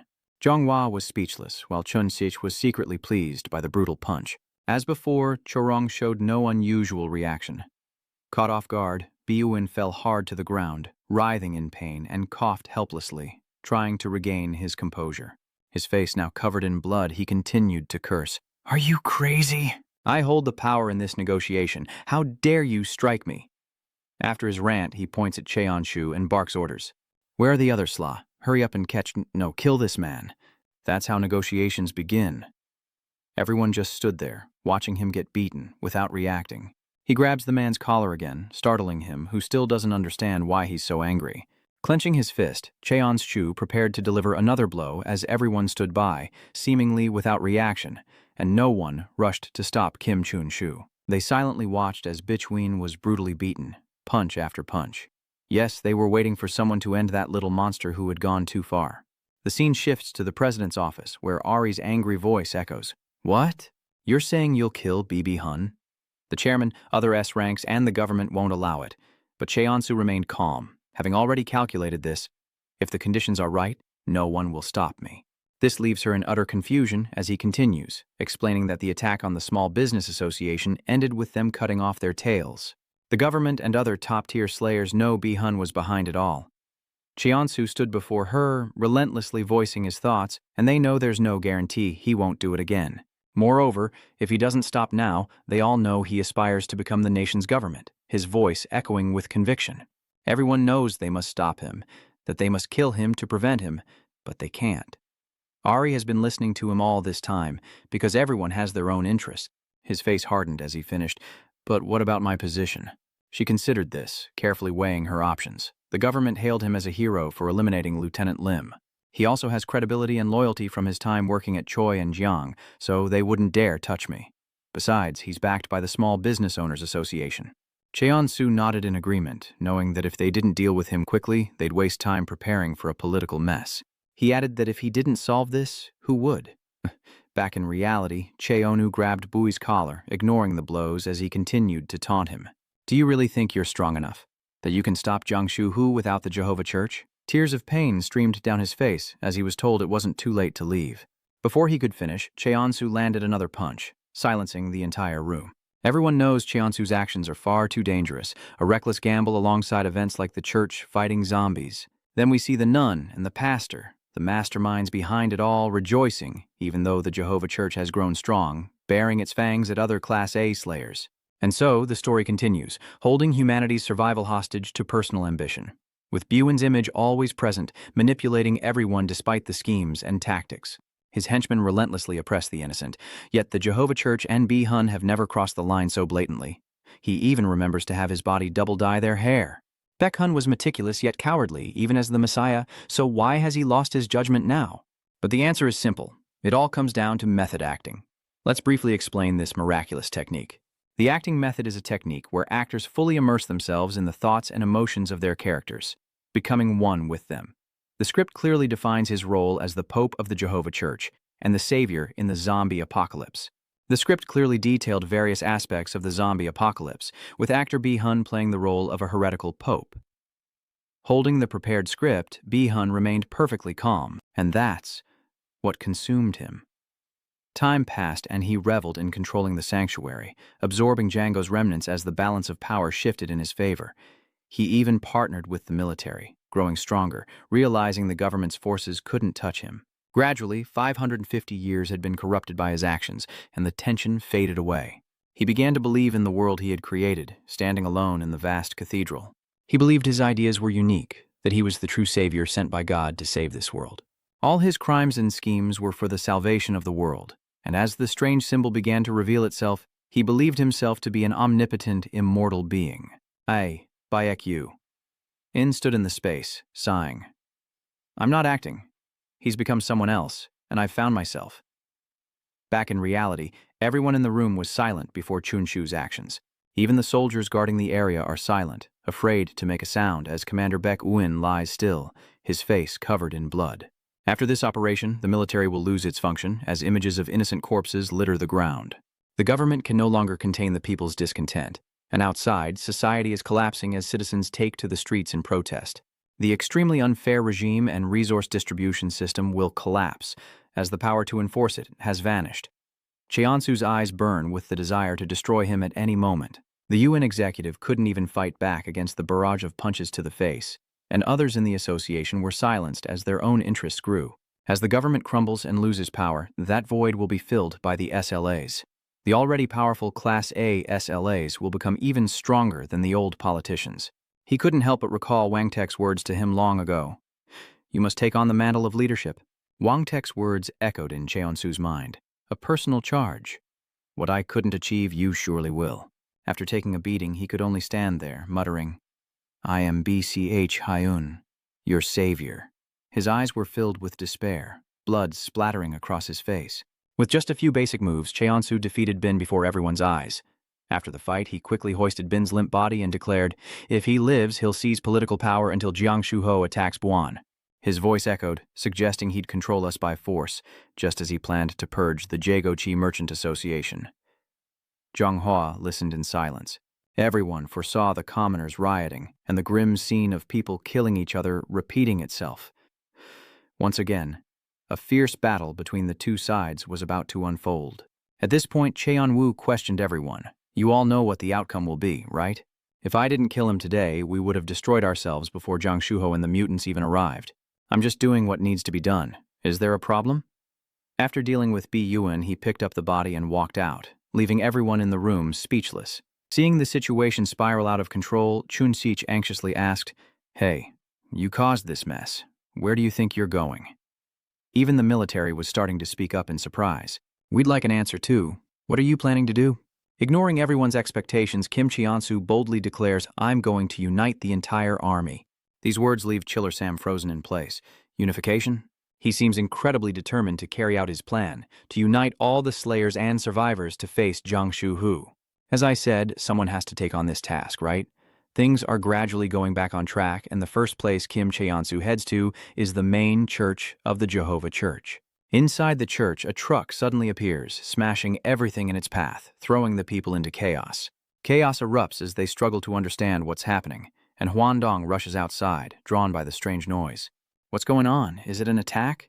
He was also surprised to see the car that had crashed through the wall, and the truck door slowly opened, revealing the mastermind. Everyone held their breath, waiting to see what was happening, as Cheonsu stepped onto the ground.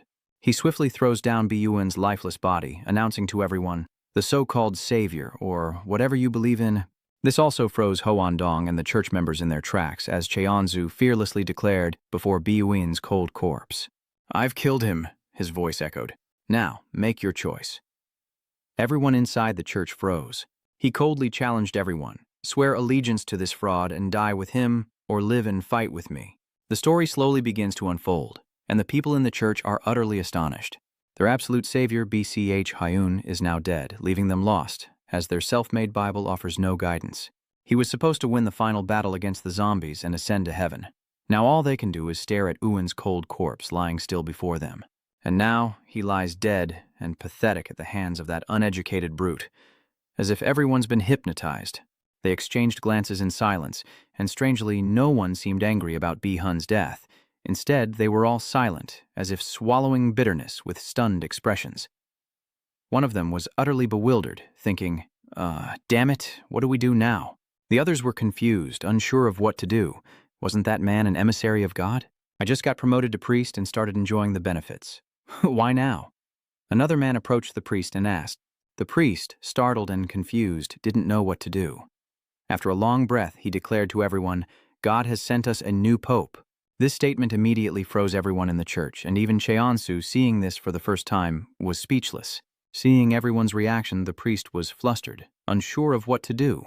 Was this going too far? Another person slowly looked up at Cheonsu. Father? With no other choice, the man had to agree. What you say is absolutely right, sir. This is the replacement for the corrupted former pontiff, a revelation that seems to startle him. Another quickly spread the word, claiming it all made sense, given the old pope's recent strange behavior and excessive power grabs. So it turns out there was a reason. The former pontiff was possessed by a demon. Now, everyone is in a panic, unsure how to prove that what they've done wasn't in vain, to keep their spirits up. Seeing everyone falling for his scheme, the new priest smirked to protect his position. They were already rationalizing it. Even Huandong has noticed the change in everyone. He turns his head.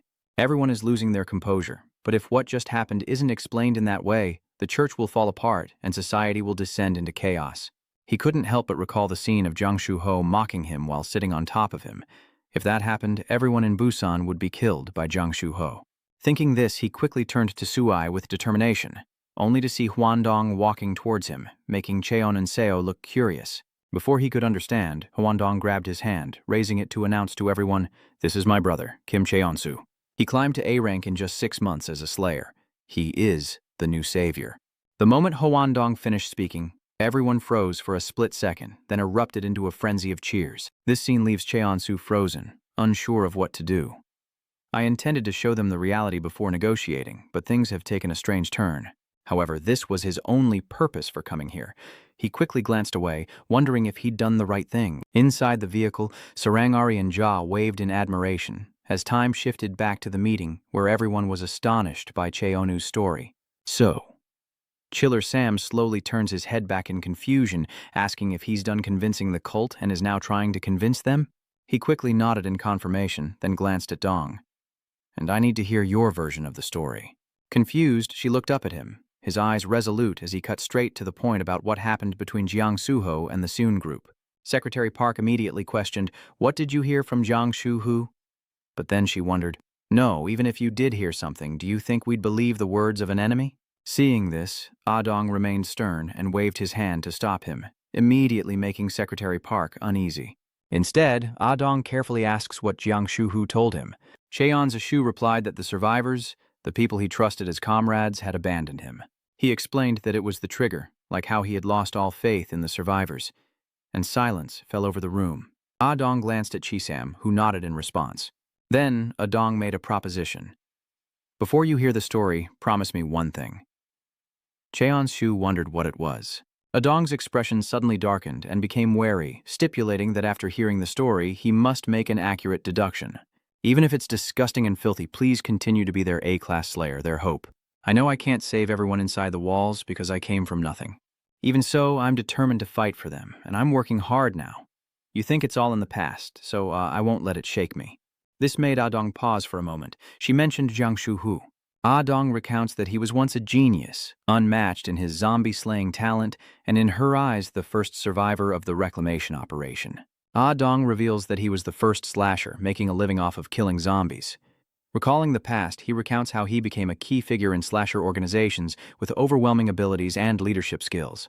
She introduced the company I founded with him. We took on countless commissions and made a fortune. One evening, years ago, in the abandoned high-rises after the zombies were cleared, they stood before 2 large, heavily locked doors, unclaimed assets beyond the wall, according to Dong.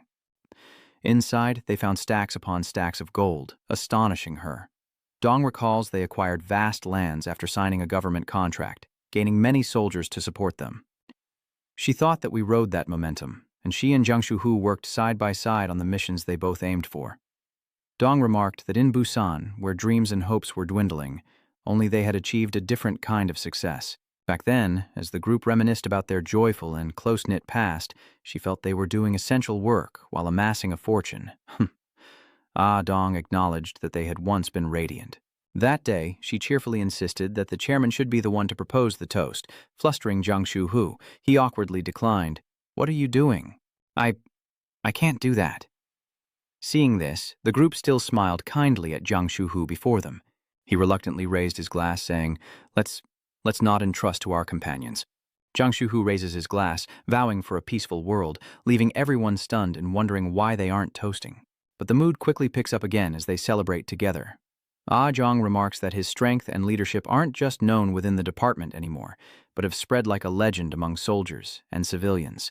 Then one night, as they arrived at a port filled with containers, the group realized everyone was applauding them. Adong believed that if anyone could restore the zombie-ridden world, it was the helmeted man. Meanwhile, in a luxurious high-rise, a high-ranking officer gazed thoughtfully at the scene below and asked, "Isn't that a bit dangerous?" His subordinate replied, "You mean the Slayer's reclamation operation? You don't need to worry, General. Since this is only among the citizens, even if the recapture fails, it will be easy for us to recover. And the profits we get from them are bigger than we thought. When we redeveloped part of Unjin not long ago, we made quite a bit, thanks to them." But the officer cut him off. No, why can't you understand what I'm saying?" leaving his subordinate confused. Casting a sharp glance at his subordinate, the officer pressed, "Are you planning something to get involved in politics?" The subordinate was dumbfounded. "The political faction? You mean those zombie-slaying slaws?" "That's right," the officer replied. "After they established their company, I heard they're going to buy up all the land in Busan. Not only that, after they completed the work we commissioned, they received quite a bit of land." The officer commented, "More than anything, aren't they becoming the largest armed force outside of the government's military? They're dangerous." He believes that if the helmeted leader orders a riot, Ban could collapse in these difficult times. The subordinate continued, "Although I thought you should know this information, as you said," but was cut off by the officer. "But why?" the subordinate cautiously replied. "Their usefulness is greater than we imagined. With the rise of slayers, securing supplies in previously inaccessible areas is now possible. It's becoming more feasible, and surely some higher-ups will need them." Hearing this, the officer chuckled and replied, "I never said to kill them all. I'm not the one stopping everything, Colonel Yoon." This caused his subordinates to question him, but the high-ranking officer ordered them to only act moderately, enough to create mutual restraint and expand their power a little. His plan was to eliminate the head honcho, and Jiang Shuhu was the prime target. Meanwhile, Jiang Shuhu scratched his ear, wondering, "Is someone cursing me, or is it just sweat in my hat?" Suddenly, his ears started itching, confusing Adong, who believed Jiang Shuhu hadn't done anything wrong. No, if anything is wrong, it's that he's in a leadership position. Then one day, Adong burst into Jiang Shuhu's office with an excited look on her face, surprising him. Adong called out, "Chairman, oh chairman!" Hearing this, Jiang Shuhu, who was lounging with his feet up on the desk, asked, "What is it?" Excited, Adong announced that he had a new commission, but Jiang Shuhu thought no one talked about being ordered around with such a happy face. "Adong, well, I'm waiting to see if there's a special commission." At that moment, Adong pulled out a document that caught Jiang Shuhu's attention, excitedly introducing it as an exclusive contract from the government of the Republic of Korea. In Adong's hands was a contract titled Choi and-jung Cooperation Agreement with the Ministry of National Defense of the Provisional Government of the Republic of Korea, and she outlined the immense benefits to be gained. And furthermore, the reward is an exclusive economic right on a scale of 50,000 trillion, and they'll even buy more than half of our company's shares, turning it into an even bigger corporation. Leaving Jiang Shuhu to simply listen, Shuho could only think that she was completely blinded. Thinking that with social status, one can live well even as a murderer or slasher, Shuho voiced his opinion. "I know the conditions are good, and since it's a government contract, there's no risk of being stiffed. But what's the actual task?" Seeing the excitement on Dong's face, which showed no signs of fading, Jiang Shuho wondered, "Why?" He's asking if he has to go all the way from Ban to Seon, the Gyeongbu Expressway. Hearing this, Jiang Shuho replied, "It's about clearing the Gyeongbu Expressway. You announce the plan and will eventually build a guard post inside Seon." Dong introduces the Seon reclamation operation at a small diner, and Jiang Shuho proposes the plan to all the members. After a moment's thought, Chiller Sam stated that this was a pretty good deal, and someone chimed in, adding that Sai, a burly member of the group, excitedly wondered if it was just about the money. Damn, extending a line up and down might be possible, but at this size? Seeing this, Dong chimed in, acting friendly. "It seems there are times when I sympathize with the gang boss." Meanwhile, a voice cuts through, saying it's no time to waste. "Now we have to go there and make our mark, right? I've heard a lot of people are trying to steal our jobs lately. Yonghua suspects it's not something that can be resolved so simply. That must be why they've gathered us here." Jiang Shuho then added, "The conditions offered are certainly favorable.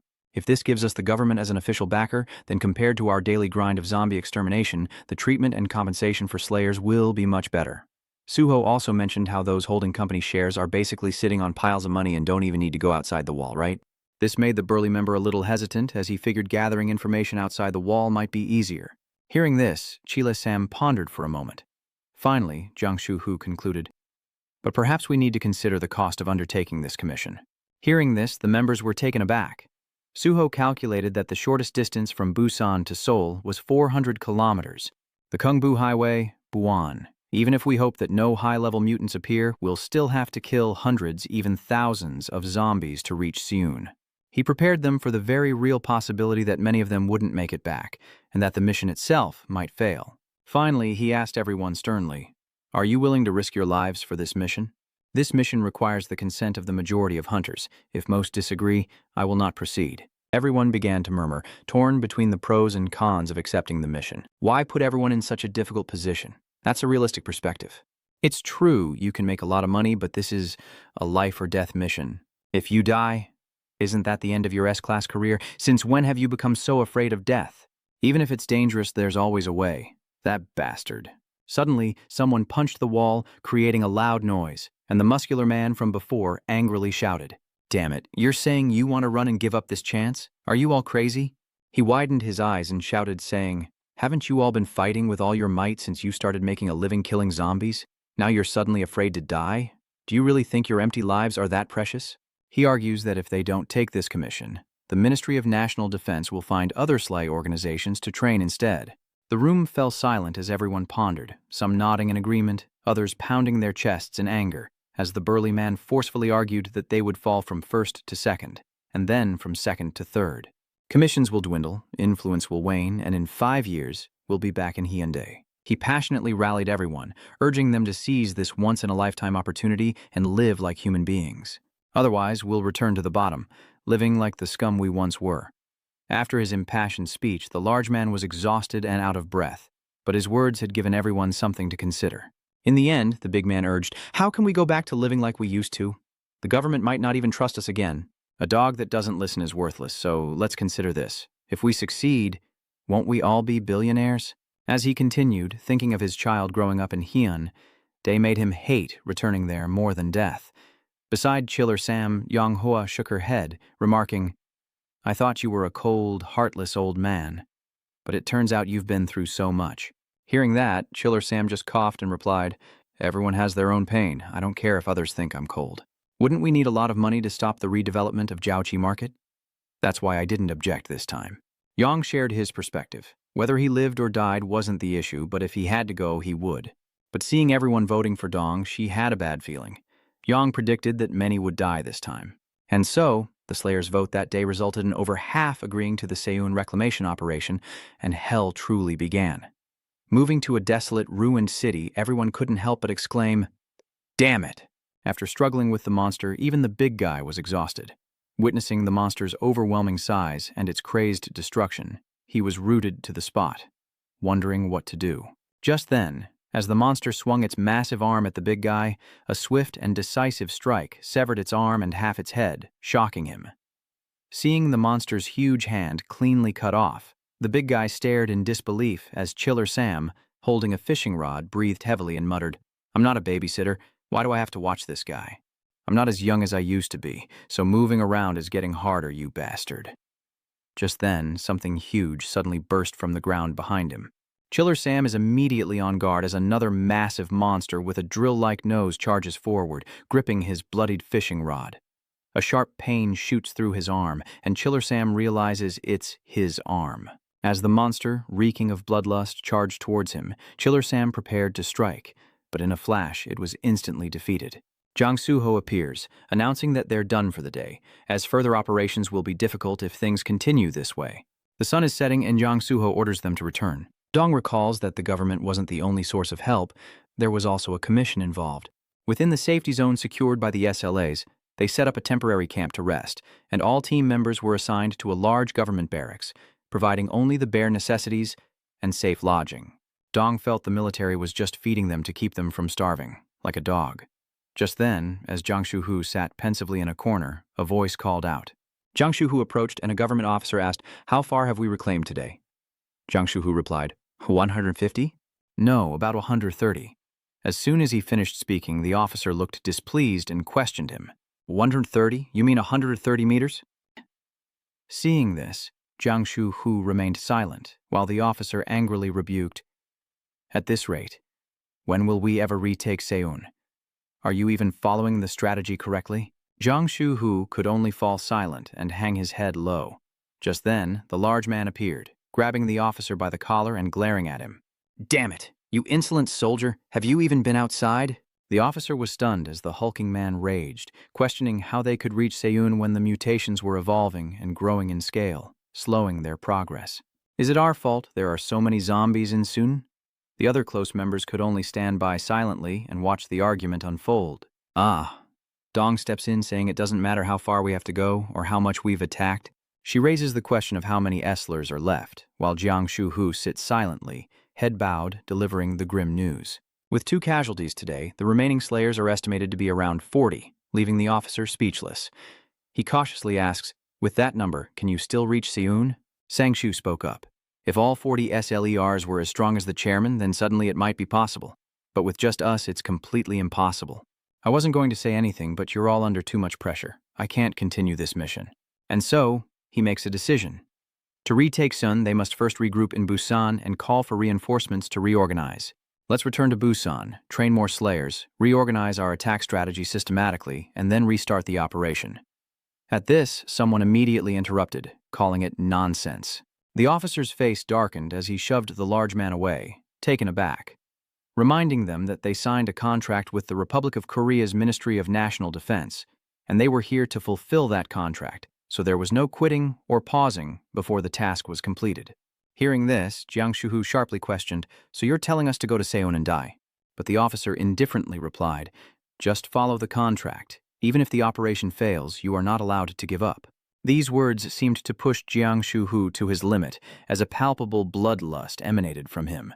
At that moment, Jiang Shu-hu began to realize these bastards intended to exhaust the SLAs, catching everyone off guard. He clenched his fist. Realizing this was their plan all along, to push them onto Seiyun without any information, Jiang Shu-hu stands up, surprising even Dong. Just as she was about to intervene, he recalled those who had trusted him and followed him here. Everyone was in a state of confusion. Dong wondered if they wanted everyone to die here. And then, Jiang Shu-hu landed a punch straight to the officer's face in front of everyone. Just as the man closed his eyes in fear, Jiang Shu-hu gently patted his shoulder, leaving him bewildered. Then, to the officer's astonishment, Jiang Shu-hu humbly bowed his head and offered, "I will take responsibility and retake everything up to Seiyun." He requested, "Tai, go in there. Buy time to reorganize the troops at the camp and select a few outstanding soldiers to support the operation with the SLAs." With those words, he placed the burden on the officer's shoulders. He told himself that even though he wanted to kill him, those who trusted and followed him here wouldn't be able to return to Busan if he did. He had to endure. Everything would be all right if he persevered and pushed forward. With unwavering resolve, Jiang Shu-hu was determined to save everyone and return to Busan. Seiyun was still 145 kilometers away from where the team was fighting. Facing the horde of crazed zombies, Jiang Shu-hu began to act alone. He sped forward in a car, honking to attract the zombies as Jiang Shu-hu stepped out to face the oncoming horde. Back then, his intention was to not lose the SLAs who trusted and followed him here. With swift movements, Jiang Shu-hao and his weapon leaped high into the midst of the surrounding zombies. His goal was to retake Seoul as quickly as possible, and Jiang Suo resolutely swung his sword, destroying the bloodthirsty zombies. With a single, swift strike, he quickly eliminates a zombie, but another appears behind him, ready to attack. But he quickly noticed and flung the zombie away, and Jiang Su fought on alone against the massive undead army. Having completed his task, Jiang Suho seemed exhausted, breathing heavily. Just then, a massive monster suddenly charged forward, hoping to escape this hell and return to a normal life. But despite his efforts, the situation worsened, and as the monster charged, Jiang Shu-hu thought to himself, "I'm getting tired." As Jiang Shu-hu fought alone, the recapture slowed, and the road to Seiyun became increasingly difficult. Meanwhile, the spirits of those trapped in this hell were crumbling, inside the makeshift camp. After fighting so hard, the returning members were exhausted and depleted. Looking at the scene before her, Dong realized it had been months since they left the safe zone. The SLA members' spirits, constantly on edge, were gradually failing. She couldn't hide her worry as she glanced to the side, seeing Jiang Shu-hu standing silently in contemplation outside. Seeing him panting, Dong realized that even Jiang Shu-hu, who seemed invincible, was faltering, and when his spirit flagged, he began making more mistakes. On the road to Seiyun, clearing out zombies, one member is unfortunately bitten. He immediately throws the zombie off of him. Seeing the wound on his hand, the man couldn't contain his anger and helplessness, cursing, "Damn it, what rotten luck." Watching his comrade transform, a member couldn't hide his fear, sighing in acceptance of fate. The man muttered, "Damn it, I shouldn't have come here." Seizing the moment, he urgently commanded, "Make it quick and clean in one strike," startling the young member beside him. As the man charged madly forward before the young man's horrified eyes, he instinctively swung his blade. The number of injured and dead SLAs didn't decrease, and eventually humans began killing each other. Back at the camp, the sounds of beatings and curses filled the air. "You dog." Amidst the horror of those around him, Duk Chun lashed out at a member of the group, cursing, "Damn it, you son of a bitch. I told you not to mess around." He panted, then started ranting, "Do you really want to die?" The guy couldn't even take a single punch. Enraged, Duk Chun's men quickly rushed to help their fallen comrade. Seeing his silent, bloodied figure, Adong announced in shock, "He's dead. He's really dead." In a room filled with marked maps, Adong asked incredulously, "Are you kidding? You want to release Jiang Duchun?" Worried, she thinks he killed him barehanded in Jian, but Jiang Shuhu only replies, "Even so, we can't do anything else. Without Jiang Duchun, the rear lines will collapse. We need him now, even if we face consequences later." But just as he finished speaking, before Jiang Shuhu could get angry, something struck him in the head. The room fell silent as Dong desperately tried to persuade them. "We became slayers so we could live like humans. We started a company to earn honest money, to avoid being exploited by the association. But what is this now? How is this any different from the government that threw us into the hellish Seiyun reclamation operation?" But Jiang Suho only responded with silence, his head bowed to the ground. In the end, Jiang Shuhu affirmed, "I'm responsible for getting everyone back to Busan as safely as possible. To that end, I'll do anything, whether it means exhausting myself, releasing a murderer, or groveling before those in power." Adong was completely baffled by this statement, thinking he was being inconsistent. "That's what it means to be an adult," Jiang Shuhu replied. Adong, inconsistency isn't unique to Chairman Jiang Shuhu. As Jiang Shu watched from above, the members below whispered, wondering if the invincible chairman would ever fall, and if they would all die here. Is this how the company profits while we die like dogs? The resentment of the desperate SLAs began to turn towards Jiang Shu. "You didn't stop them from coming here. They said we all voted together. The chairman only makes decisions based on the majority opinion of the SLAs, and he's the chairman, you with so much experience out there. You should have stopped us then. Told us that retaking Seoul was a pipe dream, and that death was all that awaited us." Seeing Jiang Shuhu all alone, some maliciously suggest that he probably won't die. He's the horse monster. He might just survive on his own. And then someone appeared who wanted to exploit that resentment, secretly gathering information from afar. The officer reported, Yes.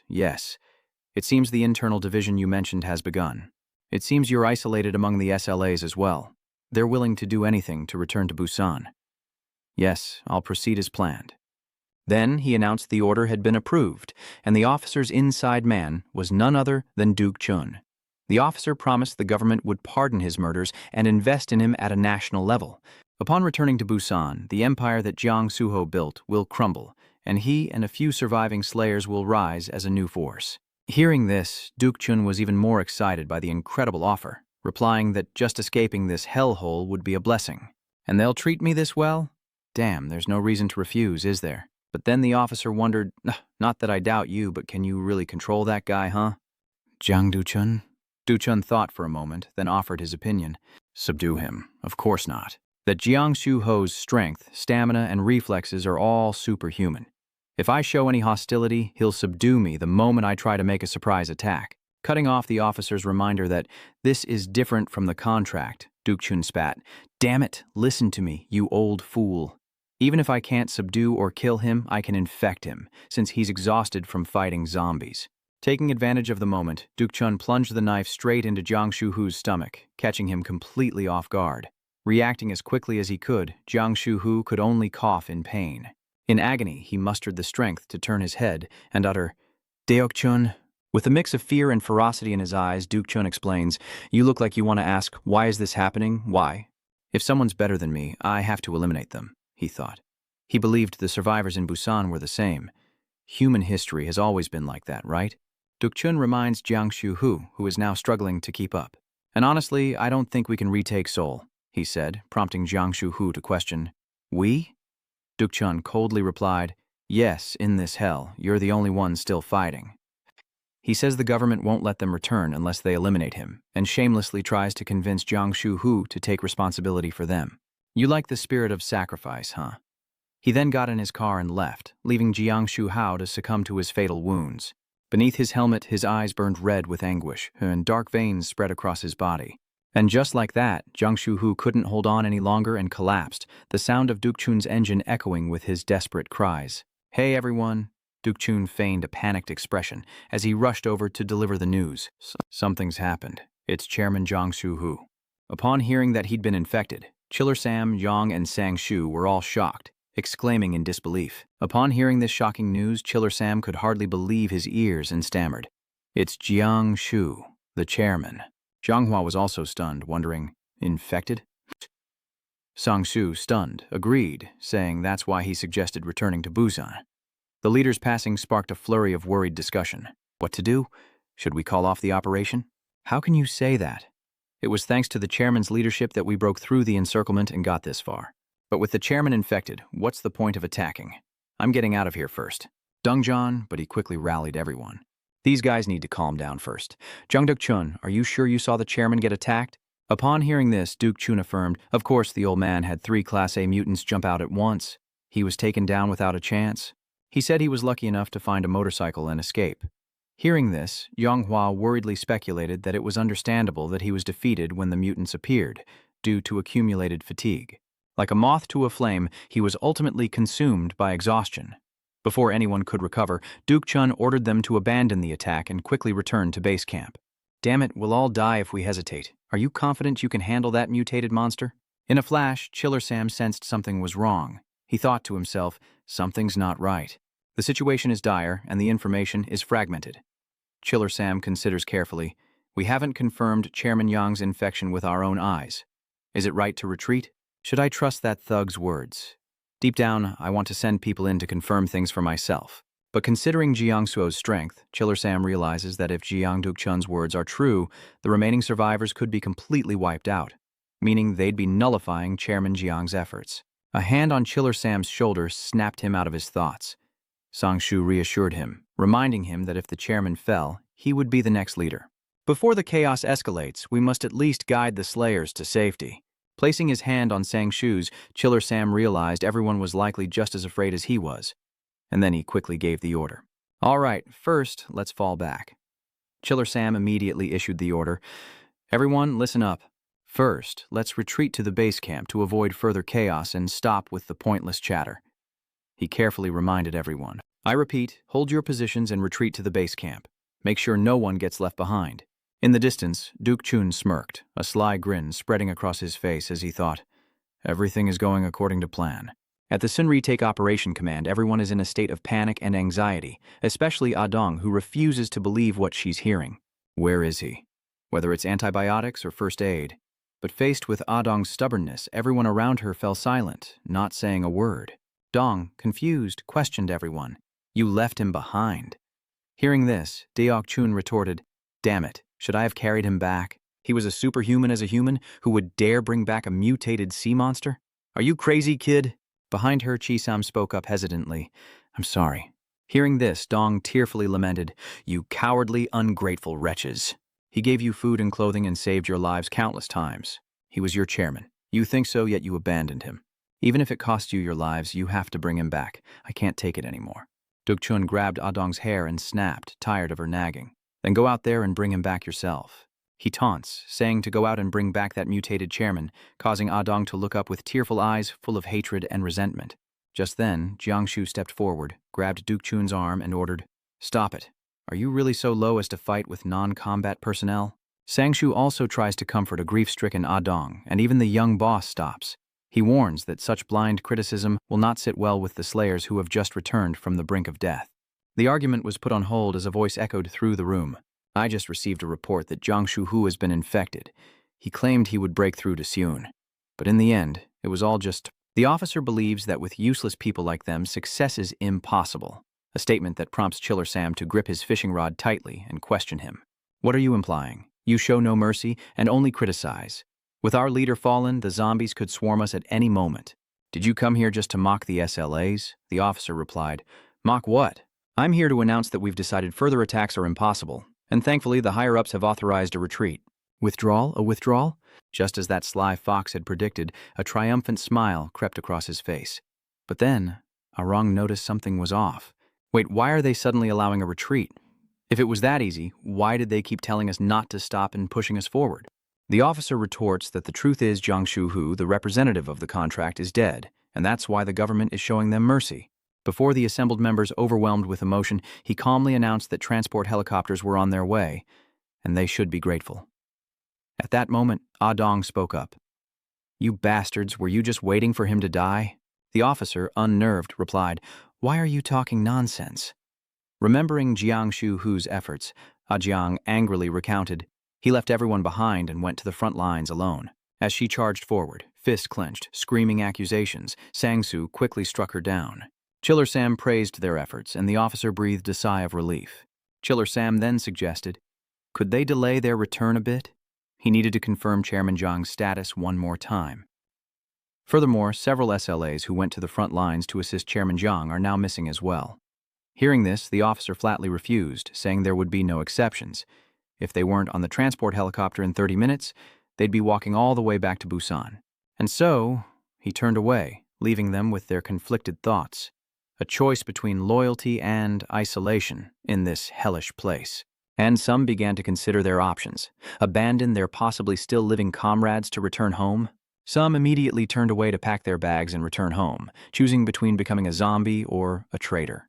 Everyone hastily packed their belongings, and seeing this, Duk Chun scornfully judged, "Damn, pretending to be fair, what a bunch of bastards."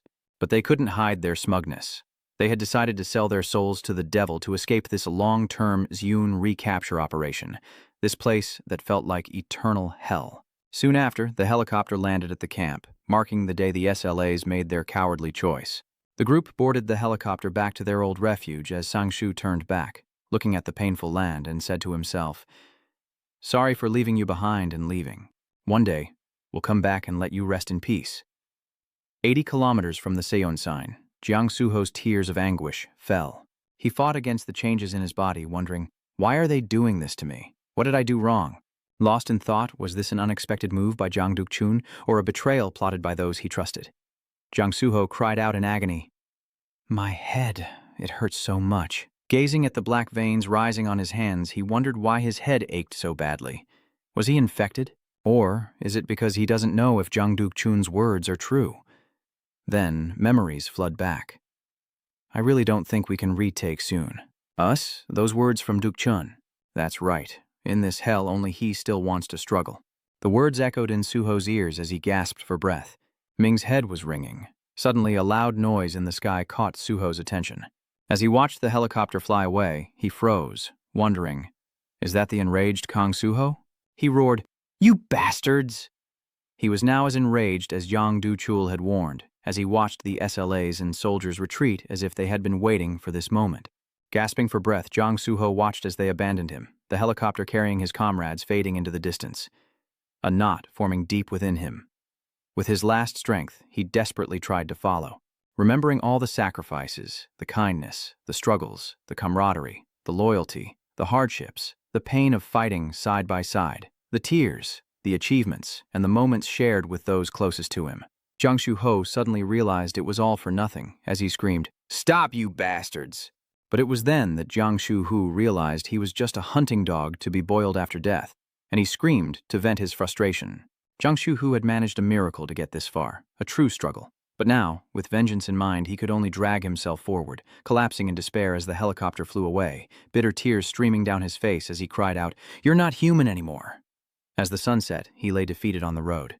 Jiang Shuho seemed to have lost all hope, lying there in silence. But then, an idea sparked within him. He just couldn't die like this. Jiang Shuho's body stirred slightly as he told himself he couldn't end his life having accomplished nothing, and then struggled to his feet.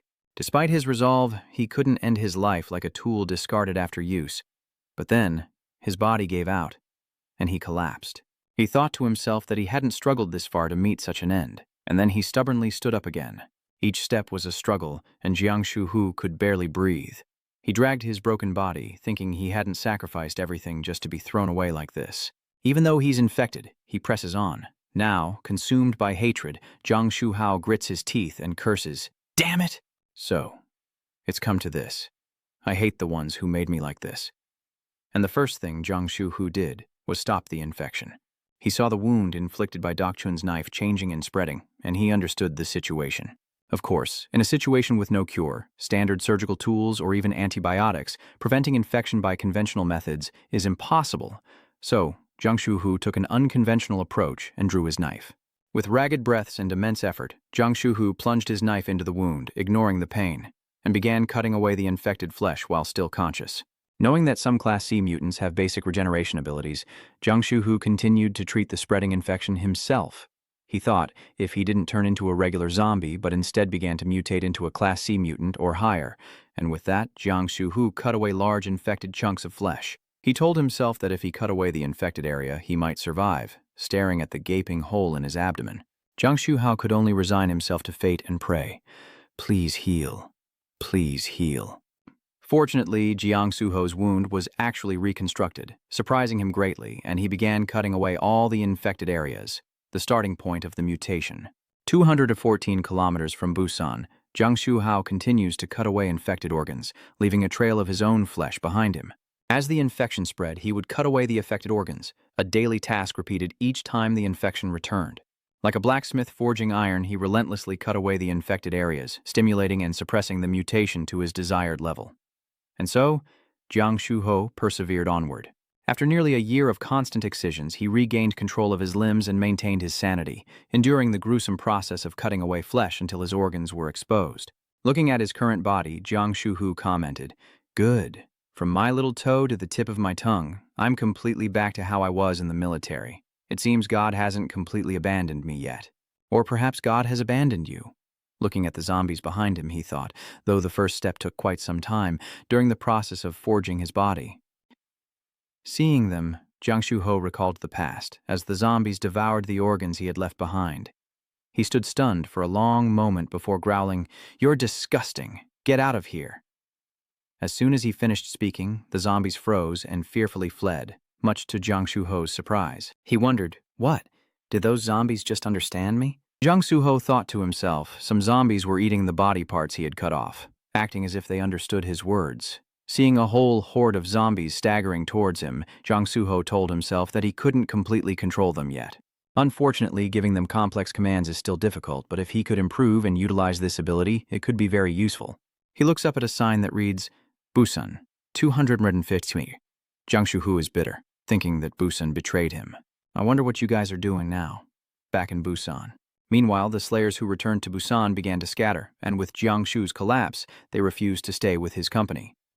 Chun Casting, founded by Jiang Chun, received strong support from the government, and the Jiagoqi Small Business Association announced it would focus on small commissions, prioritizing the safety of slayers. The free slayers decided their own fates, scattering to the winds and so on. Sang Yu enters a room littered with empty beer and liquor cans. Seeing Dong's current state, drowning in beer and despair, Sang Shu is silent for a moment. He approaches, offering words of comfort. I know you're hurting, but we have to keep the company the chairman left us running. Sang Soo argues that it's the only legacy he left us, so we should at least do that much. But in response, Dong cries out in anguish. For what? She asks. No matter how much we run this company or help others, these ungrateful people and this country will never acknowledge us. Hearing this, Sang Shu persuades her, saying if she can't find a reason now, then work for the money. Whatever it is, as long as the company the chairman left behind keeps running, I don't care about anything else. Dion wonders. Money? Sang Soo responds. Yes, money. He advises using the money earned wisely to change the country later on, bribing the government to develop areas outside the wall, even re-establishing the soon reclamation team. Sang Soo affirms that money will help us achieve those things once we realize it. To get that money, please continue running the company. Seeing this, Adong simply remarks that money is good. She blankly thought that at least that much money might fill the void in her heart. Back in the present, Adong continued. That's the story of Jiang Shuho and the others, and why we abandoned him. Perhaps in that process, his faith in humanity was completely lost. She hesitated. Now do you understand why Jiang Shuho harbors such resentment toward us? Even so, you still want to fight for humanity? After a moment, Cheonsu replied, I promised I would. He affirmed that I would stand with humanity, Cheonsu added. And as I've said before, calm down.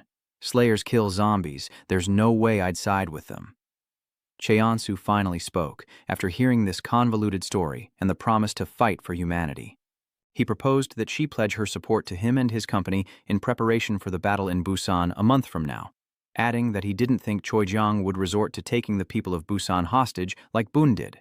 To avoid disagreements later, shouldn't we decide who's in charge? Hearing this, Secretary Lee Par cautiously asked, in other words, since you're the company, we should nominate Slayer Kim Cheonsu as the chief commander? Cheonsu casually replies, who else would there be? He elaborates, the Slayers who belong to my company. He mentioned that the merchants from the Jagochi Merchant Association had also promised to support him, adding, even the believers who trust me as the new pope are currently gathering around me for whatever reason. Cheonsu then asked, if Choijiang's company also shows support, wouldn't all the freelancers, including the Houndmasters, be on our side? Seeing this, Secretary Park interjected, Eurus, wait, Chairman, we have 2 A-rank SLs after all. Plus, there's you, a former A-rank manager, and all the resources we've accumulated. She worriedly reminded him that if the Busan defense battle was a complete success, the one who would benefit the most would definitely be the commander in charge of the entire operation, and there was no reason for them to give up that position for free. But then quickly made a decision. As company president, I'll appoint Slayer Kim Chunsu as commander and pledge to support him with resources and slayers as needed, surprising Cheonsu and confusing Secretary Park. Madam President? Ah-dong sadly recounts that when Zhang X died, he didn't know what to do. There were 2 things that motivated me: to run the company so it wouldn't disappear as he built it, and to accumulate money so I wouldn't be cornered by outside pressure. Hearing this, Chiller Sam remained silent, while Dion added, now that I think about it, this might sound illogical. In the end, she firmly declared, but perhaps I did all of that just to prepare for this moment, to pay for abandoning our benefactor, Jiang Shu-hu, back there for a moment like this. At this, Chiller Sam remained silent, while Secretary Park grew increasingly anxious about her decision. Just then, Ah-dong broke the silence. However, I have one condition. Ah-dong cheerfully proposed that in exchange for recognizing him as the commander of Slayers, he must appoint her as the representative for the managers. A moment later, inside the car parked on the side of the road, a voice filled with surprise rang out. So, you're saying Chairman Choi Ah-dong volunteered to be a manager? Ari was surprised, but it wasn't unreasonable. She managed A and B-ranked Slayers with great skill during her tenure. And you piqued my curiosity, Chairman. How did you respond to that? Cheonsu casually replied, I agreed. Like you said, there's no issue with her abilities, and she only had one condition. He explained, besides, from the perspective of other SLAs and the government, I think they'll feel more comfortable with power being distributed rather than me taking all the credit. Ari, with a judgmental look, mocked him. Indeed, and your mind seems to be working even better these days. Cheonan's-chu immediately retorted, almost miraculously. Just because I don't go to regular school doesn't mean I'm stupid, Ari added. But what about the other SLA's reactions? I thought Mr. Kim Chi-sam would gladly accept, but is there any conflict with Ms. Charong? Nearby, Cheonsu, who had been picking his ear, fell silent for a moment, recounting that instead of objecting, the girl with glasses coldly stated that she would abide by company regulations. Chow thought of Chiller Sam, while the old man remained silent. He was a bit confused, thinking he'd give a long speech. Was there some other plot at play? Hearing that, Ari immediately dismissed it, saying, no way. He's the most rational person, always thinking of the team. Besides, he's close to Chairman Choi. Rifling through documents, she speculates that Jiang Shu-hu's appearance might be throwing him off. Don't overthink it. Let's go persuade the next Slaw force. Ari is certain the next big power is the A-rank Slaw, the dog trainer, and the free Slazers. In the dead of night, in a small house far from the city center, Chiller Sam meticulously checks his fishing gear under the dim light. He carefully examined every detail. After preparing thoroughly, Chiller Sam noticed something and went to a cabinet with a secure lock. He takes out a necklace with a key and unlocks the cabinet, revealing photos of loved ones and boxes of syringes. Looking at these things, indescribable emotions arose within Chiller Sam as he gazed intently at Deong's picture. Chiller Sam says to himself, I'm sorry, I saved all of this for you, but you'll have to wait a little longer. Taking out a box of injections, he thinks that this isn't for some meaningless reason, but to save the people of Busan. In the dead of night, with his gear prepared, Chiller Sam leaves with a promise, and for his father's old comrade. Descending into the district where his subordinate awaits, he asks if the helicopter has been contacted. Chan replied, yes, they said they'll be at the TV station's helipad in 30 minutes. Chiller Sam said, I'm sure this sudden request was difficult for you. Thank you. Let's head straight to the broadcasting station. Hearing this, Chan cautiously asks, "Sir, before we go, may I ask one last question?" Shilusam's tone turned icy. "You want to know why I'm charging into the enemy's lair alone? Is that what you're wondering?" Chan couldn't hide his worry. "I don't understand why you did that. If you had conserved your strength for a month and fought alongside the other slayers..." But before he could finish, Chiller Sam interrupted, explaining that Jiang Shuhu's claim of attacking in a month likely meant he needed that time to prepare. In other words, Jiang Shuhu is likely vulnerable and unprepared right now, Chiller Sam explains. Secondly, if the siege of Busan occurs, the damage could be greater than imagined. If Jiang Shuhu really can control zombies, he'll attack on an even larger scale. If we fail, Busan will never be rebuilt, even if we successfully defend it. He says that thirdly, this war will essentially end if we capture Jiang Shuhu. This is less a war and more like a one-on-one duel. In short, if we act alone, he'll see it as the rash act of a single person. So, if an old geezer like me sneaks in and kills Jiang Shuhu, we can prevent the upcoming war?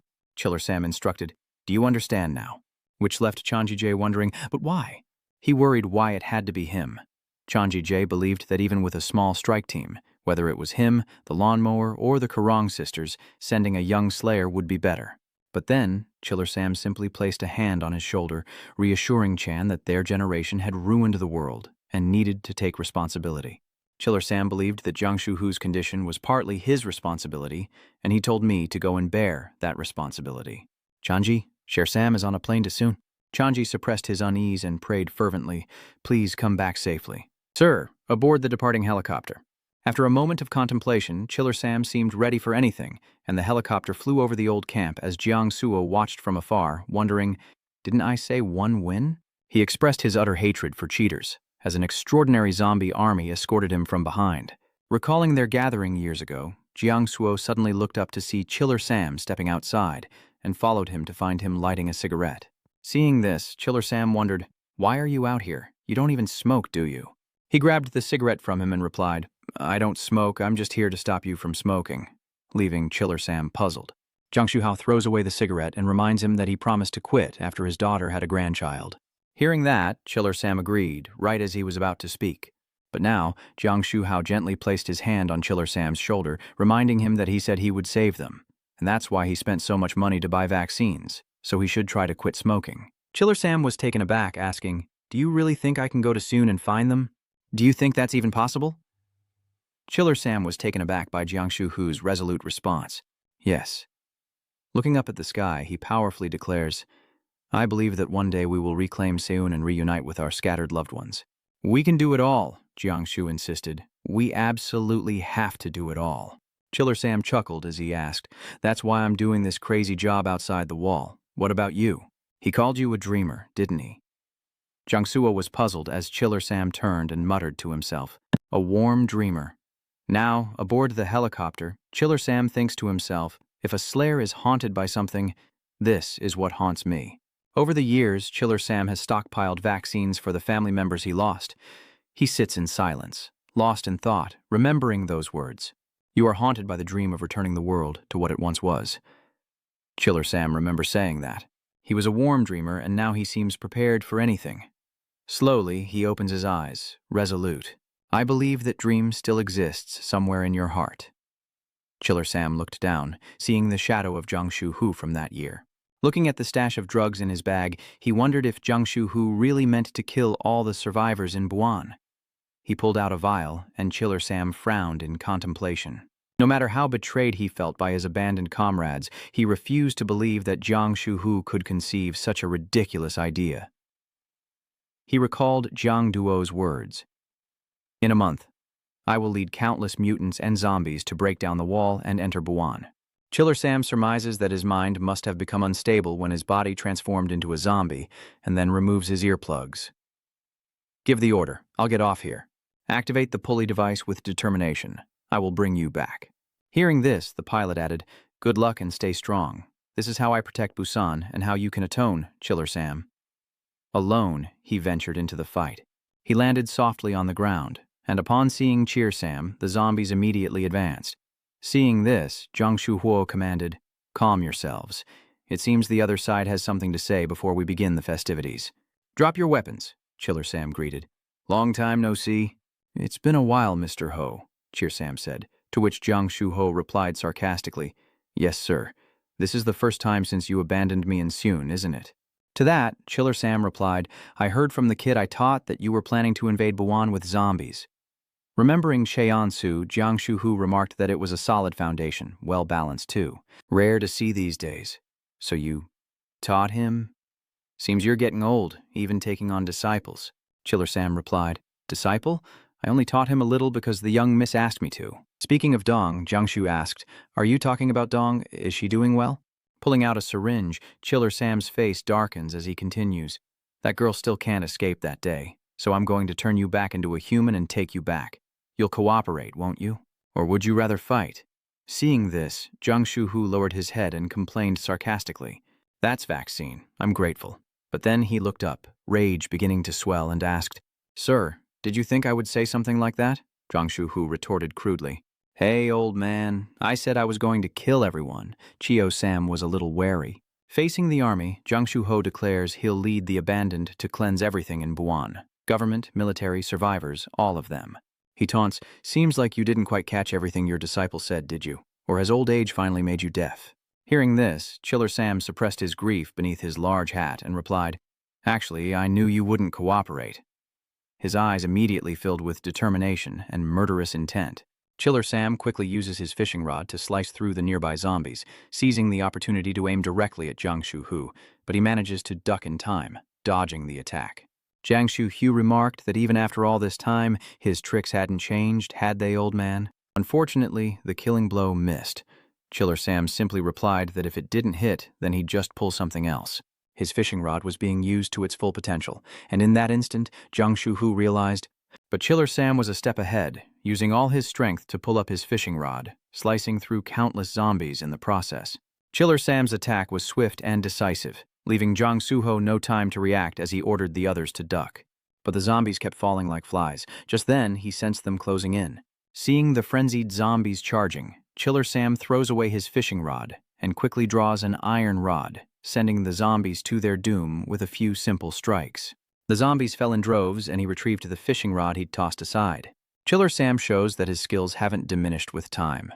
Witnessing this, Jiangshu secretly thinks that the only slayer who is stronger in one versus many combat is this old man. Seeing the zombies dragging themselves across the ground, he realized the common zombies he controlled were getting in each other's way, unable to advance. They were dying, tangled together. Then Jiangshu called out, saying it was a bit early, but he had to use them. Behind him, countless bloodthirsty red eyes appeared. Chiller Sam immediately became alert, convinced that coming alone, ahead of schedule, was the right choice. Chiller Sam seizes the opportunity to strike, but Jiang Shuho suddenly opens his helmet, surprising Sam, who pulls out a whistle. A chilling whistle pierces the night, prompting Chiller Sam's confusion. A whistle? Is that a signal? Just then, small holes began to appear in the ground, and zombie hands immediately reached out, surprising Chiller Sam. The zombies grabbed his legs and shouted something. At the same time, he realized it was a mutation, and a flying beast appeared in the sky above. Reacting on instinct, he senses the danger, soaring through the sky with lightning speed. A crazed, zombie-like bird monster swoops down, targeting Chiller Sam just as it gets close. With just a few slashes, Jiang Shuhu was stunned. Chiller Sam's murderous aura was overwhelming. With a few swift strikes, he sent the zombie bird monster to its doom. Jiang Shuhu thought to himself, he took it down even when it attacked from a blind spot. His senses are sharper than before. Looking up at him, Chiller Sam taunts, "Is that all you've got?" Chairman Zhang retorts, "That's not all," as another monster frantically charges in, a zombie-like creature lunging forward with incredible speed. The severed hands begin to regenerate, facing attacks from both sides. Chiller Sam thinks, "Fine, bring out as many mutated species as you can." Jiang Shuhu seizes the opportunity, leaping into the air, causing the giant zombie monster to grab the pile of hands. Chiller Sam watches from above, realizing it's tougher than it looks and charging straight at him, confident it can't be cut. With his plan set, he'll swing the fishing rod with maximum centrifugal force. Chiller Sam quickly gets to work. He thought to himself, severing it in one blow, and immediately swung the fishing rod down, aiming straight for the massive zombie monster. The fishing line quickly wrapped around the monster's neck and immediately tightened. But then, Chiller Sam realized something was wrong. The giant monster was grabbing the fishing line, tearing at it madly to get away from him. It ferociously yanked the line, catching Cheer Sam off guard, who cried out, "Damn it!" The zombie monster swung him down towards the ground, but just before impact, he curled into a ball and rolled away. Fortunately, Chiller Sam landed safely thanks to his quick reaction, but he now realized the situation was dire. Now, as the monster is preoccupied with Chiller Sam's fishing line, the other zombies swarm in like hungry wolves. Calculating the situation, he realizes that the fishing rod with the largest coverage radius is the precious one currently held by the monster. Knowing he couldn't let go, Chiller Sam used his iron rod to turn the tables, instantly slicing the zombies to pieces. But the Hulk zombie yanked the line, causing Cher to stumble. Yet he held on, determined to pull the monster back. The monstrous zombie cursed and calling him an old geezer. Hearing this, Chiller Sam remarks that even as a zombie, he's still as clueless as ever and unleashes a barrage of attacks with his staff. But it stubbornly held on, tightening the fishing line and yanking Chiller Sam before he could react. Without mercy, the zombie flung Chiller Sam high into the air, a testament to his monstrous strength. Just as he was about to fall, a large pool of water appeared on the ground, and another mutated zombie monster emerged in a bizarre form. It spread its arms wide, revealing a mass of sharp spikes, and Chiller Sam was instantly flung into them. As soon as it caught its prey, the monster quickly closed its hands, trapping Chiller Sam inside. Just then, Duk Chun, consumed by bloodlust, charged forward, stopping before the monster imprisoning Chiller Sam. The bloodthirsty Duk Chun roars, unleashing a furious barrage of punches upon the zombie monster, desperate to crush Chiller Sam. Blows that continue until blood seeps from within, finally causing Duk Chun to cease his attack. But suddenly, the monster holding Chiller Sam sensed something was wrong. Decisive slashes tore through the zombie in an instant, stunning even Duk Chun. With a sharp glint in his eyes, Chiller Sam made a grand entrance, giving Duk Chun pause, and seizing the moment, he injected him with the vaccine. The needle plunges into his veins, and after exerting a great deal of effort, Chiller Sam staggers, saying, "I knew it. Even the vaccine can't immediately reverse the mutation." He figured that at least the area injected with the vaccine would immediately revert back to human form, and to his surprise, one side of Duk Chun's body instantly returned to normal. As he reassembled his fishing rod, Chiller Sam remarked, "I told you when you were alive, never underestimate the elderly." Duk Chun, was it? And then he immediately used the wire to wrap around Duk Chun's neck. With his remaining strength, Chiller Sam attacked with all his might and successfully took Duk Chun's head. Now, Jiang stares in disbelief at the head on the ground as Chiller Sam quietly says that they're finally on equal footing. After a moment, Jiang thinks to himself that the old man truly has a knack for battle and knows how to use the vaccine wisely, which is why he didn't want to get close. He believes that if he's not careful and is affected by the vaccine, his body could become unbalanced, preventing him from controlling zombies and increasing the number of mutants. But Jiang has a plan. He'll wait for the old man to use up more of his vaccine, then he'll strike. How cunning. No, if we can turn the old man into a variant, it's not a waste, but a wise move. Just then, another terrifying sound echoed as Jiang ordered, "Everyone gather here and burn everything. Why throw the documents away?" Jiang roars, "Are you crazy? Even with thorough preparation, it's not enough. And you let an A-rank slasher go on a solo raid? And you even sent a helicopter for him." She criticized, adding that he wasn't just any A-class slayer, but considered the strongest of them all. Why would you throw away such a valuable asset? Chanjiji, though his head was bowed, answered resolutely. Because he's an elder, he wants to take down Jiang himself before the young slayers are killed. Adong worries that his death might be a meaningless sacrifice. But Chan insisted that even if it cost him his life, it wouldn't be a meaningless death, leaving her puzzled, believing that his sacrifice would create a strategic advantage for the upcoming battle in Busan. And now, Chiller Sam is staking his life on that move as he whips his fishing line and tightens his lure. The heavy footsteps of the zombies approach, and this time it's another monster, seemingly on par with Dushik. Not only that, another zombie of enormous size appeared, along with zombie birds flying in the sky. And to top it off, countless zombies of grotesque shapes and sizes swarmed out in droves. Compared to Chiller Sam, who stands alone, they are a bloodthirsty army advancing, and he strains every last bit of his strength. Chiller Sam desperately slashes through the other zombies. He tried to attack the boxing zombies, but Chiller Sam quickly realized it had no effect. Instead, they became even more bloodthirsty. It lunges in for the kill, but Chiller Sam's agility allows him to evade the blow. In this desperate situation, Chiller Sam realizes the zombie monster has overwhelming physical strength and can't be defeated through conventional means.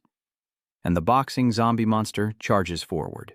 This time, it showed off its ability to extend multiple arms, all aimed at him. Surrounded by countless long forearms, Chiller Sam instinctively recoiled, but then he realized something was wrong. But as he turned, Chiller Sam saw another, even larger zombie lumbering toward him, quickly grabbing him and trying to restrain him. Seizing the moment, the boxing zombie lunges forward, ready to pummel Chiller Sam into oblivion. But in that critical moment, Chiller Sam pulls out a vaccine syringe. He plunges it straight into the large zombie monster that's holding him tight. Thinking of how he was saving that syringe for his son, Chiller Sam tells himself, "I'm sorry, son." With the vaccine's effects, the zombie is immediately impacted. While the large monster groaned in pain, Chiller Sam seized the opportunity to escape its grasp and advanced towards the boxing monster. As it threw a punch, Chiller Sam was finally quick enough to react. He swiftly bypassed the monster and cast his fishing line, catching the boxing monster off guard and causing it to lose balance. In an instant, Chiller Sam reversed the situation, struggling to bind the boxing monster. Meanwhile, the hulking zombie was still suffering from the vaccine's effects, and thrown off course by Chiller Sam, the boxing zombie punched the giant monster in the gut, causing it to burst open. It was then that the boxing monster realized what was happening, but Chiller Sam struck first, not giving the zombie a chance to react. He used a fishing line to restrain it, but unfortunately, the bowing zombie struggled, using its bare hands to tighten Chiller Sam's line. It flashed a wicked grin. But then, the zombie realized Chiller Sam's vaccine syringe had been injected into him all along. He thought to himself, "Sorry, brother." The vaccine spreads, causing veins to bulge across the boxing zombie's arm, and as it plots its escape, Chiller Sam lops off its head. After a fierce battle, as he paused to catch his breath, Chiller Sam was horrified to find himself snatched up by a ferocious bird-type zombie, feeling a sudden wound on his shoulder. Looking at those sharp claws, he immediately knew they were infected with blood inflammation. Chiller Sam quickly disassembles his fishing rod and throws it high into the air. The fishing line quickly wrapped around the bird zombie's neck, and with preparations complete, Chiller Sam adjusted his fishing rod. Having successfully reined in the bird zombie, Chiller Sam controls it with the fishing line, much to the creature's surprise, as it struggles to break free. From the ground, Chiller Sam could be seen struggling with the monster, but after a moment, he fearlessly jumped. Just as he was about to land from a great height, Chiller Sam curled into a ball, enduring a significant impact. After struggling for a while, even though the ground where he landed cracked, Chiller Sam was fortunately unharmed. He pulls a syringe from his pocket, injects himself, and thinks, "I'm sorry, daughter-in-law." Just then, another figure appeared, another oversized monster with a ferocious look charging in. Chiller Sam was in trouble. As the zombie monster charged, cracking the ground, he moved with all his might. He looked at Sam, his eyes full of determination, despite facing death. From afar, Jung Shu-Hu plots, knowing the old man uses a vaccine dose for each high-level mutant he captures. He guesses the old man had 5 doses before Duk Chun and has used 4 so far. Watching the battle, Jung Shu-Hu thought to himself that if the old man used his last dose, he'd have no way to deal with him. It was a pity to sacrifice the rare giant water beetle mutant, but once he confirmed the old man was out of vaccine, he would strike. So Jung Shu-Ho ordered, "It's about to begin, get ready." A zombie with a normal appearance slowly crawled over, but then its whole body rapidly transformed. In an instant, the zombie transformed into a staff in Jung Shu-Hu's hand, as he faced the giant water beetle. Thanks to the vaccine injected directly into its body, Chiller Sam had managed to defeat the zombie with ease. After fighting so hard for so long, his breathing is labored. Jung Shu-Ho approaches with a staff made from zombie flesh and says, "Looks like you've used up all your secret weapons." "You still want to fight, old man?" Chiller Sam said, immediately getting into a fighting stance. "What is DAP even saying?" Jung Shu-Ho provokes him. "This is enough for an enemy blinded by hatred like you. Now, become a zombie and join me." With that, despite having abandoned him, he swiftly lunged forward. Jung Shu-Hu affirmed that he wouldn't abandon him, causing Chiller Sam to question his words. "What nonsense are you spouting?" But Jung Shu-Ho thinks he's the one talking nonsense, and he immediately rushes in. The two now locked in fierce combat. High-impact blows are exchanged at a dizzying pace, Shu-Ho striking out as quickly as Chiller Sam. He fought with all his might to fulfill his wish when a thought suddenly struck him. Why didn't I bring some SLAs to save him? Chiller Sam then cast his fishing line at Jung Shu-Hu. As the line flew past Jung Shu-Ho, it left a large crack in his helmet. By the time Jung Shu-Ho realized it, it was too late. Chiller Sam always blamed himself, wondering why he hadn't realized the danger he was in. At that moment, Jiang Shu-hu frantically charged forward with incredible speed, putting Chiller Sam on high alert. He wondered to himself, why wasn't I strong enough for him to trust me? Just then, Jiang Shu-hu swiftly closed in and attacked Chiller Sam, leaving him no time to react and taking a blow from the zombie staff. It was only after a moment that he realized Jiang Shu-hu's intentions. Thinking back, not a day has gone by that I haven't felt remorse. Chiller Sam quickly grabbed his fishing line, retrieving the set he had just thrown behind Jiang Shu-hu. Reacting to Chiller Sam's attack, Jiang Shu-hu tries to use the zombie staff to deflect the fishing line, but Sam quickly adjusts it, causing Jiang Shu-hu to miss. Seizing the chance, Jiang Shu-hu raises the zombie stick, and he immediately wraps it tightly with the fishing line, thinking to himself, I'm much stronger than before, not weaker at all. Catching Jiang Shu-hu off guard, Chiller Sam severs the zombie's hand from the staff with his line, leaving Jiang Shu-hu stunned. Despite the continuous fighting, he maintains his strength and agility, facing a Chiller Sam who is now different from before. Jiang Shu-hu thought that the old man's strength would decrease significantly without his fishing rod, but it was far from the case. He noted his power, technique, and reflexes. Without giving Jiang Shu-hu any time to wait, Chiller Sam immediately gets back into fighting stance, swinging his fishing line forward, aiming at Jiang Shu-hu, but with skills no less impressive than Chiller Sam, Jiang Shu-hu manages to dodge in time. He quickly landed on the ground after dodging the attack as Chiller Sam sneered, You can't even beat an old man, yet you want to take Busan alone? Stop this. Don't do anything pointless. Busan is changing too, you know. He tells him of a priest like himself who also survived the reclamation, Chiller Sam explains. He said that he confronted Duk Chun, and Chiller Sam added that he helped eliminate the evildoers in the Ministry of National Defense. He continued, saying he'd removed the heretical pope who'd forgotten his duty to serve humanity, and that he was steadily uniting the divided espers. Over time, Cheonsu has consistently helped the SLAs, even with the smallest tasks, earning the trust of the church and its people. In the end, Chiller Sam makes his case, and we all feel guilty for what happened to you. If you return to Buon with us, we'll find a way to restore your body to its former state, sparing no expense to find a cure. He also offered to punish the bastards who wronged him. Come home. Chiller Sam thought he could return to the old days, and upon hearing this, Jiang Shu-hu stuttered in disbelief.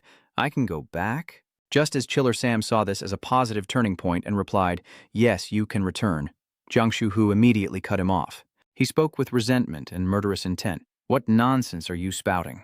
Old man, are you senile? My resolve isn't that weak or sentimental. Jiang Shu-hu reminds him, I already told you.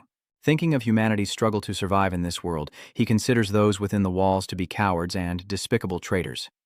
Remembering the soldiers on the front lines who faced the zombies and were unfortunately infected, Jiang Shu-hu remarks, On the contrary, those who became zombies sacrificed themselves to help others. He sneered, You're the same, old man. Stop deceiving yourself.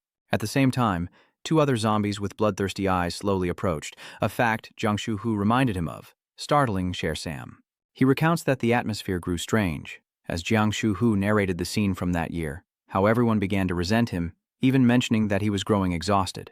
He resented that Chiller Sam had remained silent and uninvolved, and that he had been ignored. Jiang Shu-hu claimed he was tired, he wanted to live, and his family came first. And then he simply warned me not to pretend to understand him. Just then, the zombies that had approached earlier began to transform. Another staff is created, but this overwhelming aura and bloodlust show that Jiang Shu-hu is in no mood for jokes. He growled, I hate hypocrites like you even more than traitors like Duk Chun. To this, Chiller Sam simply replied, If that's the end you desire, his face clearly showing exhaustion. Jiang Shu-hu lunges forward with blinding speed, charging madly toward the defensive Chiller Sam, whose body has long since reached its limit. The wounds from using his body to fight instead of his fishing rod.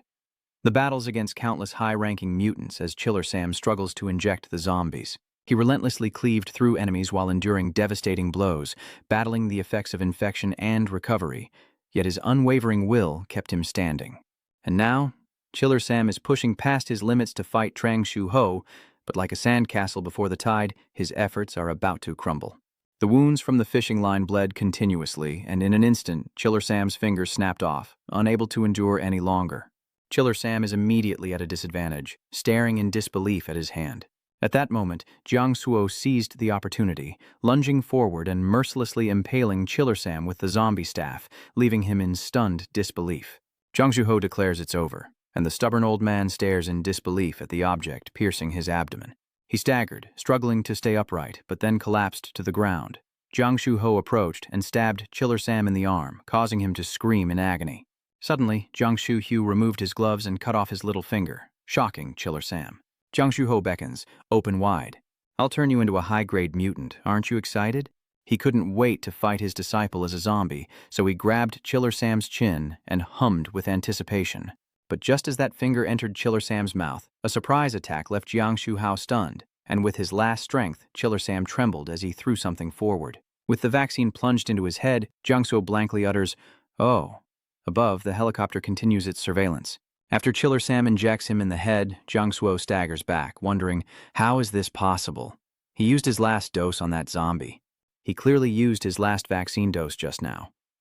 Chiller Sam weakly says, even if you're wearing a helmet, I can see every expression behind it. You must be surprised, he says, that I had another dose of the vaccine.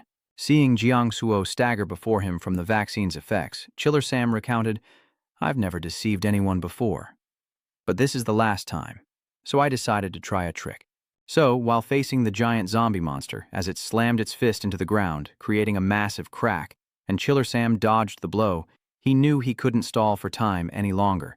He needed something to turn the tide. Just then, Chiller Sam saw his chance. Seeing the syringe still stuck in the boxing zombie's neck, he immediately had an idea. That was it. Chiller Sam recounted that while he was creating that spear-like weapon, the giant mutant was dealt with without the vaccine. Instead, the syringe stuck in its neck was just an empty, used one to distract it. He realized that the final vaccine he intended for his daughter was what was stuck in its head. Chiller Sam pleaded, come back to being human. Jiang Shu cried, come back to life. Return to the life you once belonged to. But after only a few words, he coughed up blood in pain, thinking that he was about to die. So what was the point of treatment? With each heavy breath, he told himself he would be all right. Before the fight with Jiang Shu, Chiller Sam sat in his home, writing a few lines, then placed the paper into a file. As he passed, recalling his instructions to Don Quixote, he remembered Chan. He'd said, if something happens to me, open this letter and give it to Kim Chi-onu. Now at peace, Chiller Sam thinks to himself, okay, I can rest easy now. He remembers apologizing to the boy. Remembering Che Ononsu, Chiller Sam affirmed his successor, and then he faded away. Memories flooded back, from his childhood in the slums to his first job, marrying his love and the joy of his family. Vivid images of the past culminated in a cherished family portrait, Chiller Sam surrounded by his children and grandchildren. He thought it was the end and gave up everything. But then, a noise made Chiller Sam's eyes snap open. He trembled and backed away, for before him was Jiang Shu-ho's head, leaving Chiller Sam in utter shock. Seeing the headless corpse standing before him, knife in hand, Chiller Sam wondered, did he behead himself? In that instant, he froze, seeing the blood-soaked knife. Chiller Sam realized his miscalculation, but now it was too late to correct it. Jiang Shu-ho's severed neck gushed with blood. Faced with this scene, Chiller Sam's eyes widened as he realized things had gone too far. Seeing Jiang Shu's head regenerating, he trembled. I never expected you to cut your own head off like that. But he probably didn't expect me to do it myself, did he? Facing Cherim, Jiang Shu-ho just calmly replied, I told you. Once I'm determined, I'm very persistent. Faced with Jiang Shu-ho's extraordinary abilities, Chiller Sam grimly warns, you've become a monster, Shu-ho. Hearing that, Jiang Shu-ho thought he was the only one who survived thanks to the sacrifices of others, Sini. Picking up his helmet, he thought tonight was indeed a long night. Jiang Shu-ho raises his helmet, declaring, and we have to finish this unfinished story. With his body failing, Chiller Sam quietly admits, this old man has lost. A loss is a loss, and I have no intention of becoming a burden to others. Even with severed fingers, he tightens the chain, putting Jiang Shu-ho on guard as Chiller Sam uses his last strength to pull the line. In an instant, the line was pulled taut, putting Jiang Shu-ho on guard, but it only grazed his blade, leaving him stunned. It turned out Chiller Sam was aiming the line directly at himself. The fishing line wrapped around his neck, puzzling Jiang Shu-ho. With eyes full of murderous intent and determination, Chiller Sam declared, today, both our heads will fall together, though mine won't be growing back. It was then that Jiang Shu-ho realized Chiller Sam's intent, thinking the old bastard was still. Just as he rushed forward, Chiller Sam tightened the rope, and in an instant, a spray of fresh blood splattered.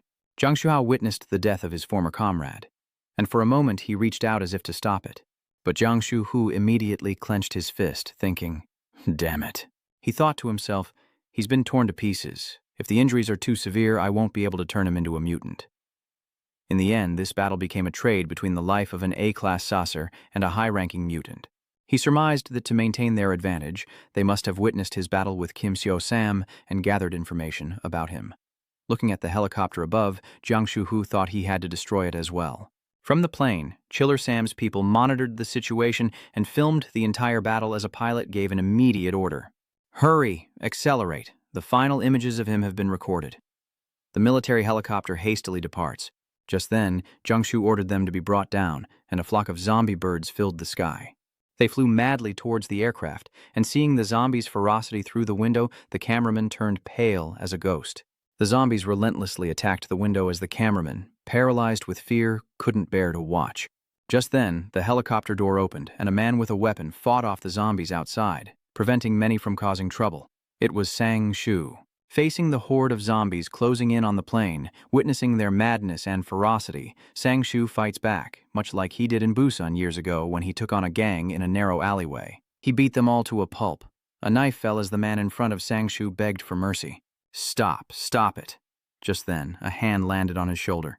Looking at Chiller Sam behind him, Sang Shu was a little confused, glancing at the pile of people he had dealt with.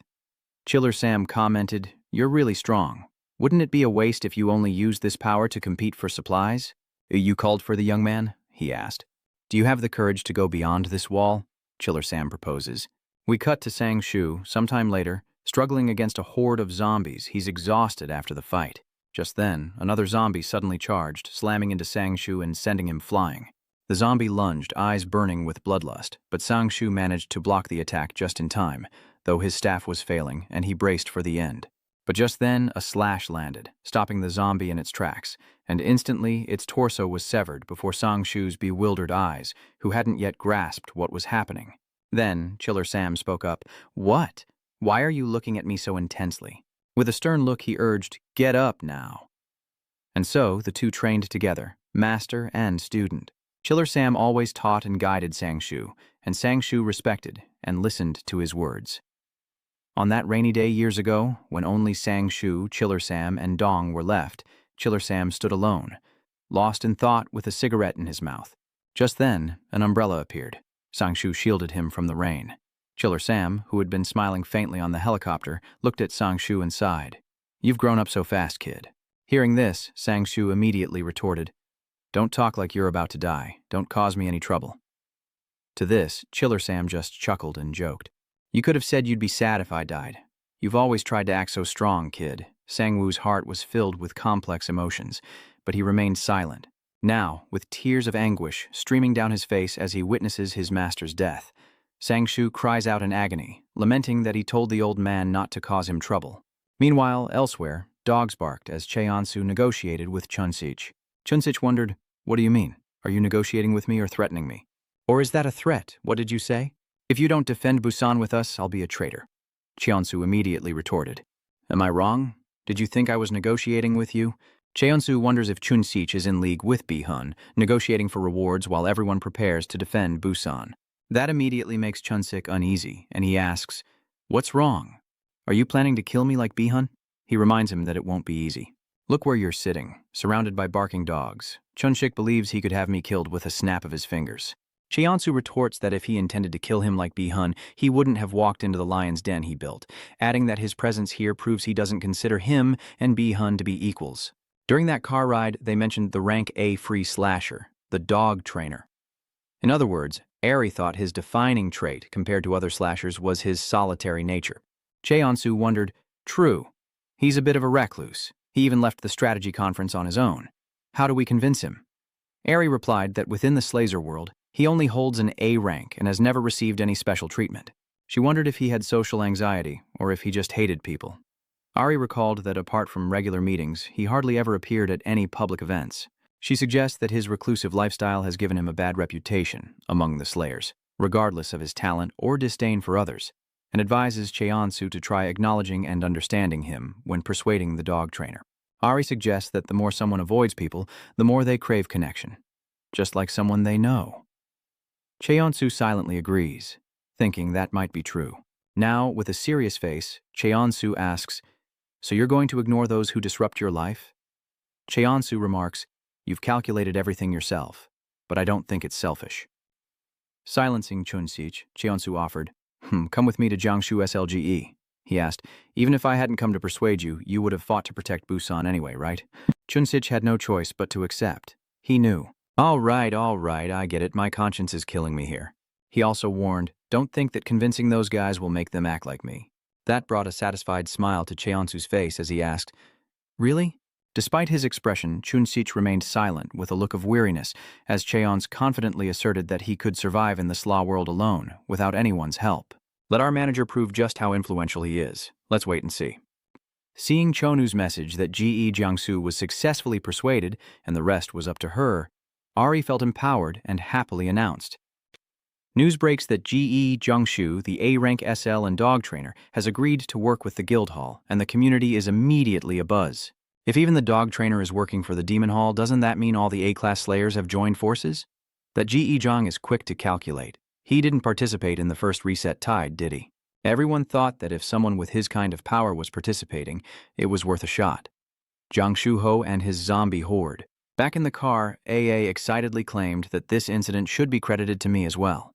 The Ghoul Hall? Hearing this, Cheonzu replied, "I will repay you if Busan doesn't fall." He wondered, "But where to next? Are we going back to the company again?" Ari announces that we have to stop by Choijiang Company again to give them the list of necessary items and report on our success in persuading Ge Jiangshu today. But little did they know, a bombshell was about to drop. Upon hearing the news, Ari couldn't hold back her tears. Ayan's face darkened, and even Sang-Soo remained silent. In that tense atmosphere, a voice broke the silence. "What?" Cheons asks in disbelief, "Who died?" No one can escape death. Witnessing people grow from children to adults, going to school, working, and growing old. And for a warrior who's always fighting, the sight of bloody corpses on the ground is commonplace. Those at the front lines risk their lives, and their lifespans are even shorter. No one can escape death, and Chiller's age was showing in his silver hair and wrinkles. His funeral was a grand affair, with acquaintances coming to pay their respects. Therefore, he was no exception. Standing before the funeral home, Cheonsu remained lost in thought, oblivious to the pouring rain. Kim Chio-sam shouldn't have had to sacrifice himself like that. The more he thought about it, the deeper his gaze became as he looked at the letter in his hand. Inside was a letter filled with writing and a carefully taken family photo. "I prepared everything for you. Experience, respect, and prudence." Cheon-Shu's face darkened. These qualities never wavered, even when faced with vast sums of money. He remembers Kim Chiu-sam standing tall, eyes resolute, and then the satisfied smile and approving gaze he'd given him. He remembers practicing diligently under his watchful eye on hot days, an impression that resonated deeply with his subordinates. Chiller Sam noticed every anxious expression on Chonu's face. He even saw Sang-Soo's unyielding determination. He remembers Chiller Sam sitting in the meeting room accepting missions. No matter how difficult, if it was within his power, he wouldn't pass it on. That's why the survival rate of SLAs on missions with him was always so high, and why people continued to pour into the funeral home despite the heavy rain. Inside the funeral, Chun Sich, Chorong, and Zhang Hoa stood solemnly before his altar, as those who cherished Chiller Sam offered their incense. He was that kind of man, and now hundreds bow in respect before his altar, giving their final farewell to the irreplaceable. Outside, Cheononsu sat alone, until Ari emerged, hesitating before speaking to him in his daze. "Chairman?" Cheononsu looked over, confused by her words, seeing the sadness she couldn't hide, yet she still tried to comfort him. "I know this is painful for you. He was a respected player and leader to me as well. I'm hurting too, and though the rain falls harder, I have to talk about work." Ari held a warm cup of tea as they sat together, and she broke the silence. "Don't you think I'm being heartless?" Self-reproach was written all over her face. "No, of course not. I'm in mourning, and here I am, talking business with you." Cheon-Su reassured her, saying no. With war on the horizon, the mutants could arrive within a month and slaughter the people of Busan. Her sorrowful gaze met his, and she said that wasting time mourning the dead would be strange now. Cheon-Su looked out at the rain, maintaining his composure. Choi Dong said the funeral would only last until tonight, as he probably doesn't want people wasting time instead of preparing for the attack. Aryu looked at Cheon-Su with sad eyes, then replied, "I heard the funeral will only be held today." Actually, that's why I rushed to see you. I recall the sight of thousands of slayers pouring into the funeral home like a waterfall just hours ago. A perfect place to gather a large number of slayers. Remembering the faces of those prominent figures at the funeral, where they could feel the calling of a slaw, she stood up, her eyes now filled with determination. Tonight, here. Cheonsu was surprised by her words, but he didn't reply. Seeing this, Eri continued, "You said earlier that war was imminent, right? All those who will fight alongside you on the battlefield have gathered here. Let me show you." Seeing Cheonsu still sitting there despondently, Ari became even more determined. First, they would honor the deceased, then ignite their fighting spirit and show them that he was their irreplaceable leader. Cheonsu, tense, finally met her gaze, and after a moment of silence asked, "Did he foresee this?" He recalled Chiller Sam's gentle face, wondering if, until his last moment, he worried about what would happen after his death. Suddenly, another voice interrupted their conversation. "Of course not." He turned towards the voice. Sang-shu emerged, loosening his tie as he spoke. He wasn't that forward-thinking. You see unwavering faith, but he had a keen eye for talent. He must have believed that no matter what happened, we would do well. Approaching Cheonsu, he continued to reassure him. "So don't hesitate any longer." He crouches down in front of him, ignoring his dazed expression, saying, "We have to make Mr. Kim's sacrifice worthwhile." His face was frozen in shock, his eyes fixed on Sang-shu, who suddenly noticed something. In his hand was a photo, a handwritten letter, and a cigarette. Seeing this, Sang-shu cursed in anger, snatching the cigarette, leaving the other man bewildered. "Damn it, that's harsh. The old man didn't leave me anything." "You don't smoke? Then I'll take it." With the help of other top-tier slayers, Kim Chosu gathered them all at the funeral home, along with all of his subordinates. Chun Sich stood at the head of the group beside him, maintaining order, while Sang-shu, Chorong, and Adong were off in the corner. Chiller Sam's memorial portrait stood serenely as Cheonsu, standing tall before the altar, took a deep breath and began to speak. His eyes were filled with determination and resolve, determined to ensure Kim Chio Sam's sacrifice was not in vain, his gaze fixed on Cheonsu. Whether to protect their own life's work or to defend the weak, their loved ones, and their families, Yang listened intently. Even Sarang and Jaha looked serious, knowing they must risk their lives to defend the walls of Buan, setting aside personal feelings and gain. They must unite against the enemy before them, words that jolted those in the funeral hall back to their senses. Even Huandong listens in silence, his words growing more resolute. To fail now would be a disgrace to those who have fallen. He paused, and silence filled the air. Cheonsu clenched his fist, each word he spoke clear and concise. "Let us fight together." Listening to this speech from below, Ari felt more at ease, sincerely looking at everyone with determination in his eyes. A determination to succeed. So that all can hold their heads high, he finishes his piece and looks at Chiller Sam's photo, still bearing the dignity of a strong man. Night quietly returns, the moon still rising high, as angry voices echo through the forest amidst splatters of blood. "Damn it all!" With a furious expression, Zhu Ho violently saws off his own arm. Damn it. As soon as his arm fell, the zombies rushed towards it. He watched as the zombies devoured his severed arm, then roared, "Obey me! Move!"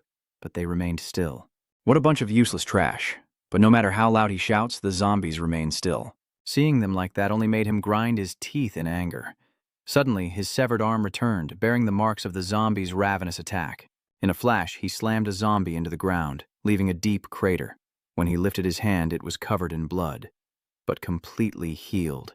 2 other zombies fled for their lives at the sight of Shuhu's murderous expression, and the memory of the syringe piercing his head only fueled his rage. After that old man injected him, he couldn't create obedient mutants anymore. And his jaw clenched in fury. His snarl echoed in the night. That damned old man. Zombie manipulation could turn the tide of battle. Someone with this ability could control zombies as easily as puppets, and an army of zombies could give one person the power to overthrow a nation. Amidst all the abilities, this one is unique, requiring a complex condition to possess, or else they'll all be easily torn to shreds. First, a zombie must consume a part of Kang Suho's body. For example, Suho could feed a zombie his arm. Second, a secondary mutation must occur while the body part is not completely digested in the zombie's stomach, allowing the mutated strain to easily spread throughout the zombie's body. Third, the brainwaves of Jang Suho and the zombified secondary variant must be connected. Only then can Jang Suho control the zombie at will. If any of these three conditions are not met, the ability is nullified, and no matter how hard Suho tries, he cannot control the zombies. And on that day, in the final moments of the battle with Kim Chiu-sam, something went wrong with one of these three complex conditions. He still had needles stuck in his head. Now truly frustrated, he wondered where he'd gone wrong. Was there something wrong with the body part he used to control the zombies? Or is the intensity of the internal mutation not strong enough? After some consideration, he muttered to himself. If not, is it that the brainwaves aren't connected? In that battle, Jiang Shuhu chopped off his own head several times. The sight of him swinging the blade is still vivid. The moonlight offered a sliver of light in the night sky as he fed on regular zombies and high-level mutants alike, dissecting them to observe. But with dozens of zombie corpses on the ground, he found nothing, gaining results but not recovering his strength. X became even angrier, wiping the blood from his face. Standing on the high rock and looking down at the horde of zombies standing quietly, he finally breathed a sigh of relief. Luckily, the mutated species I created are still under control. My initial plan was to create a large number of zombies within a month. Shuho's eyes hardened with resolve, but for now it was impossible. Was striking before they could fully prepare their forces the only option? I don't want to be like them. If I break my promise, I'm no better than the people who betrayed me. Zhang Han grits his teeth, his words laced with reluctance. No, he won't act like them, those who only care about their own interests. All of this is my effort for a better future. With that, he calmed down a bit. Looking down at the zombies below, Shu calmly gives the order to everyone. If we're going to do this, we need to be quick. Everyone, prepare to move out. Now is the time to see who the real humans are. With that, the night deepened and the bright moonlight shone above. Meanwhile, Kim Cho-shu and the Slayers were also busy preparing for battle, gathering in the hall. His group was standing to the side, observing when suddenly the hag covered her mouth and cleared her throat. Hey, you. Her voice resonated with authority throughout the hall. Now everyone, the A-rank managers will maintain order from here on out. Ari, standing beside her, now raises her voice as well. First, they're dividing the Slayers based on their roles in the battle. Chairman Choi Adong's division is about weighing the strengths and weaknesses of each slasher to foster cooperation. Adong couldn't help but smile. The defense team, consisting of A-rank slasher old woman Han Dong-hwa, the Jigalchi Fish Market Association, and the Jehovah Assembly Church, would hold the line to protect the Busan Wall. Next, the Vanguard team will deal with the common zombies, including S-rank Hunter Park Chunshik and other hunters. They will lead the attack and clear out the zombies. Next, the Special Forces team will fight the mutants, including B-Class Sajiang the Slasher, B-Class Ha Sang-soo the Lawnmower, and C-Class Missionary Pedro Choi. The three of them will fight the zombies controlled by Shuho. And finally, the Assassin Squad will protect Kim Cho-shu, and, together with him, face the high-level mutant SL A-rank Hall Demon Kim Cho-shu, A-rank Prodigy Lee Cho-dong, and Yu Jia. The three of them will take on the toughest opponents in this battle. Suddenly, a hand goes up. Wait! Sang-shu, looking angry, steps forward, full of questions about why he wasn't placed on the Assassin Squad. I have to avenge Elder Zhonghua. Beside him, Zhonghua also finds it difficult to understand and joins in the protest. That's where the problem lies. Hey kids, what makes you think they're the ones to protect the Busan Wall? Do you even know how many enemies our Merchants Association took down in the Yeesun City reclamation battle? Dong calmly addresses everyone, stating that they aren't obligated to explain their choices. Even so, to prove that we've thought this through carefully, I'll answer only two of your questions. First, Ha Sang-soo. You have strong combat abilities, enough to fight them one-on-one. Even against Jiang Suho, you're capable of fighting. Hearing her words, his expression softened, but he couldn't help but speak up again.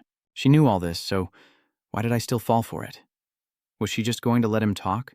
Dong interrupts, but he harbors regret over the man's death, and she delivers her final blow. Besides, you're acquainted with Jiang Suo. As she says this, a scene of him chatting with Suo appears in his mind. Hearing this reasoning, he could only stand there, lips pursed, his eyes still unwilling to accept the situation. Dong's eyes remained fixed on Sang-shu, her words carrying a weight that was impossible to refute. Can you guarantee that even a moment of hesitation won't lead to our downfall? He couldn't accept this outcome. He wanted to avenge the old man with his own hands. He lowered his head, realizing she was right, as Dong turned to Donghua. Doinghoa's defense team has the duty to hold their position, no matter what happens. Someone with a warm heart like you, if you saw a Slav brutally killing zombies, I don't think you could stand by and do nothing. Standing there silently, she couldn't argue with what Dong said. Suddenly Dong smirks, points at Huandong's group, and unleashes a torrent of accusations. But what if you were with your old enemies? You wouldn't feel bad even if you saw them die, would you? Listening silently as she manipulated Madame Dong Hoa, Huandong and his subordinate were shocked, and seeing her silence, she returned to her cold, arrogant demeanor. However, their individual combat strength is relatively low. As legions, the two companies will minimize the damage caused by battles with zombies. After hearing that, Zhonghua had an idea. She's a sly fox, already planning for the worst-case scenario. After a moment's thought, a smile crept across her face, ignoring Huandong's shock as she listened to her thoughts with amusement. Finally, I understand. I'll guard the Busan wall so I can witness their punishment firsthand. Seeing everything in place, Ah Dong loudly announces to boost morale. All right, everyone, no more doubts about the mission. Focus on your assigned positions and prepare for battle. Meanwhile, back at the Assassin Squad's meeting room, Cheonsu stares blankly, speechless. Chorong sits quietly, and the two remain frozen like statues. Silence fills the room, and after a moment to process, he stammers, "You came alone? Where is everyone else?" But unlike his bewildered and flustered expression, Chorong calmly replied, "I sent them out." He seemed afraid to be alone with her, his voice faltering more and more. Why is that?" Seeing his reaction, she cut to the chase.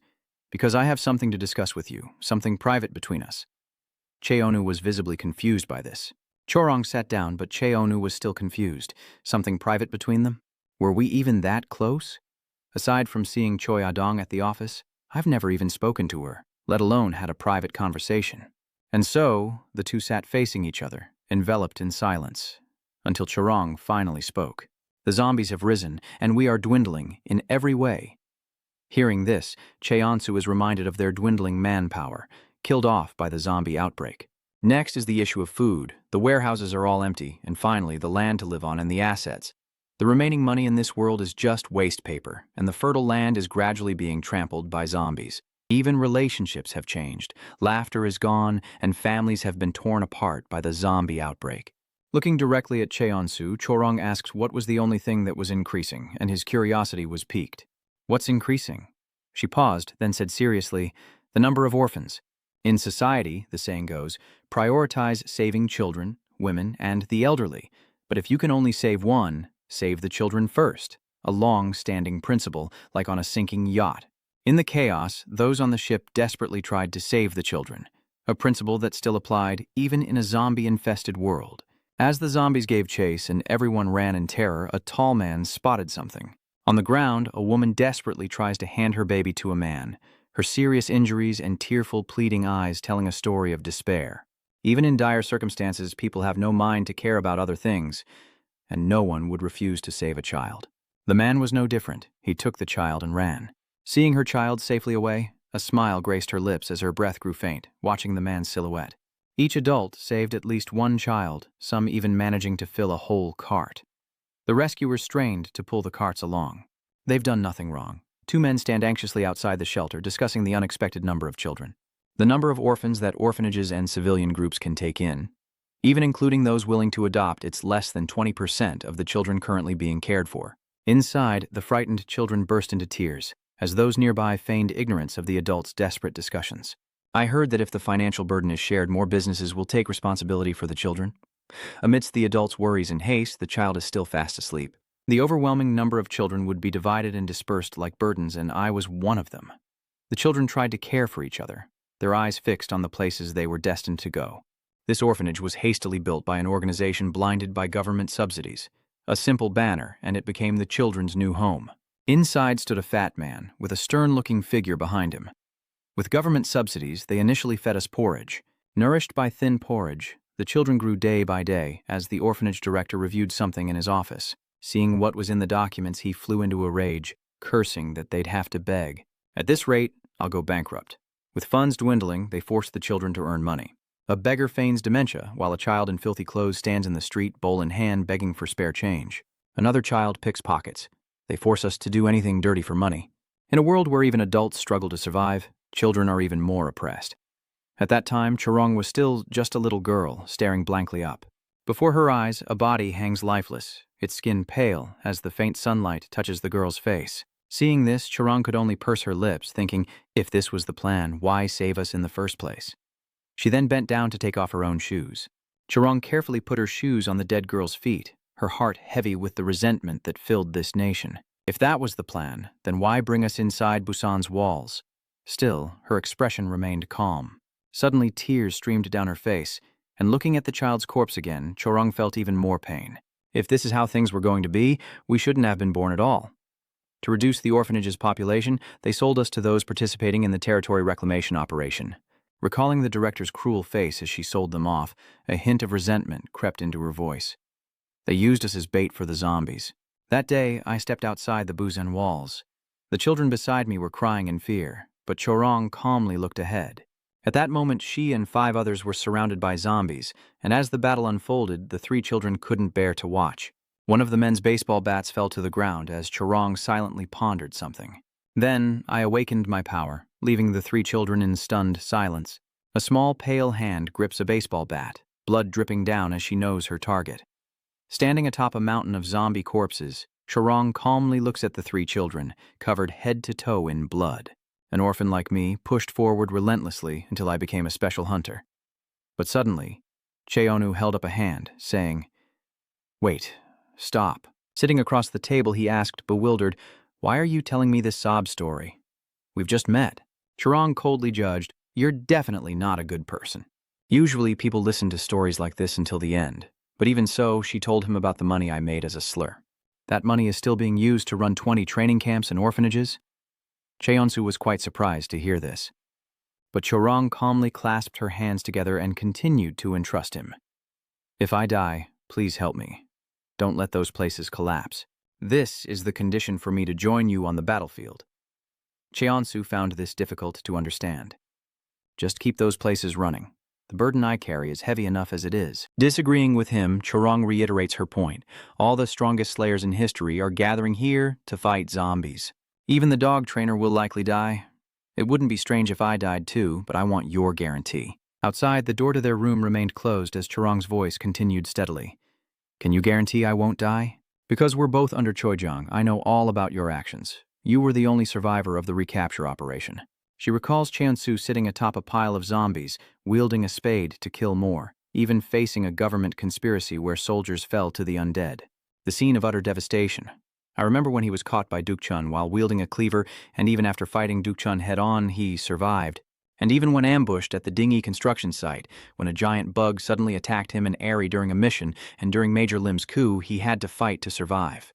Most recently, after the bloody battle with the Jehovah Church and facing Jiangshu Hao, he survived. Perhaps he will again. Remembering the sight of herself standing before a friend's corpse, her voice lowered. "So, promise me you won't abandon the children." At this, Chu was stunned, and remembering a familiar face, a thought occurred to him. He had so many promises to keep. Remembering Wang Tech's corpse, Chillersom's letter and family photo, and his own uncertain future, he prayed he could be a strong shield for everyone. Remembering this, he also thought of his family photo, and seeing his hesitation, Chorong tried to persuade him again. "If you promise, I'll cooperate to make the meeting go smoothly." Suddenly, he slams the table and stands up. Seeing Cheonsu's actions, she was confused. He strode towards her, suddenly leaning in close. His serious expression as he offered his pinky only confused her more. With an extremely serious face, Cheonsu nonchalantly said, "What else do you want me to promise you?" She offers her pinky. Seeing his resolve, a light sparks in her eyes. Knowing she still didn't trust him, Cheonwu nodded firmly, and Chorong, after thinking for a moment, linked her pinky with his, seeing his resolve. In a devastated supermarket near Daegu, light streams in as Chu's group gathers supplies. He urged everyone to move quickly, saying many were waiting in Unjin. Then he turned to Gon, saying, "Lucky for us, there's still one supermarket that hasn't been looted." Seeing this, he handed over a note. It was right to come to Daegu after clearing the supermarket, head to the parcel sorting station. He then looked at Wo with urgency, expressing his thoughts.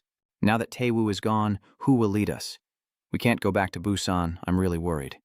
It seems you're the right person for the job." He was taken aback by this. His comrades nodded in agreement, and W teared up at their faith in him, prompting him to quickly reassure, "Hey, don't cry. I was just complimenting it." Suddenly, someone ran in, shouting, "Sergeant Seong, Sergeant Seong." Hearing his name, he turned around and asked, "What is it? The zombies are coming?" The soldier's face was filled with terror. He urgently reported, "I've spotted a horde of zombies on the move. They're about to enter Daegu's inner city." Soon, everyone climbed onto the roof of the supermarket, Go's body trembling with fear, while Sergeant Song looked on in disbelief, thinking this was insane. "What is that?" In the direction everyone's looking, a massive dark shape is slowly moving. Chog was baffled, a strange thought plaguing his mind. This wasn't the behavior of zombies. Shouldn't they be staggering around? But now, they're moving in perfect formation. Looking through his binoculars, the zombies are slow but steadily moving in one direction, which only worries him more. What's more, not a single zombie is falling behind. They're clearly looking in the same direction and moving on the same path. Something must be attracting them, or they're being controlled. Next to a soldier, he realizes that Bion is where they're headed, and the road sign indicates it's only 126 kilometers away. On the building's rooftop, Juan's group gathers when suddenly a voice rings out, startling him. Isn't this a good thing? He looked straight at him, voicing his thoughts. That's where those who abandoned us are, where those who intended to kill us reside. So, in a way, this is a good thing. If that many zombies head towards Busan and everyone else agrees, then yes, we have nothing to be sad about. In the end, everything will fall apart. The corrupt provisional government and those damned soldiers aren't exactly sad, but they're not exactly welcome either. Seeing everyone agree, he now makes a plan. Let them go, Sergeant Seo. We'll hide until they're gone, then we'll take the supplies and return. Ulin suddenly writes in Ji's notebook, asking if what they're doing is right. Seeing this question, he starts to panic. Oh, of course it is. That's Buon, the place that was going to kill us. After a moment of hesitation, he poses another question. Would Major Lim have done what we're doing? At this point, he began to stammer, that matter? But Wo continued, clarifying, even though we may have been abandoned, the military abandoning the people is unacceptable, right? Remembering Kwang Tek's dedication to the people, Wo posed another question. If we don't fulfill our duty as soldiers, then what are we? What did Lieutenant Lim die for? Upon hearing this question, those around them bit their lips and lowered their heads, their eyes filled with sorrow. He hits another nerve. In Busan, there are families of fallen comrades. Upon hearing this, the atmosphere grew even more silent, and he bit his lips, saying nothing.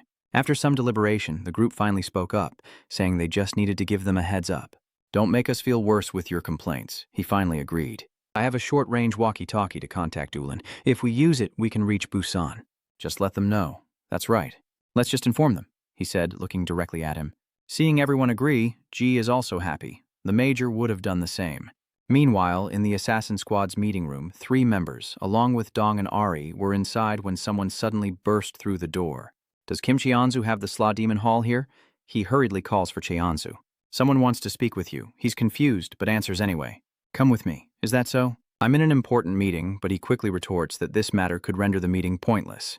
Come with me now. Through the radio, 2 men who once fought on the same front lines reunite, putting on their headsets. Cheonsu sits there solemnly as a worried message is delivered to him. A car for the man who once doubted the army and government could change, recalling the newspaper image of Cheonsu with a sensational headline. The man who stopped the Golden Hall coup is recognized by the government as a Class A slayer. Tears welled in W's eyes. He was still living up to the major's expectations. Though I grieve for my fallen comrades, their sacrifice was not in vain. He looks through his binoculars again, the horde of zombies relentlessly advancing. A vast number moving from Daegu to Busan. Cheonsu was also surprised, his expression tense. They were moving faster than he thought. Perhaps their plans were disrupted after the old man's attack. No matter how slow they are, they'll reach Busan in a few days. I need to act fast. After the man finished speaking, he expressed his gratitude, thanking them for the information. Though the situation isn't ideal, thanks to you, we can at least prepare. Once things are settled, we'll do our best to get everyone back to Buon. Hearing Cheonsu's promise, the man on the other end politely declined, thanking him for his good intentions. But things have turned out this way, and we no longer have any attachment to returning to Busan. And we hope you can take care of the families of the comrades who died in the Yulin battle, Lieutenant Colonel Song said. Hearing his words through the phone, Ju nodded in agreement, and Cheonsu quickly agreed as well. We'll do our best. Before he could finish, Ari snatched the earpiece away. Seeing her like that, he was curious. What was it? Did she have something to say to them? Looking at the earpiece in her hand, Ari didn't hesitate to tell him. Chairman, to protect Busan, we must do everything we can, no matter the cost. Do you agree? Her eyes showed only determination as she asked him, and he, still uncomprehending, gave a vague answer. We can't lose Ban, not with so many innocent people here. Seeing his confusion, Ari quickly put on her headset and spoke politely. Then I have something to say to them. Lend me this for a moment. After putting it on, she looked forward, her eyes unwavering as she introduced herself. I am the manager of Minnie's Slur fans. Her lips moved, her voice carrying, I need you to fight Jiang Shuhu's group. Upon hearing this, the Cho side began to crumble, with both Chog W and his companion visibly shaken. I'm not forcing you, but we need more information about his advanced mutation. And we need to buy time, even if it's just a little. If you could just fight him for a moment. Hearing this, he lost his patience and yelled, You're insane, completely insane. You have no shame. You have absolutely no shame. Do you think we haven't done enough by informing you, and now you want us to throw our lives away? As he said this, his grip tightened on the device, veins popping on his face as he recalled the crew's arduous search, fueling his anger. After Unjin, we were branded rebels and couldn't return to Busan. We had to scavenge through ruined cities just to survive. We just reported thousands of zombies to you. Are you telling us to fend for ourselves? Huh?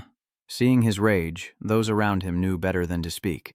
Meanwhile, Ari was still trying to persuade them, saying that if they could buy her some time, she just needed a little more information. Maybe we can turn things around. But before she could finish, the call ended. Beep, beep. Seeing this, the operator steps forward to investigate. They've switched frequencies. Cheonu, sitting in his chair, turned to speak. Weren't you too hasty? They seem quite angry. Hearing him, she could only sigh, her eyes drooping with sadness. I was hasty, but we don't have much time left. Chairman, if what they said is true, the situation is even more dire. So I had to try and persuade them. Meanwhile, he furiously kicks a rock, asking who they think they are. Now they're spouting rhetoric about sacrificing for the country. What are they implying? That's why I said it wasn't necessary to inform Busan. The more he spoke, the angrier he became, while Ji silently pondered, leaving the other three to vent their anger. Damn it, where is he running off to now? The sign still says Busan is 126 kilometers away. His feet continued to move along the road, recalling the last moments with Kwang Tgh when he panicked as Kwang stopped. Lieutenant Colonel. His eyes welled up as he anxiously questioned him. What's wrong? Suddenly his eyes widened as he noticed something. At that moment, Guang Tak shed a tear, gritting his teeth as he stared ahead, his eyes filled with resentment. Back in the present, Chow continues onward when Kwang Tak calls out his name, startling him. His car is for Gon. He looked straight into Gon's eyes as he spoke his final words. These are my last words to you, the one who has always silently stood by my side. Hearing him say that, Cho Wo was distraught. Everyone had to survive. Live well. Understanding the meaning behind his words, tears welled up in his eyes. From out of nowhere, Cho Wo found a crowbar. His hand, which had been on Wang Tek's shoulder, slowly fell away, and sensing his action, Wang Tek's lips moved again. Thank you. Carrying his ideals in his heart, Ju chose to walk alone. He heads toward the zombies as a squad marches quickly along the mountain road. The life of a soldier, regardless of rank or position, inevitably faces a moment of crisis, and their badges feel like mere decorations. Suddenly, the glass was slammed onto the table, spilling its contents. Gon seemed completely drunk at the barbecue restaurant. I can't do it, Captain. He sighed heavily before the zombie charged at Ji. Hearing those words, Wang Tek simply smiled before Captain Lim Wang Tek appeared as a zombie. Seeing him like that, Ji asked, What are you laughing at? I'm really going to quit this time. I'll resign even if I don't get a single penny. Sitting at the fragrant barbecue, he calmly remarks, You absolutely won't resign. Words that only make Chog want to argue more. What makes you say that? I don't have a family to support, and with my degree, I can do plenty of other things. Faced with Chog's questions, Wang Tek calmly points at him and answers, Because you love this country. Hearing this, he stammers in protest, a look of confusion on his face. Love, love? Love what? Would being a soldier give you face, good treatment, respect, and a smooth life? He took another drink and explained.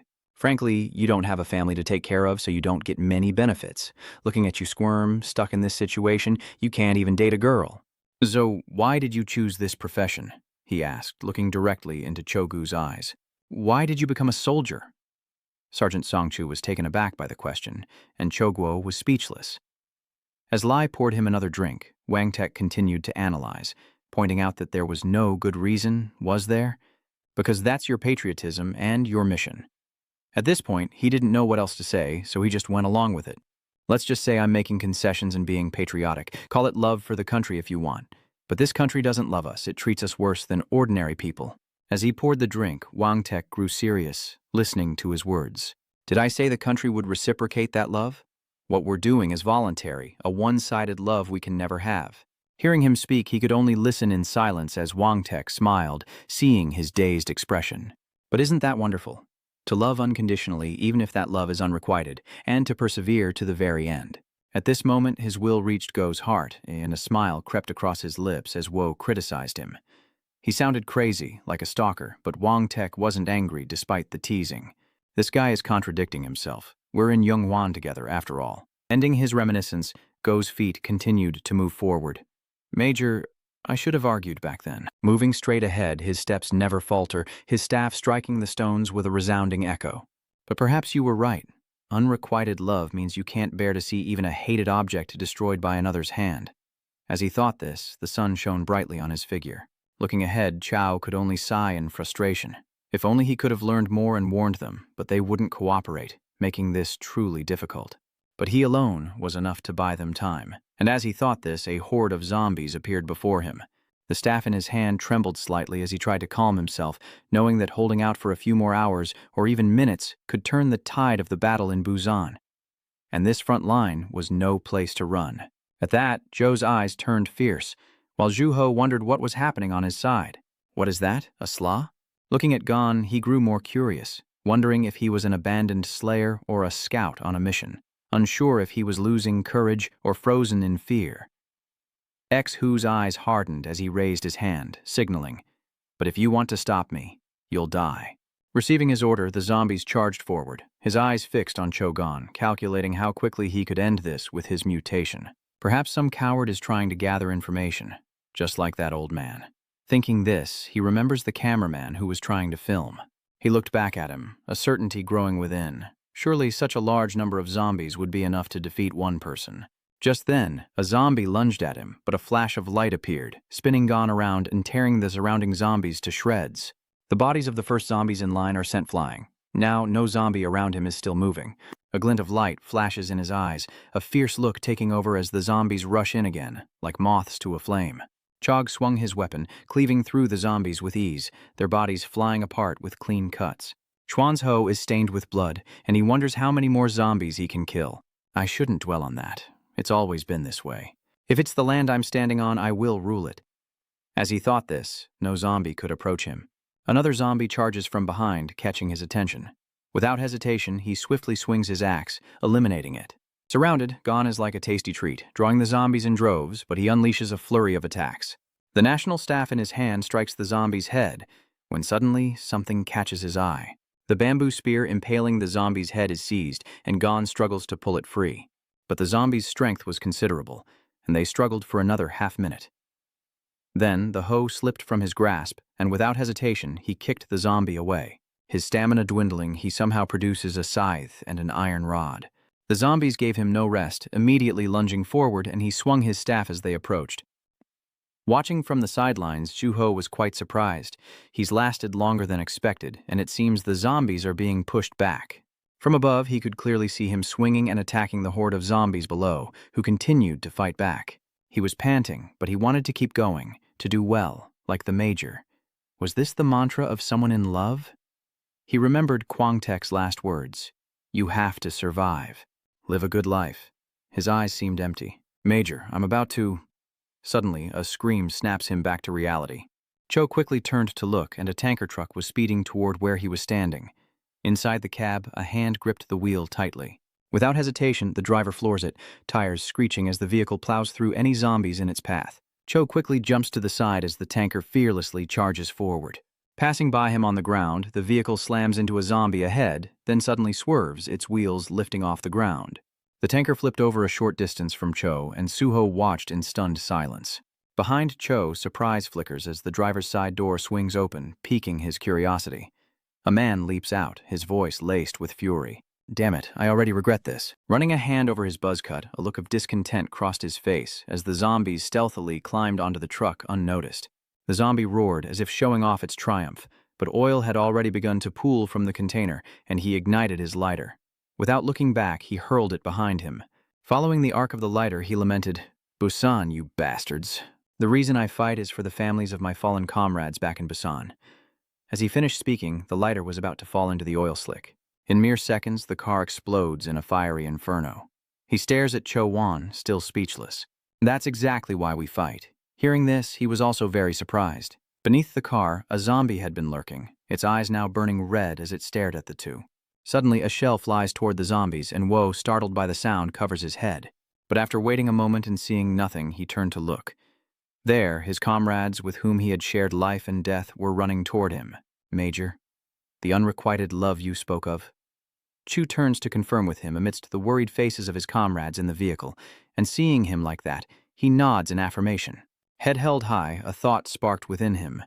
Even if his feelings are unrequited, he would no longer hide them, just like the Major. Thinking back, his drinking session with Kwangtek feels like it just happened. Inside the room, silence descends after the feed cuts out. Eri felt guilty. I thought we didn't have much time to negotiate, so I was as direct as possible. Was I too hasty? An old government official spoke up.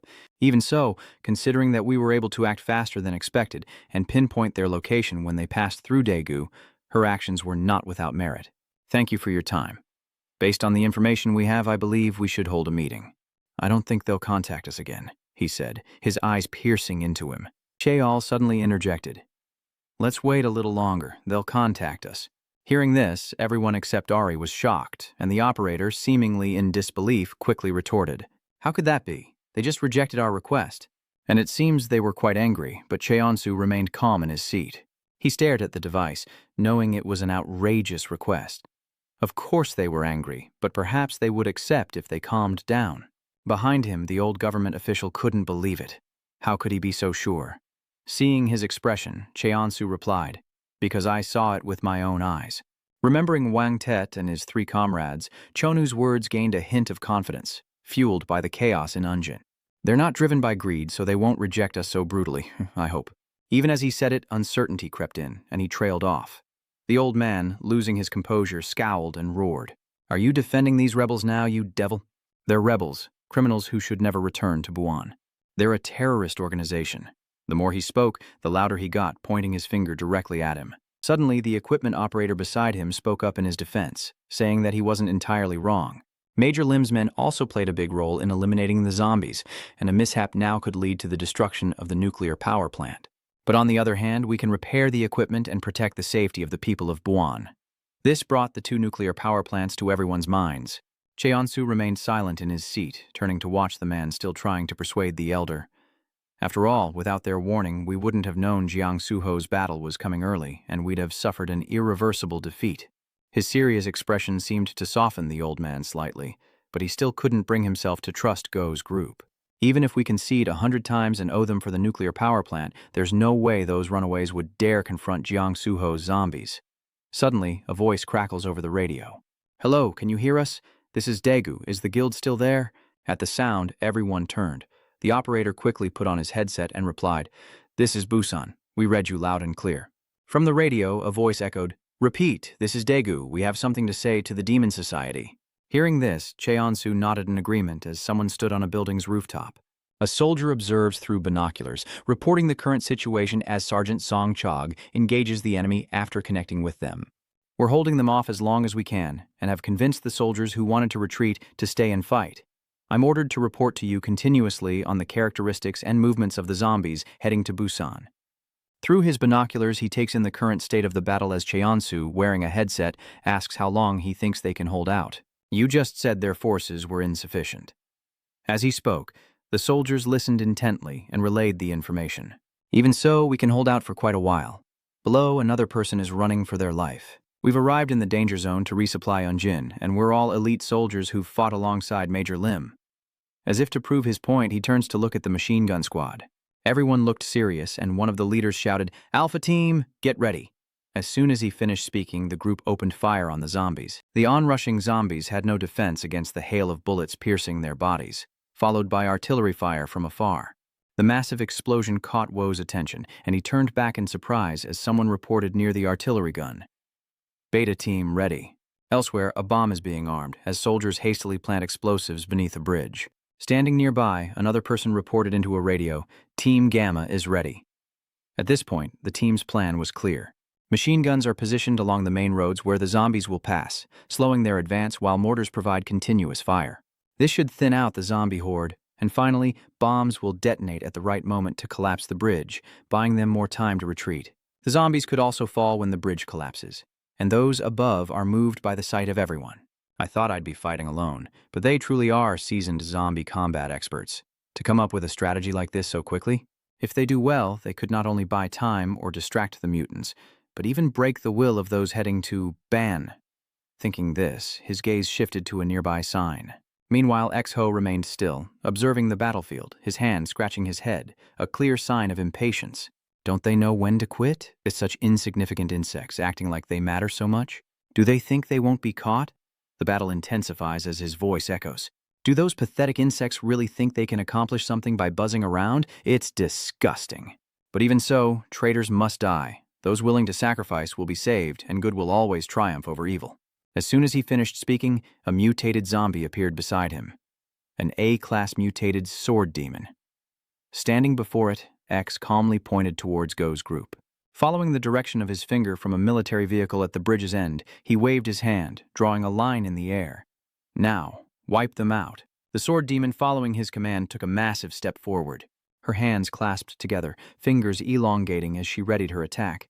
On the other side, W is horrified by the sword demon's stance. Before anyone can react, her hand is already swinging. He's running for his life, and seeing everyone preparing to attack, he yells, "Everyone, run!" But a beam of light cut him off, slicing through the military vehicle as well. In an instant, everything it touched was split in two. X was petrified, and before he could process it, another explosion sent him flying. He frantically looked over and saw his legs. They were above the corpse that had been cut in half. His pupils dilated, and a heartbreaking scream escaped his lips, making everyone's hearts clench. Meanwhile, X-Ho, having cleared the gunners blocking their path, spoke up. "This is the highest-level mutant. I didn't even want the old man to see it because it's so rare. Even if it means creating more mutants or sacrificing other zombies, I didn't want to bring it out. But I think you guys are witnessing a magnificent sight before you die." The more he spoke, the more contemptuous his gaze became. The lowly insects couldn't hear his scornful words anyway, and the pain of losing his comrades struck him once more. On the rooftop, the soldier was still intently watching the battle, but when he saw the sword demon, he panicked. What is that thing? It's not a zombie anymore, and it's not like the Class A mutants I saw in Unjin. Suddenly, the radio on the ground crackled to life. "This is Beta Team. What was that explosion?" Visibility is obscured here. "Report, this is Gamma Team. Did Alpha Team just throw a grenade? Give us our next orders." Hearing their urging, he was seized by fear. Looking at the radio, he was torn, his mind battling with Alpha Team's current situation. Only he could assess it properly. He knew they needed a solid strategy, even with limited time. After a moment, he steeled himself, grabbed the radio, and prepared to take a chance. Bringing the radio closer, he tries to give instructions despite his panic. "Alpha Team, retreat." "Repeat, Alpha Team, retreat. The enemy has deployed a strange mutation." This message was received by Delta Team's mortar squad via radio. His voice crackled over the radio, relaying the grim news. "It's at least a Class A. No, a mutation beyond our classifications has emerged." Hearing this, the demolition team at the bridge was surprised, looking up at Zong, who was trying to escape. He sees this and reports that Sergeant Song Chog is still alive and on the run. Then, after a moment's thought, devises a plan. Team Beta continues firing at the same coordinates to confuse the zombies attacking the blind spot. Maybe we can buy Sergeant Zongchog enough time to retreat. Once enough time has passed, Gamma Team will detonate the bridge. Of course, I'll give you the signal. Hearing this, the two operatives on the radio, though worried, calmly agreed. "Roger." After disconnecting his jaw, he gritted his teeth, his hand involuntarily raising the binoculars, his heart filled with anxiety. He had just given the order. If they just followed the plan, everything would be all right. As promised, I stalled for time and managed to stay alive. In the sky, a precious head is floating. His words echoed in Woohoo's ears. When enough time had passed, Gamma Team would detonate the bridge. "Of course, I'll signal you." "Once enough time has passed, Gamma Team will detonate the bridge." "Of course, I'll give you the signal." Woohoo was surprised to hear the battle plan. "The mortar team and the bridge demolition team, is that all they've got?" He releases the demon's mouth, now consumed by rage. It was the right call to create a mutant strain that could pick up radio waves. I almost lost all the zombies. After venting, he turned and ordered, "Deal with them and kill them all. If word gets out about you, it won't benefit me at all." Meanwhile, the mortar team fires another round. "Fire!" The shell flew, and upon impact it exploded, sending zombies flying. But a cannon operator waved his hand, never taking his eyes off the zombies, ordering more ammunition to be brought so they could fire another round in that direction. But no one answered. Losing patience, he turned and shouted, "What are you doing? Get the cannonballs over here, now, this is an emergency." But as he looked over, a man was kneeling on the ground, an A-grade mutant zombie wrapped around his head, filling him with dread. The moment he saw it, he cried out in alarm, "That thing on his head!" When the man suddenly grabbed a cannonball from the box. Controlled by the ghoul, he raised the cannonball high above his head. Those nearby panicked at the sight. "Damn it!" Suddenly, an explosion rang out above, surprising the demolition team below. The leader of the demolition team realized it wasn't the sound of zombies falling. The sound came from the mortar team. "They're under attack. I need to stall them and buy some time. Sergeant Song would want me to." No sooner had he thought it than he turned and ordered, "Detonate the bombs. We need to create some distance. Move quickly." Even as he urged them on, he staggered, a look of surprise on his face. "Huh? Why am I seeing things upside down?" No sooner had he thought it than his head slowly fell. On the bridge, a demon with bloodied hands clung to it, horrifying the soldiers nearby as the A-rank mutant demon grinned, revealing its sharp teeth. But seeing its sharp teeth, the bomb squad panicked even more, firing wildly and stuttering. It's that thing." The moment they fired, it leaped into the air. In a flash, it landed and vanished, leaving a trail of rapid movement beneath the earth. Seeing it like that, the two became even more terrified when suddenly a sound came from behind them.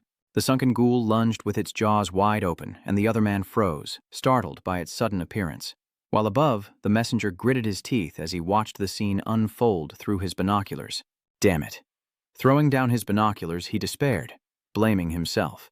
"I was wrong. Should I have told them to drop everything and run? I don't know if Busan can even attack, but I have to tell them about the mutated species. If he could transmit the information he risked his life to obtain, then his sacrifice wouldn't be in vain." He quickly grabbed the radio. Suddenly, something flies in and knocks the radio out of his hand. He stares at the shattered device, then looks up in a panic. What's that? Something on the high-rise next door is reflecting the sunlight. Up above, the A-rank mutant gun demon is aiming its weapon directly at him, and despair washes over his face. In a flash, another bullet whizzed by as Cho desperately tried to escape. He realized then that the area had gone silent. The counterattack had ceased. He couldn't hear the mortar fire or the bombs. He then recalled the sight of his comrades being slaughtered by the sword demon, and that superior mutant. They must have been overwhelmed. After some thought, his steps slowed, his will seemingly broken. Escape was pointless. He retrieved a hammer from somewhere, calculating if he could hold them off for another 30 minutes. With that thought, Chog turned back. He couldn't stay put. The zombies were closing in fast. His eyes lit up once more, and he quickly made up his mind. He would try to hold out for another 5 minutes. In an instant, the zombies arrived, attacking him as soon as they saw him. Choji's eyes slowly opened, blinking in a daze. He was lying on the ground, a look of bewilderment on his face.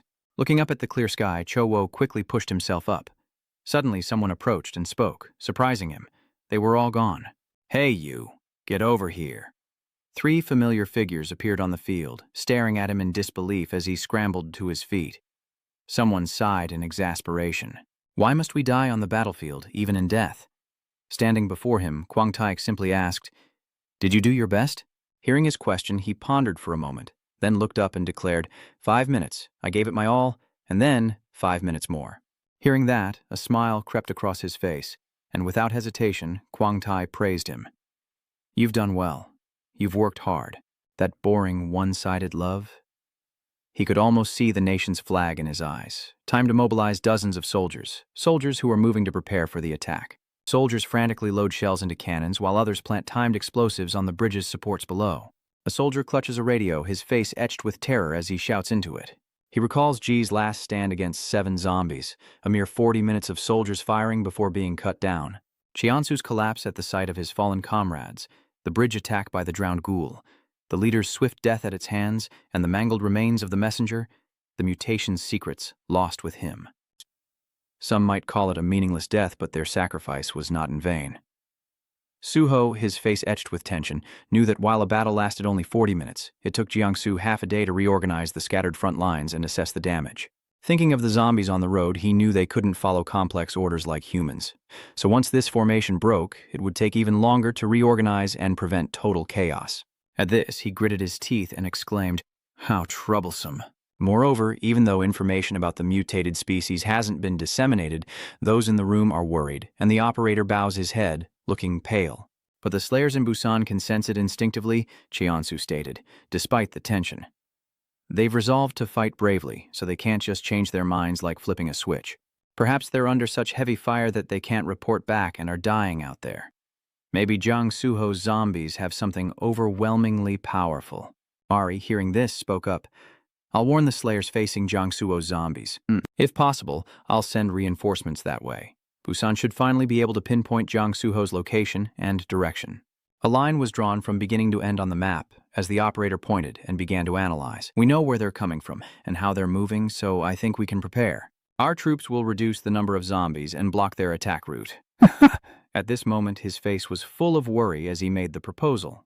Let the SAS soldiers prepare the defense line, and at all costs, let Seon's death not be in vain. Cheonsu nodded at the proposal, remembering Wang Tek's face when he was still alive. After Major Lim's incident, most of the elite forces had fallen, and an uneven battle had been raging since the beginning of the apocalypse. Although they could still mobilize the defense forces to maintain security in Buon, it was a drop in the bucket. Outside, soldiers patrolled the beach fully armed, but they still held onto many of the remaining weapons. The soldiers entered a room filled with weapons, a group of them stepping into the armory, the military depot of the provisional government, stacked with thousands of crates. Inside the crates, mines are being taken out, led by Major Lim, who has taken command of the demoted forces. The soldiers were astonished by the arsenal within the depot. After surveying the surroundings, the leader grew concerned, noting the lack of guns and heavy weaponry, but the abundance of gunpowder weapons and mines meant they could certainly inflict heavy damage. We've decided to maximize the infrastructure to minimize the number of zombies advancing towards Buon. After a moment, he waved his hand and ordered, "Bring all kinds of anti-personnel mines, gunpowder, TNT, and sharp knives. We'll use these weapons to set traps on the road to Busan as the interim government's defense ministry strategizes." Inside, government and military personnel strategize, and the presenter points to a map saying, "The dots indicate the locations of the buried mines. The red dots mark the special forces' positions. They can detonate the TNT and engage in close combat at the right moment." General Hoang rested his chin in his hands and said, "The weapons are densely arranged, meaning the army has used up all the explosives they have."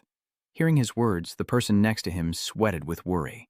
He picked up a cigarette from the table, continuing to question, "What I'm wondering isn't where the mines are planted or where the special forces are hiding."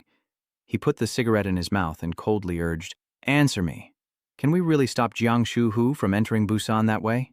Hearing his question, the leader of the war effort bowed his head in silence for a moment, then replied, "We cannot stop Sangil, because we predict the number of zombies he's leading is in the hundreds of thousands." Hearing this, General Huang and the others were shocked, but he didn't give up and continued to try to persuade them. "But if we want to cut that number in half, yes, we can eliminate half of them right now. With the firepower we've installed, wiping out half the zombies isn't an exaggeration. Looking out at the battlefield, zombies are constantly being blown away by mines. But there are two possible variables," X says, appearing from behind.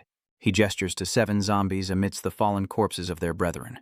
Beside him, zombies stood in neat rows as X grimly surveyed the fallen.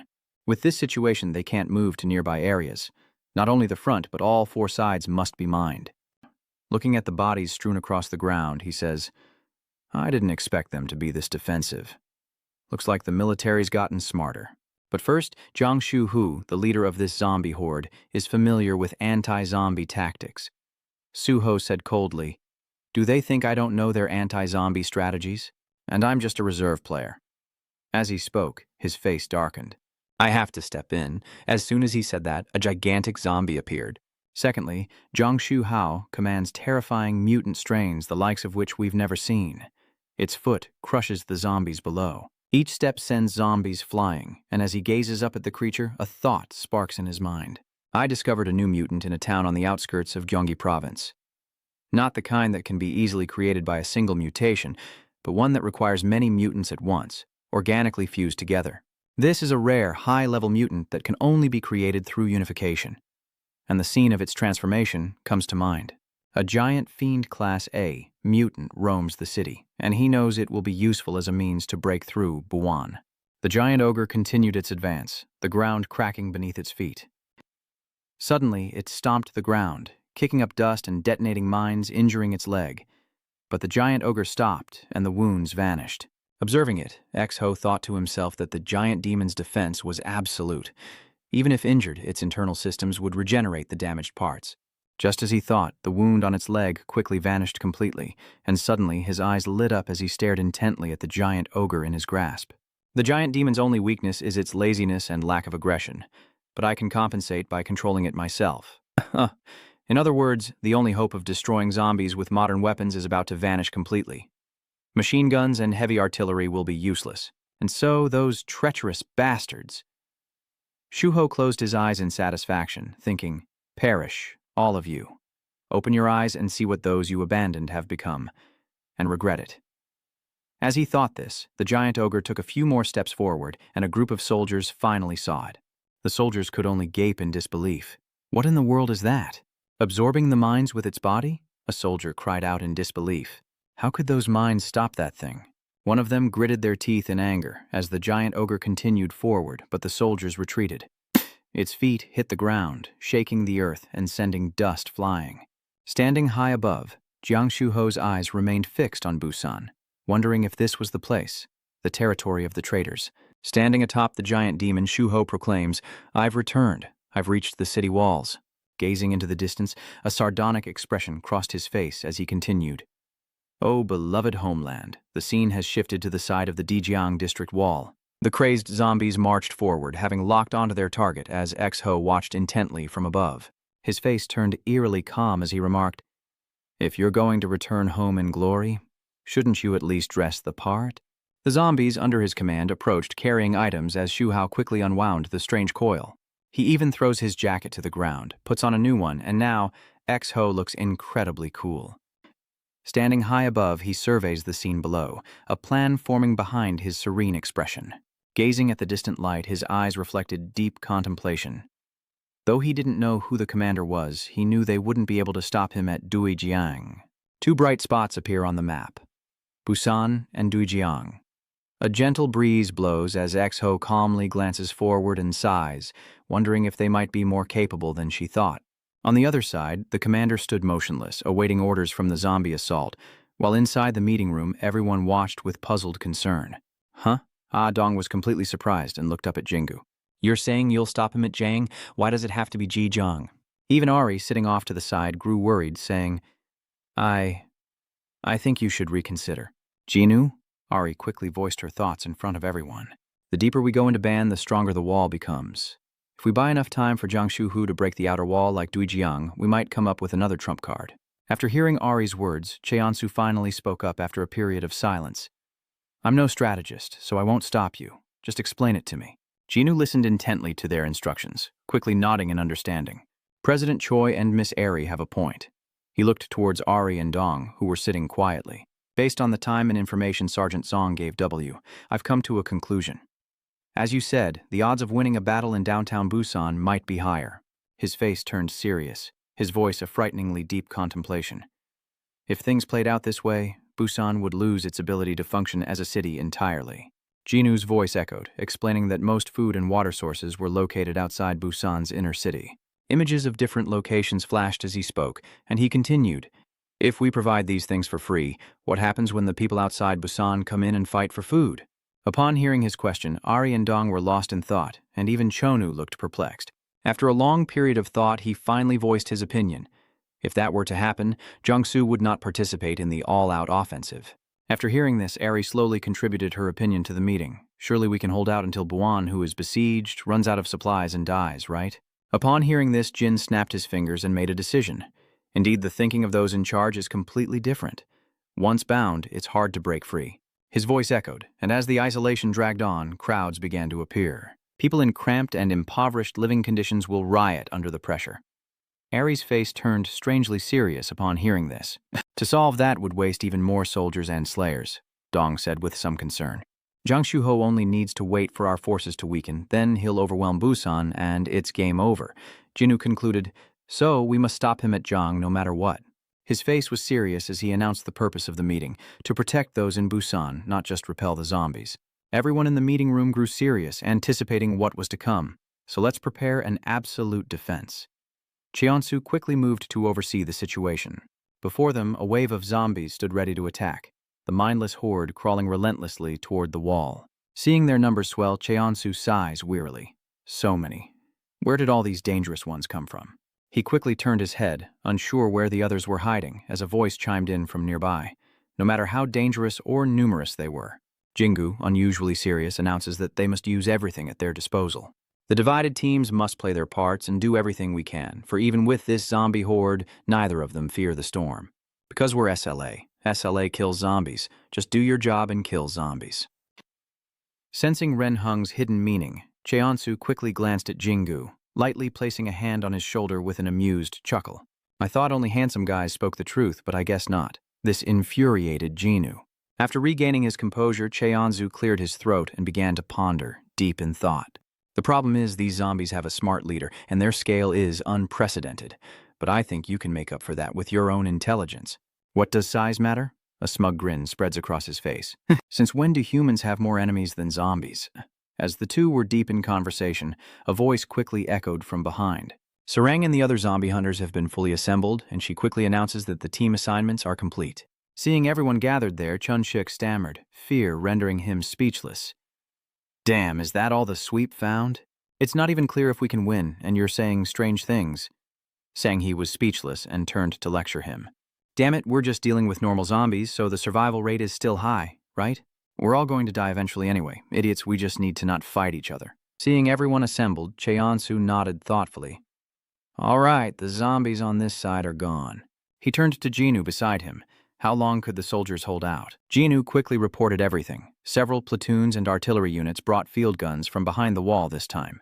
Everyone watched with anticipation as the soldiers gathered, preparing massive cannons to fight the zombies, accompanied by automated aircraft and an airborne soldier capable of piloting helicopters. With a weary sigh, Jinu explained that only a colonel had come, not the commander or general. Sarang couldn't contain her anger and began to shout. Is that all they're sending? What is this? Despite her outburst, Jinu continued to explain the situation to everyone. Due to the heavy military losses at Unjin, we can't rule out the possibility of zombies infiltrating the city and causing civil unrest. Even if that doesn't happen, we still need to maintain city security and plan carefully, using our forces effectively. Hearing this, Cheonsu glanced at him and voiced his concerns. I knew they wouldn't cooperate fully, but a command headquarters? What is that? Damn it, no experience either. Why is there only one person? Pedro, his face now calm, explained everything he knew. Rumors that the Provisional Government and the Ministry of National Defense had fled to a bunker. That's not the truth. There's a lot of talk about protecting high-ranking officials to build the foundation of the country. Jinu seemed to agree, reminding everyone that it wasn't important between them, since they were the incompetent ones who ruined Busan. Hearing this, Che-onu looked up, sighing that they were rotten to the core after all. He gently placed his hand on Jinu's shoulder, announcing to everyone that thankfully the commander here wasn't one of those blockheads, but this old man. This also displeases Jinu, who thought he'd be the last to die. Everyone laughed with joy. Damn it. Realizing time was running out, Che-onu stepped forward as Zhonghua braced himself for the coming battle. Even beside Huan Dong, the same was true. Sarang and Jingu stared ahead with grim determination. Pedro strides forward with unwavering resolve, and Jaha follows suit as Chorong, Chunjich, and Sang-shu advance step by step. Cheon-shu moves forward, announcing to everyone, let's go. Meanwhile, Suho calmly directs the zombies forward, and X takes a deep breath, commanding a zombie to shout his message.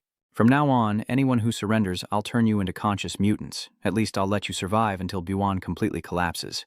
Because I have more compassion for you than those cowards hiding behind the wall, he calmly lectured them. Don't foolishly sacrifice your lives to prevent humanity's extinction. Before them, a wave of crazed zombies charged forward, met by Cheonsu's familiar cleaver. With a calm expression, Cheonsu steps forward, armed and ready. The A-class slayer, Kim Cheonsu of the Demon Hall. Looking at Cheonsu's familiar face, Suho was surprised. Oh, it's that guy I met back then. He must be old man Kim Chi-sam's top disciple. He couldn't help but recall what Chiller Sam had once told him. Busan is changing, with slayers like you at its center. This leaves Suho utterly bewildered, his mind racing with questions. Does he mean people like him are like that guy? How laughable. He's just an inexperienced fool. Meanwhile, Cheon-woo struggled with the loudspeaker, then shouted a challenge to Suho. Jiang Shu-hoi, how's your mind after being affected by the virus? He announced with a triumphant smirk. Stop the nonsense and come at me, I'll cure you. His voice echoed. If it hurts, you should heal it, so why are you standing there talking nonsense? These words stunned X-Ho on the spot. X-Ho thought in confusion it seemed he'd learned a few words to provoke others. X-Ho's face became extremely vicious as he loudly declared, "I'll kill you all." At the same time, a nearby zombie raised its head and roared, determined to eliminate all humans, and the battle between zombies and humans quickly began. Seeing the situation unfold, X hollers to everyone, "The zombies are here, we are clear." His voice boomed, urging everyone to unite. Their mission: to kill zombies. Form a solid line, hold your positions, and defend humanity's precious wall at all costs. The bloodthirsty zombies charge headlong into the fortified wall as X contemplates the coming victory.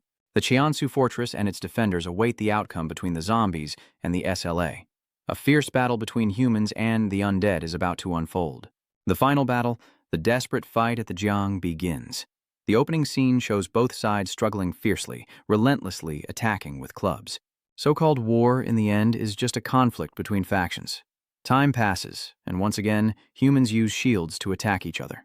A modern era arrives, and once again, humans use modern weapons to attack each other, summarizing all the fighting between people, not the war between factions. The scene shifts to the casino, where there are continuous bets, but it's a war between cards. These hands of cards determine the player's fates. Who will reveal their hand first? Some men even feign blindness to cheat, but who holds the better hand? They carefully watch each other's every move, and who can predict their opponent's cards based on what's been revealed? A smug smile creeps across the man's face.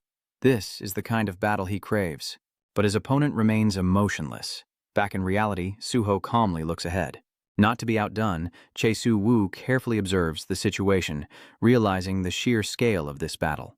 Neither side has committed their main forces yet, as Suho slowly extends his hand forward. As soon as he gave the order, the bloodthirsty zombies charged toward the city walls, relentlessly attacking with terrifying speed. Jiang Shuhu's vanguard consists of only a few C-grade mutants, all carefully calculated by Shuhu, mixed with a few B-grade mutants and hordes of regular zombies. His face turned serious as he contemplated his plan. Although he was once a slayer, he's been out of the fight for a while and needs to gather intel on these new slayers. They'll make excellent bait for gathering information. His eyes were calm as he awaited the demise of each person falling beneath his hand. Now you can show your true colors, youngsters. The city gates are opening, and it seems Cheonsu won't be outdone. Meanwhile, Kim Cheon-shu has dispatched a man who quickly steps forward, facing the frenzied zombies as Chun-sik calmly approaches. Known as the A-rank slayer and pioneer dog trainer, Park Chun-sik is baffled to see only one person holding back the horde. Just one guy? Are they so desperate they've lost their minds? Just one slayer? While he was still trying to understand, Chun-sik quickly pulled out a small flute. Before Suho's bewildered eyes, Chun-sik raised the flute to his lips and played a strange melody, compelling the zombies to attack him relentlessly. Chun-sik remained calm, seemingly unafraid, as a pack of wild dogs appeared behind him. The rabid dogs charged forward, tearing into the frenzied, bloodthirsty zombies, shocking Suho. The rabid dogs tore into the zombies' arms, while others attacked different parts of their bodies. The common thread is that they've all become incredibly violent, a sight that leaves Suho frozen in confusion. What is this? Putting aside the fact that they're using dogs as weapons, why aren't the zombies attacking them? Chun-sik quickly knelt down, praising the little dog as he petted its head. Good job, very good, you're a good boy. All of this is carefully observed by the woman above and the others, her face pensive as she quickly reconsiders everything. When Jiang Shuhu was still in charge here, the dog handler was just a trainee, so I doubt he knows the dog handler's tactics. Judging by the zombies' movements, it seems my guess was right. A vision of the past emerges, and the story slowly unfolds. The dogmaster's skill is actually quite simple. He can control dogs as if they were his own limbs. At that moment, Chun-sik calmly controlled all the stray dogs, who would tear apart anyone who dared to touch their master. The dogs use their superior physical abilities to relentlessly hunt and eliminate the zombies, a display that impresses her. Using living creatures to kill zombies is a novel tactic, but everything has a weakness. The weakness of this ability lies in using dogs, because when a human infected with the zombie virus appears, the zombies recognize them as former humans. With the dogs relentlessly attacking, chaos erupts as the hosts turn to humans to spread the virus, a question forming in Na Rong's mind. So, what if the dogs aren't infected? When a dog frantically attacks a zombie head-on, the zombie doesn't recognize it as human and therefore won't attack. And just like that, the tide began to turn. That's right, zombies don't instinctively attack dogs. The zombies had now multiplied like ants, but Chun-Chi calmly stood his ground, directing his dogs to attack each one. Seeing the situation become unstable, Jiang Suo was lost in thought, unsure of what to do next. They couldn't fight individually. The problem was controlling them. He gritted his teeth in frustration, realizing his opponent was not so easily dealt with. Suho's face contorted in anger as he looked ahead, especially at the dozens, hundreds of swift and clever dogs. After a moment's thought, Suho decides that if the dog is vicious, the owner must be held responsible. And the mutated zombie understands Suho's command. It moved forward with a menacing gait, a bizarre smile creeping across its face. Suho quickly urged them to take their positions, sighing in disappointment at having to act so soon. It's a shame I have to reveal my hand so early. But no matter, Chunu quickly surveys the situation through his scope. Realizing everything was going according to plan, he quickly announced to everyone that now was the time, and as he did, an armed force marched forward. This army quickly surrounds Chunsich as if to protect him. Chunsich remains still, calm as if nothing has happened. They relentlessly plunged their shields into the ground, determined to protect their commander from harm, creating an impenetrable barrier against any zombie attack.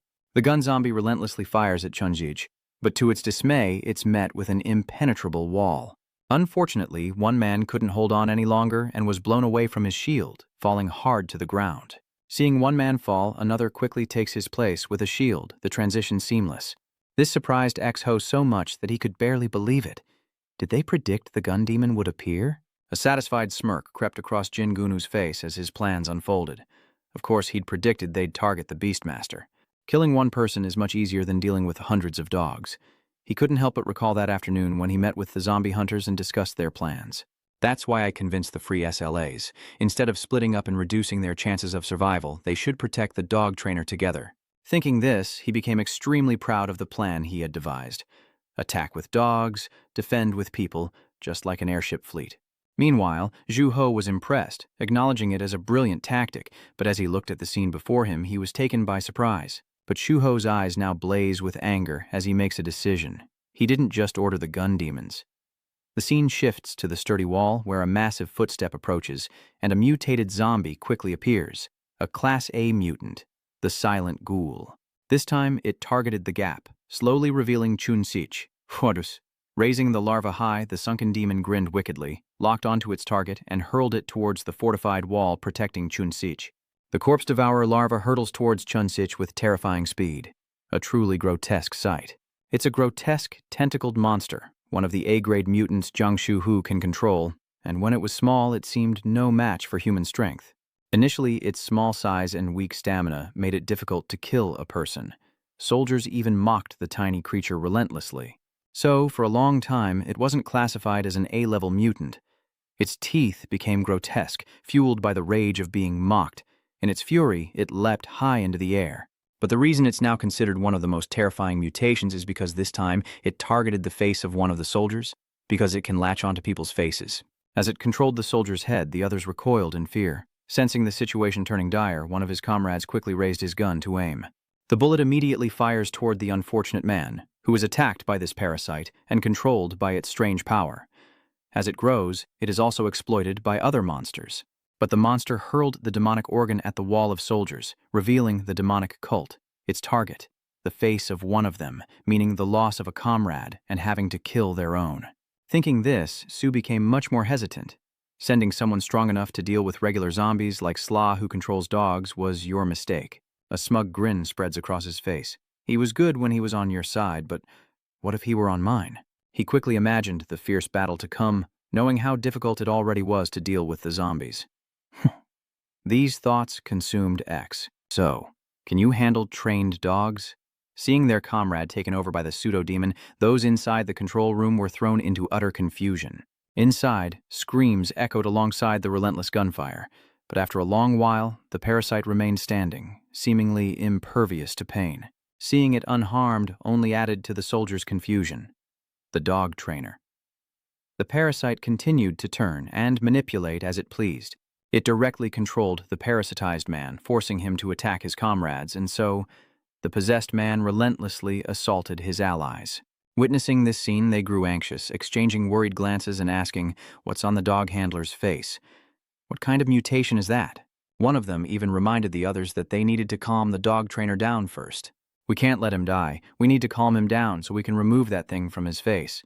Next, these two fools quickly threw away their shields and charged straight toward the parasitic demon, who seemed to understand their intentions and prepared to retaliate. Observing from above, the commander was lost in thought. Was that thing considered a mutation? Should he send in the special forces? Realizing something was wrong, his eyes widened in surprise. In short order, the possessed soldier turned on his own comrades. But the flute in the man's hand was what truly caught his attention. Seeing this, he realized the situation was becoming increasingly serious. The flute controlling the dogs was clearly meant to kill.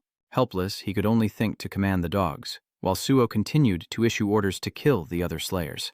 From here on out, chaos reigned as monsters gradually invaded, leaving the military commander feeling utterly helpless. Unable to do anything else, the parasitized monsters had completely transformed. Knowing the danger, he urgently warns the other soldiers, "Get the slasher inside the walls now. Let everyone know the dogs are no longer our allies." One of them sat up and saw the terrifying sight before him, a horde of parasitic monsters in front of the poor soldier. They were eyeing him hungrily. At this rate, casualties were inevitable. The feral wolves' gazes slowly crept toward him, as if they wanted to devour him whole. This sight awakens the other soldiers to utter despair, as they grit their teeth and sink into their own thoughts. Damn it, is it too late? Even if it means the dog trainer dies by our hands, the order must be carried out until the battle is over. We've already suffered heavy losses. Because of the unexpected appearance of the mutated creatures, they desperately tried to escape as the monsters opened their disgusting maws. Now unarmed, they could only beg, "No, don't come any closer, please." The female monster quickly ran forward, but unexpectedly, the wild wolves relentlessly attacked the zombies in front of her. Like bloodthirsty madmen, they roared and attacked, and chaos reigned as the wild beast tore into the zombies. This startles the army commander and throws X, who's been orchestrating everything, into confusion. Why are the dogs attacking the zombies? The demon-controlled man stammers in disbelief. Dogs.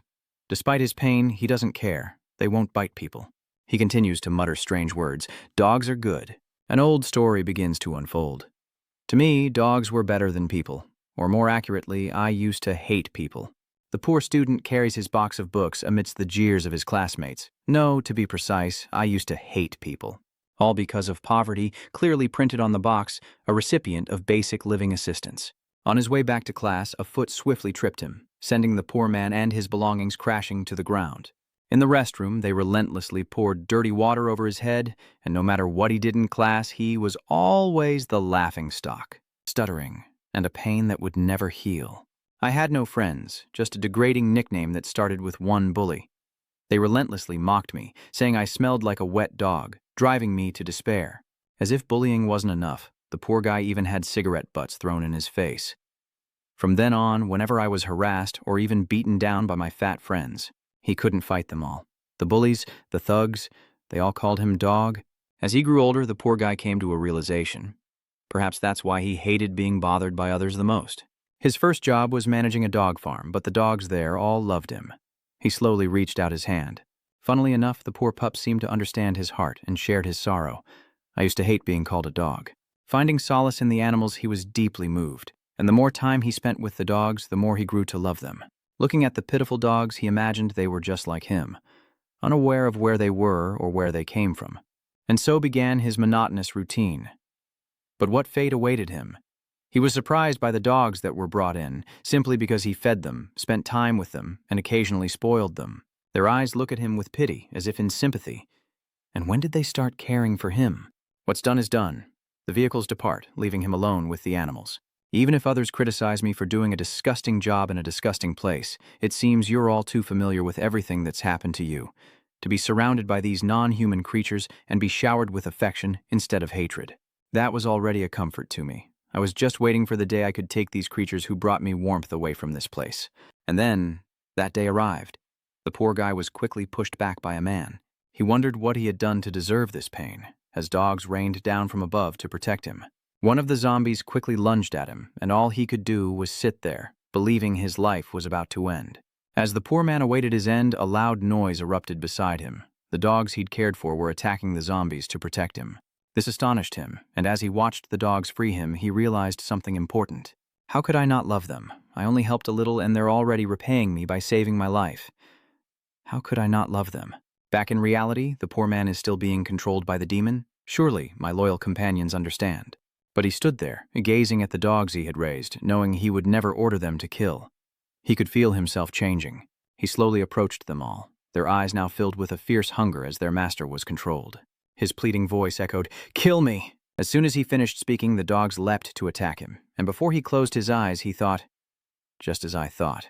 The poor man's keychain fell to the ground. You're better than humans. After devouring the poor man, the dogs quickly eliminate the remaining zombies, enraging X in the process. Even with their master gone, the dogs still move. Are they following his last command? Yes, what just happened has ruined the plan I had set in motion. Whatever the reason, I'm already at a disadvantage from the very first move. He glanced at the hunters watching from above, a plan forming in his mind. This move was supposed to leave even the A-rank slayers feeling helpless. And yet, it has become a valuable sacrifice. He sees the flutes of the pitiful man from before, rolling across the ground. X is in a dilemma, unsure of which plan to execute, and the slayers' morale will only increase from here. Based on that, they'll prolong the siege while gathering information on my high-level mutants. There's no choice. I have to move my piece forward and change tactics. Placing this piece on the board signifies a new move. Before revealing more information, he must sacrifice some high-level mutants. He hopes his next plan will launch an all-out assault to crush them quickly as a giant foot suddenly appears. This massive, multi-armed monster relentlessly advances, its hands flinging the horde in every direction. He gently jumped to the ground, landing successfully. Maintaining his composure, he quickly turned and shouted to his subordinates, signaling them to gather behind the giant ogre. Behind the giant demon, a horde of zombies continues to emerge, and Zhu has a plan. This will keep the zombies safe from the heavy artillery and the dogs, and once the wall falls, they'll flood in. As more zombies appeared, the army commander grew anxious, urgently reporting over the radio that they were gathering behind the giant mutant. No more scattered fire. Focus all firepower on the giant mutant. Hearing this, his men quickly shifted tactics, targeting the behemoth. Relentless attacks rained down upon the massive monster, explosions tearing through the air as it roared in agony. The military commander remained, watching the monster's every move as explosions rocked the chaotic landscape.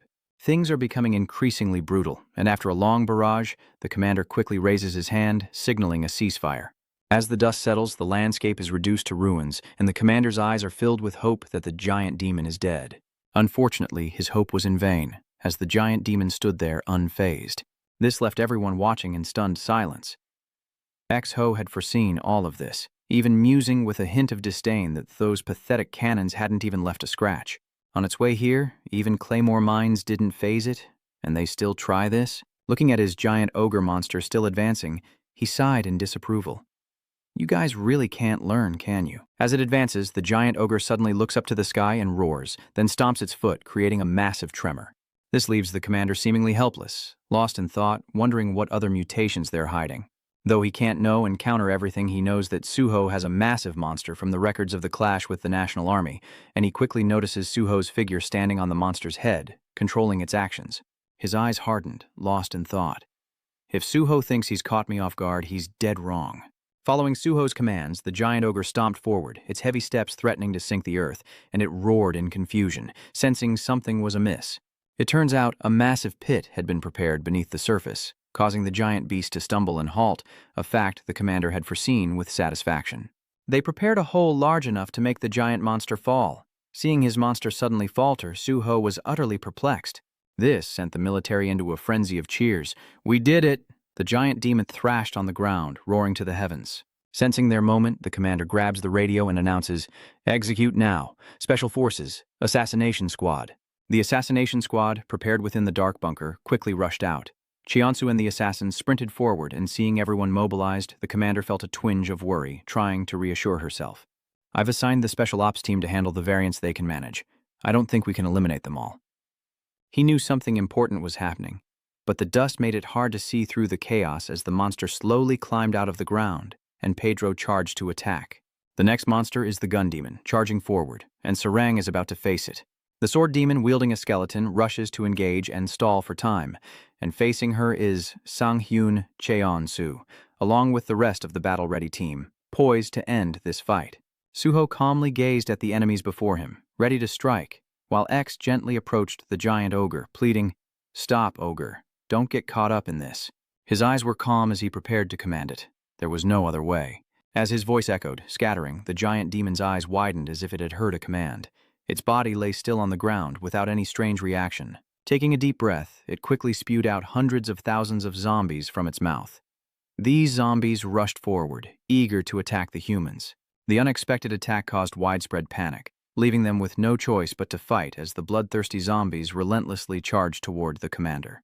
He was startled, realizing Sue's mind was beyond imagination. She'd already taken the hit for him when he was at a loss. She calmly turned and gently reassured the commander, "Just focus on commanding. The wall up there is being taken care of by the Jehovah Windpath and the Jiao Market merchants," Huandong shouted, attacking and signaling everyone to keep fighting. After all, these mutated types are only slightly stronger than regular zombies. Protect your area, trust your comrades, and defend your position to the death. Meanwhile, Cheonsu and his comrades relentlessly eliminate zombies, his trusty shovel felling them one after another. Everyone is fulfilling their role in their respective positions, as his eyes quickly glance in another direction, as if he has a plan. What I have to do now is look at X, who is still standing in the middle of the battlefield. I quickly make a decision on the chessboard that everyone has set up, to put an end to it.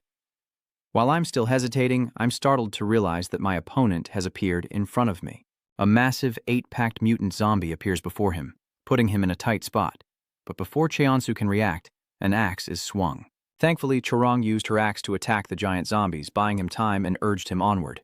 Hearing her words, Cheonsu and Ja had no choice but to leave her behind and rush forward. Their target, the mastermind behind it all, Suho. Just thinking about what X has done fills him with rage, and he grits his teeth. Taking a deep breath, Cheonsu shouts, "Hey, let's go!" This also catches Suho's attention, and seeing him enter the game, Suho steps forward. "So, you've arrived." At that moment, a terrifying figure quickly appeared. The battle between Suho and Cheon Unseong officially begins. Let the games begin. The Brat. The scene shifts to a vast chamber called the Hidden Incantation Vault, reserved for high-ranking government officials. Inside, a noisy crowd argued amongst themselves as a high-ranking man quickly approached, calling out with concern, "General Huang, General Huang." Hearing this, he seemed confused. "Sir, they've become extremely worried. What's the situation outside?" General Huang quickly bowed his head and reported everything. "The last report we received said the battle at Dijong was still ongoing, and then I came here. I don't know how long we can hold out, or how much the zombie numbers have decreased. This uncertainty has made the other officials uneasy, and they relentlessly question him. So you received a report and then just took shelter, instead of continuing to command?" He remained silent, and the official turned away. More importantly, many different people have appeared inside this refuge, surprising the official. "That battle won't reach here, will it, General Huang? No matter what happens outside, as long as we're alive, we can rebuild the country step by step, right?" General Huang quickly nodded in agreement. "That's right. The construction of this shelter has never been leaked." He even made sure to say that no matter how skilled Jiang Shuhu was, he couldn't possibly reach them here. But just as he finished speaking, a monster pierced through the wall and slowly entered, leaving everyone frozen in shock. As chaos erupts, the monster's mouth opens into a tunnel, and a mysterious figure descends. A familiar voice echoes, "How have you all been?" This caused everyone to turn in surprise as X entered the scene, smiling as he spoke. The esteemed officials. X alone strides into the space. He glanced around, a mocking surprise on his face. "Must be hard on you guys. Must be tough holding on to such a meaningless title. How long has this hideout been here? I had to search high and low to find you. General Huang seems confused by your appearance." "Hey, Jiang Suho is more important than anything," the official behind him said angrily. "General Huang, what's going on?" The report clearly stated that Jiang Suho was fighting the Slayers in Duijiang. This left him utterly bewildered. That's what the report said.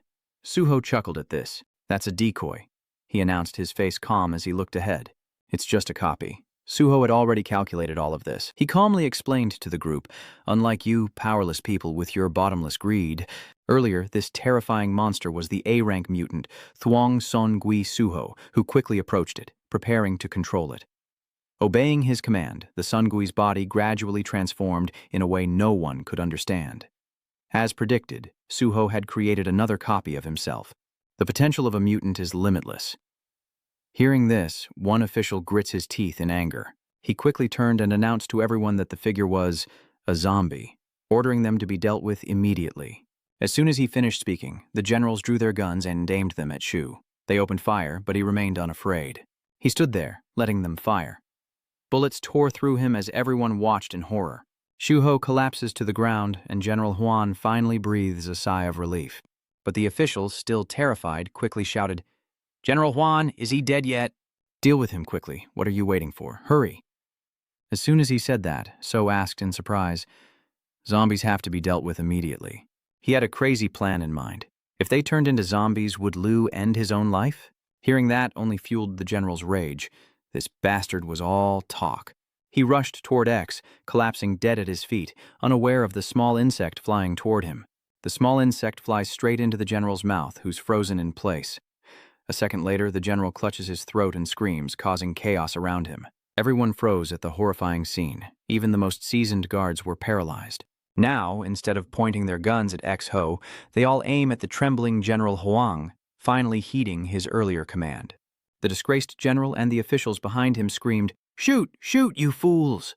Before they could understand what was happening, Huang, as if turned into a zombie, began attacking the other officials, all part of X-Ho's plan. He chuckled, announcing, "With such a power gap, it's no trouble for me to personally slaughter you all." Chaos erupts as screams fill the air. "Shoot him! Take him down!" He seemed unfazed by their fear, even welcoming the chaos as they tore each other apart, turning this place into hell. He lowered his head slightly, sighed, and said, "I should have just wiped them all out from the start." He couldn't help but recall the happy days of old, of justice and lofty ideals. Even his girlfriend teasing him about world peace. Remembering the glass of white wine in his hand, Seo became very pensive. I shouldn't have chased after those vague, undefined values. As he sat up, it seemed everyone around him had been bitten and was screaming in agony. If he'd used his power sooner, he wouldn't have had to come here at all. The hidden vault is now filled with nothing but blood. They are endlessly transformed into zombies, rising again and again, as a high-ranking official woman hides to the side, anxiously reporting. "This is the Yiyongdo dungeon. Send troops here immediately." She quickly recounted everything. "The zombie leader has arrived. This is no longer a frontline matter. If there are no soldiers left, call the slayers immediately." But her voice attracted the zombies, and the more she spoke, the more hopeless she became. This place had become hell. Looking up, she saw an official approaching her, and the woman wept in despair. Before she could utter a word, the woman was quickly taken down by Senator Kim. Fresh blood ran down the cold floor as swift, decisive strikes landed. Suo is still fiercely battling Cheonsu when he suddenly recalls their first encounter, when Cheonsu attacked him with that same cleaver. The experience accumulated from each battle, and the fight with Kimchi Sam had been analyzed in detail by the managers. Time and again, the battle between the two became more fierce. I've studied his attack patterns hundreds of times. Cheonsu's eyes are full of determination as he charges forward with his weapon. The two powerhouses clashed relentlessly, neither willing to yield. With just a few basic strikes, Cheonsu disarmed Shu Hu. The weapon spun through the air before slamming into the ground. Now, Cheonsu was far stronger, confident he could win. He glanced back at Jie-cha, still fighting the zombies, knowing they were risking their lives so he could focus on this duel. While Hong tirelessly eliminates the giant zombies to protect them as they clear the path between him and Ho, thinking of their sacrifices, he quickly grips his weapon, with his comrades and the perfect conditions. He unleashes a flurry of attacks on Suho, determined to fight him as an equal, and their battle intensifies. Thanks to that, Suho realizes Cheonsu is not to be trifled with, and Cheonsu can't forgive the one who caused all this. He can go all out. A thought flashes through his mind. This is strange. Cheonsu wondered, seeing X slowly retreat. Was that all the power he had? He could easily defeat X, which only confused him more. Was that the extent of his skills? Cheonsu was lost in thought, unable to understand no matter how he looked at it. It wasn't that he'd grown stronger, nor had he chosen the wrong strategy, so what was the problem? Suddenly, his radio crackled to life with an urgent message. You were the one who said it." The commander anxiously picked up the radio to relay everything. News had arrived from Yond do Busan. Zhang Shuho appeared and purged all the high-ranking government officials, making Cheonsu realize something was wrong. So, he managed to evade Su's attack just in time. He seems to have realized something important about the imposter. Shuho smiles wickedly as the mountain demon begins to materialize, but it's too late. Cheonsu pales, wondering how he'll escape this situation. He stares at Jiang Shu-hu, realizing he must confront the real one, not this imposter, and Cheonsu stomps his foot on the ground. Clenching his teeth, he turns and runs, knowing he must find Jiang Shu-hu's true form. Unaware of the sinister smile on Jiang Shu-hu's face as he leaps forward, sword in hand, kicking up dust in his wake. Jiang Shu-ho lunges forward, landing in front of Cheon-shu and shouts, "Where do you think you're going? Stay and play with me." Cheonsu frowned, glancing back in annoyance as Jiang Shu-ho lunged forward, unleashing a powerful downward strike. Cheonsu grimaced, raising his shovel to block the blow. Myung-ho bit his lip, realizing this was a fatal move, as images of the regional maps flashed through his mind. Myung-ho realized almost all slayers were concentrated in Duijiang, while the rear was only protected by a few police or soldiers in Busan. Every region was teeming with crazed zombies running amok. He imagined the zombie virus unleashed by Jiang Shu-ho erupting in the densely populated rear, and a vision of a burning district flashed in his mind. Those living there will simply die. Miho paled, lamenting this fact. We were at a disadvantage from the start. This battle was lost before it began. He's made a move that guarantees his victory. What can be done? What's the best course of action? The scene shows exhausted citizens struggling against the undead. Meanwhile, Miho stood atop the iron crates, desperately searching for a solution. Think. He frowns, his finger on the trigger. Miho raised his gun and fired into the sky. A deafening explosion echoed as a brilliant green flare shot upwards. Everyone stopped fighting, staring blankly at the green light in the sky. A light so bright one could only assume it was a signal. Myung-ho held a flare in his hand and said calmly, "Not everyone in the battle can hear the radio, so I'll use flares to send emergency messages to everyone. First, this green flare will shine brighter as it ascends. The signal means the operation failed due to Jiang Shu-ho's scheme." Myung then loaded another flare, contemplating his next move, as the red flare replaced the green one in the sky. The signal means all soldiers are to hold their current positions. The red light blazes in the sky. One man shouted, "What? Does this mean the operation failed, but we still have to hold our positions?" Myung-soo-ho fires one last shot, contemplating the blue signal flare. He wonders if it's the commander's summons in this battle. The blue light shot into the sky, along with two other colors, drawing the crowd closer to the light. One man with a gun and another with a staff shouted, "What does this even mean?" "I don't know," someone replied. Hunio, seeing the signal in the sky, realizes the operation has failed, ordering everyone to hold their positions to clear a path for the Fiend Hall's retreat, as Chorong, Jaha, and the others gaze at the bright blue light. An impossible request, as Cheonsu dashes through the crowd. Unaware of the consequences, Kim Cheonsu infiltrated the battlefield to capture Jiang Shu-ho. This is the scene from above. A small group is surrounded by hundreds of thousands of zombies. Their mission, escape unharmed, a near impossible feat. Duya shouts as he swings his chainsaw, bisecting a zombie. Ja relentlessly takes down zombies, leaving Anansu in shock as he pants for breath. "I'll carve a path through them, even if it costs me my life. We have to do this, no matter what. Damn it." He swung the nail-studded bat and roared. "We're in trouble. If we think of our families in Busan, we're the last line of defense. There's no one left to blame. And no escape." The scene is utter chaos as they're surrounded in the Sea of Rim. One by one, a small golden path shines down, paving the way for the besieged, forging a bloody trail from their own positions. Meanwhile, Cheonsu continues his fierce battle with Jiang Shu-ho.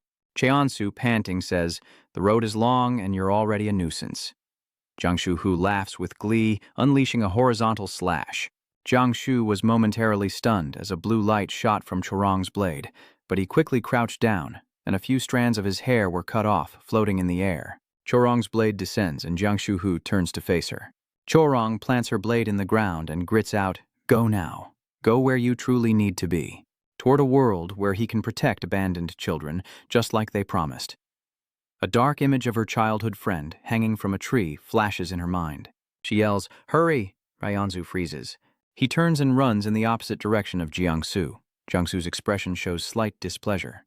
Chorong slashes at him, but he dodges the blow, and she taunts, "Where do you think you're looking, you zombie?" Ari spoke with concern, while Chairman Cheonsu, breathless, asked, "What's the situation?" Ari hands her brother water, replying, "I don't know the specifics, only that Jiang Shu-ho has launched a bioattack on the shelter where high-ranking government officials are hiding. First, the remaining defense forces in Busan will definitely seal off the area." He wiped the water from his mouth, saying, "We need to hurry."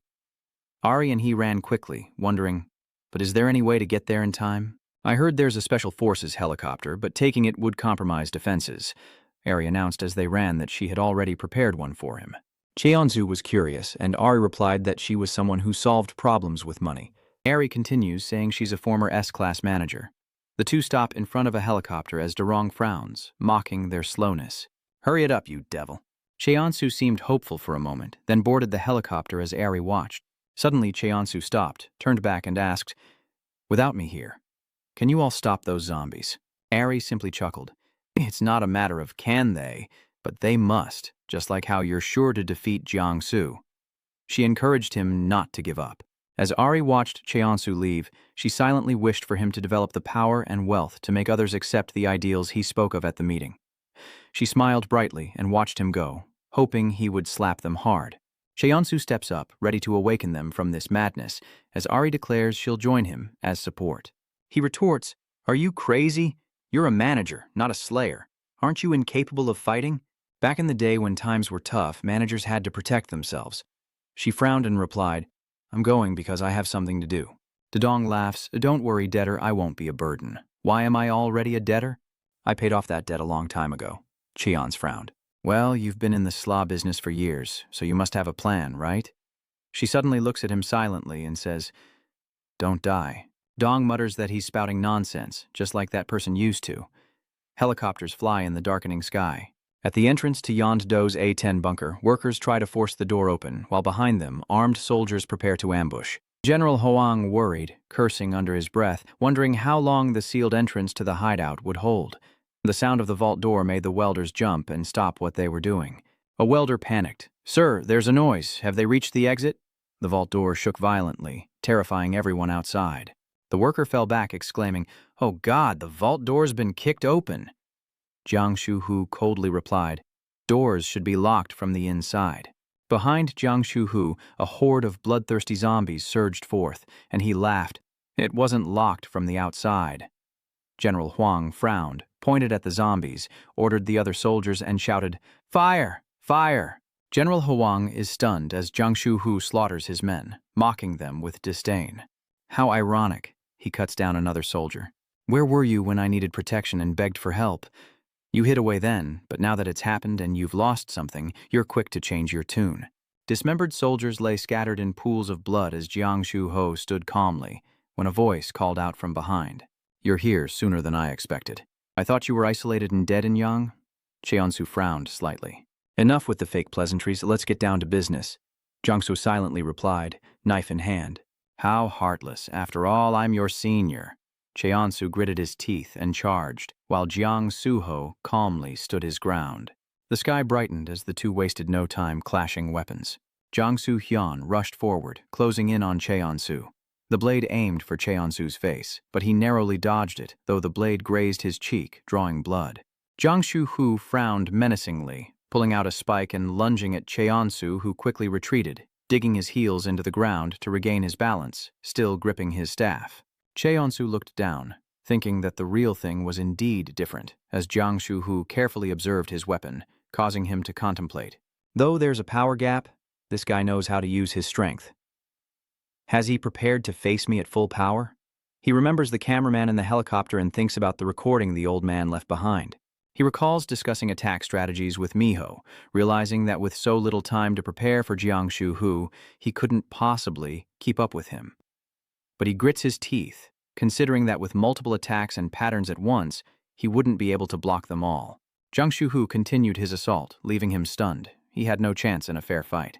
Then, a light flashed from above, stopping Jiang Shuhu in his tracks. He realizes he needs a diversion, as arrows rain down from above, catching Jiang Shuhu by surprise. He calmly swatted away the arrows, which clattered to the ground. Jiang Shuhu asks what's going on. "Did you bring a sidekick?" Cheonsu replies, "Assistant, is that what you think?" "Ah, that's right. But she's more than just my assistant." He stood still and spoke. Or rather, a girl behind him on the roof stepped forward, surprising Jiang Shu.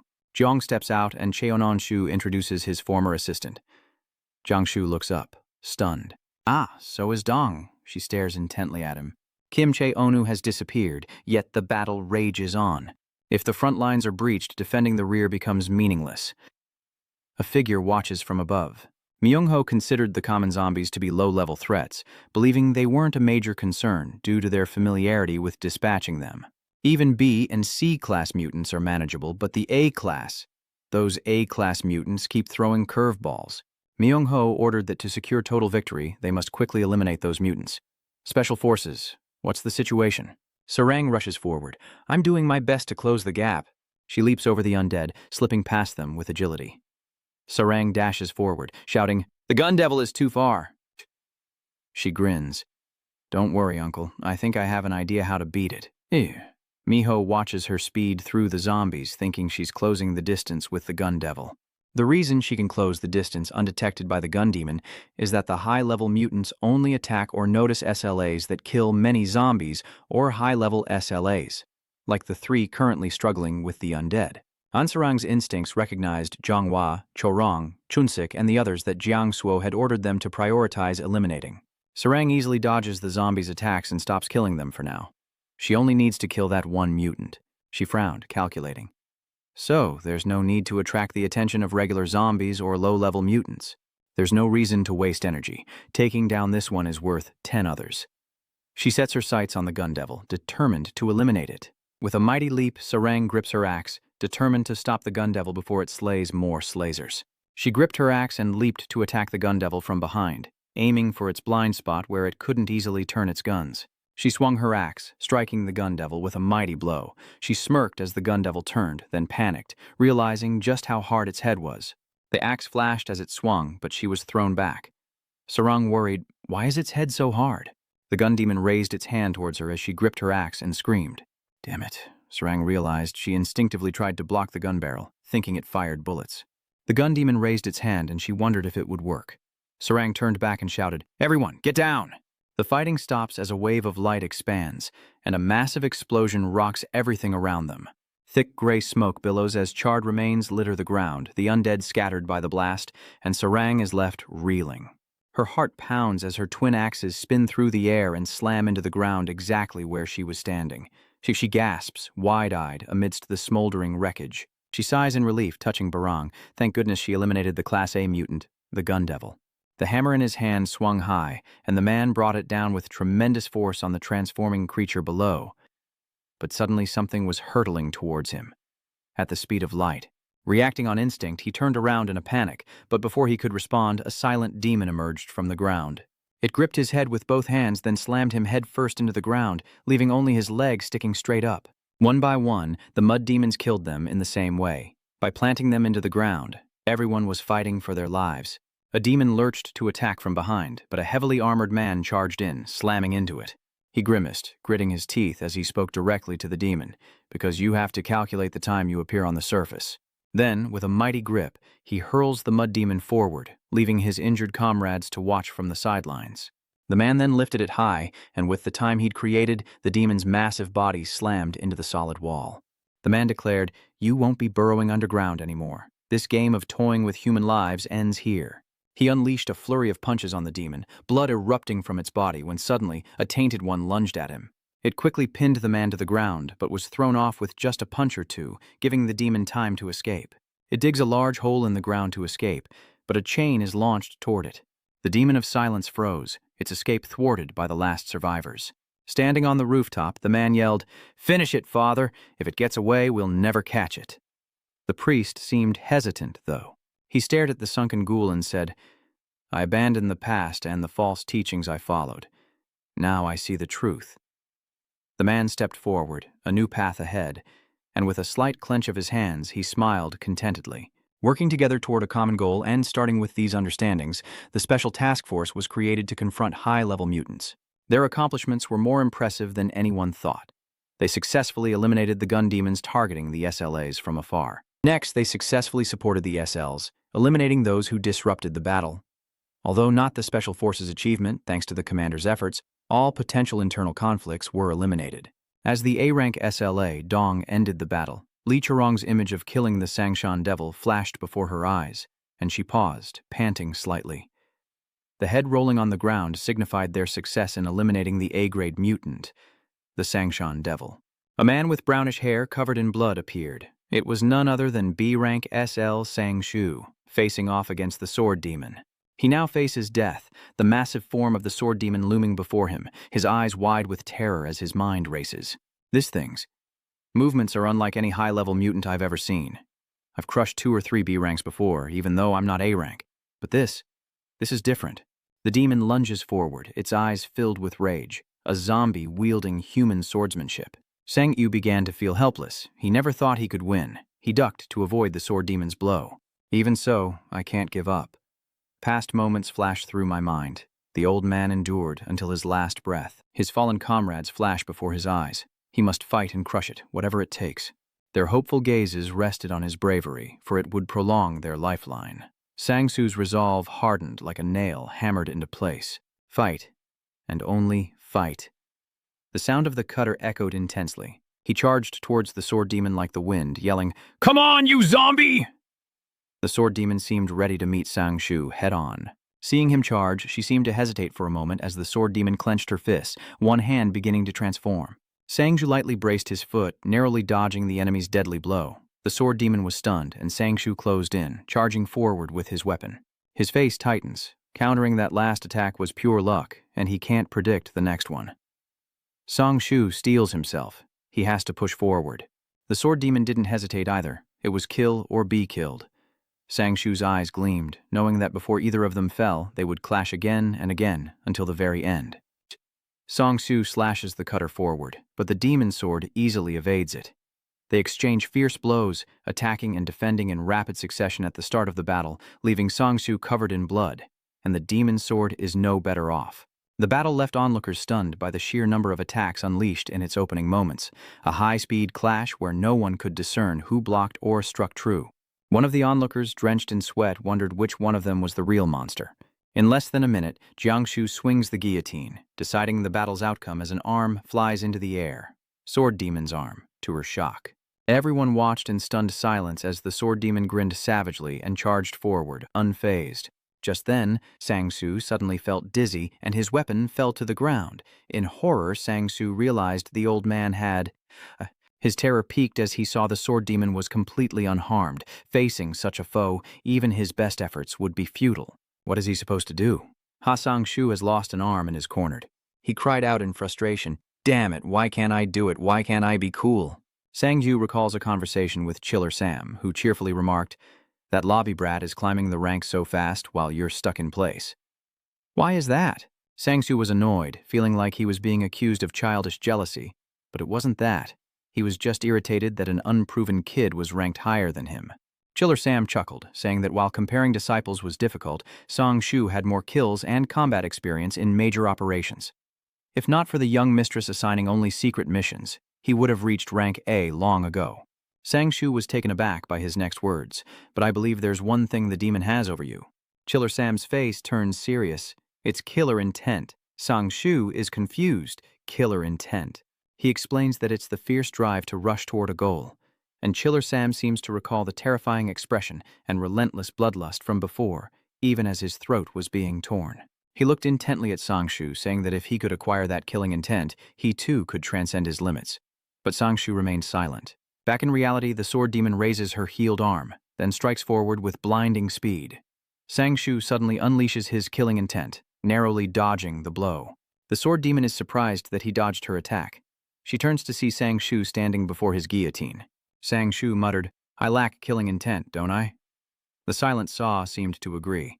The sword demon is suddenly taken aback as Sang-Soo's body begins to transform before her eyes, and sensing danger, she lunges forward to attack. A loud crash echoes as she stares in disbelief. Sang-Soo's arm has transformed into a sharp, metallic blade, blocking the sword demon's attack. He breathes heavily, then his face hardens with resolve.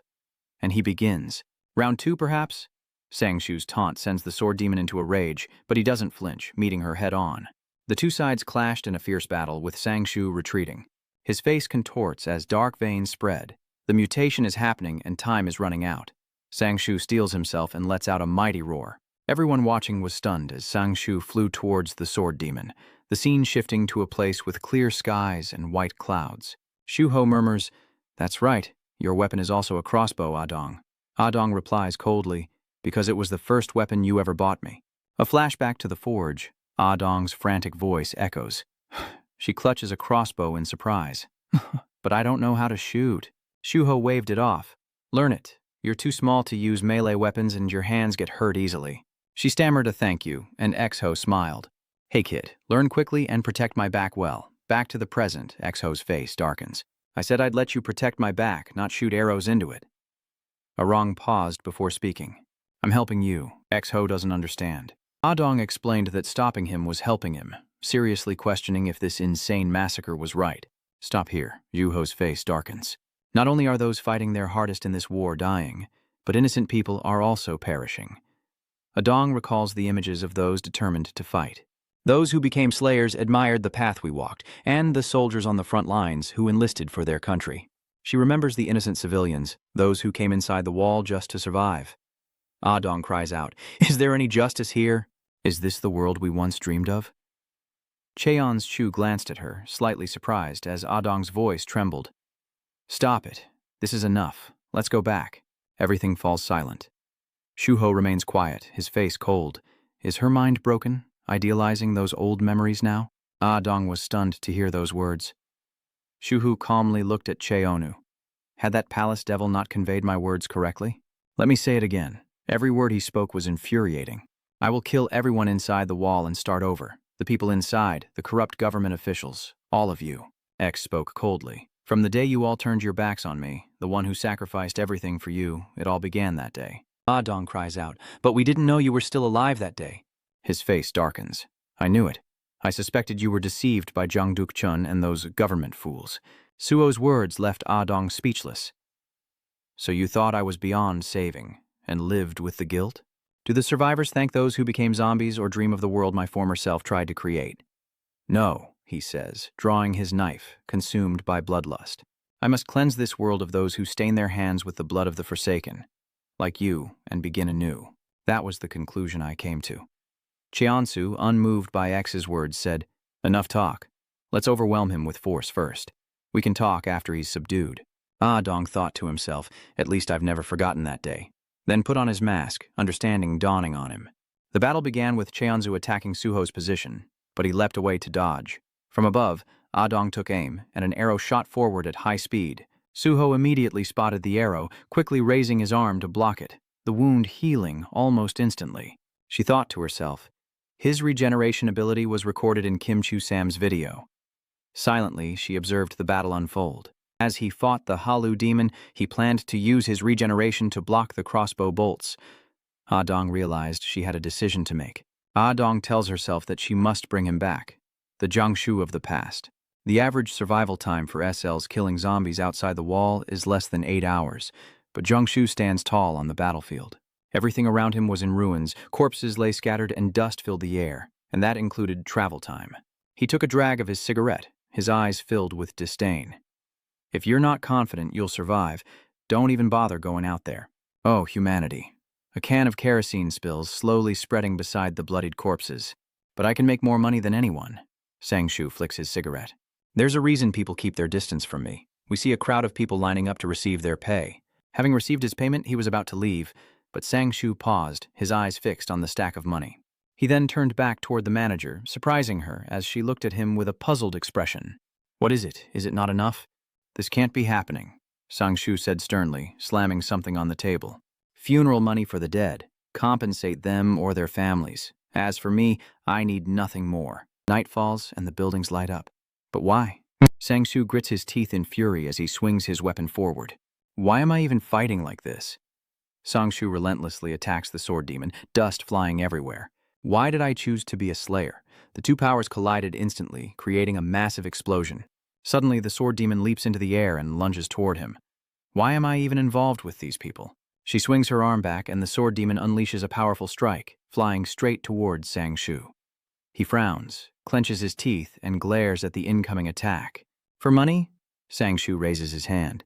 He tries to block the force. "No, if it was just for that, I would have stopped after buying a few buildings." But the sword demon didn't stop there. She kept slashing. Sangshu couldn't hold on any longer and was struck by the force. Blood splattering as darkness clouded his vision. But why? Moments later, Sangshu collapses, and the sword demon lands gracefully. He quickly regains his senses, pushing himself up. Why me? That last attack was too strong. He's coughing up blood from internal injuries. Suddenly, something hurtles toward them. 3 slasher appear, weapons drawn, confronting the sword demon. One of them, though terrified, grits his teeth and says, "We'll buy you time. We're ready to sacrifice ourselves, so take this chance." Yes, that's it. Sangshu seems to have grasped the truth, a resolute will gleaming in his eyes. Those who bravely fight, unsparing of their lives. The 3 of them charged towards the sword demon, the one she had to protect still standing there. Suddenly, the sword demon's eyes gleam as she conjures a massive surge of electricity. These are people who dream of a better life. The sword demon defeats 2 slayers with a single move, yet one, eyes filled with tears, still charges forward. Ah, because I cherish these people. But with a mere flick of her wrist, the sword demon pierces him. With an emotionless face, she quickly withdraws her hand and he collapses to the ground. The sword demon seemed to hear something, flinching for a moment, so I couldn't leave this life yet. Sangshu rushed from behind, gritting his teeth as he slashed down, hitting her waist. The sword demon grimaced in pain, clearly annoyed. Suddenly, Sangshu's eyes lit up, and he roared with murderous intent. Die! He unleashed a devastating blow, cleaving the sword demon in 2. Blood splattered as Sangshu stood his ground, panting as he gazed upon the demon's remains. Just then, a worried man approached, asking, "Do you have the vaccine?" "If things continue like this," he suddenly shouts, "don't come any closer." They freeze, staring at him as Sangshu staggers, speaking weakly. "There's no vaccine," he said, met with horrified stares. "Even if there was, I wouldn't take it." Sangshu, struggling to breathe, said, "My body's been completely altered, so a vaccine would kill me instantly." Suddenly, his eyes hardened and his voice deepened. "I have to end this fight while I still have control over my body." The scene shifts to clear blue mountains as Cheon swings his sword forward with great force. X quickly leaps away, dodging the attack. From afar, Dong observes the situation, narrowing her eyes as she peers through the scope. Long contemplates that each injection is priceless, and although the vaccine is in his head, he's seen him cut off his own head to negate its effects. That's what he needs to aim for. Dong recalls the screen as X-Ho throws a knife through the person in front of him. Kim Chio-sam fought like that, and X-Ho stood up straight, looking at the opponent he had just defeated, who was almost unharmed. Cheonu and Dong paled when they saw this. Long is frustrated by his superior regenerative abilities. He grits his teeth in anger, realizing the only way to defeat him is to tear him to shreds. "If we can inflict damage faster than he can regenerate," Churong interjected immediately, "one-on-one combat is impossible.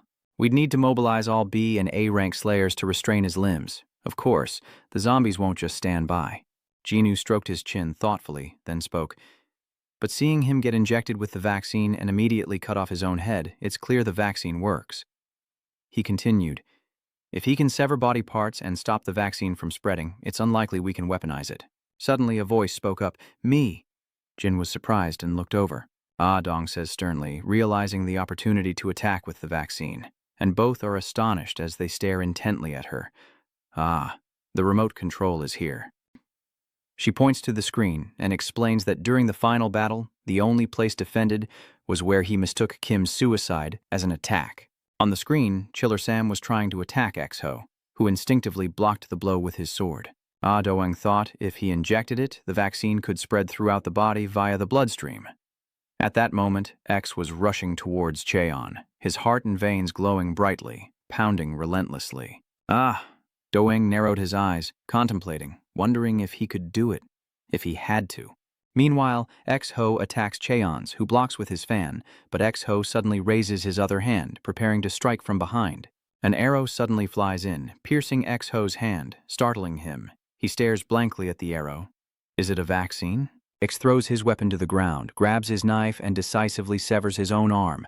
A viscous substance threatens to spill out. Seeing the opportunity, Cheonzu gritted his teeth and charged forward, striking Suhu with a powerful blow. Shuho grimaces, his voice strained as he shouts, "You fools!"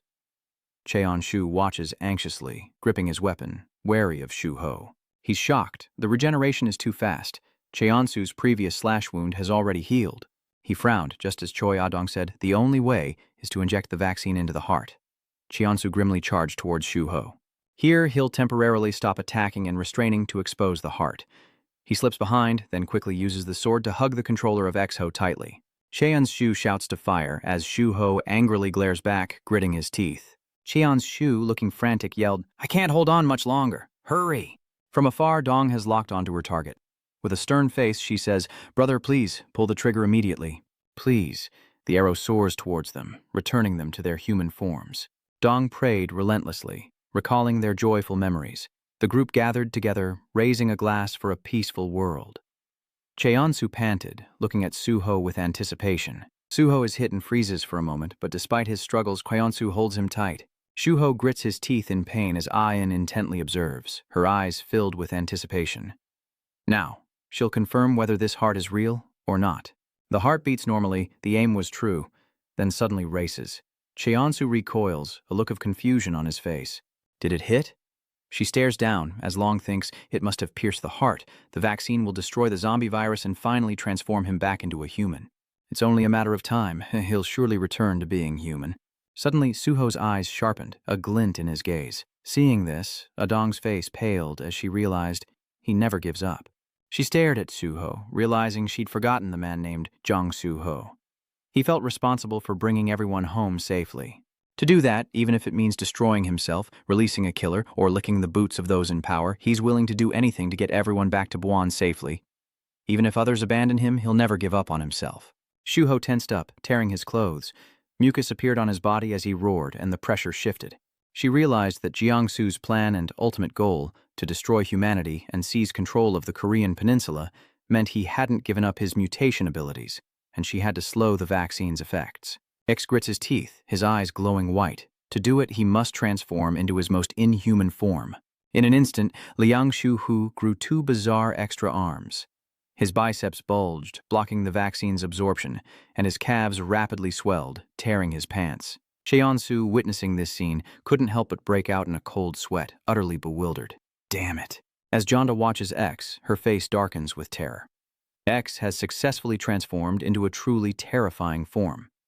Suho roars, his mouth splitting open to his ears, as a powerful force erupts from him. Adong panics, muttering that he needs to inject him again. She quickly raised her sniper rifle, needing to inject him again, but Suho noticed and moved towards her. Seeing this, Cheon-woo quickly rushed in, catching Suho off guard and slashing him. Taking the opportunity, Adong took aim and fired, the arrow flying like the wind towards Suho. He glanced over, and with a thud, her eyes widened in shock as Suho's arm caught the arrow. You won't hit me twice. He manipulates his chi, instantly extending his arm and pulls the vehicle closer. Suho glances at her, and in the next moment he hurls the car at Ah-rong. It's moving too fast, and she can't react in time, only able to stare wide-eyed. The car slams into the ledge where she stands, a cloud of dust erupting as she loses her balance and plummets to the ground. Her eyes began to glaze over, and Cheonsu, seeing this, anxiously called out to Choi. Ah-rong. At that moment, X stood tall, blocking his path. Jiang loses consciousness and collapses on the spot when suddenly, X-Ho ruthlessly strikes Cheonsu. Caught off guard, he's struck, his vision darkening as he's sent flying into a tree. The impact is so great, the tree snaps in two as Cheonsu grits his teeth in pain. He went flying backwards. Shuho frowned and Long thought to himself that there was no time left. He had to get to headquarters and wipe out the slaw and civilians immediately. Suddenly, the ground beneath Shuho cracked open, and a massive worm emerged, blocking his path as the order came to kill all citizens in Busan. Then, something shot in from afar, a chain wrapping around Shuho, sending a jolt through him. He turned back in surprise as Cheonsu suddenly spoke. Where do you think you're going? Cheonu has finally found his footing. His face covered in blood, panting, he says, The battle isn't over, yet you want to leave the battlefield? Shu shouts madly. This lunatic. Gritting his teeth, he knew the situation was dire. Each shot fired by Choi Adong was sure to have an effect. Cheonsu tightened his grip, his mission to keep him here until the vaccine took hold. He recalled a fishing rod striking him on the head. That's not it, you fool. Are you panicking, Cheonsu? Chiller Sam grumbled. Can't you tell when to use force and when not to? He whispered helplessly, Why are you here? At that moment, he said seriously, Fishing isn't just about strength, but about using it decisively when reeling in a biting fish. Chiller Sam smiled. When you encounter someone you can't let escape, use all your strength, even the strength from when you were born. Back in reality, Cheonsu's eyes burned bright as he roared and unleashed his full power on Shuho. Shuho's face paled, a flicker of shock in his eyes as Cheonsu's overwhelming force sent him stumbling backward. Seizing the opportunity, Cheonsu lunged forward. He spun the shovel's tail, retracting the chain and reconnecting the joints, returning it to its original form. Without hesitation, Cheonsu kicked off the ground, flying towards Shuho and brought the shovel down with full force. But Shuho quickly grabbed hold, gritting his teeth as he forced the shovel down. Suddenly, an arm grew from behind Shuho and pierced his stomach. Cheon's Shu cried out in pain, as Zoe questioned him, annoyed. What's the point of acting like that when you're about to die? Cheon-su lowered his head, his voice deepening. Meaning, you ask? Then what's the meaning of your insane actions? Even after being stabbed, he desperately slashed his weapon, repeating, killing people, burning the city, destroying the Busan Wall. With a look of utter resentment, Cheonu screams, what do you hope to build on these corpses? I hate this city too. Shuho looks at him, surprised. Cheonsu continues, a place that shelters the poor and treats people like tools. His brother's image flashed in his mind. I hate this deficient and rotten city. The image of his brother dying for him flashed in his mind. He gasped for air, then spoke through gritted teeth. So, I'll change it. The things I've learned from this job, the power. He remembers everything he's been through. The things I've gained, the resources, the images of my comrades and those who overcame difficulties with me. I will heal it, step by step. Cheonsu gripped his weapon tightly, glaring at Suho with unwavering resolve, and roared, you don't destroy a city just because you don't like it. You fix it so everyone can live well. Shuho shuddered, gritting his teeth as he tried to stop the halberd, inwardly marveling at Cheonen's strength. Suddenly, Cheon-seong wields his weapon, slicing off the arm that pierced him, his teeth gritted, face contorted in bitter resentment. My home. A moment later, he swung his weapon down, stabbing Suho. You won't take it. Suho's arm is severed with a single blow. Lost in thought, he couldn't believe that in this situation, slayers were usually the ones missing a link. Suho tried to recall what Cheonsu had done.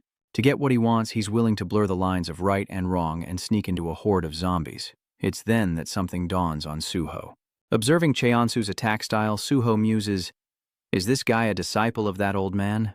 Then he declares, if that's the case, I once hoped for a better world. At these words, Cheon-woo was stunned as Suho began to recount his past. It all began with the cataclysm, and he too once possessed an innocent soul. I once thought people could rely on each other, even just a little. But then the zombie outbreak changed everything. I once believed that a common enemy would erase conflicts of politics, religion, wealth, and gender. But I was wrong. He witnessed them slaughtering each other during the pandemic. Humanity, unable to unite even in this situation. Suho has seen selfish people sacrifice others and betray their own kind. There are tons of scumbags ready to unleash zombies into residential areas. Those people felt no guilt, laughing and joking instead. This world is beyond repair. And with that, Suho burst into tears. Yes, it must be rebuilt. He screamed at Cheonsu. I will destroy this mundane place and rebuild society.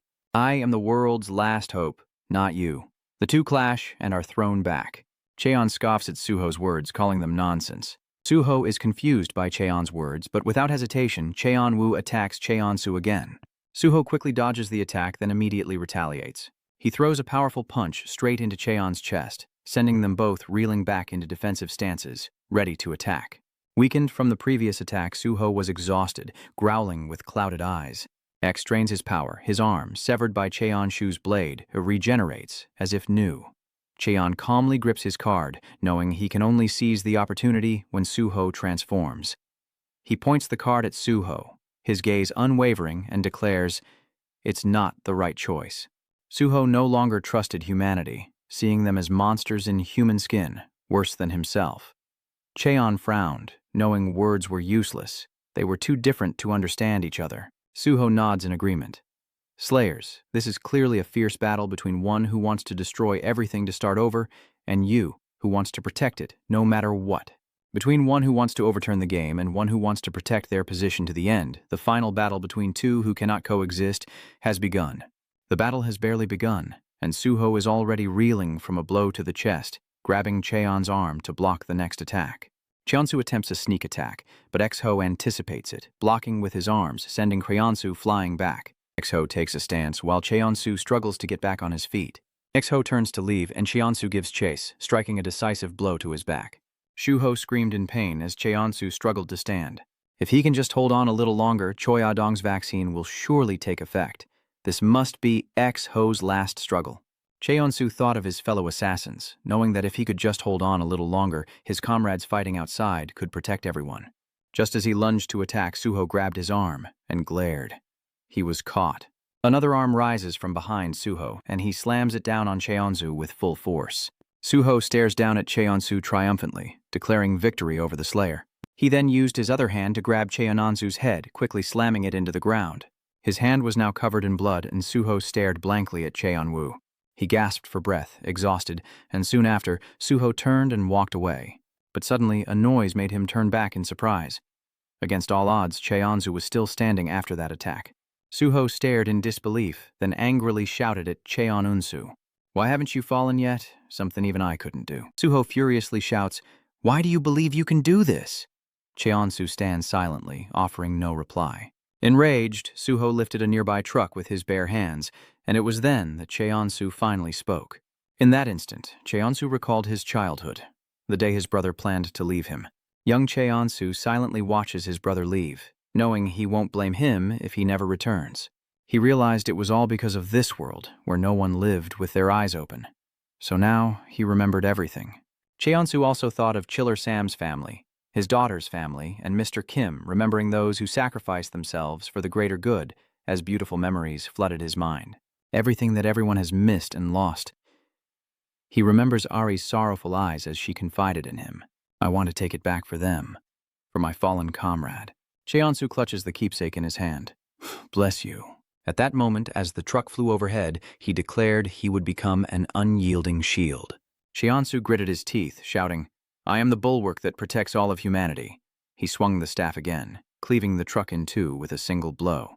It quickly crashed to the ground, erupting in flames. X-Ho shielded his face, astonished by such power from a single blow. Shuho sighs, while Cheonsu continues his relentless assault. He grabbed his shovel and charged toward Shuhu, Cheonsu descending from above with grim determination. Cheonsu's eyes gleam as he unleashes a swift, brutal strike.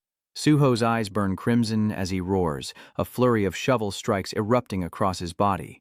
Suho roars and coughs up blood, as does Cheonsu. After that attack, his shovel couldn't withstand the force and shattered into pieces. Cheon's collapsed to the ground, exhausted, while Suho stood firm. Suho turned to Cheon, saying it seemed like that was his last attack, adding that with his transformed body it was just another wound.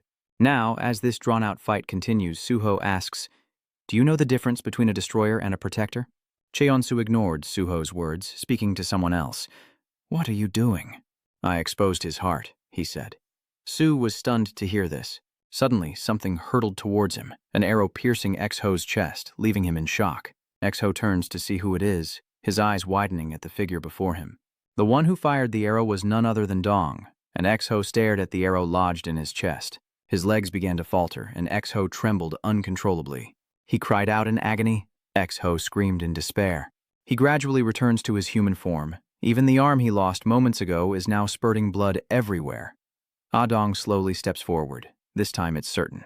She looks at X-Ho with an unreadable expression, knowing he'll revert to human form, and with injuries like that, he surely can't survive. Blood pools on the ground as Suho collapses against a tree. What went wrong? What should I do? He struggled to catch his breath, wondering why things always ended up like this. Dong approaches Chuho, saying, "You know, what you did in the beginning was right." Dong remembers the past and how she admitted what they did to Shuho. They burdened him and ignored his efforts.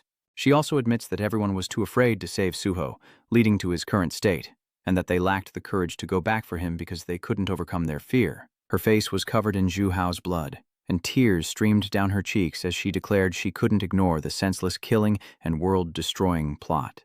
A vision of everyone gathered around the dinner table flashes through her mind. It's not the world we dreamed of because it makes us forget that hopeful moment. So, Ari approached Shu Ho, gently sitting beside him. Dong reached out to Shuho, gently placing her hand on his cheek. "His pain, I will carry it away. Leave behind the dreams we once shared." X-Ho gazed back at her with a listless look. He remained silent and still, when suddenly Suho glared at Cheon Onsu and scolded, "Lanky!" Seizing his last moments, he urged, "If you succeed me, don't repeat my mistakes." Suho's words made Cheon Onsu pause to reflect. Don't always look at others from behind and sacrifice everything.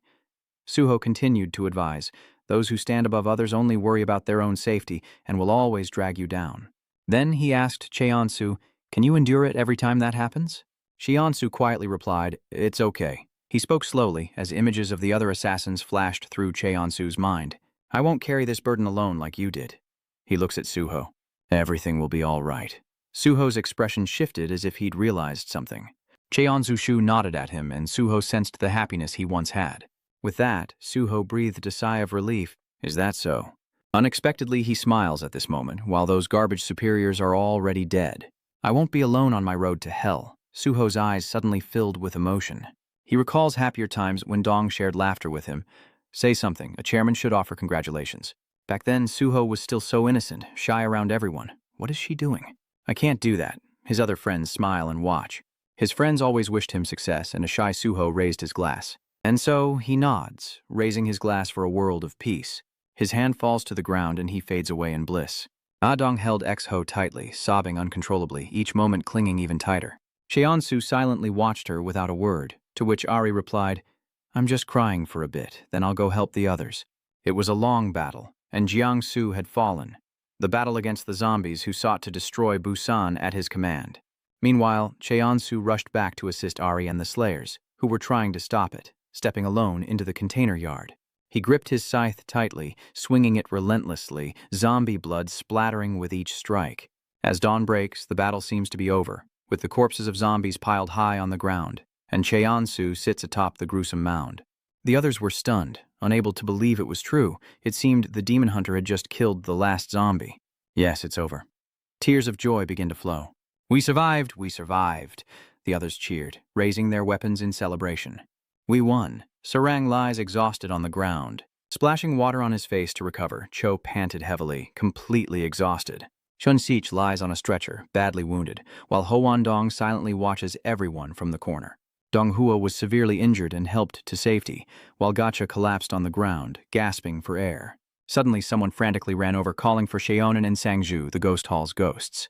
He frantically announced, Ha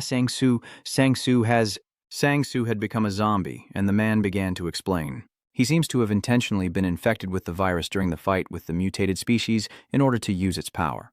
He refused the vaccine and wiped out the zombies here. Now that the zombies are gone, what do we do? Cheonsu approaches Sangshu. He looked at Sangshu and spoke. It's me. Ha Sangshu. Sangshu remained silent. He slowly turned his head, revealing dull, lifeless eyes. Sangshu slowly stood and faced Cheonu. He moved closer and closer as Cheonu gripped the staff tightly, his expression tense. Can you still understand what I'm saying? Otherwise, Sangshu suddenly collapsed. Cheonsu was surprised and confused as Sangshu pleaded, Please! And me. I want you to be the one. What the hell are you talking about? Cheonsu retorts. Let me go find Choi Adong and get the vaccine, Sangshu explained. Just look at me. The vaccine isn't a miracle cure, Cheonsu thought, his heart heavy with doubt. Sanggu pleaded, The vaccine. Spare yourself from having to kill me yourself. The image of his fallen comrade flashed before Cheonsu's eyes. Sangsu struggles to speak. Do it now. If I lose my mind, taking you down will be easy. Cheonsu finally agrees. The B-rank hunter, Moer Ha Sang-woo, is dead, and at the same moment, the Busan defense battle comes to an end. Sang-woo collapses, his consciousness fading. Suddenly, the space shifts, and Sang-woo finds himself lying in a field of grass as a voice catches his attention. So early? Fool. Sangshu slowly sat up, silently glancing at the person before him, then suddenly smiled. It was Chiller Sam. Sangshu spoke up. There's nothing left to do now anyway. Hey, teach me how to fish. Chiller Sam quickly called him back. Come sit over here. In the warehouse district, everyone was sprawled out on containers, exhausted from the great battle as Cheonsu turned to Ari and asked, Is the cleanup finished up there too? She quickly replied, Looks like it's over. Everyone's exhausted, but we finally protected Buon. The mood below was lighter than ever, with everyone smiling gently. Suddenly, a hand appeared on Cheonu's shoulder. A man appears and speaks, thanking everyone for their efforts. Cheonu turns to look at the man and smiles, but as he steps forward, he suddenly collapses to the ground, shocking everyone. Seeing this, Donghua understood. The battle below, the fight with Jiang Shuhu, and then returning to eliminate hundreds of zombies. How could his body not be exhausted? She exclaimed, Someone get a doctor. He survived all those zombies. He can't die from an infected wound. Soon after, a doctor arrived and bandaged his arm. The doctor advised the immediate emergencies have been addressed, marveling at Chonu's resilience. Those so-called slayers truly transcend human limits. He should have collapsed long ago. Yet he fought to the very end. The doctor then advised that he needed intensive treatment and should be transferred to the nearest hospital as soon as possible. Cheonsu replied vaguely, Okay, it's all over now. The man interrupted, What do you mean, the end? Cheonsu asks in surprise, What are you talking about? With no zombies or Jiangshu left, Adong appears, the one who brought everyone together. She scolded him, explaining that he had to be the one to end it. You idiot. With that, Adong ordered Cheonsu to announce to everyone that the battle was finally over, while Ari encouraged Cheonsu, who had difficulty moving, to stand on the defensive wall. Just speak from the heart, Chairman. No need for fancy words, Ari added. Everyone hoped for it, for they were convinced by such a commander to fight. The loudspeaker was quickly connected. Cheonsu stood high above, his gaze sweeping over the crowd below as they gathered to hear his announcement. Even the severely wounded struggled to their feet to hear the news as the other hunters silently looked up. Cheonsu held the radio, his face etched with tension, as Ari nodded encouragingly from behind. She smiled at him, her eyes full of trust. There was no other way. Cheonsu sighed. He reluctantly raised the radio and said, "They told me to announce a sweeping victory, but I don't know how." At this, everyone below paused. Cheonsu continued, explaining that too many had sacrificed themselves in the battle, adding, "Moreover, our enemy was ultimately one of us." His closing statement stunned everyone. "Therefore, I cannot say that we have won decisively." Cheonsu continued, "What I want to say is that we protected." Hearing this, the people below were deeply moved, some with tears in their eyes, whether they were from the Buon family or ourselves. Looking at him with pride, Adong knows they have protected what matters today. And the crowd erupts, chanting, "Ghost Hall, Ghost Hall." The cheers grew louder and louder. "That's him, all right." The cheers for the Ghost Lord were endless, and Sarang smiled so brightly she was mistaken for a fool, while Gotcha cheered along with the crowd. "Awesome, Master. Everyone is still cheering you on relentlessly." "Well done, well done." Cheonsu breathed a sigh of relief after his presentation. Ari smiled at him proudly. "You did great. You really ended the battle." Cheonsu turned to her and smiled when suddenly a voice reminded him, "Get to the hospital before you get infected, or you'll really die." The siege at Wang, with hundreds of slayers dead, has ended, and workers quickly return to their jobs. And so, the world changed greatly, slowly recovering from the pandemic. The shelter area is quarantined, primarily because the current politicians were annihilated within. Shelter A10's suggestion box was opened, leading to a major political reform. The assassins gradually became pillars of society, and the slayers, who contributed greatly to the war, gained worldwide recognition. Jingu and Dong stand solemnly in suits, having successfully entered the world of politics. My father was proud. I funded his campaign. Some within the political machine disagreed with this opinion, saying, how could the world change with just two people? But starting with these two seems to signify a new beginning. A new organization is also gradually being formed. Furthermore, the government established the Slayer Alliance headquarters to support and manage the Slayers.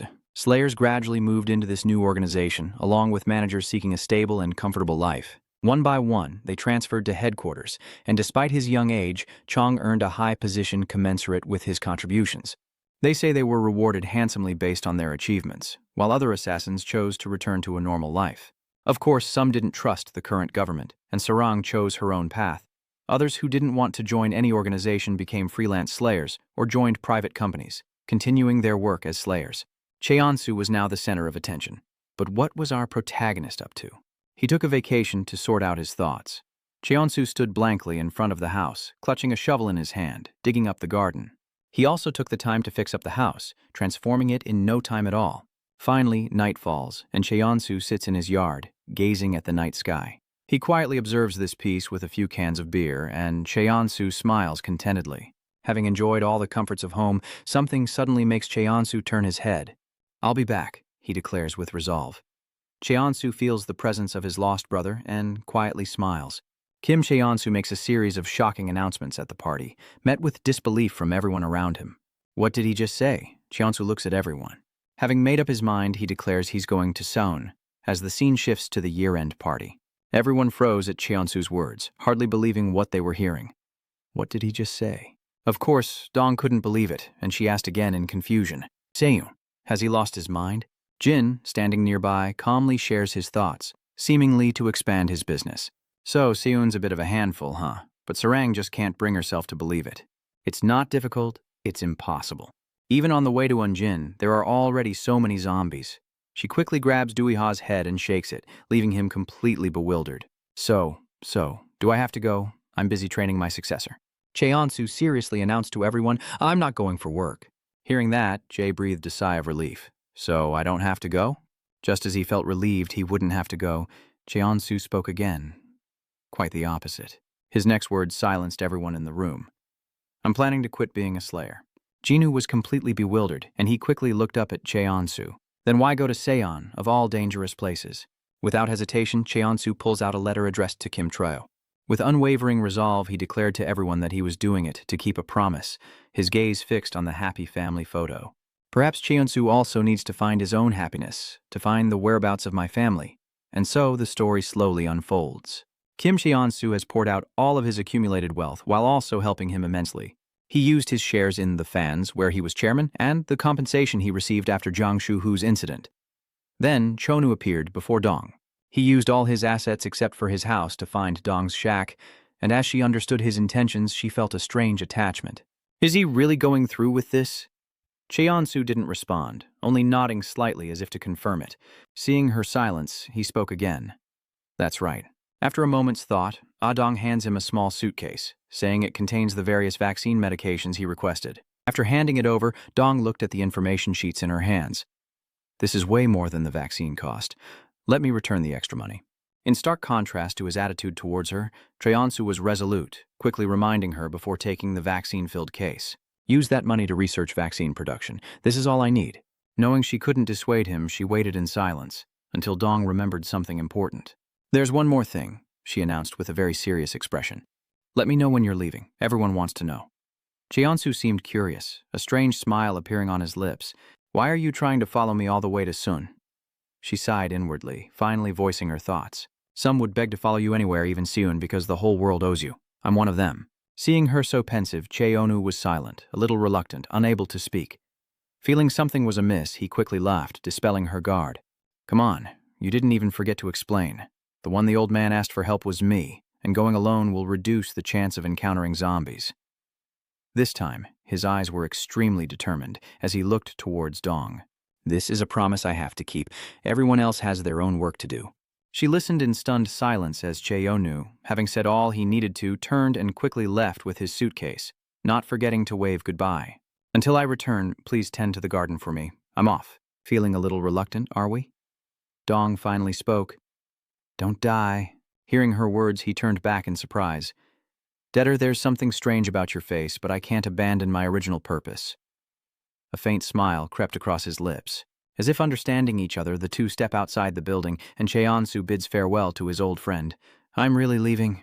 Cheonsu quickly headed towards the sign for the Yungbu Expressway to Daeguyangan, his motorcycle slowly coming to a stop on familiar ground.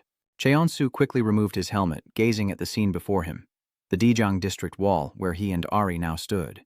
Feeling a bit worried, Ari turned to him and asked, Are you sure you'll be okay going alone? President? He chuckled softly, explaining, I'm no longer the chairman, I was before. Cheonsu stated firmly, Just call me Cheonsu, Kim Cheonsu. Ari remained silent, her face unusually pensive. Perhaps she was contemplating something important. Knowing she couldn't change his mind, Ari quickly handed Cheonsu a helmet, not forgetting to remind him. Good luck, Mr. Cheonsu, and take this scooter with you. Before he could understand, she continued, telling him it would help him get around. Don't worry about the scooter's price. It's far less than the salary you'll be getting. Her words, tinged with a hint of care, left Cheonsu frozen, unsure how to react. He silently reached out to her, neither of them saying a word. Ari was a little startled by his gesture. She didn't understand the meaning behind his actions, but Cheonsu, ever serious, calmly spoke his mind. I am who I am today because of you. I don't think I've ever properly thanked you.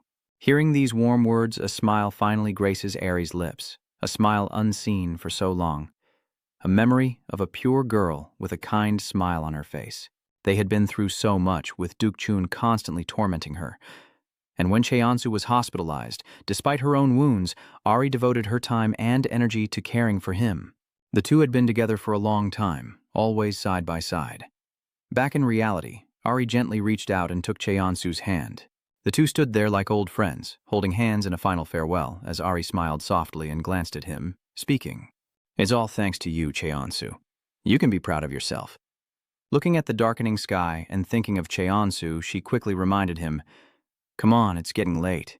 It'll be harder to deal with the zombies. With Ari's worried eyes on him, Cheonsu drove off on his motorcycle. Only after he was far away did a gentle smile appear on her lips, and as he turned back, he seemed to understand her feelings. They didn't need many words. A few simple sentences conveyed everything. Cheonzu put on his familiar helmet.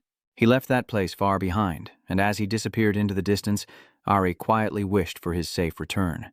The story unfolds, and after a long time, Kim Ayansu is no longer seen, his face determined as he heads towards his original goal. But no one believed he'd fallen to the zombies. Without a place to sleep, he'd abandoned his vehicle and risked in the middle of the road. Battles between him and the zombies were frequent, but he effortlessly took them down with a simple turn. Guided by the map, Cheonzu traveled to many different locations. Though abandoned and in ruins, he calmly walks through it all. As dawn breaks, Cheonzu sits in silence, a solitary figure. Alone on his motorcycle, he fearlessly travels the long road ahead. He often found himself in dire straits, constantly battling hordes of zombie monsters. But after all the trials, Cheonzu finally arrived at the familiar door of his old family apartment. As he opened the door and stepped inside, he was met by a short-haired woman who had turned into a zombie. He recognized the zombie woman before him as his older sister, Durong. Without hesitation, Cheonzu injected her neck with a dose of the vaccine. As she began to regain her senses, he calmly waited for her to return to normal. Time passed quickly, and light streamed into the building as Cheonzu examined the photo in his hand. After a thorough look at the photo, he turned around, finding everyone finally back to their normal selves. Cheonzu's final wish has been fulfilled. He sighs in relief, a hint of surprise in his eyes as he gazes at the towering plume of smoke before him. With cautious steps, Onon's-chu approached the area, followed by everyone else, waiting to see what had happened. But fortunately, he was only met by the surviving soldiers searching for other survivors.